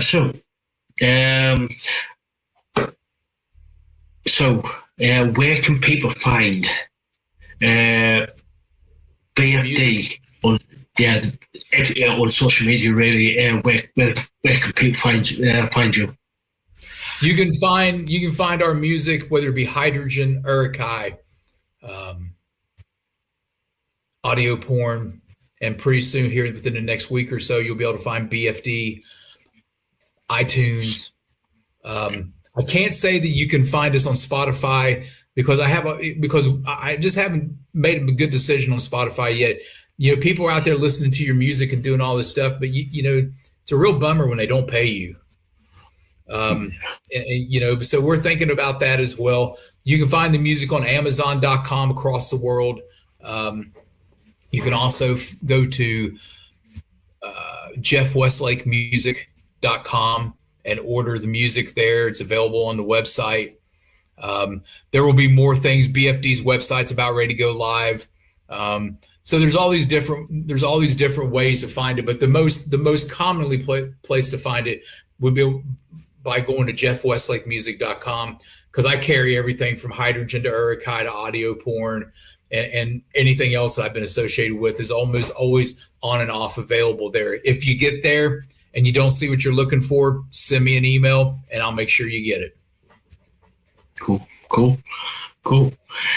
So this is probably going to be my second to last question. Okay. Any advice for people who want to become a musician?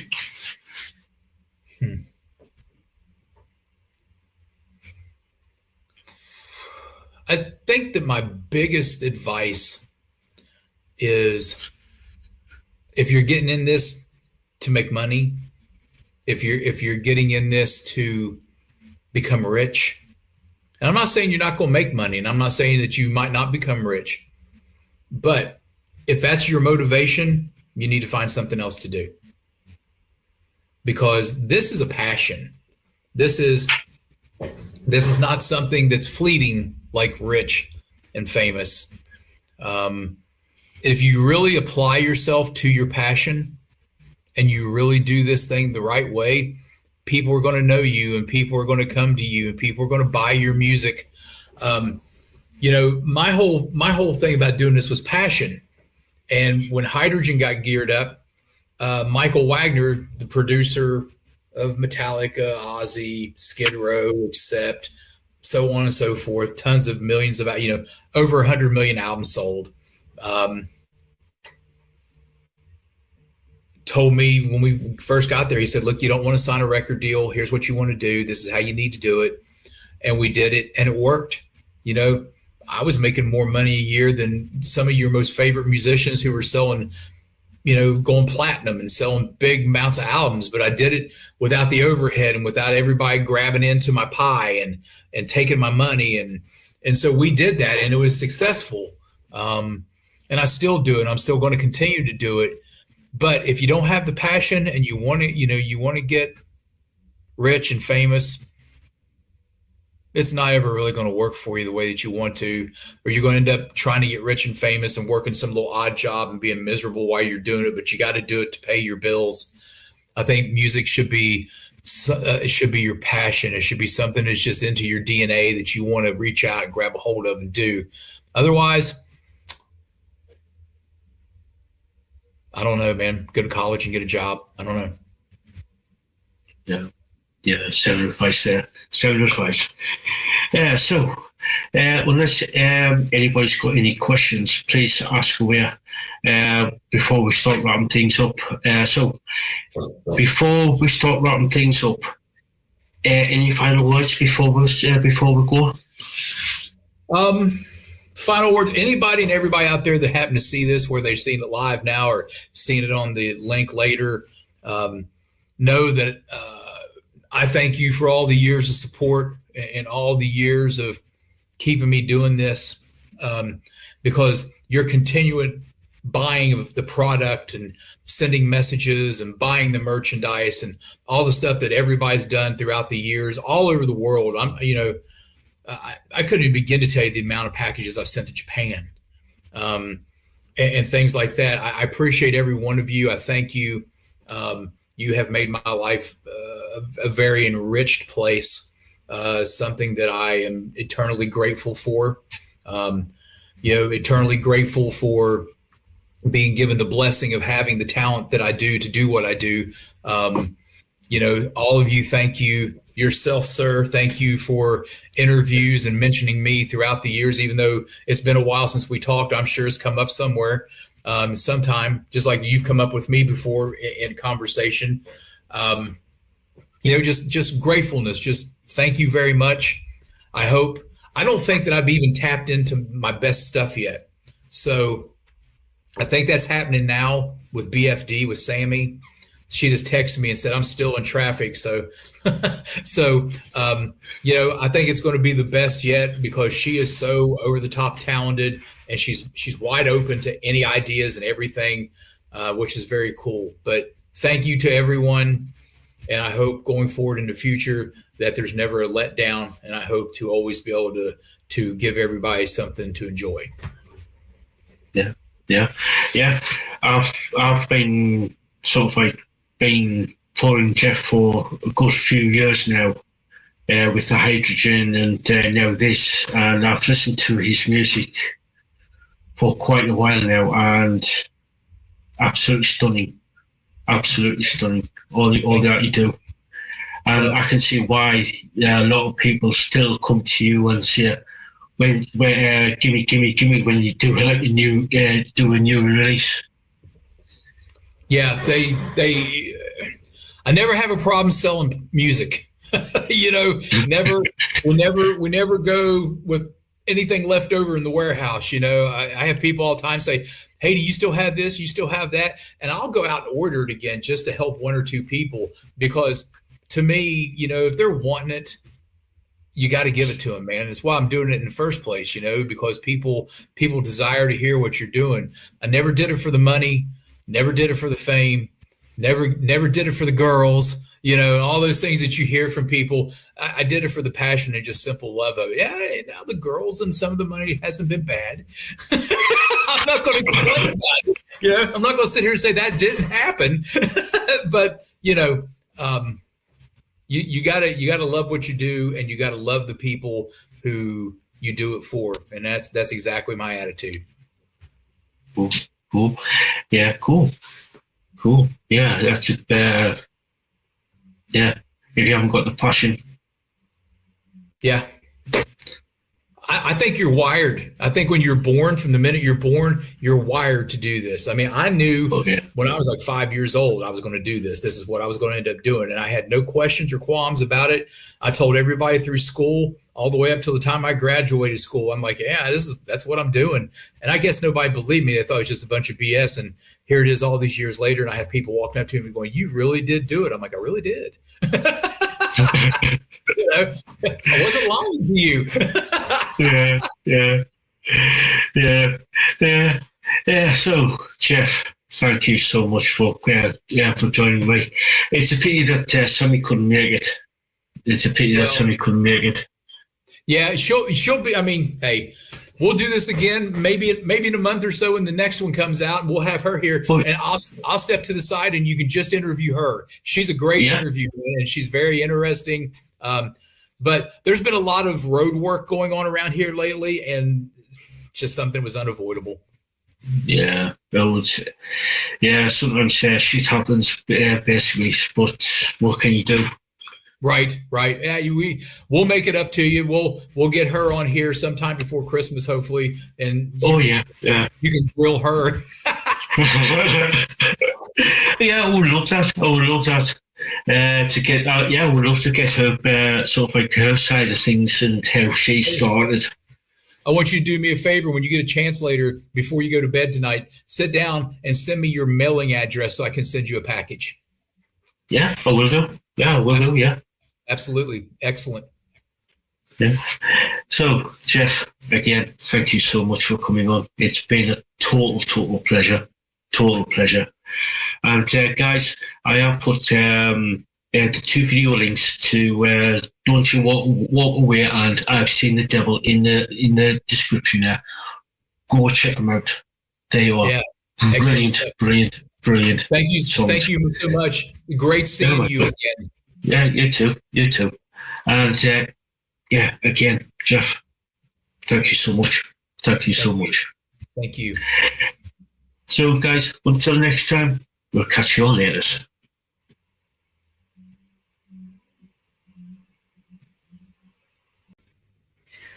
Hey guys, welcome to Project Metal Music's YouTube channel with your host Al Young, and we are here with the brilliant Caleb from Black Moon Cult. Welcome.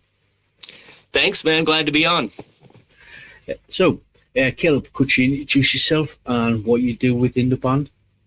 Yep, I'm the lead vocalist, lead guitar player, and primary songwriter for Black Moon Cult. And then I run all the social media and stuff like that. So if you're ever, we interacting over there on the socials, that's me too. Cool. So let's dive into some questions. As a kid, what were you listening to? Everything, a little bit of everything. I've gone through a little micro phase of just about every type of music there is. But what sparked it all, the very first band was the Beach Boys.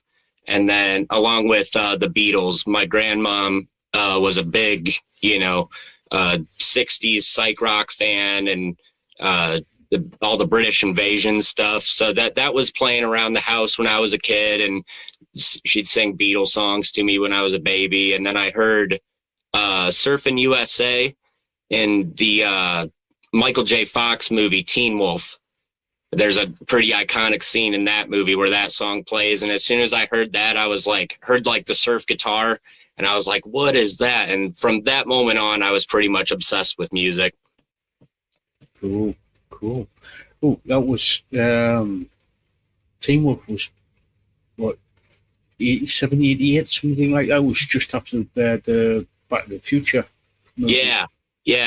And that's another one too, Back to the Future, that the opening scene in that movie where he's got the giant amp and he hits the power cord and it blows him back. I saw that, and that's so it was really Michael J. Fox that made me want to play guitar at first. And then I heard Guns N' Roses and AC/DC, and then my taste kind of progressively got heavier, got into Metallica.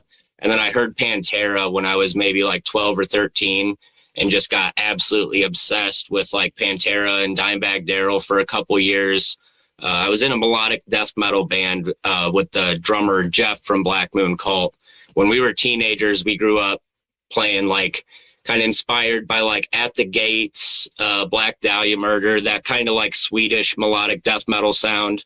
And then after that band broke up, we kind of wanted to go back into our roots. And like I said, I grew up on the early 60s stuff, and then was a big fan of all the 70s hard rock. And we were big stoner rock fans. We loved Mastodon. And our first band together, it started almost just completely playing Mastodon covers. So we knew we kind of wanted to do something in the kind of progressive stoner rock kind of direction. And it's really, Black Moon Cult's just a mixture of all of those things that I just mentioned, Cool. Now, you've mentioned that your grandmother was sort of a big influence on your sort of direction into your music journey. Yeah, absolutely. Was there anybody else who actually influenced you, or was it sort of after what your grandmother was there playing around the house? Was it sort of like a journey of self-discovery? Yeah, each of my grandparents kind of influenced my taste a little bit differently. So I have three grandfathers altogether, one step grandfather, and my step grandfather was really into like old outlaw country, but then he liked 70s rock like Led Zeppelin and stuff like that. My mom's dad was really into he turned me on to King Crimson and a lot of like the progressive rock of the 70s, and he gave me like my first Jimi Hendrix CD. And then my other grandpa was really into like Rush and Led Zeppelin. So it was just kind of like a mixture of all of my grandparents that grew up in the 60s and 70s, all just kind of like giving me their suggestions. And then my mom was really into like the grunge scene from the 90s. So I heard like Alice in Chains and like Guns N' Roses and Nirvana and all that stuff from her. So it was just a lot of good music around the house when I was growing up, and then self-discovery as well. But I had all of the essentials kind of handed to me. So then I just kind of, from then on my own, I kind of dove into the underworld of rock and more obscure bands in the stoner rock scene, like Dead Meadow and Earthless, Sleep. Those were bands that I kind of discovered on my own in high school. And then just, you know how the journey goes from there with the internet and everything. It's like everything's at your fingertips. And yeah. Excuse me. Yeah, it's once like once you get to an age where you look at the magazines and get to the internet, and it's just like thinking, oh right, okay, oh, you go sort of like, you do go down that rabbit hole. Exactly. Guitar World was still very prevalent when I was learning how to play, like Revolver magazine. Just all of the magazines were still on store shelves and everything. And now it's a little bit different. But I think kids have an easy time with the internet. It's even easier than the magazines. You know, you don't have to spend any money now you can just type in any subgenre and Google will give you a list of bands to go and check out, and then you can, dive in from there. So I'm still discovering new music all the time. Yeah, same here. I grew up in the 70s and 80s. Even now, I've been doing this this work for about 10 years now, like over 10 years now, and I'm still finding new bands all the time. So, out of all the bands that you've listened to over the years, who was your sort of like main influence to say, this band is so cool, or this musician is so cool, I want to do this, I want to get up on stage to actually become a musician? That person was Slash for sure. I saw the music video, like VH1 Classic used to play. VH1 Classic was almost like replays of old MTV back in the day. So I kind of got the same experience that my mom had of watching like 80s music videos and stuff. I would tune on to VH1 Classic and they would play old 80s music video, all the glam rock bands and stuff. And I saw the video for Sweet Child of Mine, and when Slash walks out and he plugs in the Les Paul and you can hear that cable buzzing, and then he just goes in, and then that solo, it was all just so mind-blowing that like that was the moment where I was like, okay, I want to get a guitar. And my local Radio Shack, which is like an old electronics store, they'd sold like some cheap guitars and stuff, but they had a Les Paul copy there. So I saved up like all my birthday money and went in and got that Les Paul copy and a cheap little practice amp. And the following Christmas, I got a wah pedal, and I was just like absolute Slash. Like he was my idol starting off. And then from him, it went to Dimebag Darrell, and then just so on. And now it's it's so hard for me to zero in on one anymore because it's like different every day, you know? Yeah, it's like when you sort of, like I said, once you go down that rabbit hole from that sort of like band that you just totally love, it sort of like branches out, and you do come up with like a lot of different good influences. Right. Right.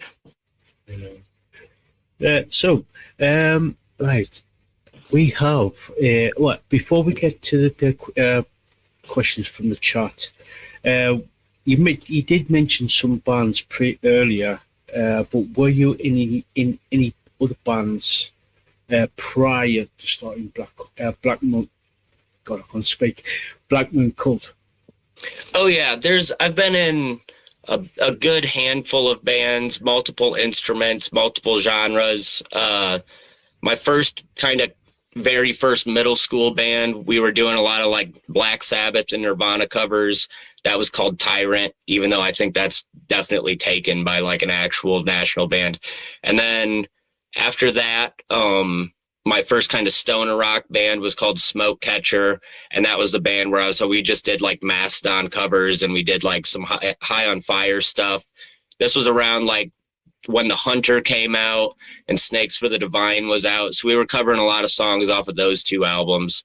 And then that band evolved into my first kind of death metal project, Decapitus. And then when that broke up, it was so technical melodic death metal that I wanted to go the complete opposite direction. So when that band broke up, I was in a psychedelic punk band, kind of influenced by like Iggy and the Stooges and that kind of early stuff. And then King Gizzard and the Lizard Wizard and the OCs were just coming out, and I heard those bands. So we were mixing a lot of like the weird psych stuff into the punk thing. And then after that, it was sort of a Hendrixy worship band that I was in for a while. And now it's Black Moon Cult. And then there was a punk band that I played drums for about a year and a half. And so I filled in on bass for a math rock band, just a little bit of everything. Cool. We've got a question from Lisaboo, who's all the way up in Canada. She asks, how did you pick the band's name? So this is a fun story. That Hendrixy kind of band that I was in, it was called the Caleb Reiser Blues Agenda. And it was like just a bluesy Hendrix solo project. I was just playing lots of guitar solos and so very much a Jimi Hendrix experience kind of thing. And we did a show with a band called Blue Coupe, which features the Boucard brothers from Blue Oyster Cult, and then Dennis Dunaway from Alice Cooper Band. And they would tour out and play old Blue Oyster Cult and Alice Cooper songs. So my band got to open for them in Toledo, Ohio. And after our set, I was talking to Albert Boucard, the drummer from Blue Oyster Cult, and he told me, like, man, you guys are a kick-ass band, but, like, you need a name that suits your guys' sound more, like something like Black Sabbath or Blue Oyster Cult, like something darker like that. And then I went home after that show, and I was like, okay, Black Sabbath, Blue Oyster Cult. And I just kind of took one word from each and then just punched different words in the middle until we had something that sounded cool. And Black Moon Cult sounded cool enough to all of us. And I was wanting to get into kind of sci-fi mixed with some occult lyricism and stuff and go a slightly heavier direction with the music around that time. So that was like the perfect kind of advice to initiate the transition from that kind of Hendrix worship into the more heavy psychedelic stuff we're doing now. Cool. Yeah, thank you for that, Lisa. So what has the band been up to, especially over, I would say, the last 12 months or so? The last year, we've been doing a lot of touring. We got signed to Black Doomba Records out of Atlanta, Georgia, and we started the promo campaign for our upcoming debut album, which is out this Friday, actually. It's called Ophidian Future, The Children of Yig. We recorded it about a year ago now. It's been done for a long time. We've just been waiting on vinyl and all that kind of stuff. We recorded it here in Ohio at a local studio, and then it was mixed and mastered by Tony Reed of Pentagram and Moss Generator. And then, yeah, the pre-sale for the vinyl started a couple weeks ago, and we've already sold about 150 copies of it. We're doing really well. We put out a few singles, few music videos. So just kind of doing like the debut album thing on that kind of promo cycle. And then we've been touring the Midwest and East Coast of the U.S. for the past 3 years now. So we started just hitting the road as soon as we could gig, before we had an album out or any singles or anything. We just wanted to do it the old school way that bands did back in the 70s and 80s, where it's like you go out and you work it out on the road and you like fine tune your craft, and then you get signed, and then you put the music out. And we actually, a lot of bands these days, you finish your album and then you have to shop it around to different labels after the album's done. But we were actually signed to Black Doomba Records well before the album was ever done. And that was just off of a live performance at Maryland Doomfest. And that is kind of unheard of in this day and age, that like most indie labels will not work with the band until they've actually heard the album they're going to be releasing. So it's been just kind of like the old school, grinding it out, doing it, old school. Yeah. Yeah, I was going to say some of the biggest bands out there today, such as Iron Maiden and other bands such they grind away for about 4, 5, 6 years before they even actually get a sniff of a record deal. Right. And it changed. So the material changed so much over time playing it live like that. And then when we went in to record the album, we did it very much in a live way, to where the rhythm guitar, bass, and drums were all recorded like in one room. We had the amps isolated in like some ISO booths, but we recorded like no click tracks, just live in the room playing as a trio. Because there's some improvisational kind of trippy parts in our music, and we wanted that to be part of the record, and we wanted those natural tempo shifts. And then we used tube amps for everything, no plugins or digital effects, nothing affecting the vocal. We put some trippy effects on the vocals, but no auto-tune or anything like that. We wanted to make just like an authentic kind of 70s style hard rock record where you capture everything with a mic, and everything like amps blaring and loud drums, and it's noisy, but that's what makes it cool, Yeah, it does. Yeah. All right. Could you tell us a little bit about the album, like how many tracks there is on the album, that type of thing? Yeah, there's 6 tracks. It's 44 minutes. So if you get the vinyl, it's like 22 minutes per side. And it's a loose concept album. The title track is sort of its own contained story. The other songs on the record are sort of interconnected in another sci-fi story. All of our songs kind of take place within a fictional universe. I'm very inspired by like H.P. Lovecraft and a lot of like old sci-fi, and so where there's a lot of world building and stuff. So all of our songs are very loosely connected, or they're all stories taking place in one world, and then I'll kind of cross-reference things, and it's stuff that no one would really pick up on unless they were like reading through the lyric sheets and stuff. But for us, it's like, we love old 70s prog bands, and The Sword with Warped Riders was one of the most important albums for me when I was growing up, and that's a very kind of similar loose sci-fi concept album. So we wanted to tap into that a bit. So anyone that wants to do that, sit there and read the lyrics, you'll find some cool little Easter eggs, and you might be able to put some of the stories together. But yeah, it's 6 tracks, longer songs, Yeah, cool. Cool. Right, we got a question from Jessie581, our resident Aussie. She's the queen of the mutant roos and koalas. She asks, "What is your process of writing songs? What comes first? A bridge, a transition, a lyric? What comes first?"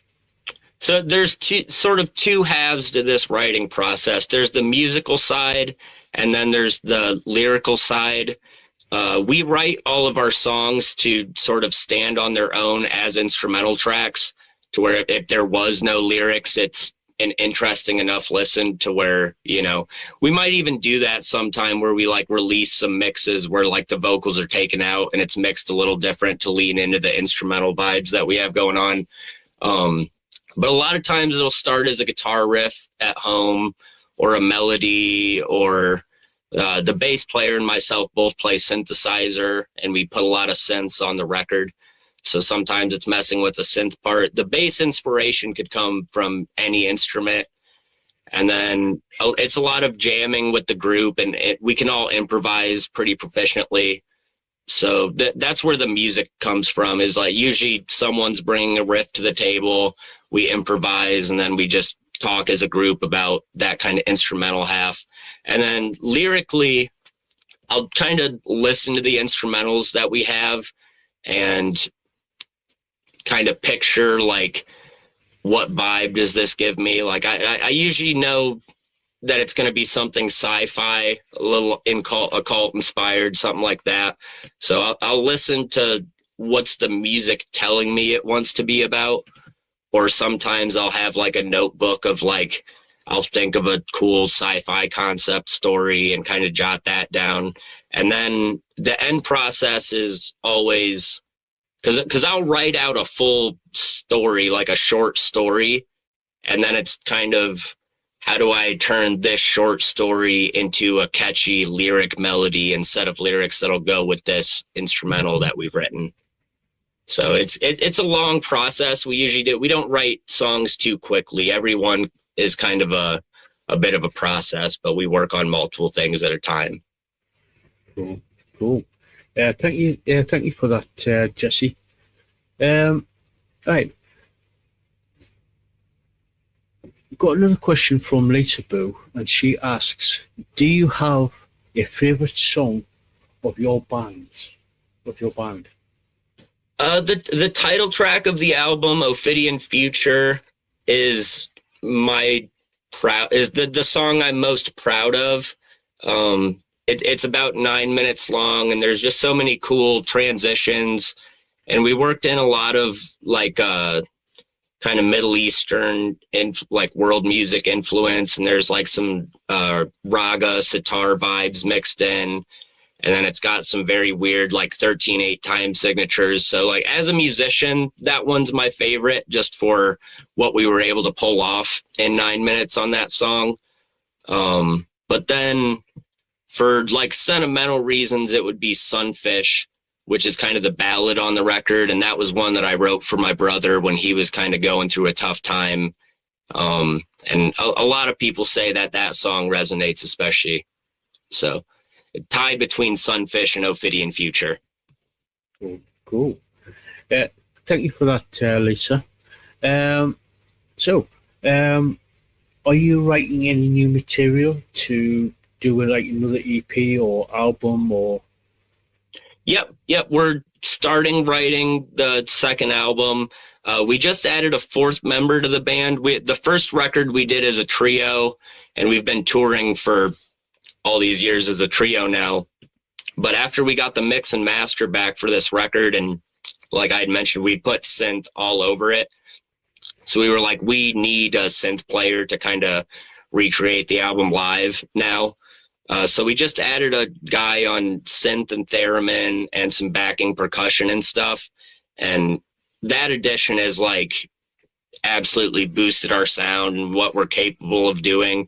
So we had some material that we were cooking up a few months ago, but then after we added the new member, we were like, let's reassess everything and kind of dive into some different material with it, because as a trio there was so much focus on like we have to fill as much sound as possible. Like as a guitar player, I was very focused on like sounding huge and leaving no space, and just, you know, we wanted to be the kind of trio that just sucks all the air out of the room. But with live keyboards and stuff, keyboards eat up so much of the mix that it allows myself and the bass player to kind of step back and let the music breathe, kind of develop a groove, and then I can, you know, do some different types of guitar phrasing and stuff. So there'll definitely be a sonic progression for this second record of, you know, now we can, you know, put chord progressions behind my guitar solos, to where before it would only be single note riffs from the bass player. And, you know, I'm a big Thin Lizzy fan, and like Wishbone Ash, any band that does like twin harmony guitars. But we've never really vibed with two guitar players in this band. So what we've been working on is kind of using like a Moog keyboard and having guitar harmonies going on between like a guitar and a Moog keyboard. So it's doing like a similar thing to that Thin Lizzy vibe, but it's a different sound altogether. It sounds more trippy, kind of like old prog or like Hawkwind or something like that. We're really into like space rock. So cool. Now, have you sort of like got any sort of like merchandise, like such as t-shirts, stuff like that? Oh yeah. We've got some new t-shirts. We're about to be hitting the west coast of the U.S. for the first time. Denver, Colorado, down through the Southwest, and then up through California. And we've got some new t-shirts coming that we'll be sending a batch of them to our label. So you can order through the Black Doomba Records Bandcamp. You'll be able to find some shirts. And then the vinyl we just put out, that's what we're pushing really hard at the moment. We have two vinyl variants. There's one called Shattered Eden, which is a clear base with black and green splatter. And that seems to be the favorite right now. And then we have Cosmic Egg Yolk, which is a yellow base with a black splatter. Both look incredible in my opinion, and you can get both of those at the Black Doomba Records Bandcamp, or if you come out to shows, we have like rolling trays, lighters. We actually have a condom sponsorship from One Condom, and they make condom tins that have our band logo on them, and we just give those away for free. And then I think we sent some to the label, so if you order anything from the label, they'll probably send you like a free condom tin, stickers, you know. Cool. Jessie 581 says yes, vinyl. She loves vinyl. Oh yeah. It's great looking vinyl too. I'm so proud of the whole package we put together. The cover art was by Mike Stewart, who's the drummer in a band called Thunderbird Divine. They're also on Black Doomba Records. So I saw his band's album last year that they put out, Little Wars. The cover art on that was just amazing. So as soon as we signed on to the label, I was like, put me in contact with this drummer, and I want to talk about it. And he cooked up the album art for us and just absolutely knocked it out of the park. It doesn't really look like anything too typical of the stoner rock genre, where it's a subgenre that it's my favorite subgenre of heavy rock, but it gets very cliche. So many bands get very cliche with the imagery and stuff like that. And the initial idea that we had for the cover art was kind of cliche. And then Mike threw this cover back at us and was like, maybe this isn't the vibe you're going for, but how about that? And then we saw it and we're like, this is, incredibly unique for the genre. And then the splatter variants match the cover art so well. And just the whole packaging and everything we couldn't be more proud of. Cool. And you can people can get it from the record label's Bandcamp? Yep, Black Doomba Records on Bandcamp. Cool. So if anybody's interested, please go over there and actually say, oh, I want that type of thing. Yeah, so we got a question from Jessie 581, and she asked, any plans for touring abroad if you had the money, if you had the money ready? Yeah, that's something we're actively working on. So we're doing the west coast of the U.S. for the first time. Well, next week we'll actually be on the road. And then we're working on, we're getting our passports right now. We're going to be doing some Canadian dates next year. And then it's an absolute goal of ours that by 2027 we're in Europe. Like we're working on figuring it out, because over here in the States right now, live music is so tough. Everything's tough right now. Just the economy's absolutely screwed, and it's, you know, it's a rough time over here for live music, and we love doing it, so that's why we do it. But then we have friends that go over to Europe and tell us how much better it is over there. And, you know, I think Europe is so important in the history of heavy music, and say that Europe invented it, you know? So I think that Europe, it seems to, as an outsider, it seems that Europe has more respect for this culture's significance through their musical history and stuff, to where America's kind of brushed rock music to the side a little bit. So we have plans to come to Europe for sure, and we can't wait to do it.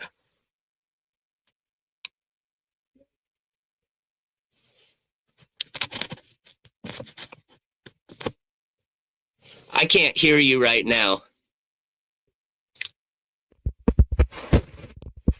With my audio disaster. Oh, there you are. I can hear you now. Yeah, I was just saying that we got like a lot of like the British bands such as Black Sabbath and Jethro Tull and Led Zeppelin and Iron Maiden and that type of those types of bands who sort of like went down sort of like the dark, sort of like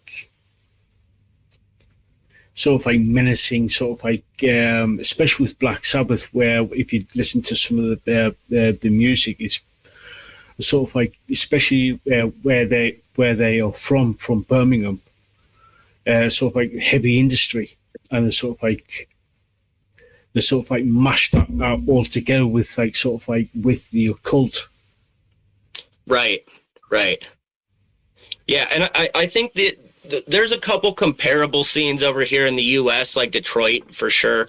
I'm only about an hour and a half from Detroit, and Detroit is like one of the cities in the U.S. that I'd like point to, and I'm like, this has a really, you know, amazing musical history. But and that's like, our sound is very much a mix of like, we love old kind of American proto-punk stuff like the Stooges and the MC5. And then we love the new wave of British heavy metal. Like, we love early Scorpions, like when Uli John Ross was in the band. We love early Iron Maiden. Like I said, Wishbone Ash, Thin Lizzy. We love the new wave of British heavy metal stuff. And then we love the desert rock scene from, like, you know, Southern California, Joshua Tree desert rock scene. Those are probably like the three kind of little niche subgenres that influence us the most. Cool. Yeah, it could delve into a lot of history where you can draw influences from. Oh yeah. So, would you head on over to Australia if you had the chance? Absolutely, in a heartbeat. You know, I want to go there just to visit, you know, even if it wasn't the band going over there. I'd love to go to Australia. So if we ever had the chance to go over there, we'd absolutely jump on it. Cool. Would you sort of like go to sort of like Japan, with like such as like I know Ozzy and Black Sabbath and Deep Purple and bands like that who went over, especially in the 70s and 80s. Would you sort of like go over there to like sort of like play in Japan? Absolutely we would. There's very few places in the world that we wouldn't go if there were people willing to listen, you know, and we aspire to do that. Like I said, we're We'll be in Canada next year for sure. And then it's a top priority goal of ours to get out of North America by 2027 and over to Europe. And, you know, we're already speaking with people that are working on helping making that happen for us. But at the same time, our debut record comes out Friday. But we've been lucky to, you know, pull off a lot of stuff without having that big kind of what a lot of other bands need to do that kind of move. So, yeah, I think we'll absolutely be in Europe by 2027. And, you know, it's bucket list for me to get over to Australia and Japan and just, you know, that's what we want to do is just travel the world and play music. Yeah. I think that's what a lot of bands want to do is just like travel the world and just play music. And really what a lot of bands miss out on is like you sit around and wait for the opportunity, and that's not really how it works. You have to hunt it down and look for it. You know, we haven't gotten anywhere by sitting back and waiting for people to give us the chance. You know, it's everybody that we've worked with and toured with, it's something that we've pursued. And I think that's like a lot of bands think that you have to sit around and wait for these opportunities to be like you have to earn them. And it's like, really, it goes so far to just ask, you know, like we've had some really cool moments. Like we had Carl Legel from Corrosion of Conformity come up and sing a Rush cover with us. And that was in their hometown of Raleigh and stuff. And like the local bands there were like freaking out that Carl was there and stuff. And it's like, everybody's just a person, you know, and most of us in this scene are like pretty cool people. So if you just reach out to somebody and talk to them, like, you know, ask to go on tour with them, ask the booking agent if they can book your tour, ask the booking agent if they can help you get over to you know, that's all stuff that, you know, to do anything, it's what we've had to do. And those are the bands that get opportunities are the bands that hunt them down for sure. Yeah. It's sort of like got to do a bit of hustling. Yeah. And you will be told no, you know, dozens of times. It's like I've heard like actors going to audition for a role. It's like you don't get 9 out of 10 of them. You only get that one audition out of 10, but you know, you don't land any roles if you don't show up and audition. Yeah. You got to do that hustle. You got to show up. You got to ask. Even though you might get knocked back a good few times, but if you still still hungry for it, you go for it. Exactly. Yeah. Thank you for that, Jesse. Let me see. I've just seen a comment from Jessie. She says, there is so much to see in Australia. Oh, I believe it. I want to hold a koala so bad. I love just I love nature and animals and stuff. I'm always like looking up crazy nature facts, and Australia, as the whole rest of the world knows, is like loaded with the craziest animals. And you know, yeah, I want to get over there so bad. Yeah, same here. But it's like you got the most craziest animals over there. Like you got the 9 of the 10 most deadliest snakes. Right. Spiders that just jump down on you. I was just like, what the hell? Oh, I know, and I'm terrified of spiders. The things that I'm scared of, it makes no sense that I want to go to Australia so bad, but I want to, you know, face your fears or something, I guess. Yeah. It just looks so beautiful. Over there. Yeah, it is. I would love to get over there. I would love to get up to Australia at some point. Yeah. So, right. Where are we? Where can people find you on social media so they can basically keep up to date? Yep. So we have an official website, which is psychedelicblackmooncult.com. and that'll link you to all of our social medias. But we're on Facebook, we're on Instagram, we're on TikTok, like all the major ones. We're on them, and we have a YouTube channel as well. We don't post as much there, just kind of like some live content and stuff. But Facebook is the one we're most active on, followed by Instagram. Cool. I know the record label's got a Bandcamp page, but does the band have a Bandcamp page? We don't at the moment. The label asked that, like, they're the only ones selling the vinyl up through pre-sale. So once the album actually comes out this Friday, right now, since we're going on this West Coast tour for most of the month of September, we didn't really want to deal with a lot of the shipping and stuff. So we're just letting the label handle all of that right now. But by October, we're going to have our own Bandcamp, and we'll be, home to ship stuff out to people the rest of the year. Yeah, cool. I was going to say that usually, because I know for a fact that I know there's a lot of people out there who will sort of like support bands with especially with the Bandcamp page, where they can actually buy merchandise, CDs, stuff like that. Yeah. Our label, we get compensated very fairly through everything that sells through the label and stuff. So I definitely, we have no problems encouraging people to go and buy from the label. Tommy, if you've ever heard, you know the 80s thrash band Hallows Eve? Sorry? Do you know the 80s thrash band Hallows Eve? Yeah.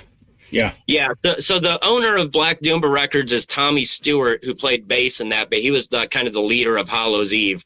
So any Hallows Eve fans and stuff, go support Black Doomba Records and stuff. If you buy something from them, that's who's going to be sending it to you, and he usually writes you a cool note and everything like that. We're so stoked with the label we're working with, and I know a lot of bands aren't stoked on labels these days, but we are super happy with the team we've got at Black Doomba. Yeah, cool. Yeah. I know Black Doomba. I've been following the label for quite a while now. Especially over the last couple of years.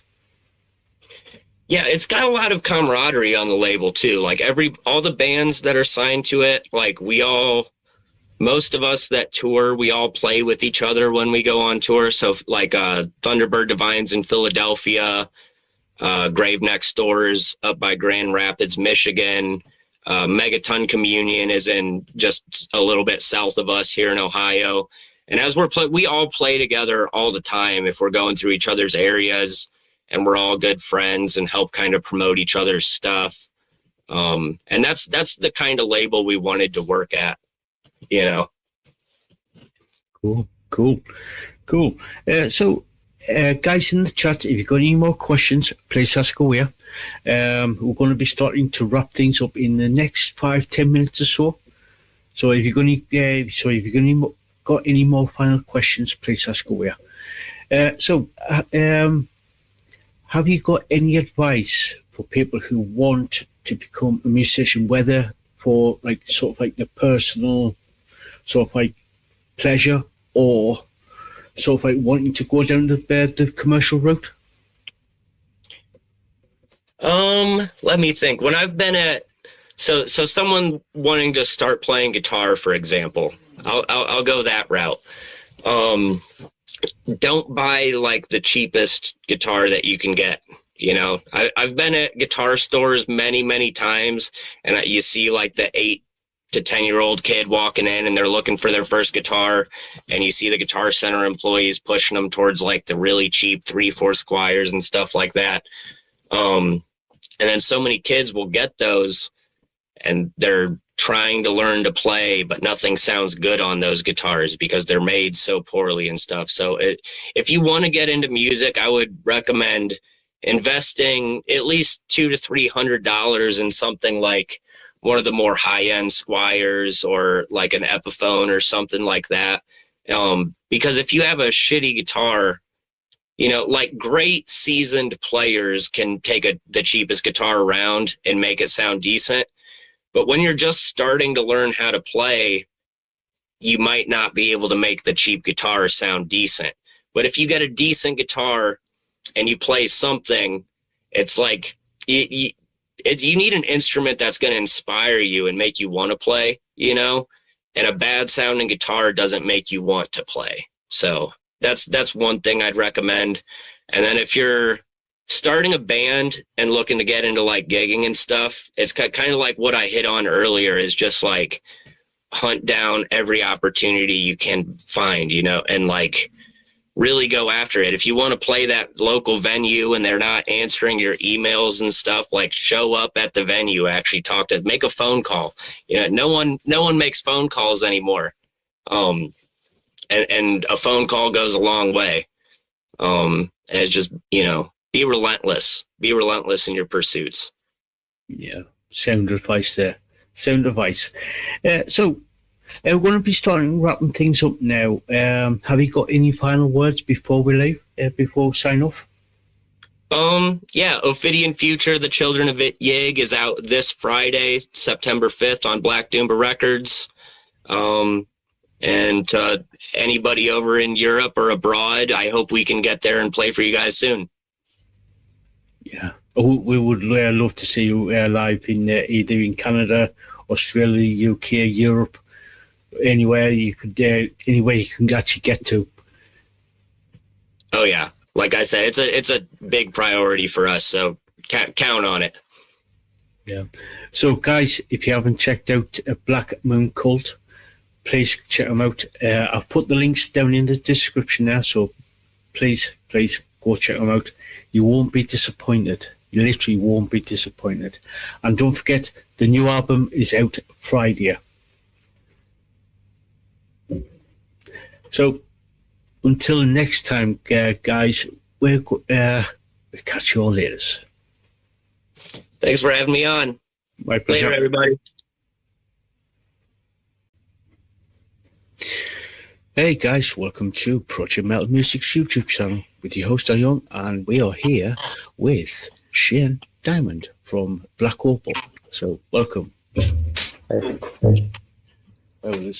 So could you introduce yourself and what you do within the band? Yeah, sure. Thanks, El. Thanks for having me. So we're a 4-piece band based in Belfast, and I am, I guess, the main sort of songwriter and lead guitar player. So the other lads are just guys that I've kind of grown up with. Singer is David McCann.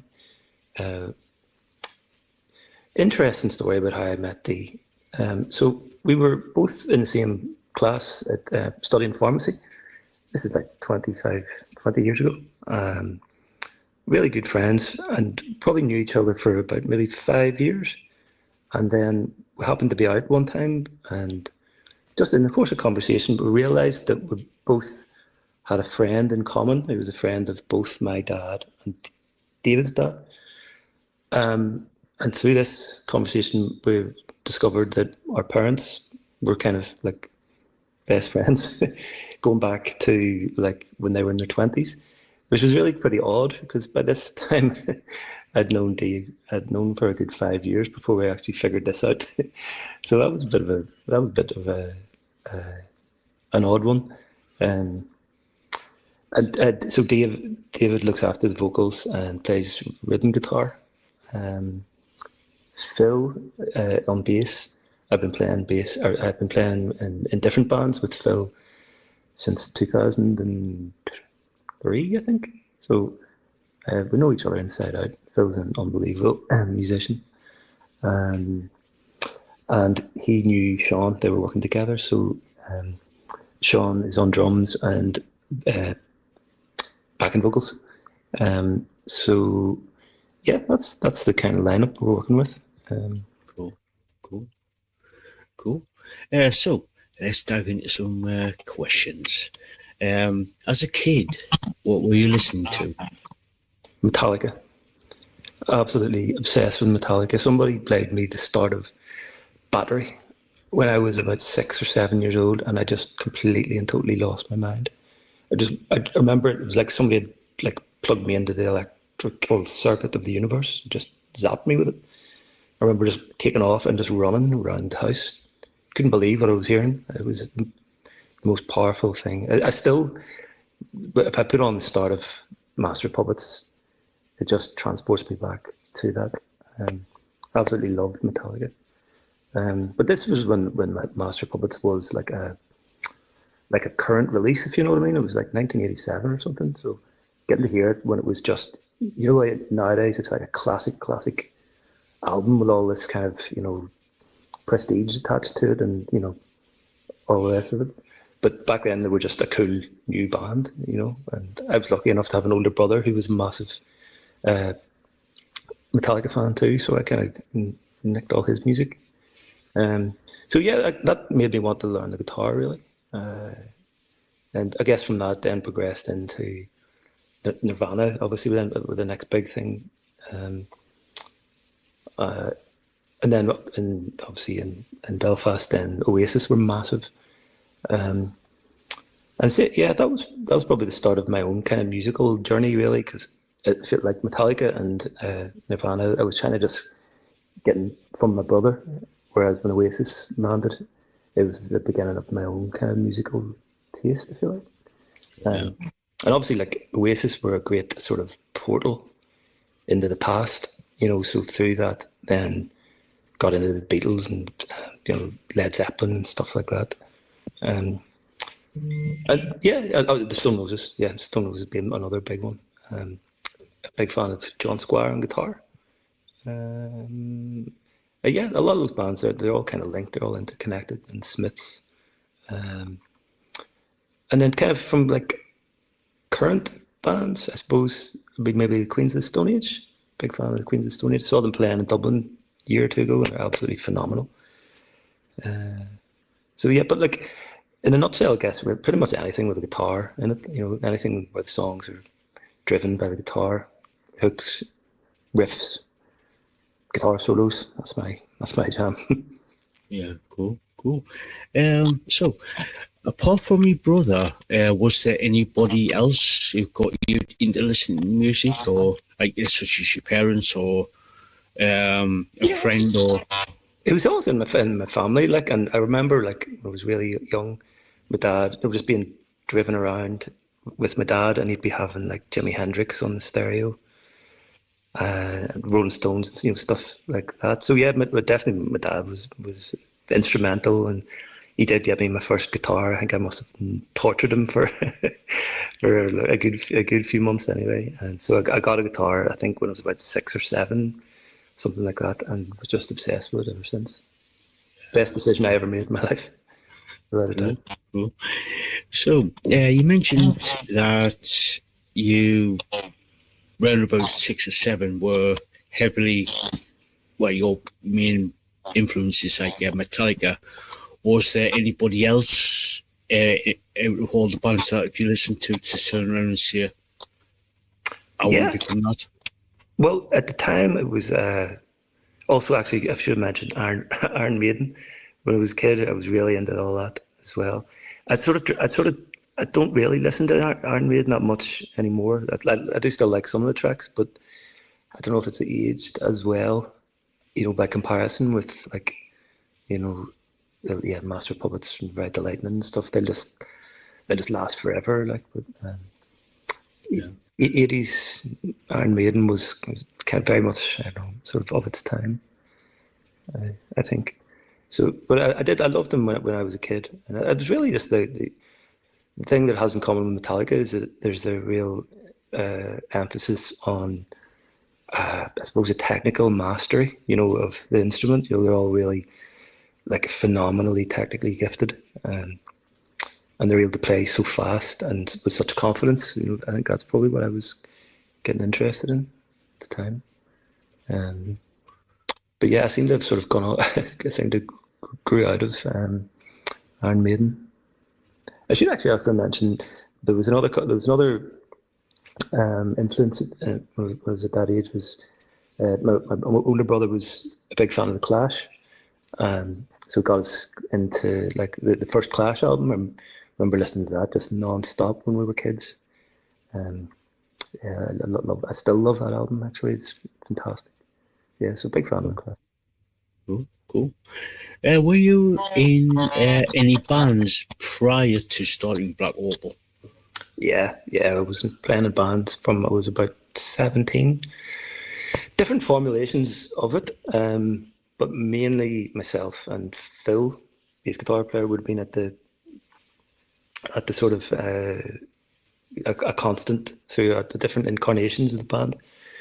It's funny, like my own kind of role within the band has really sort of evolved over time. Like when I first got into it, I didn't really intend to be writing songs at all, or like lyrics or anything like that. I just wanted to stand in the background, play guitar solos.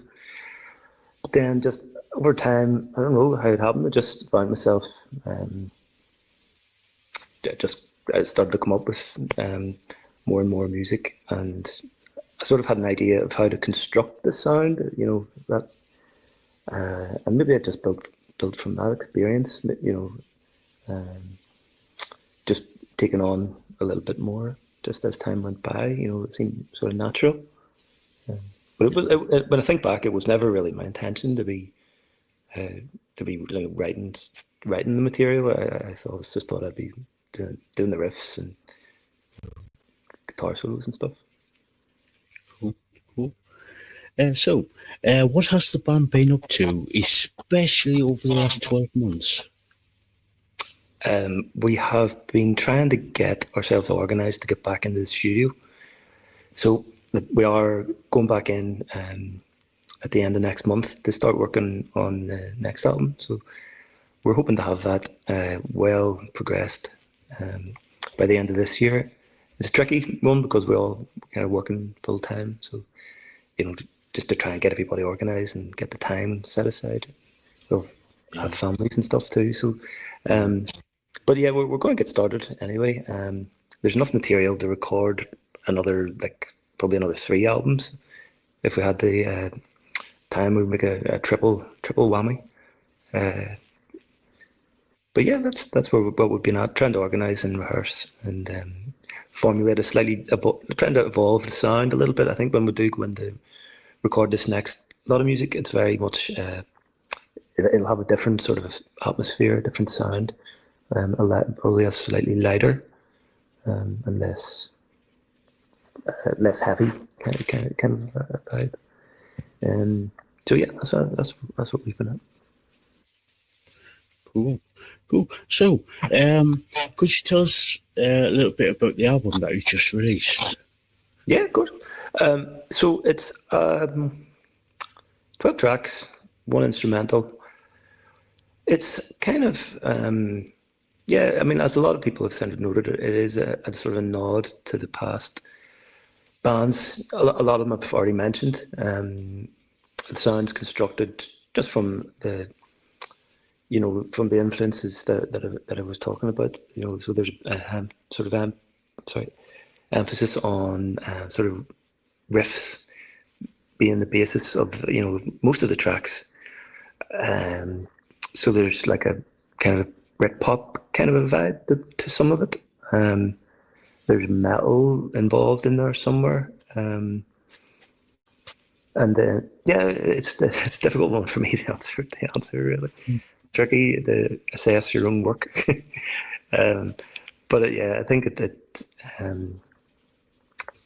it's just it's an amalgamation of all of those bands. It probably doesn't sound that much like Metallica, which is slightly disappointing from my point of view. Although I will note that track 4 is entitled "Hit the Lights," and that is a reference to, as I'm sure you know, great Metallica song. Cool. So, is there any singles that you brought out off the album? Yeah. We have released 3 and planning to release a 4th. The first one was "Beautiful Confusion," and then we followed that up with a song called "Feel Free." And to coincide with the release of the album, we released the 3rd single called "History," and we're planning to release a 4th, which is called "Giving In." So a total of 4. Cool. Cool. We've just got a question in from Aussie Ann 2025. She asks, any plans to tour in the future? And if so, where would you like to go? Well, yes, potentially. We have some contacts in Norway who sort of half jokingly, half seriously talked about trying to do a small series of shows in Scandinavia, which would be very cool. Yeah, we've been doing gigs around Belfast as well, but it would be so cool. It would be very cool to get the guys all across to Norway for a spin. That'd be cool. Yeah, cool. Expanding on that, obviously time, money, the financial thing. Would you do like your sort of like tour of the UK or down into Ireland, or possibly going over into like expand it out to Europe? To Europe? Well, yeah. I mean, that's the dream. As you say, though, it is difficult when we're everybody's working. Like I'm a pharmacist by day, and it keeps me pretty busy. So yeah, watch this space. You never know. Cool. So thank you, Ozzy, for that. Is there any merchandise for the album and singles, such as T-shirts? There have been some made, yeah, just distributed kind of amongst ourselves and amongst our friends and family. There is a website that makes really, really random stuff, like like key rings and like clock faces, teacups and stuff. So we had been looking at those too, like with like the album artwork printed onto like a clock and stuff, like mad stuff like phone covers. But yeah, we're actually looking at getting some of those done. They're very cool. Cool. But yeah, have some t-shirts there. Cool. The artwork is stuff that I've made over the years. I do a little bit of painting in my spare time, and so the imagery that you'll see it up on Spotify. There's all paintings that are kicking about my house, so that's what the artwork is. Cool. Staying on sort of like the merchandise, will there be sort of like physical media, such as CDs for the album? Yes, I think, but not a CD, but I think vinyl. The only issue with that is you have to have the thing remixed for vinyl. So the way that the music is recorded has to be altered in order for it to be pressed on the vinyl. But yeah, that's something definitely want to get done, so that there is a physical copy that we can use. Cool. I know there's like quite a few people in the chat who follow the channels. Always keep asking or saying, "El, make sure you ask about vinyl." So the low vinyl. Yeah. So, is there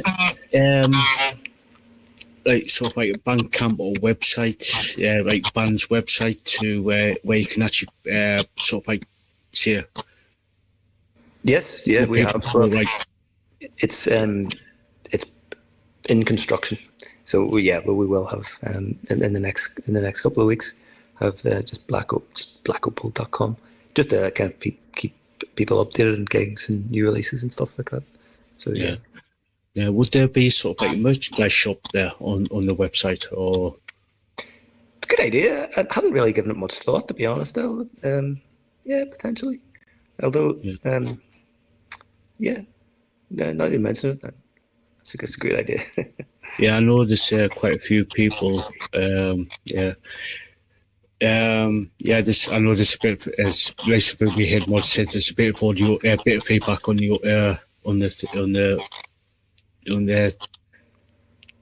in the background. I know. So yeah, I was going to be with the merch store. I thought people like such as like people in Canada, US, Australia would have thought that if you can get like order a couple of CDs or like some merchandise, would be like ideal. Yeah, cool, good idea. Yeah, I hadn't thought of that, Al. Yeah. Must look into doing that actually. Yeah, although with the way that with the way that the Spotify works, I mean, it is kind of tricky to get to make earn any money from the music. So I suppose that might be a good idea. Yeah, I was just like thinking if you put like merch store on either on Bandcamp or a website, we thought you could earn a little bit money from that way. Potentially, yeah. Although I have to be honest, I don't really see the band as a vehicle for making money. You know, it's more like it is really like a kind of what's the word? Like a vocation. I guess I would happily just do it for free because I love the whole process of recording music and making music with my buddies. Yeah. So, is there where can people find you on social media? Oh, well, I guess Spotify would be the easiest place. We are on Instagram and Facebook. The handle, I'll have to send that to you because I can't remember it off the top of my head. But we are on there on Facebook and Instagram. Phil, who's the bass guitar player, he is our man